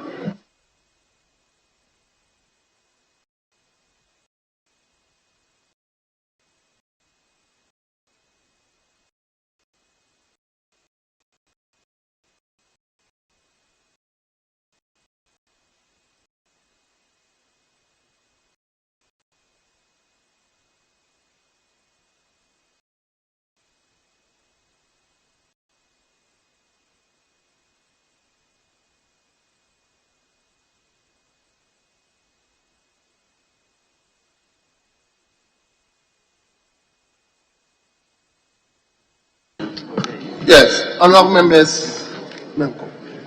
Honorable members, let's addendum order paper and let's turn to page number 2. Item number 1, presentation of papers. Yes, Mr. Speaker, please, with the greatest of respect, at this stage, you are coming to lay paper to do what? You are coming to lay new business.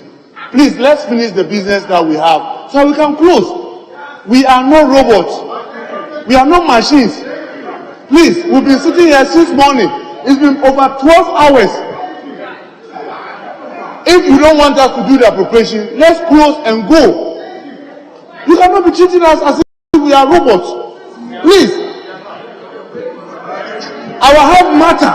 We are proper agreed that we have to finish appropriation. But this is not the time for you to be bringing new business. Why? Please, let's be fair to each other. We had an understanding. We had a clear understanding of what we are going to do. Why are we trying to deviate from what we all agreed we are going to do? So what? If this is your fifth and so what? This is your fifth and so what? Please, stop blaming ignorance. Do you know what we are talking about? Do you know what we are talking about? The whole morning, were you here? The whole morning, were you here? I'm not going to say that. What rubbish is that? This is what we've agreed. Let's keep to what we've agreed to do. Please.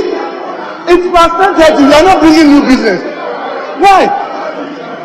No, there's another addendum. Why?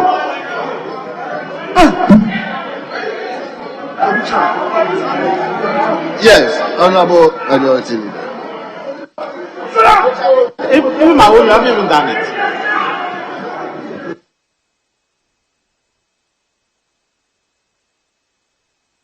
The first time is not here to do it. Yes, Speaker. Honorable members, please, let's have an order here. Please.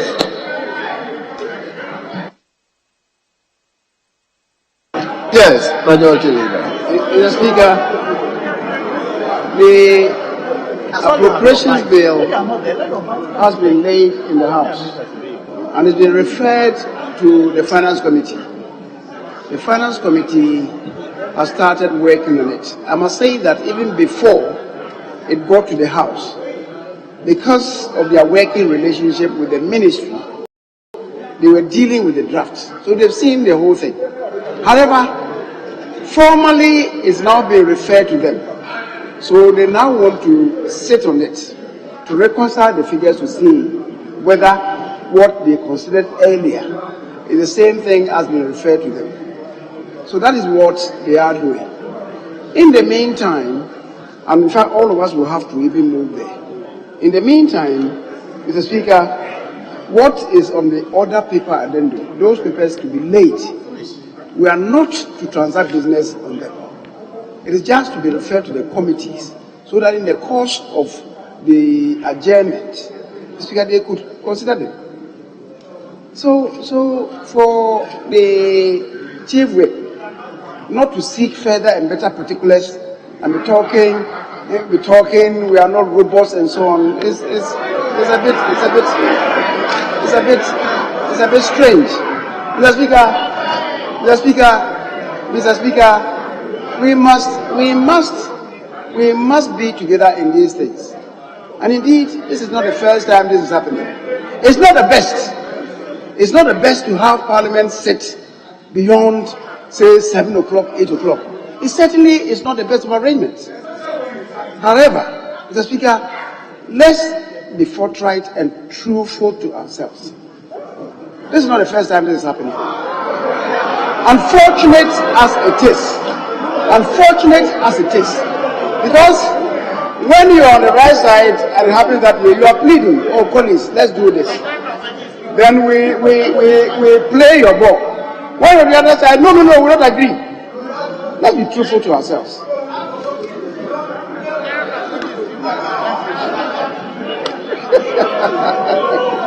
You want a plea? You want a plea? Except I will not come with any baggage. But Mr. Speaker, I believe that we can just allow just the presentation of the papers, and then all of us will have to move to the Finance Committee. Mr. Speaker, without them, we can't take the appropriations, and that perhaps may mean that there are some referrals that have been made already in respect of the military, the defense. If it can be done whilst we are away, let's see. If it cannot be done and we have to suspend sitting, we'll go join the Finance Committee for a few minutes, because as I said, theirs is just to do the reconciliation, and then we'll come back and possibly finish the business today. If we cannot finish today and we have to do so tomorrow morning, so be it. Yes. Mr. Speaker. Majority Leader knows very clearly why I was raising those concerns. He knows very clearly why I'm raising those concerns. We agreed on what we're going to do and set parameters, and we all keep communicating to our side that, oh, we've agreed to do ABCD. From the time we agreed, you can count how many addendum have also come with the same excuse. Oh, we are only laying to refer. We are only laying to refer. And then all of a sudden, some of them reports are being prepared. Look at some of the addendum that you presented. You presented fees and charges. You presented loan on electrification, and you are expecting some of them to come with a report. And I'm saying that let's communicate, because when we agree to do something and then you are going out of what we've agreed, you are indirectly irritating one side. Because you are on the government side, if you just sit and because any business comes, you just accept. You are not being fair to the other side, because you have to keep to what we've agreed. If there's any, it is only fair. You draw the other side attention that there's this genuine reason why we have to do ABCD. And then we'll have to understand. But you don't put it as a surprise. Because this addendum that you are just bringing, we never knew anything about it. All of a sudden it's been distributed. And you say you are going to lay. We don't know what you intend to do. And now you are saying that we are waiting for a finance committee. You know very well that our priority was to get the appropriation done tonight. Now you've added e-levy there. And now they are battling. We don't even know which one is your priority now. Well, if we have to pull surprise to each other, then I'm sorry to say we have a long night to go. Yes, we have a very long night because you're pulling surprise and we also pulling surprise.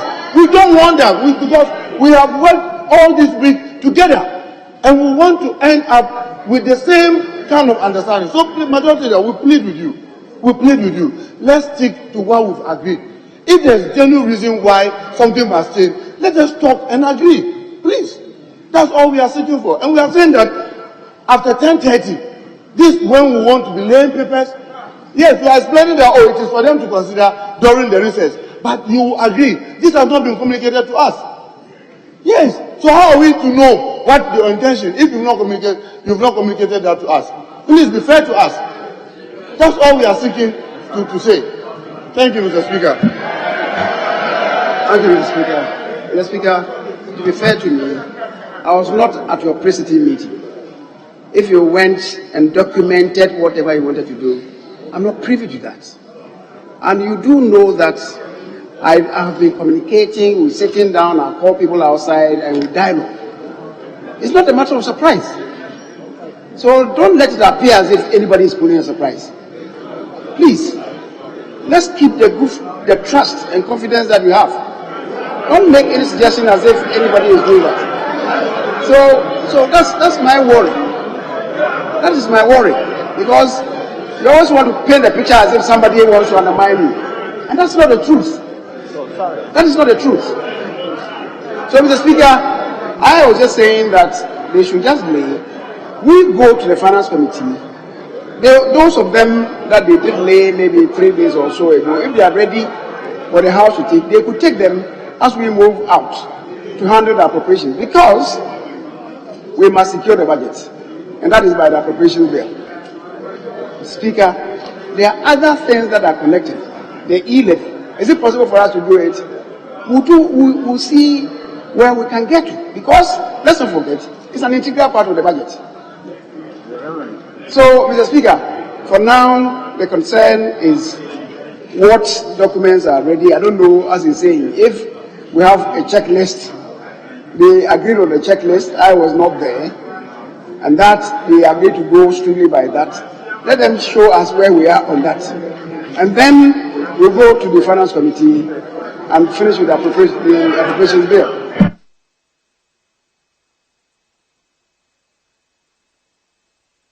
Mr. Speaker, we know what it means for Ghana to have a budget or not have a budget. We know its implications for the economy, for businesses, and for individuals and households. What we are demanding from the majority leader at this point in time, Mr. Speaker, is two specific issues. One, appropriation. If you want it passed today, then let's take it. If you want appropriation plus e-levy, serve as notice, because with e-levy, we will subject it to a thorough debate and a thorough voting on our side. But we need to be prepared that we are here. But when you say appropriation, e-levy, we need to know where we are. But we certainly, Mr. Speaker, you don't expect that 10:30, there are people who want to go and bury their mothers, and we are keeping them in the name of legislation and e-levies. We know that. If you let us know, if you want us to adjourn, we can adjourn today, come back on Monday, debate and pass appropriation and pass e-levy. We are prepared. But 10:30, our numbers, we have them here. You may not have the numbers. You may not have. But both sides, you may not. So, leader, let's do appropriation and see whether e-levy. But with e-levy, we will demand of you that the Ghanaian public are interested in that particular bill, and you have brought it under urgency because it's a financial bill. We will think that full glare of the public. We debate the policy principles of it. We will tell Ghanaians where we stand, that we do not think that you are sensitive enough to proceed further with it. But leader, no, we should know what you want to achieve this night. No, you haven't. If we are adjourning, let's adjourn. Then come back Monday, Tuesday. Tell us now. Then we stay. But if we are staying, we will only stay for appropriation. But we don't want you to spring a surprise on us on e-levy. So that is why we are saying, let us know what your intentions are. We were prepared. Monday, Tuesday, we are available here. But if you want us to end it today, then let's end with appropriation. Because e-levy must be thoroughly debated. You can't debate e-levy beyond 11 p.m. The Ghanaian people must hear and know where we stand on it. So let's do appropriation. You have our full blessing. We stay. We seal appropriation, revenue measures from other times. Then we consider it. But we don't have a problem with you assisting Air Force to get aeroplanes. We know yours. So we don't have a difficulty with that. We just want leader. Do you want us to do appropriation this night? Then let's limit ourselves to just that. If you want us to adjourn in addition, let's know. But we can't combine the two. As for e-levy, the Ghanaian people want us to debate it before them. We don't wield our own mandate. Sovereignty resides in the people. So, Mr. Speaker, let leader guide the House. I won't go into the politics of surprise or no surprise. But as for e-levy, we won't take a surprise on it. Thank you.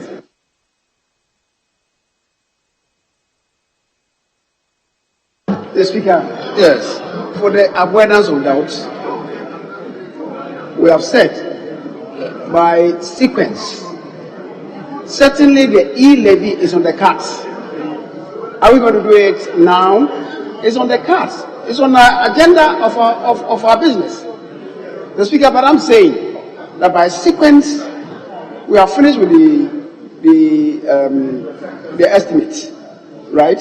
Having filled the estimates, the next step is the appropriations. The next step is appropriations. And then, after the appropriations, we'll deal with the e-levy. If it's not possible to go, Mr. Speaker, I've had discussions with colleagues that certainly we are going to sit tomorrow. We are going to sit tomorrow. If we are able to, if the committee is able to finish, because we all do know that for the committee to sit, whatever amendments to be proffered and so on, for the report to be done, I believe that for practical reasons, it will be difficult to handle the e-levy this night.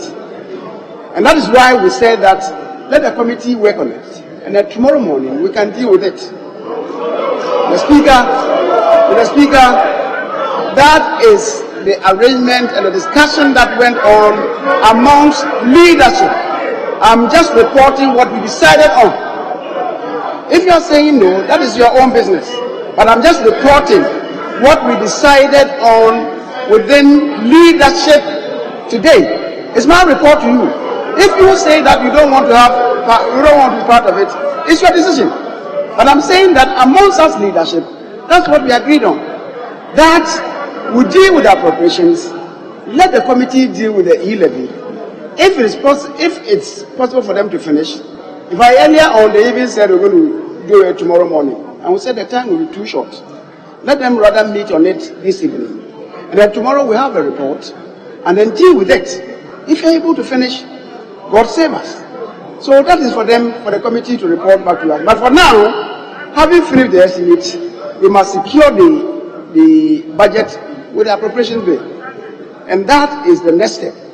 So I think, Mr. Speaker, we can go join the Finance Committee to finish with the appropriations, come back and complete the appropriations today.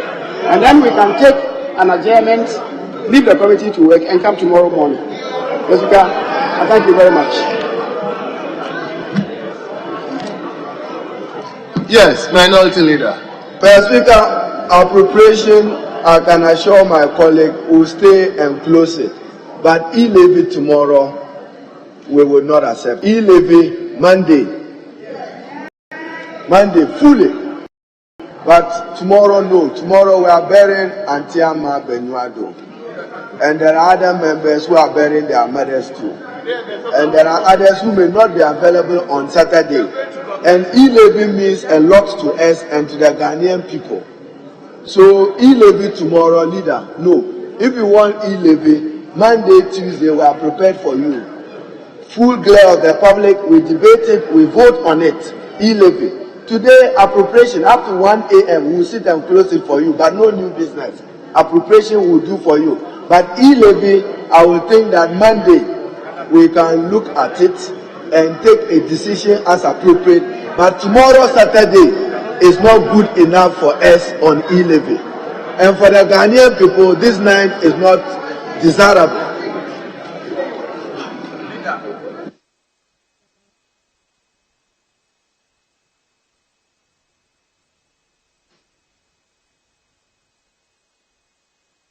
Mr. Speaker, as I've said, the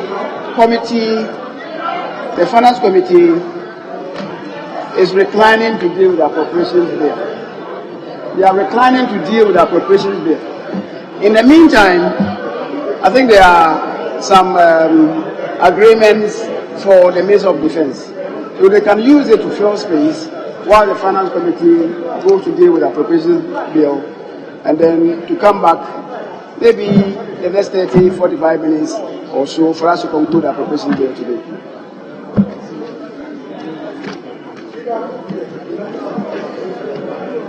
So you can do it.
Honorable members,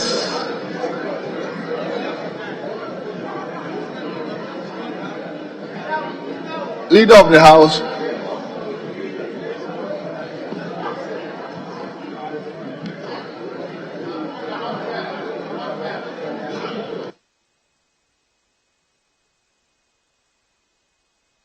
Mr. Speaker, I think the other paper addendum, page 17, item listed as 20. Item 20.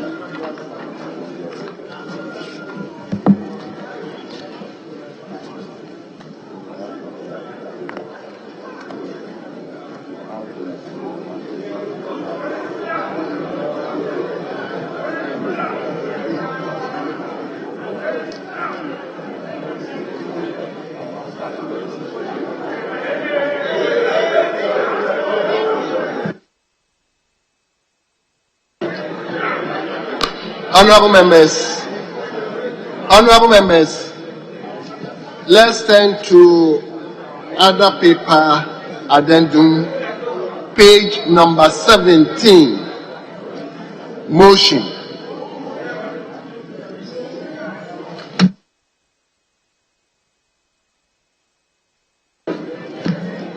Yes, page number 17, item number 20, Chairman of the Finance Committee.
Yes.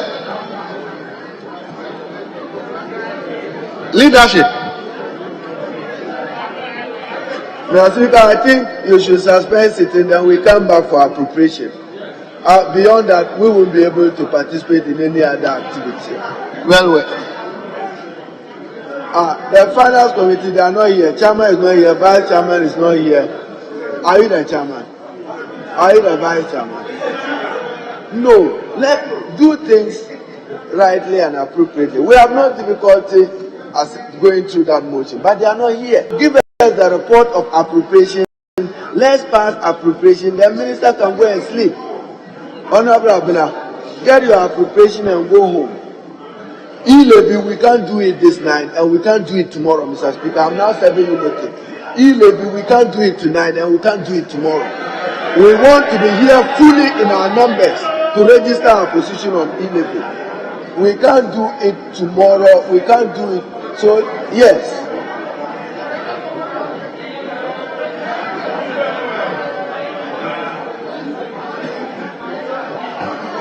Mr. Speaker, I think we made a point that the Finance Committee has reclined to deal with the appropriations bill, the referendum. They are there.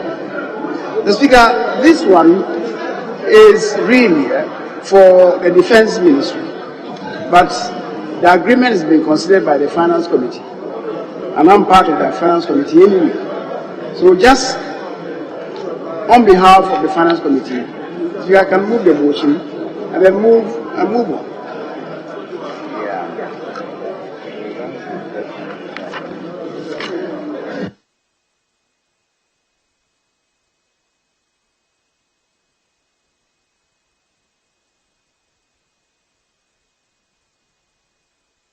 As motion number 20.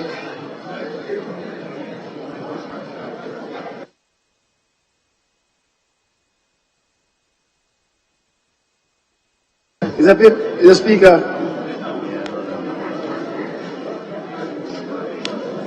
I move the procedural motion listed as item 20, that notwithstanding the provisions of Standing Order 81, which require that no motion shall be debated until at least 48 hours have elapsed between the date on which notice of motion is given and the date on which the motion is moved.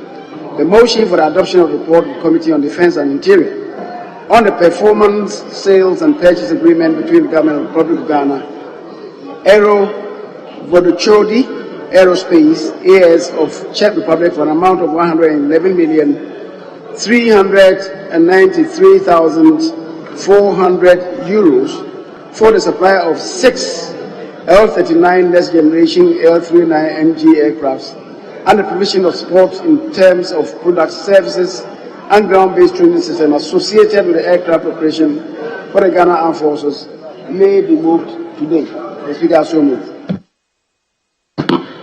Yes. Any seconder?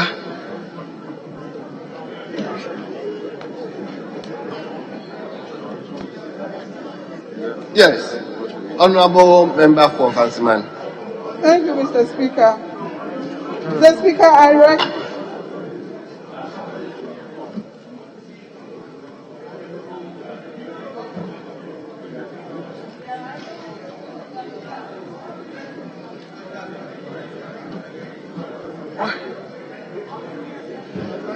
Mr. Speaker, respectfully, I think I moved the one on the contract agreement. The contract agreement. This one should have been to the agreement itself, and that really is captured. Is captured on page 8. Sorry, motion numbered 8 on page 8. This again is a procedural motion, so I move that the motion listed as item number 8 on page 8 of the order paper be adopted by the House. I so move. Yes. Honorable Member for Infantima, are you seconding?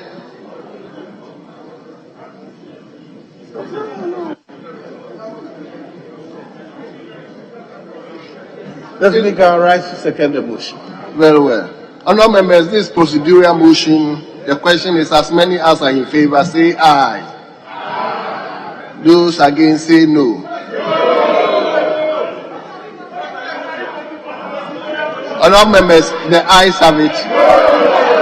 The motion is adopted. Let's move on to the substantive motion.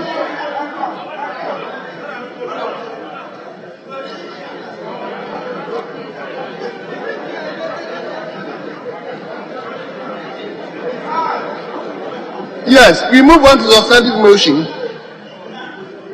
Motion number 9.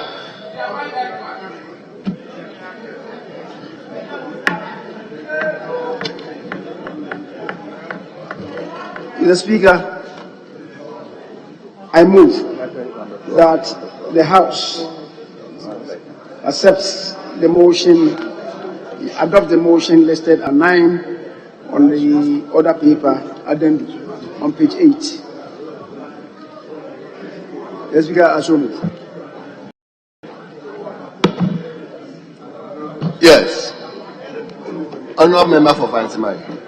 thank you, Mr. Speaker.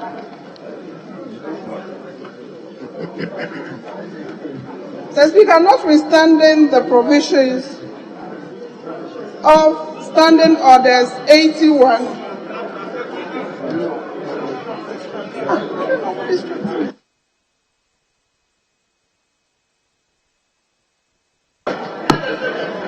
Honorable Member.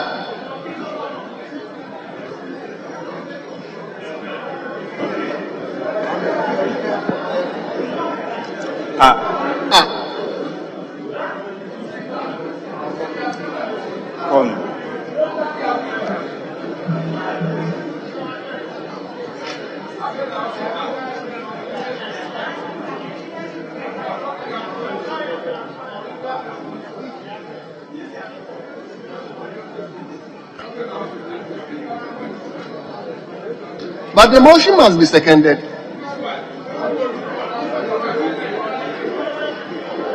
Mr. Speaker, I move that, Mr. Speaker, this House approves the Finance Committee's report as per the notice served on members in respect of an amount of €135,137,546.70 pence, Mr. Speaker. Mr. Speaker, for want of time, I shall pray Hansa to capture the entire report as though same was read in extenso. Mr. Speaker, basically this report talks about our military and the need to equip our Air Force. The Defense and Interior Committee had a trip to see and inspect and assess and evaluate where these aircrafts were to be manufactured, the experience and the background of the manufacturer, their track record and all that. It was part of the due diligence that we did for the purposes of ensuring that there is value for money and that the need to have these aircrafts for the Republic and for use of our Air Force is well founded.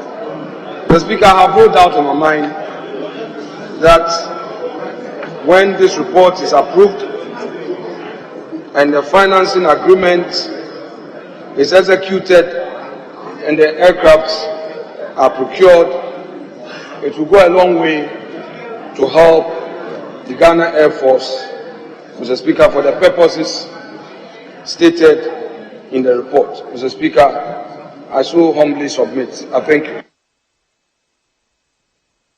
Honourable members, the motion has been moved and it has been seconded for the consideration of the House. Yes, Honourable James Agaga. Mr. Speaker, I thank you for the opportunity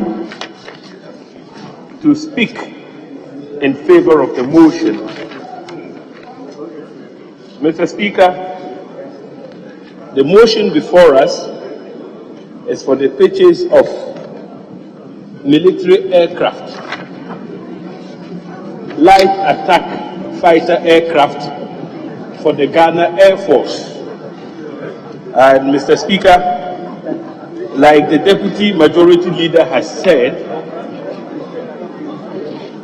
when the commercial agreement was brought before the Select Committee for Defense and Interior, we felt it was important to make a trip as part of our due diligence efforts to ascertain for ourselves whether the manufacturers were indeed credible and capable of delivering the aircraft in question. Mr. Speaker, the outcome of our journey to Prague was very positive in that it came to light that the company in issue, Aero Zolodoki, has a track record of aircraft manufacture dating back to the early 1900s. Mr. Speaker, the Ghana Air Force, when they appeared together with the Minister of Defense before the committee, gave strong indication that the aircraft that we are seeking to procure from the Czech Republic are not new to our country, in that in the past they had flown the L-29 and the L-39. What we are now seeking to procure, the L-39NG, is a new variant, a new generation of the earlier aircraft that the Air Force had flown in times past. Mr. Speaker, if you consider the fact that the Air Force finds itself in a very difficult situation whereby existing aircraft have to be replaced. We have the K-8 fighter aircraft, which were procured some time ago, but as we speak, according to the Air Force itself, the K-8 fighter aircraft at the moment are being refurbished. That dwindles the offensive capabilities of the Air Force considerably, and in the face of, Mr. Speaker, emerging threats like terrorism, piracy in the Gulf of Guinea, Mr. Speaker, it is important that we retool the Air Force to be able to improve upon its offensive capabilities. And this is justification for the procurement of the aircraft in question. And so, Mr. Speaker, the committee is of the firm belief that this motion should pass to allow us to give our Air Force the muscle to be able to give us the air offensive power to defend the territorial integrity of this country and to help us ward off the terror threat that we are currently faced with as a country. And so, Mr. Speaker, with those few words, I want to urge this House to support the motion to ensure that the Ghana Armed Forces is combat ready to protect our territorial integrity. I thank you for the opportunity, Mr. Speaker.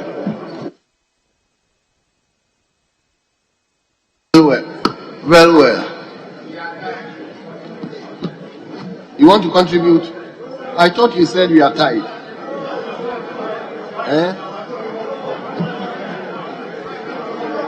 Okay, let me hear you. Right, Honorable Speaker, I thank you for the opportunity to speak in relation to the motion moved and seconded. Mr. Speaker, we have approved similar loans in the past. There's a record in this House as to how we expect documentation on these things to happen. Mr. Speaker, I hold in my hand here a letter dated 11th of July 2021, which is a PPA approval. Mr. Speaker, everybody listen to the sequence. 11th of July 2021, PPA approval. Then I have here a letter dated 22nd July, Ministry of Finance, indicative term sheet for the financing of and the delivery of the new aircraft. Mr. Speaker, basically, oh yes, I can table it. Basically, dated 22nd. And Mr. Speaker, I have here, which is dated 21st July. Mr. Speaker, if you see the sequence, it simply means that even before Cabinet gave approval for this, PPA has already given approval for this. On what basis would PPA have given approval for something before Cabinet approves the same thing, Mr. Speaker? Secondly, even before the term sheet was approved, Mr. Speaker, this cannot be an agreement that went through a proper sequence. On whose authority did the ministry seek PPA approval? From Cabinet. So how on earth could Cabinet have given approval later than the PPA approval? Mr. Speaker, the second thing is this, Mr. Speaker, I didn't visit Czech Republic with the committee. I visited, I know that company very well. I've flown in that aircraft on behalf of another entity before. Mr. Speaker, let's get it clear. This aircraft has been, a few countries have made commitment to this aircraft. As we speak, not a single country in this world has taken delivery of one of those aircraft. Listen. Not a single country. Listen. Prove it. I'm saying few countries, listen. Few countries have made commitment to buy this aircraft. Not a single one has got one of these aircraft in operation. On what basis are we saying that this is the best for us? Secondly, Mr. Speaker, the highest any country has paid for this aircraft so far, which have made a real commitment, was Vietnam. They paid $13.9 million for what? Why are we paying $14.7 million euros for what? Why are we paying 14.7 million for one when others paid $13.7 million? Mr. Speaker, nobody argues against retooling the Ghana Air Force. Far be from that. But Mr. Speaker, the things I said in terms of sequence of approval, there must be something wrong. Did the defense minister have the right to get PPA approval before cabinet approval? Is that what we do in this house? Something went wrong. And I'm saying that the fact that this aircraft is not in operation with any air force, what gives Ghana the confidence? In fact, the only African country that made more commitment is Senegal. Yes, recently Nigeria is making a commitment. They all don't have the aircraft. They all don't have it. So what gives us the confidence? At the committee, the defense minister says that if the Air Force says it's good, yes. As a matter of fact, Ghana operated the CW L-39 before, which is a fact. But they are all broken down now because they don't last that much anyway. We all know about that. So if he says the Air Force top brass told him to buy it, at least this house needed more information than the Air Force top brass told me to buy it. And I'm saying that the fact that no Air Force operates this today is a risk we are taking today to say that go and buy it. When we know it is, we are paying one of the highest, Mr. Speaker. We will pay any amount of money to protect ourselves, but based on the fact that we know it's a good thing. Taking committee members to Czech Republic is not enough because they probably saw only one aircraft. The 13 that have been manufactured for Vietnam are still a shell. They are still a shell. They are still not aircraft. In fact, Mr. Speaker, to make it clear, when you see the report, there's a reason the report couldn't even tell you the delivery time. Why? Because they have no clue when it will be delivered. I feel we should retool the Ghana Air Force. But this deal, as far as I'm concerned, is a risk we are taking. Let's do things better. And the sequence of this approval gives me the impression that it was probably not properly thought through. So I think the minister should probably withdraw this and come back again for us to approve an agreement that can retool the Air Force with efficient equipment. In fact, if an aircraft can only last for 10 years, Mr. Speaker, then there's a problem.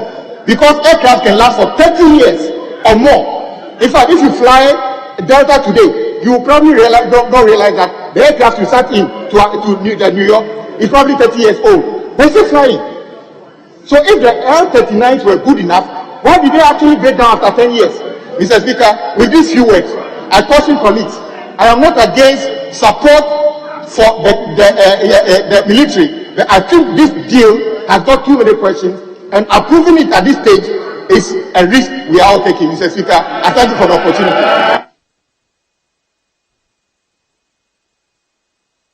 Yes. Let me hear you, Honorable Minister. For Mr. Speaker, I ordinarily will not interject members. But when a member of parliament is not getting his facts right and is speaking with emotions, it's very disturbing. It is my duty to give the information to members of parliament. Let me state on record that Ghana did not use the L-39 for 10 years and broke down. It's not true. Mr. Speaker, we were gifted L-38, 28 aircrafts. The country that gifted us used that aircraft for more than 20 years. And during the time of President Wallace, we were gifted those aircraft, 10 of them. I don't want to mention names. Mr. Speaker, we were also given... Oh, my friend, listen. Mr. Speaker, we are also gifted 2 L-39 aircraft. So what we are buying now, 2. The country that also gifted us those aircrafts used them for more than 15 years before giving them to us. I don't know where you are getting your facts. In fact, what you are talking about is a K-8 aircraft that we have operated for about 12 years and we have sent them for overhaul in China, but not the L-39. So please, get your facts right. It's not true. and the technical group. Mr. Speaker, the L-39 aircraft new generation is just an upgrade of the L-39 old one that we have used before. It's like buying a Mercedes Benz or an iPhone 12 and then they brought an iPhone 13. It's just an upgrade of the old aircraft. I don't know where you are getting your facts from. Secondly, Mr. Speaker, let me also state something, that about 50 countries are using the L-39 aircraft. They've not had problems. The new generation aircraft, when you are speaking, I get fired. The new generation aircraft, which is an upgrade of the aircraft, has been, Mr. Speaker, ordered by 4 countries: Nigeria, Vietnam, the Czech Republic, Ghana, and Senegal. So please, get your facts right. Don't be emotional. Please, relax. Don't be emotional. A committee of parliament went. That's why I wanted you to not at the today. Now we are approving the financial terms. Not even we have not even gotten there, but you have gone. I'll take time and educate you. Mr. Speaker, the committee of parliament went to the Czech Republic to satisfy themselves that the manufacturers were capable, the aircraft was good enough, and their report indicates same that this was a deal that was good for this country. Thirdly, for the sequencing, I'm very shocked. If you sit in a ministry before, you will realize that it's not everything that goes to cabinet in terms of approval for loans, approval for contracts. But every contract must go to public procurement authority. It's not every contract that you have signed that will go to cabinet. The reason, please.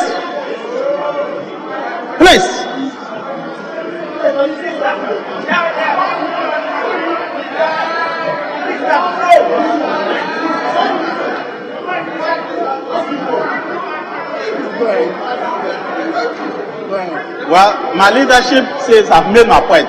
All I want to assure members is that the men and women of the Ghana Armed Forces are, when it comes to competence, are one of the best in Africa and the world. And they made a request. Once the Ghana Air Force says that we have studied this and made a request, I, Dominic Nitu, Minister for Defense, will not doubt them. Never. The Ghana Air Force will never be coerced. They can never. And take it from me, if you see that, you realize they will never, because they fly in the air and they use it, they will never put their men at risk. If it's not good, they'll tell you right in your face, this is not good, we will not accept it. Mr. Speaker, I just want to assure members that this is one of the cheapest in the category of the fighter aircraft that we can get. You want information? I'm just giving you. We have the fixed wing aircraft, and then we have the jet engine aircraft. This aircraft is one of the cheapest when it comes to the jet engine aircraft. If you have $30 million or euro to buy a piece, I'll be very grateful and bring one that we can pay like that. There are several vendors who have brought aircraft from the United States, from Italy, from Spain, from Czech Republic, from South Korea, from France, from the UK, that costs between 30 million and 45 million per piece. So I want to plead with members that nobody is shortchanging Ghana. And for the member to say that he alone has traveled and believes that what he has found is more important than the committee level, I beg to differ. I thank you, Mr. Speaker. Honourable members, I will take leave for the first Deputy Speaker to come. But before then, let me invite Honourable Member for. Mr. Speaker, the Honourable Blocker will conclude for leadership on our side. Thank you on this matter.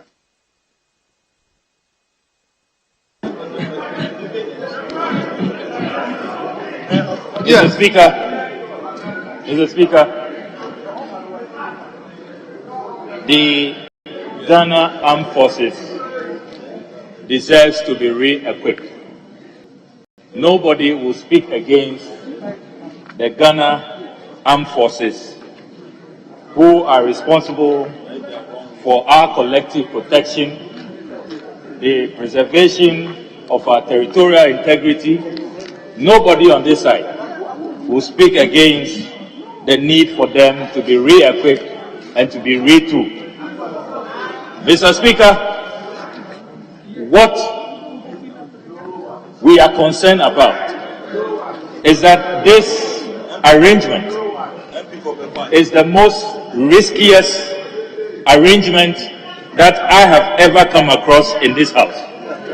Mr. Speaker, let the records reflect that there is no country currently using the L-39 next generation aircraft. Not one. Not one. There is no country in the world. As we speak, only Vietnam has ordered 12 of these aircraft. Only Vietnam. Only Vietnam. And even in the case of Vietnam, they are expecting the aircraft to arrive in 2024. And what Vietnam is doing that the Ghanaian government is not doing is that they have requested a model L-39NG aircraft for testing, so that their troops will be testing before the order matures and the aircraft arrive. It is the same thing. It's the same thing Slovakia and Hungary. Slovakia and Hungary, as we speak, Mr. Speaker, they have not ordered at all. They are governments that they should place an order now. What they have requested from the company, the Czech company, known as Aero Vodakody Aerospace. Hungary and Slovakia have said that they should be given an opportunity to assess the aircraft. That is how far they have gone. They are not committing their countries. They are not committing their countries. Mr. Speaker, in Africa, only Senegal has expressed interest. Even Senegal has not placed their order yet. They have not placed their order. So the Honorable Minister for Defense is misleading this House. There is no country as we speak using the L-39 next generation light combat aircraft. No country on the surface of this planet. So we are taking such a big risk. Mr. Speaker, what is also troubling is that according to the James All the World's aircraft value assessment of aircraft, this L-39NG should not cost more than $10 million. That should be the maximum. And yet Ghana is going to purchase this aircraft at 14.7 million euros. Why? Not even 14.7 million euros. I mean, this is the stinkiest, most reckless deal I have ever come across. And there is no way this side of the House will support this arrangement.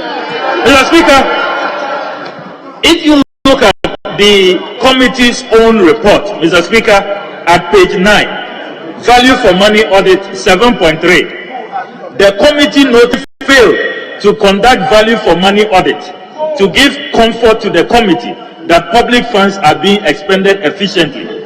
Officials from the Ministry of Finance explained that the relevant documents have been presented and the ministry is awaiting the value for money audit report.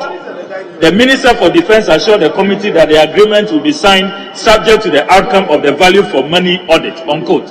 So why the rush, Mr. Speaker? Why is this House being called upon to approve this deal, give the Minister a carte blanche, when there is no value for money audit report? Mr. Speaker, let us be cautious.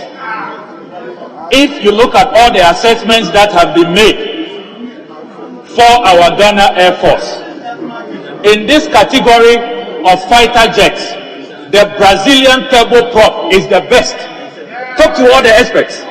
The Brazilian turboprop is the best, and it has served us very, very well. There is no need to go and experiment with this L39NG, which all countries at this point are only test driving. At this point, they are not rushing to commit millions of dollars. No country is doing that. Slovakia is only testing. Hungary is only testing. Senegal is only testing. Vietnam is only testing. Why is Ghana going this far to commit hundreds of millions of euros on a new aircraft which has just been outdoored? Very new aircraft, outdoored very recently in 2020 in Czech. So, Mr. Speaker, we need to proceed cautiously. This deal is premature. It's not well negotiated. There is no value for money audit report. The unit price is totally we cannot support this arrangement. And we on this side of the house will not give the defense minister the blessing to go ahead with this agreement. I thank you very much. Yes. Mr. Speaker, I thank you for the opportunity to close the debate on this matter. Mr. Speaker, in this parliament, we work at two levels, at the committee level and at the plenary. Mr. Speaker, members are entitled to their opinion. But Mr. Speaker, with respect, the Defense and Interior Committee is made up of members of substance, and we did work. The ranking led the side, and I led my side on this matter. The Finance Committee, by consensus, has come out with this report. So, Mr. Speaker, for Honorable Ablaka to suddenly be making point this side, with respect, let's get together. Other than that, we stand to collapse our committee works. Let's be careful. When members of committee sit and bring their report, and you get up to condemn your members, this must end today. We have had two committees dealing with this matter. So with respect, you don't impugn the integrity of the members. The committee, the Finance Committee, has come out by consensus. And then work was done. And you must appreciate that work. Mr. Speaker, without more, I beg, Mr. Speaker, with the greatest respect, when we are expressing views, Mr. Speaker, Honorable Abrapa, when he was making his submission, we sat down and listened to him. Honorable Abrapa. You are a senior member.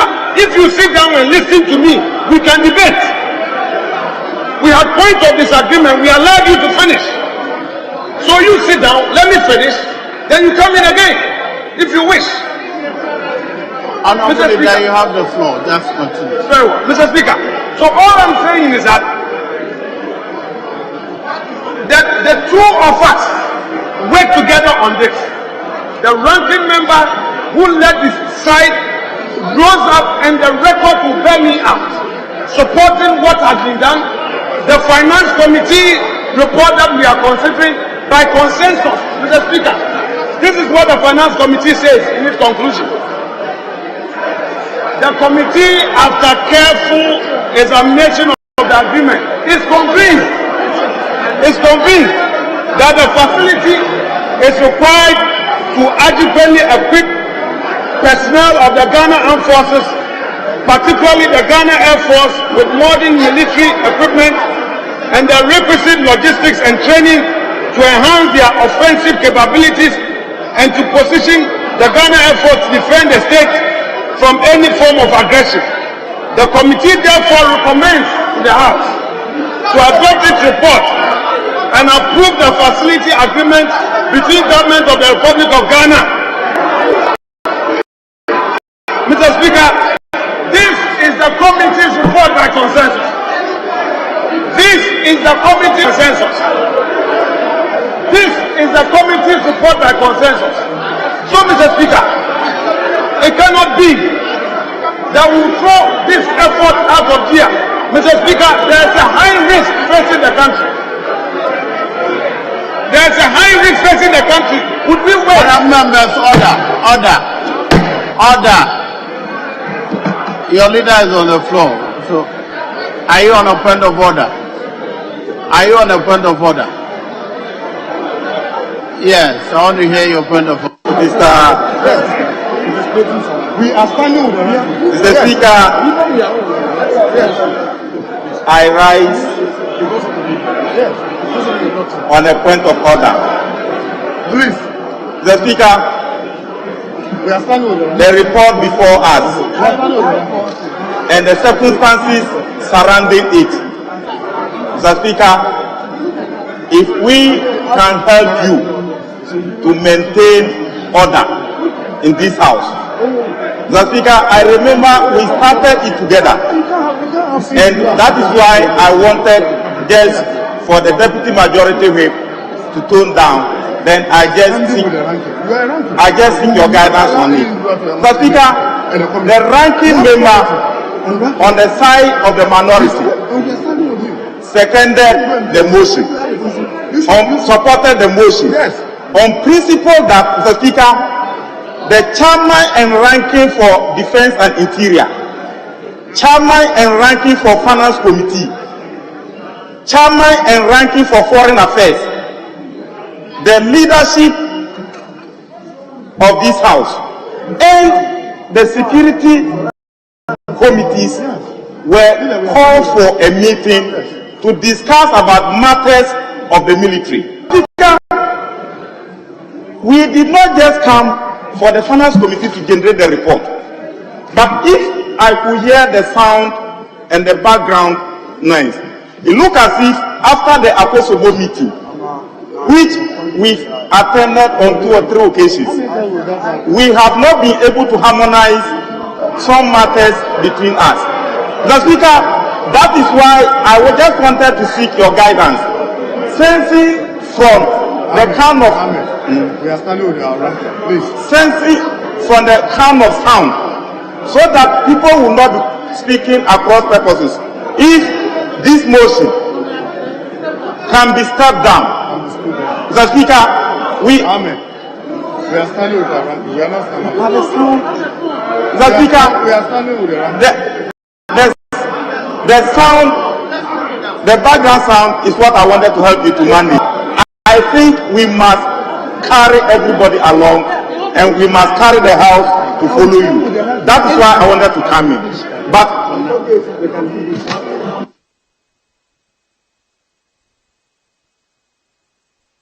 yes, Honorable. Mr. Speaker, let me indulge you. It's not our practice. It's not our practice. But if you can just hear, the Honorable Agaga, there are things that have been said that I respect his judgment and opinion. I just want to hear him before you go forward on this matter. If you can accommodate Honorable Agaga. Thank you, Mr. Speaker.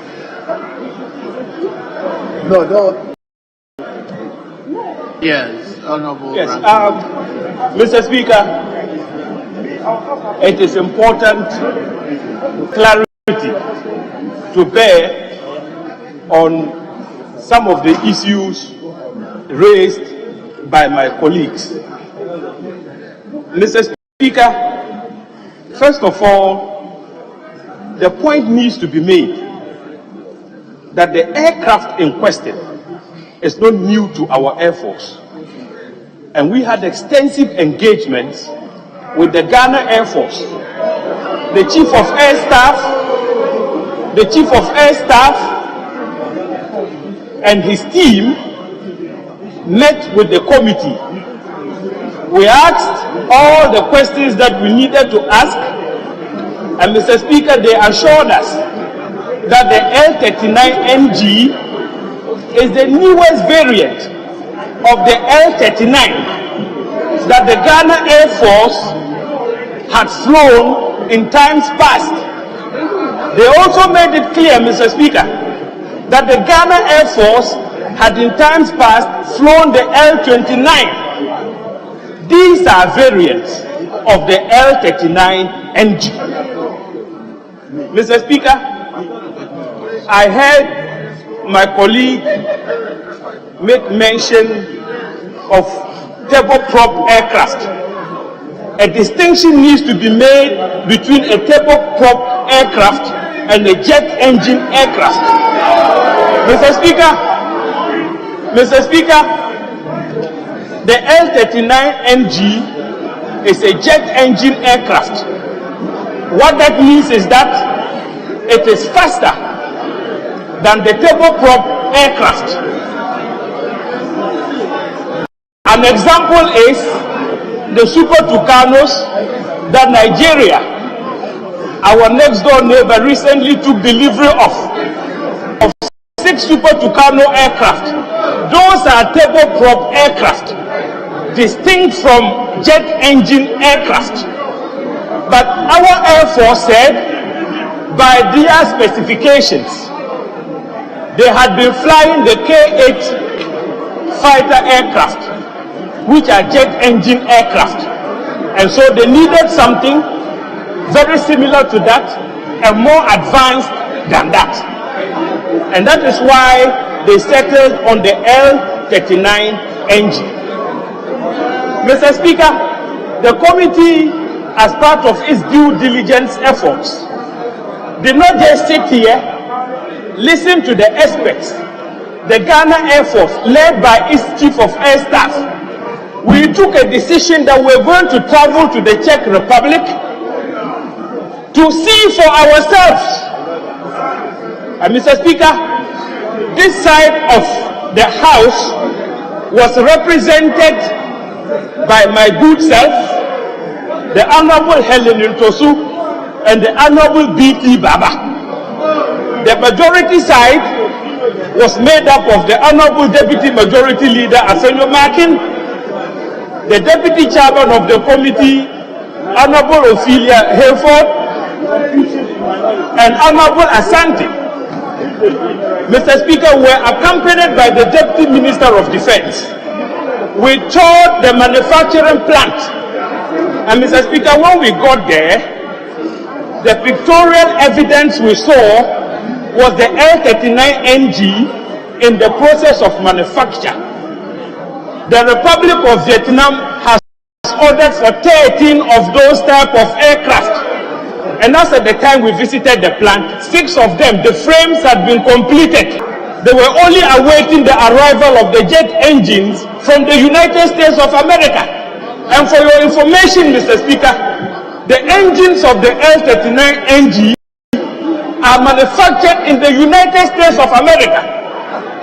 Mr. Speaker, the avionics, and we asked all these questions, the avionics of the L-39NG are very similar to the F-15 fighter jet, one of the best fighter aircraft in the fleet of the United States of America Air Force.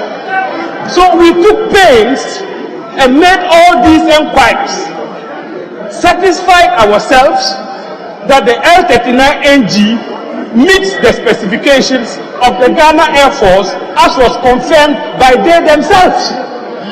And so, armed with this information, we came back and recommended that the loan facility be approved for the purchase of the aircraft to enhance the offensive capability of the Ghana Air Force.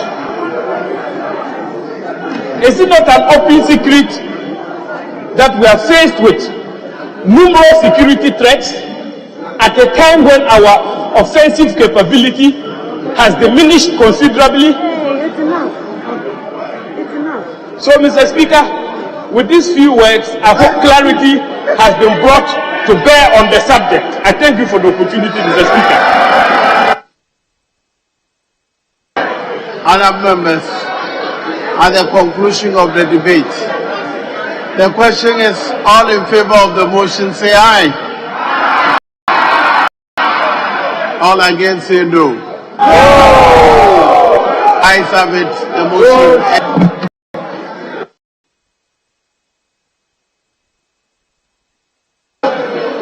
Yes, can I get some guidance, please?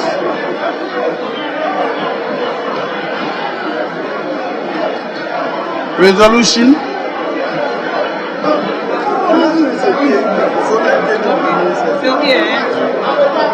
We proceed. Honourable members, order. Yes, Honourable Deputy Whip.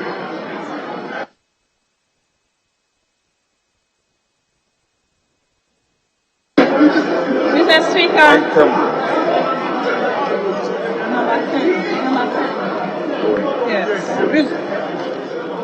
Go ahead. Mr. Speaker, we proceed on page 9, item number 10, resolution. Honourable members, item 10 on page 9 of addendum order paper, resolution. Honourable Minister for Defence. Sorry, Honourable Minister for Finance. Thank you very much, Mr. Speaker. Mr. Speaker, Honourable member, let them seek permission for you, please. Speaker, I seek your kind leave for the Deputy Minister of Finance to do with instead of the Minister of Finance. Yes, Honourable Deputy Minister for Finance, you may move to motion. Thank you very much, Mr. Speaker. Mr. Speaker, I rise to move for the adoption of resolution numbered 10 on page 9.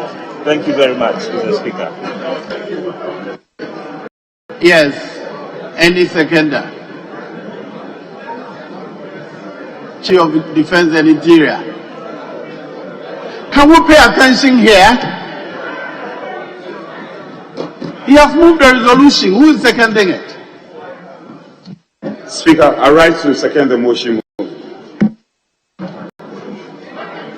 Honourable members, the motion to adopt the resolution has been moved and seconded.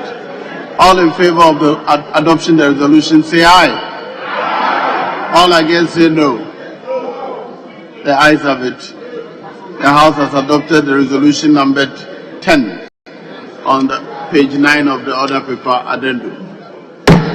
Yes, what next?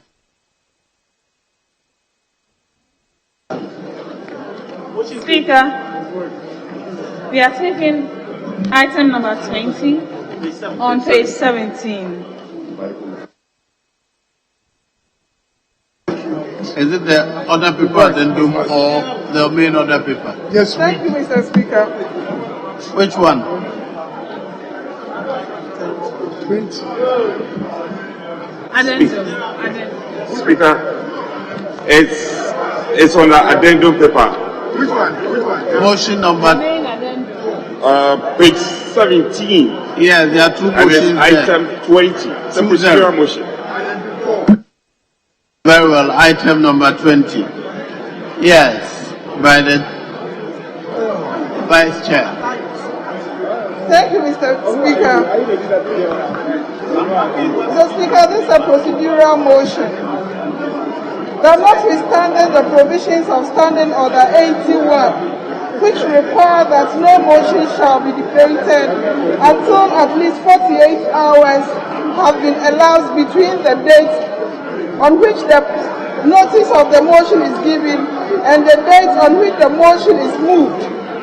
The adoption of the report of the Committee on Defence and Interior on the performance, sales and purchase agreement between the Government of the Republic of Ghana, represented by the Ministry of Defence, Aero Bodoshodi Airspace, of the Czech Republic for an amount of 111,393,000. Honourable members, order. Yes, kindly proceed. for the supply of 6 L-39 next generation aircraft and the provision of support in terms of products. Is a procedural motion you're moving, is that right? Just go straight and say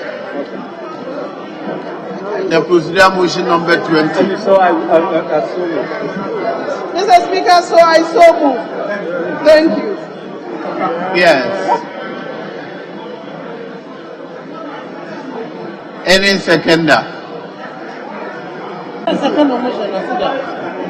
Mr. Speaker, I rise to second the motion. Honourable members, the procedural motion has been moved and seconded. All in favour of the motion say aye. All against say no. The ayes have it. The motion is carried. We move on to motion number 21. Yes, Speaker, we continue on the same page. Item number 21, motion. Yes, item 21, motion. Mr. Speaker, I rise to move that this House adopts the report of the Committee of Defense and Interior on the performance, sales and purchase agreement between the government of the Republic of Ghana by the Ministry of Defense and Aero Vodashodi airspace of an amount of 111,393,400 euros for the supply of 6 L-39 next generation aircraft and the provision of support in terms of products, services and ground-based training system associated with the aircraft operation for Ghana Armed Forces.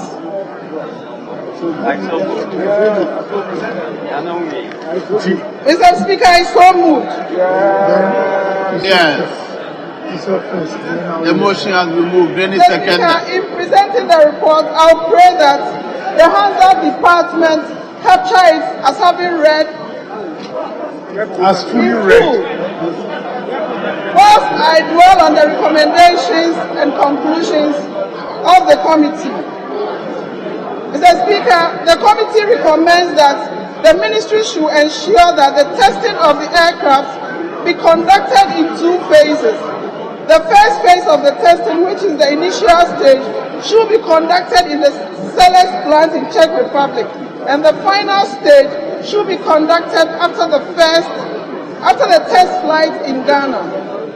The committee further recommends that the risk factor should be shifted to the government of Ghana only after the Ghana Air Force has performed the functional test of the aircraft systems, visual inspection of the aircraft's airframe with the opening of technologies assets, aircraft engine and visual check, GSE check, and the final acceptance documentation check, and are satisfied with the aircraft performance. Mr. Speaker, in conclusion, it is of the considered view that the request will undoubtedly improve the operations of the military towards defending the country.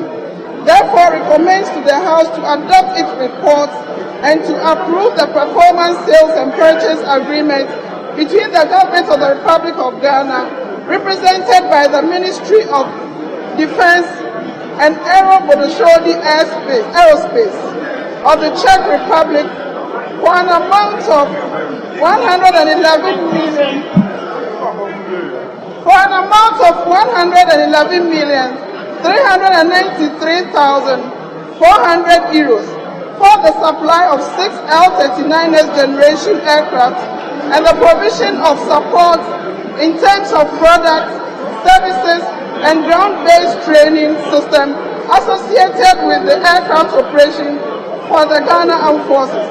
Respectively, I submitted. Thank you. Yes. Honourable Member. Yes. Thank you, Right Honourable Speaker. I rise to second the motion, but also would like to add a few words. With the recommendation, it refers to the committee referring to the recommendation that the risk factor should be shifted to the government of Ghana only after the Ghana Air Force has performed the functional tests of the aircraft systems and all the way to the end. But the essence of this recommendation was because the original contract, as presented to the committee, indicated that the risk would be shifted to Ghana as soon as the documentation was signed. And this documentation would be signed before the aircraft would be delivered to the country, tested and approved here. So this recommendation, what the committee made, and we are yet to be assured of the fact that the contract has been amended accordingly. This was referred to the Attorney General's office, and that was the basis on which the agreement and on the committee level was assented to, because this is not, unless this is done, it is not fair on the government of Ghana. Should anything happen in the transportation of the aircraft from the area of manufacture to the state of Ghana until it reaches the jurisdiction, if the risk is shifted to us while it's being transported here, surely that does not make sense. And so this was an issue that was raised at the committee level to ensure that the risk does not shift to the government of Ghana until we have taken full delivery of the aircraft, they've been tested here, and we are assured of the fact that they are up to standard. And with that, I add my recommendation that the amount of 111,393,400 be approved for the supply of the 6 L-39 next generation aircrafts. Thank you. Yes, Honorable Defense Minister. Thank you, Mr. Speaker. I want to thank members for their support. And just to assure the member that when it comes to aircraft delivery and ship delivery, the acceptance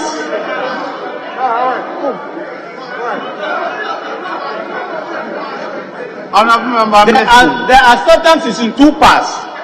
The first level of acceptance is in the country of manufacture, and the second level of acceptance is in the country of delivery. So when you go, I give them power of attorney if I cannot go myself, and they will go and accept it there. And then when they come to Ghana, the final inspection is done, tested and accepted. So that is the standard practice that is there. So I can assure him that that has been factored into the contract. I thank you, Mr. Speaker. At the conclusion of the debate, the question is all in favor of the motion, say aye. All against, say no. The ayes have it. The motion is carried.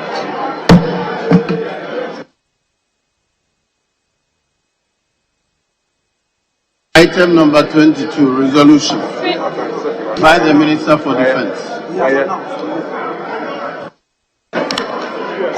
Mr. Speaker, I rise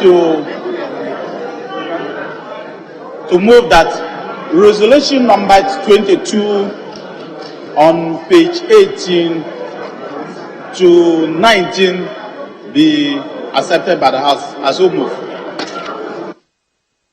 Mr. Speaker, I beg to second the motion. Honourable members, the motion to adopt resolution number 22 has been moved and seconded. All in favour of the motion say aye. Honourable members, are you paying attention? I'll put the question again. The resolution numbered 22 has been moved and seconded. All in favour of the House adopting the resolution say aye. All against say no. The ayes have it.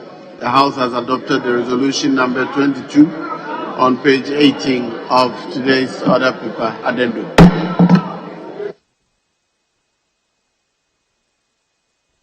Yes.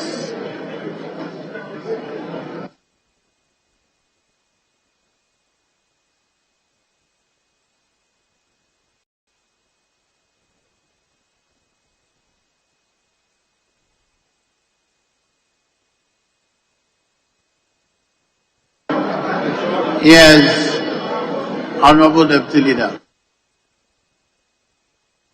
Mr. Speaker, we come to Addendum 4. Yes, Addendum 4, 1C. 1C.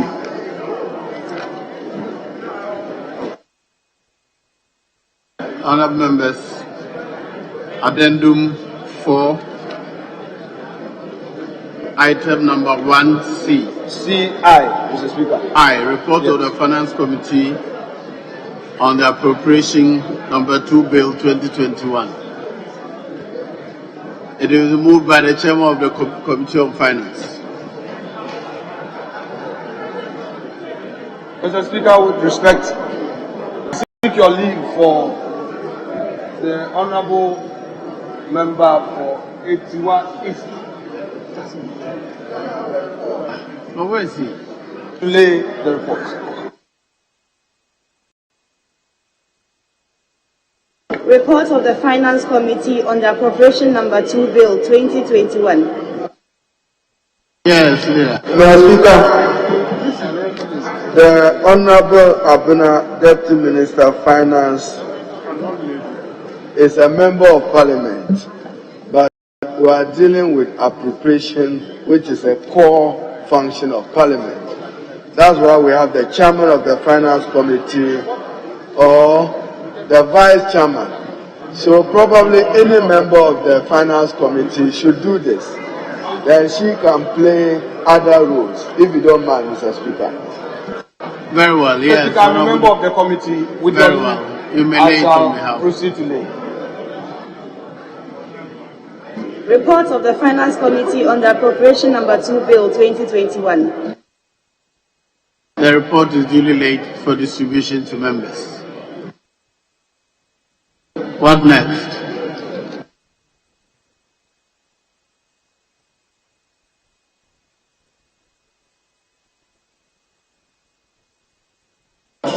Mr. Speaker, with respect, may we proceed to page 2 of Addendum 4, item 2, motion. The Speaker, is a procedural motion. Very well. Mr. Speaker, you may proceed. I move the motion in terms of order 81. I so move, Mr. Speaker.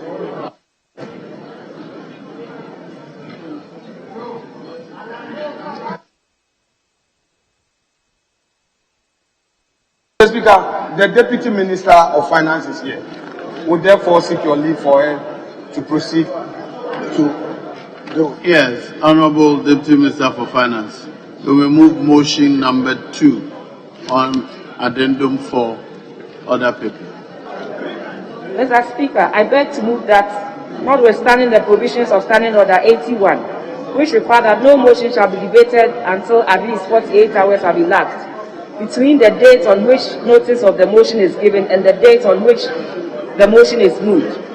The motion for the second reading of the Appropriations Bill number 2, Appropriation number 2 Bill 2021 may be moved today. I so move, Mr. Speaker. Yes, any seconder? Any seconder?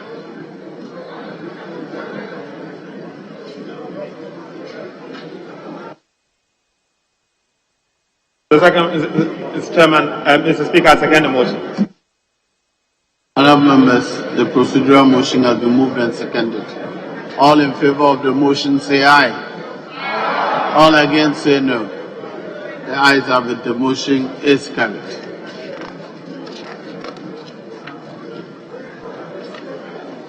Now, item number 3.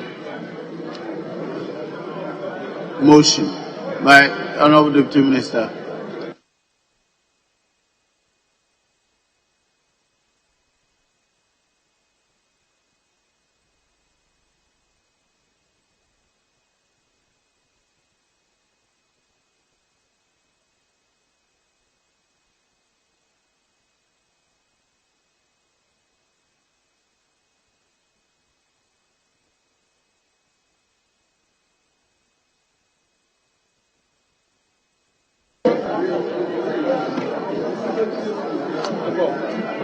Mr. Speaker, I beg to move that the Appropriation number 2 Bill 2020 be now read a second time.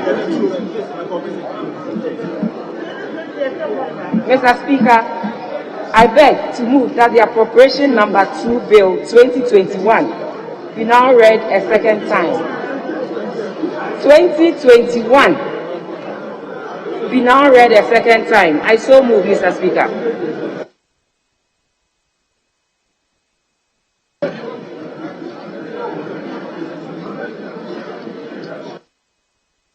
Yes, leader. Mr. Speaker,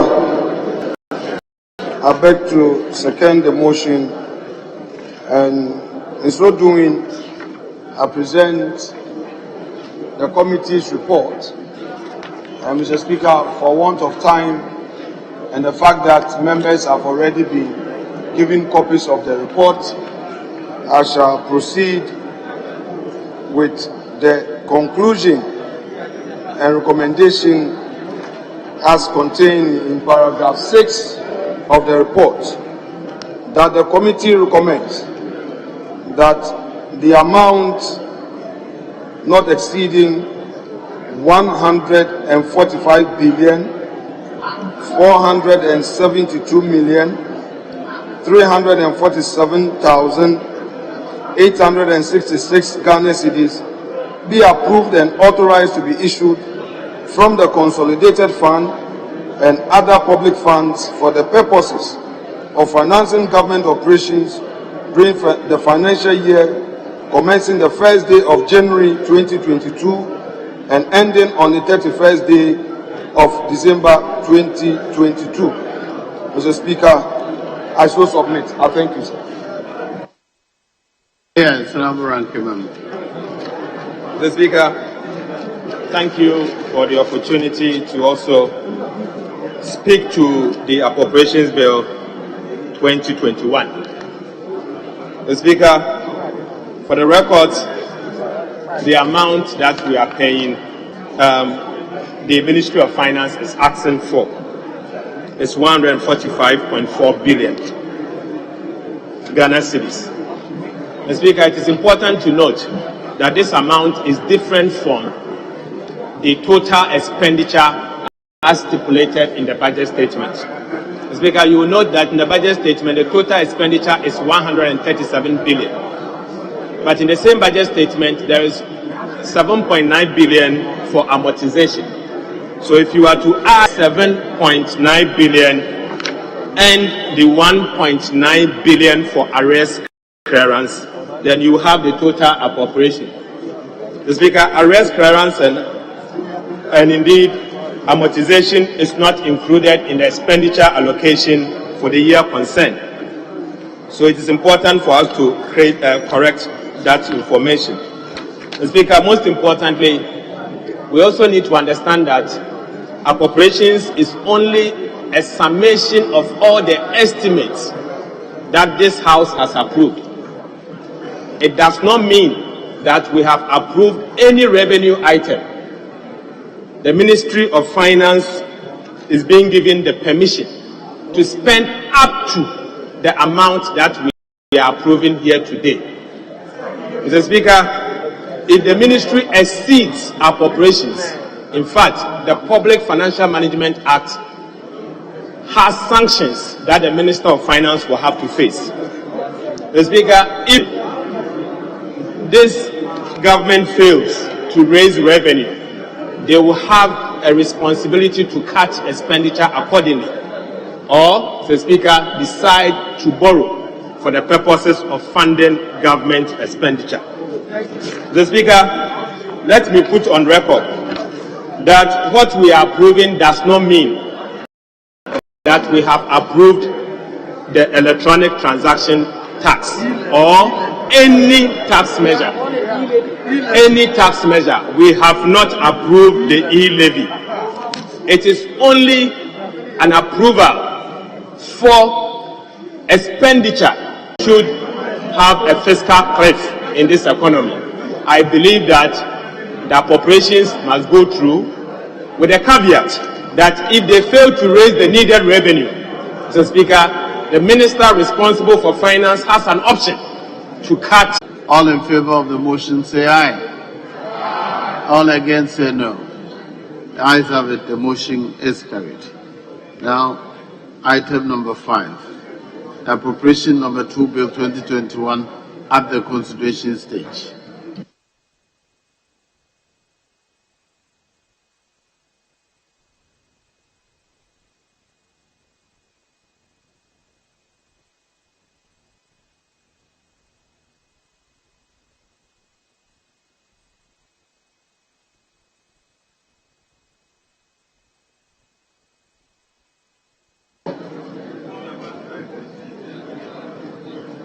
Clause 1. Sum of money to be issued from the Consolidated Fund for the 2022 financial year. There is no advertised amendment to Clause 1. All in favor of Clause 1 being a part of the bill, say aye. All against, say no. The ayes have it. Clause 1 is ordered to stand part of the bill. Clause 2. Retain internally generated funds. All in favor of Clause 2 being a part of the bill, say aye. All against, say no. The ayes have it.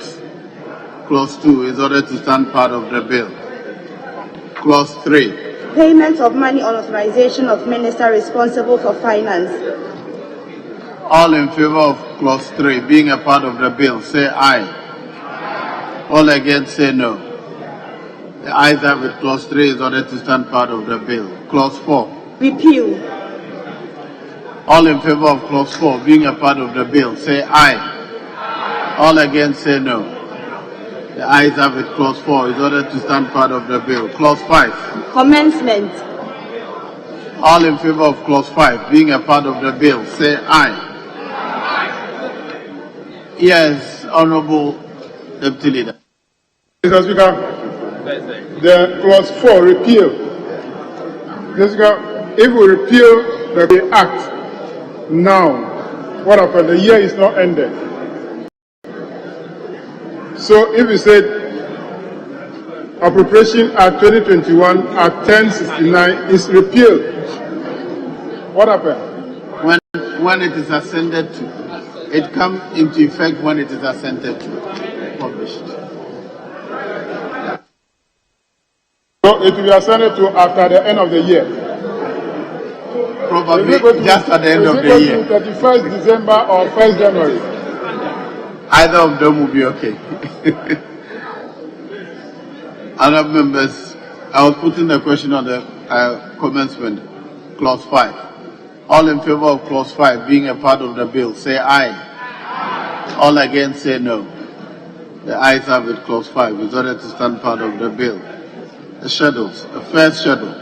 Sum of money to be issued from the Consolidated Fund for the 2022 financial year. All in favor of the first schedule being a part of the bill, say aye. All against, say no. The ayes have it. The first schedule is ordered to stand part of the bill. The second schedule. Retain internally generated funds breakdown.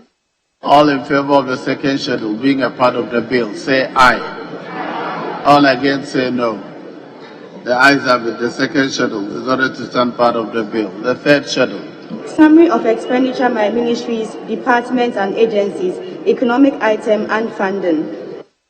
All in favor of the third schedule being a part of the bill, say aye. All against, say no.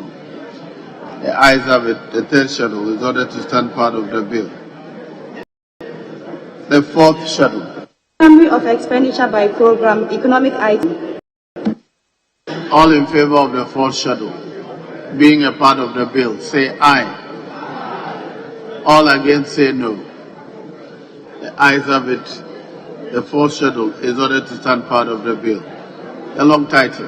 An act to provide for the withdrawal of sums of money necessary to meet government expenditure for the 2022 financial year from the Consolidated Fund and other public funds and for related matters.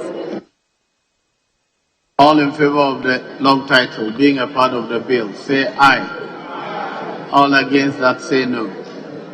The ayes have it. The long title is ordered to stand part of the bill. Now, that brings us to the end of consideration of the appropriation number 2 bill 2021.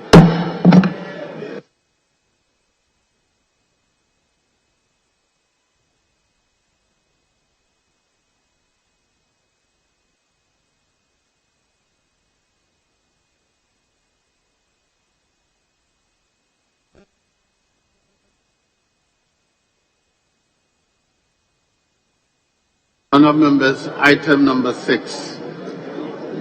Motion. Procedural motion. Mr. Speaker, I beg to move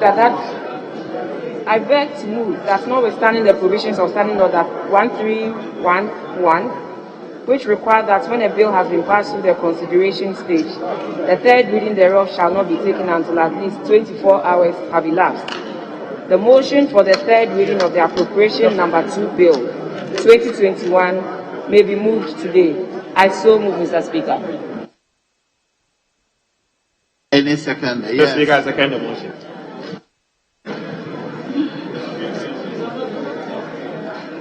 Honourable members, all in favour of adopting the procedural motion number 6 on today's order paper addendum 4, say aye. All against say no. The ayes have it. The motion is carried. Now, item 7, motion by the Minister for Finance.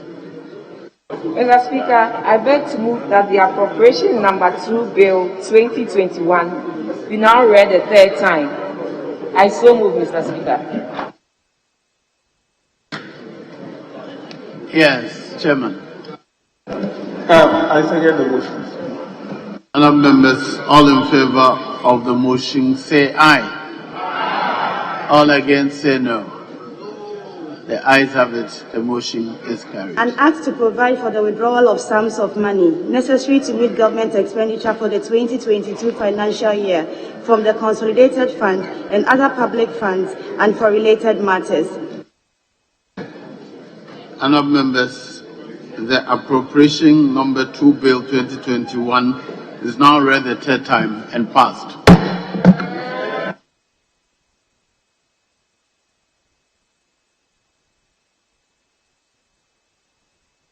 Yes, Honourable Majority Leader.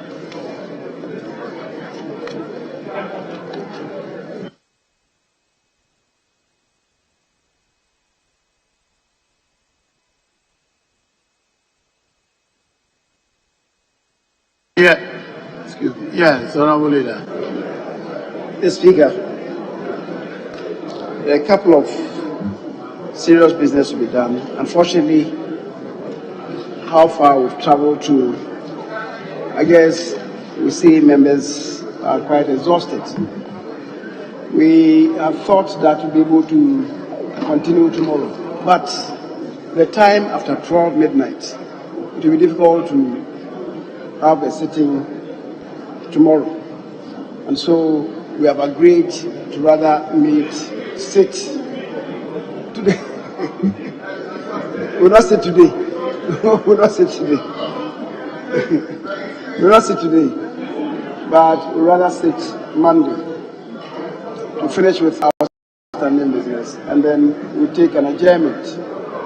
Mr. Speaker, I thank you. Yes, Honourable Minority Leader. Mr. Speaker, I second the motion for, there's no motion, is making a statement on adjournment to reconvene on Monday.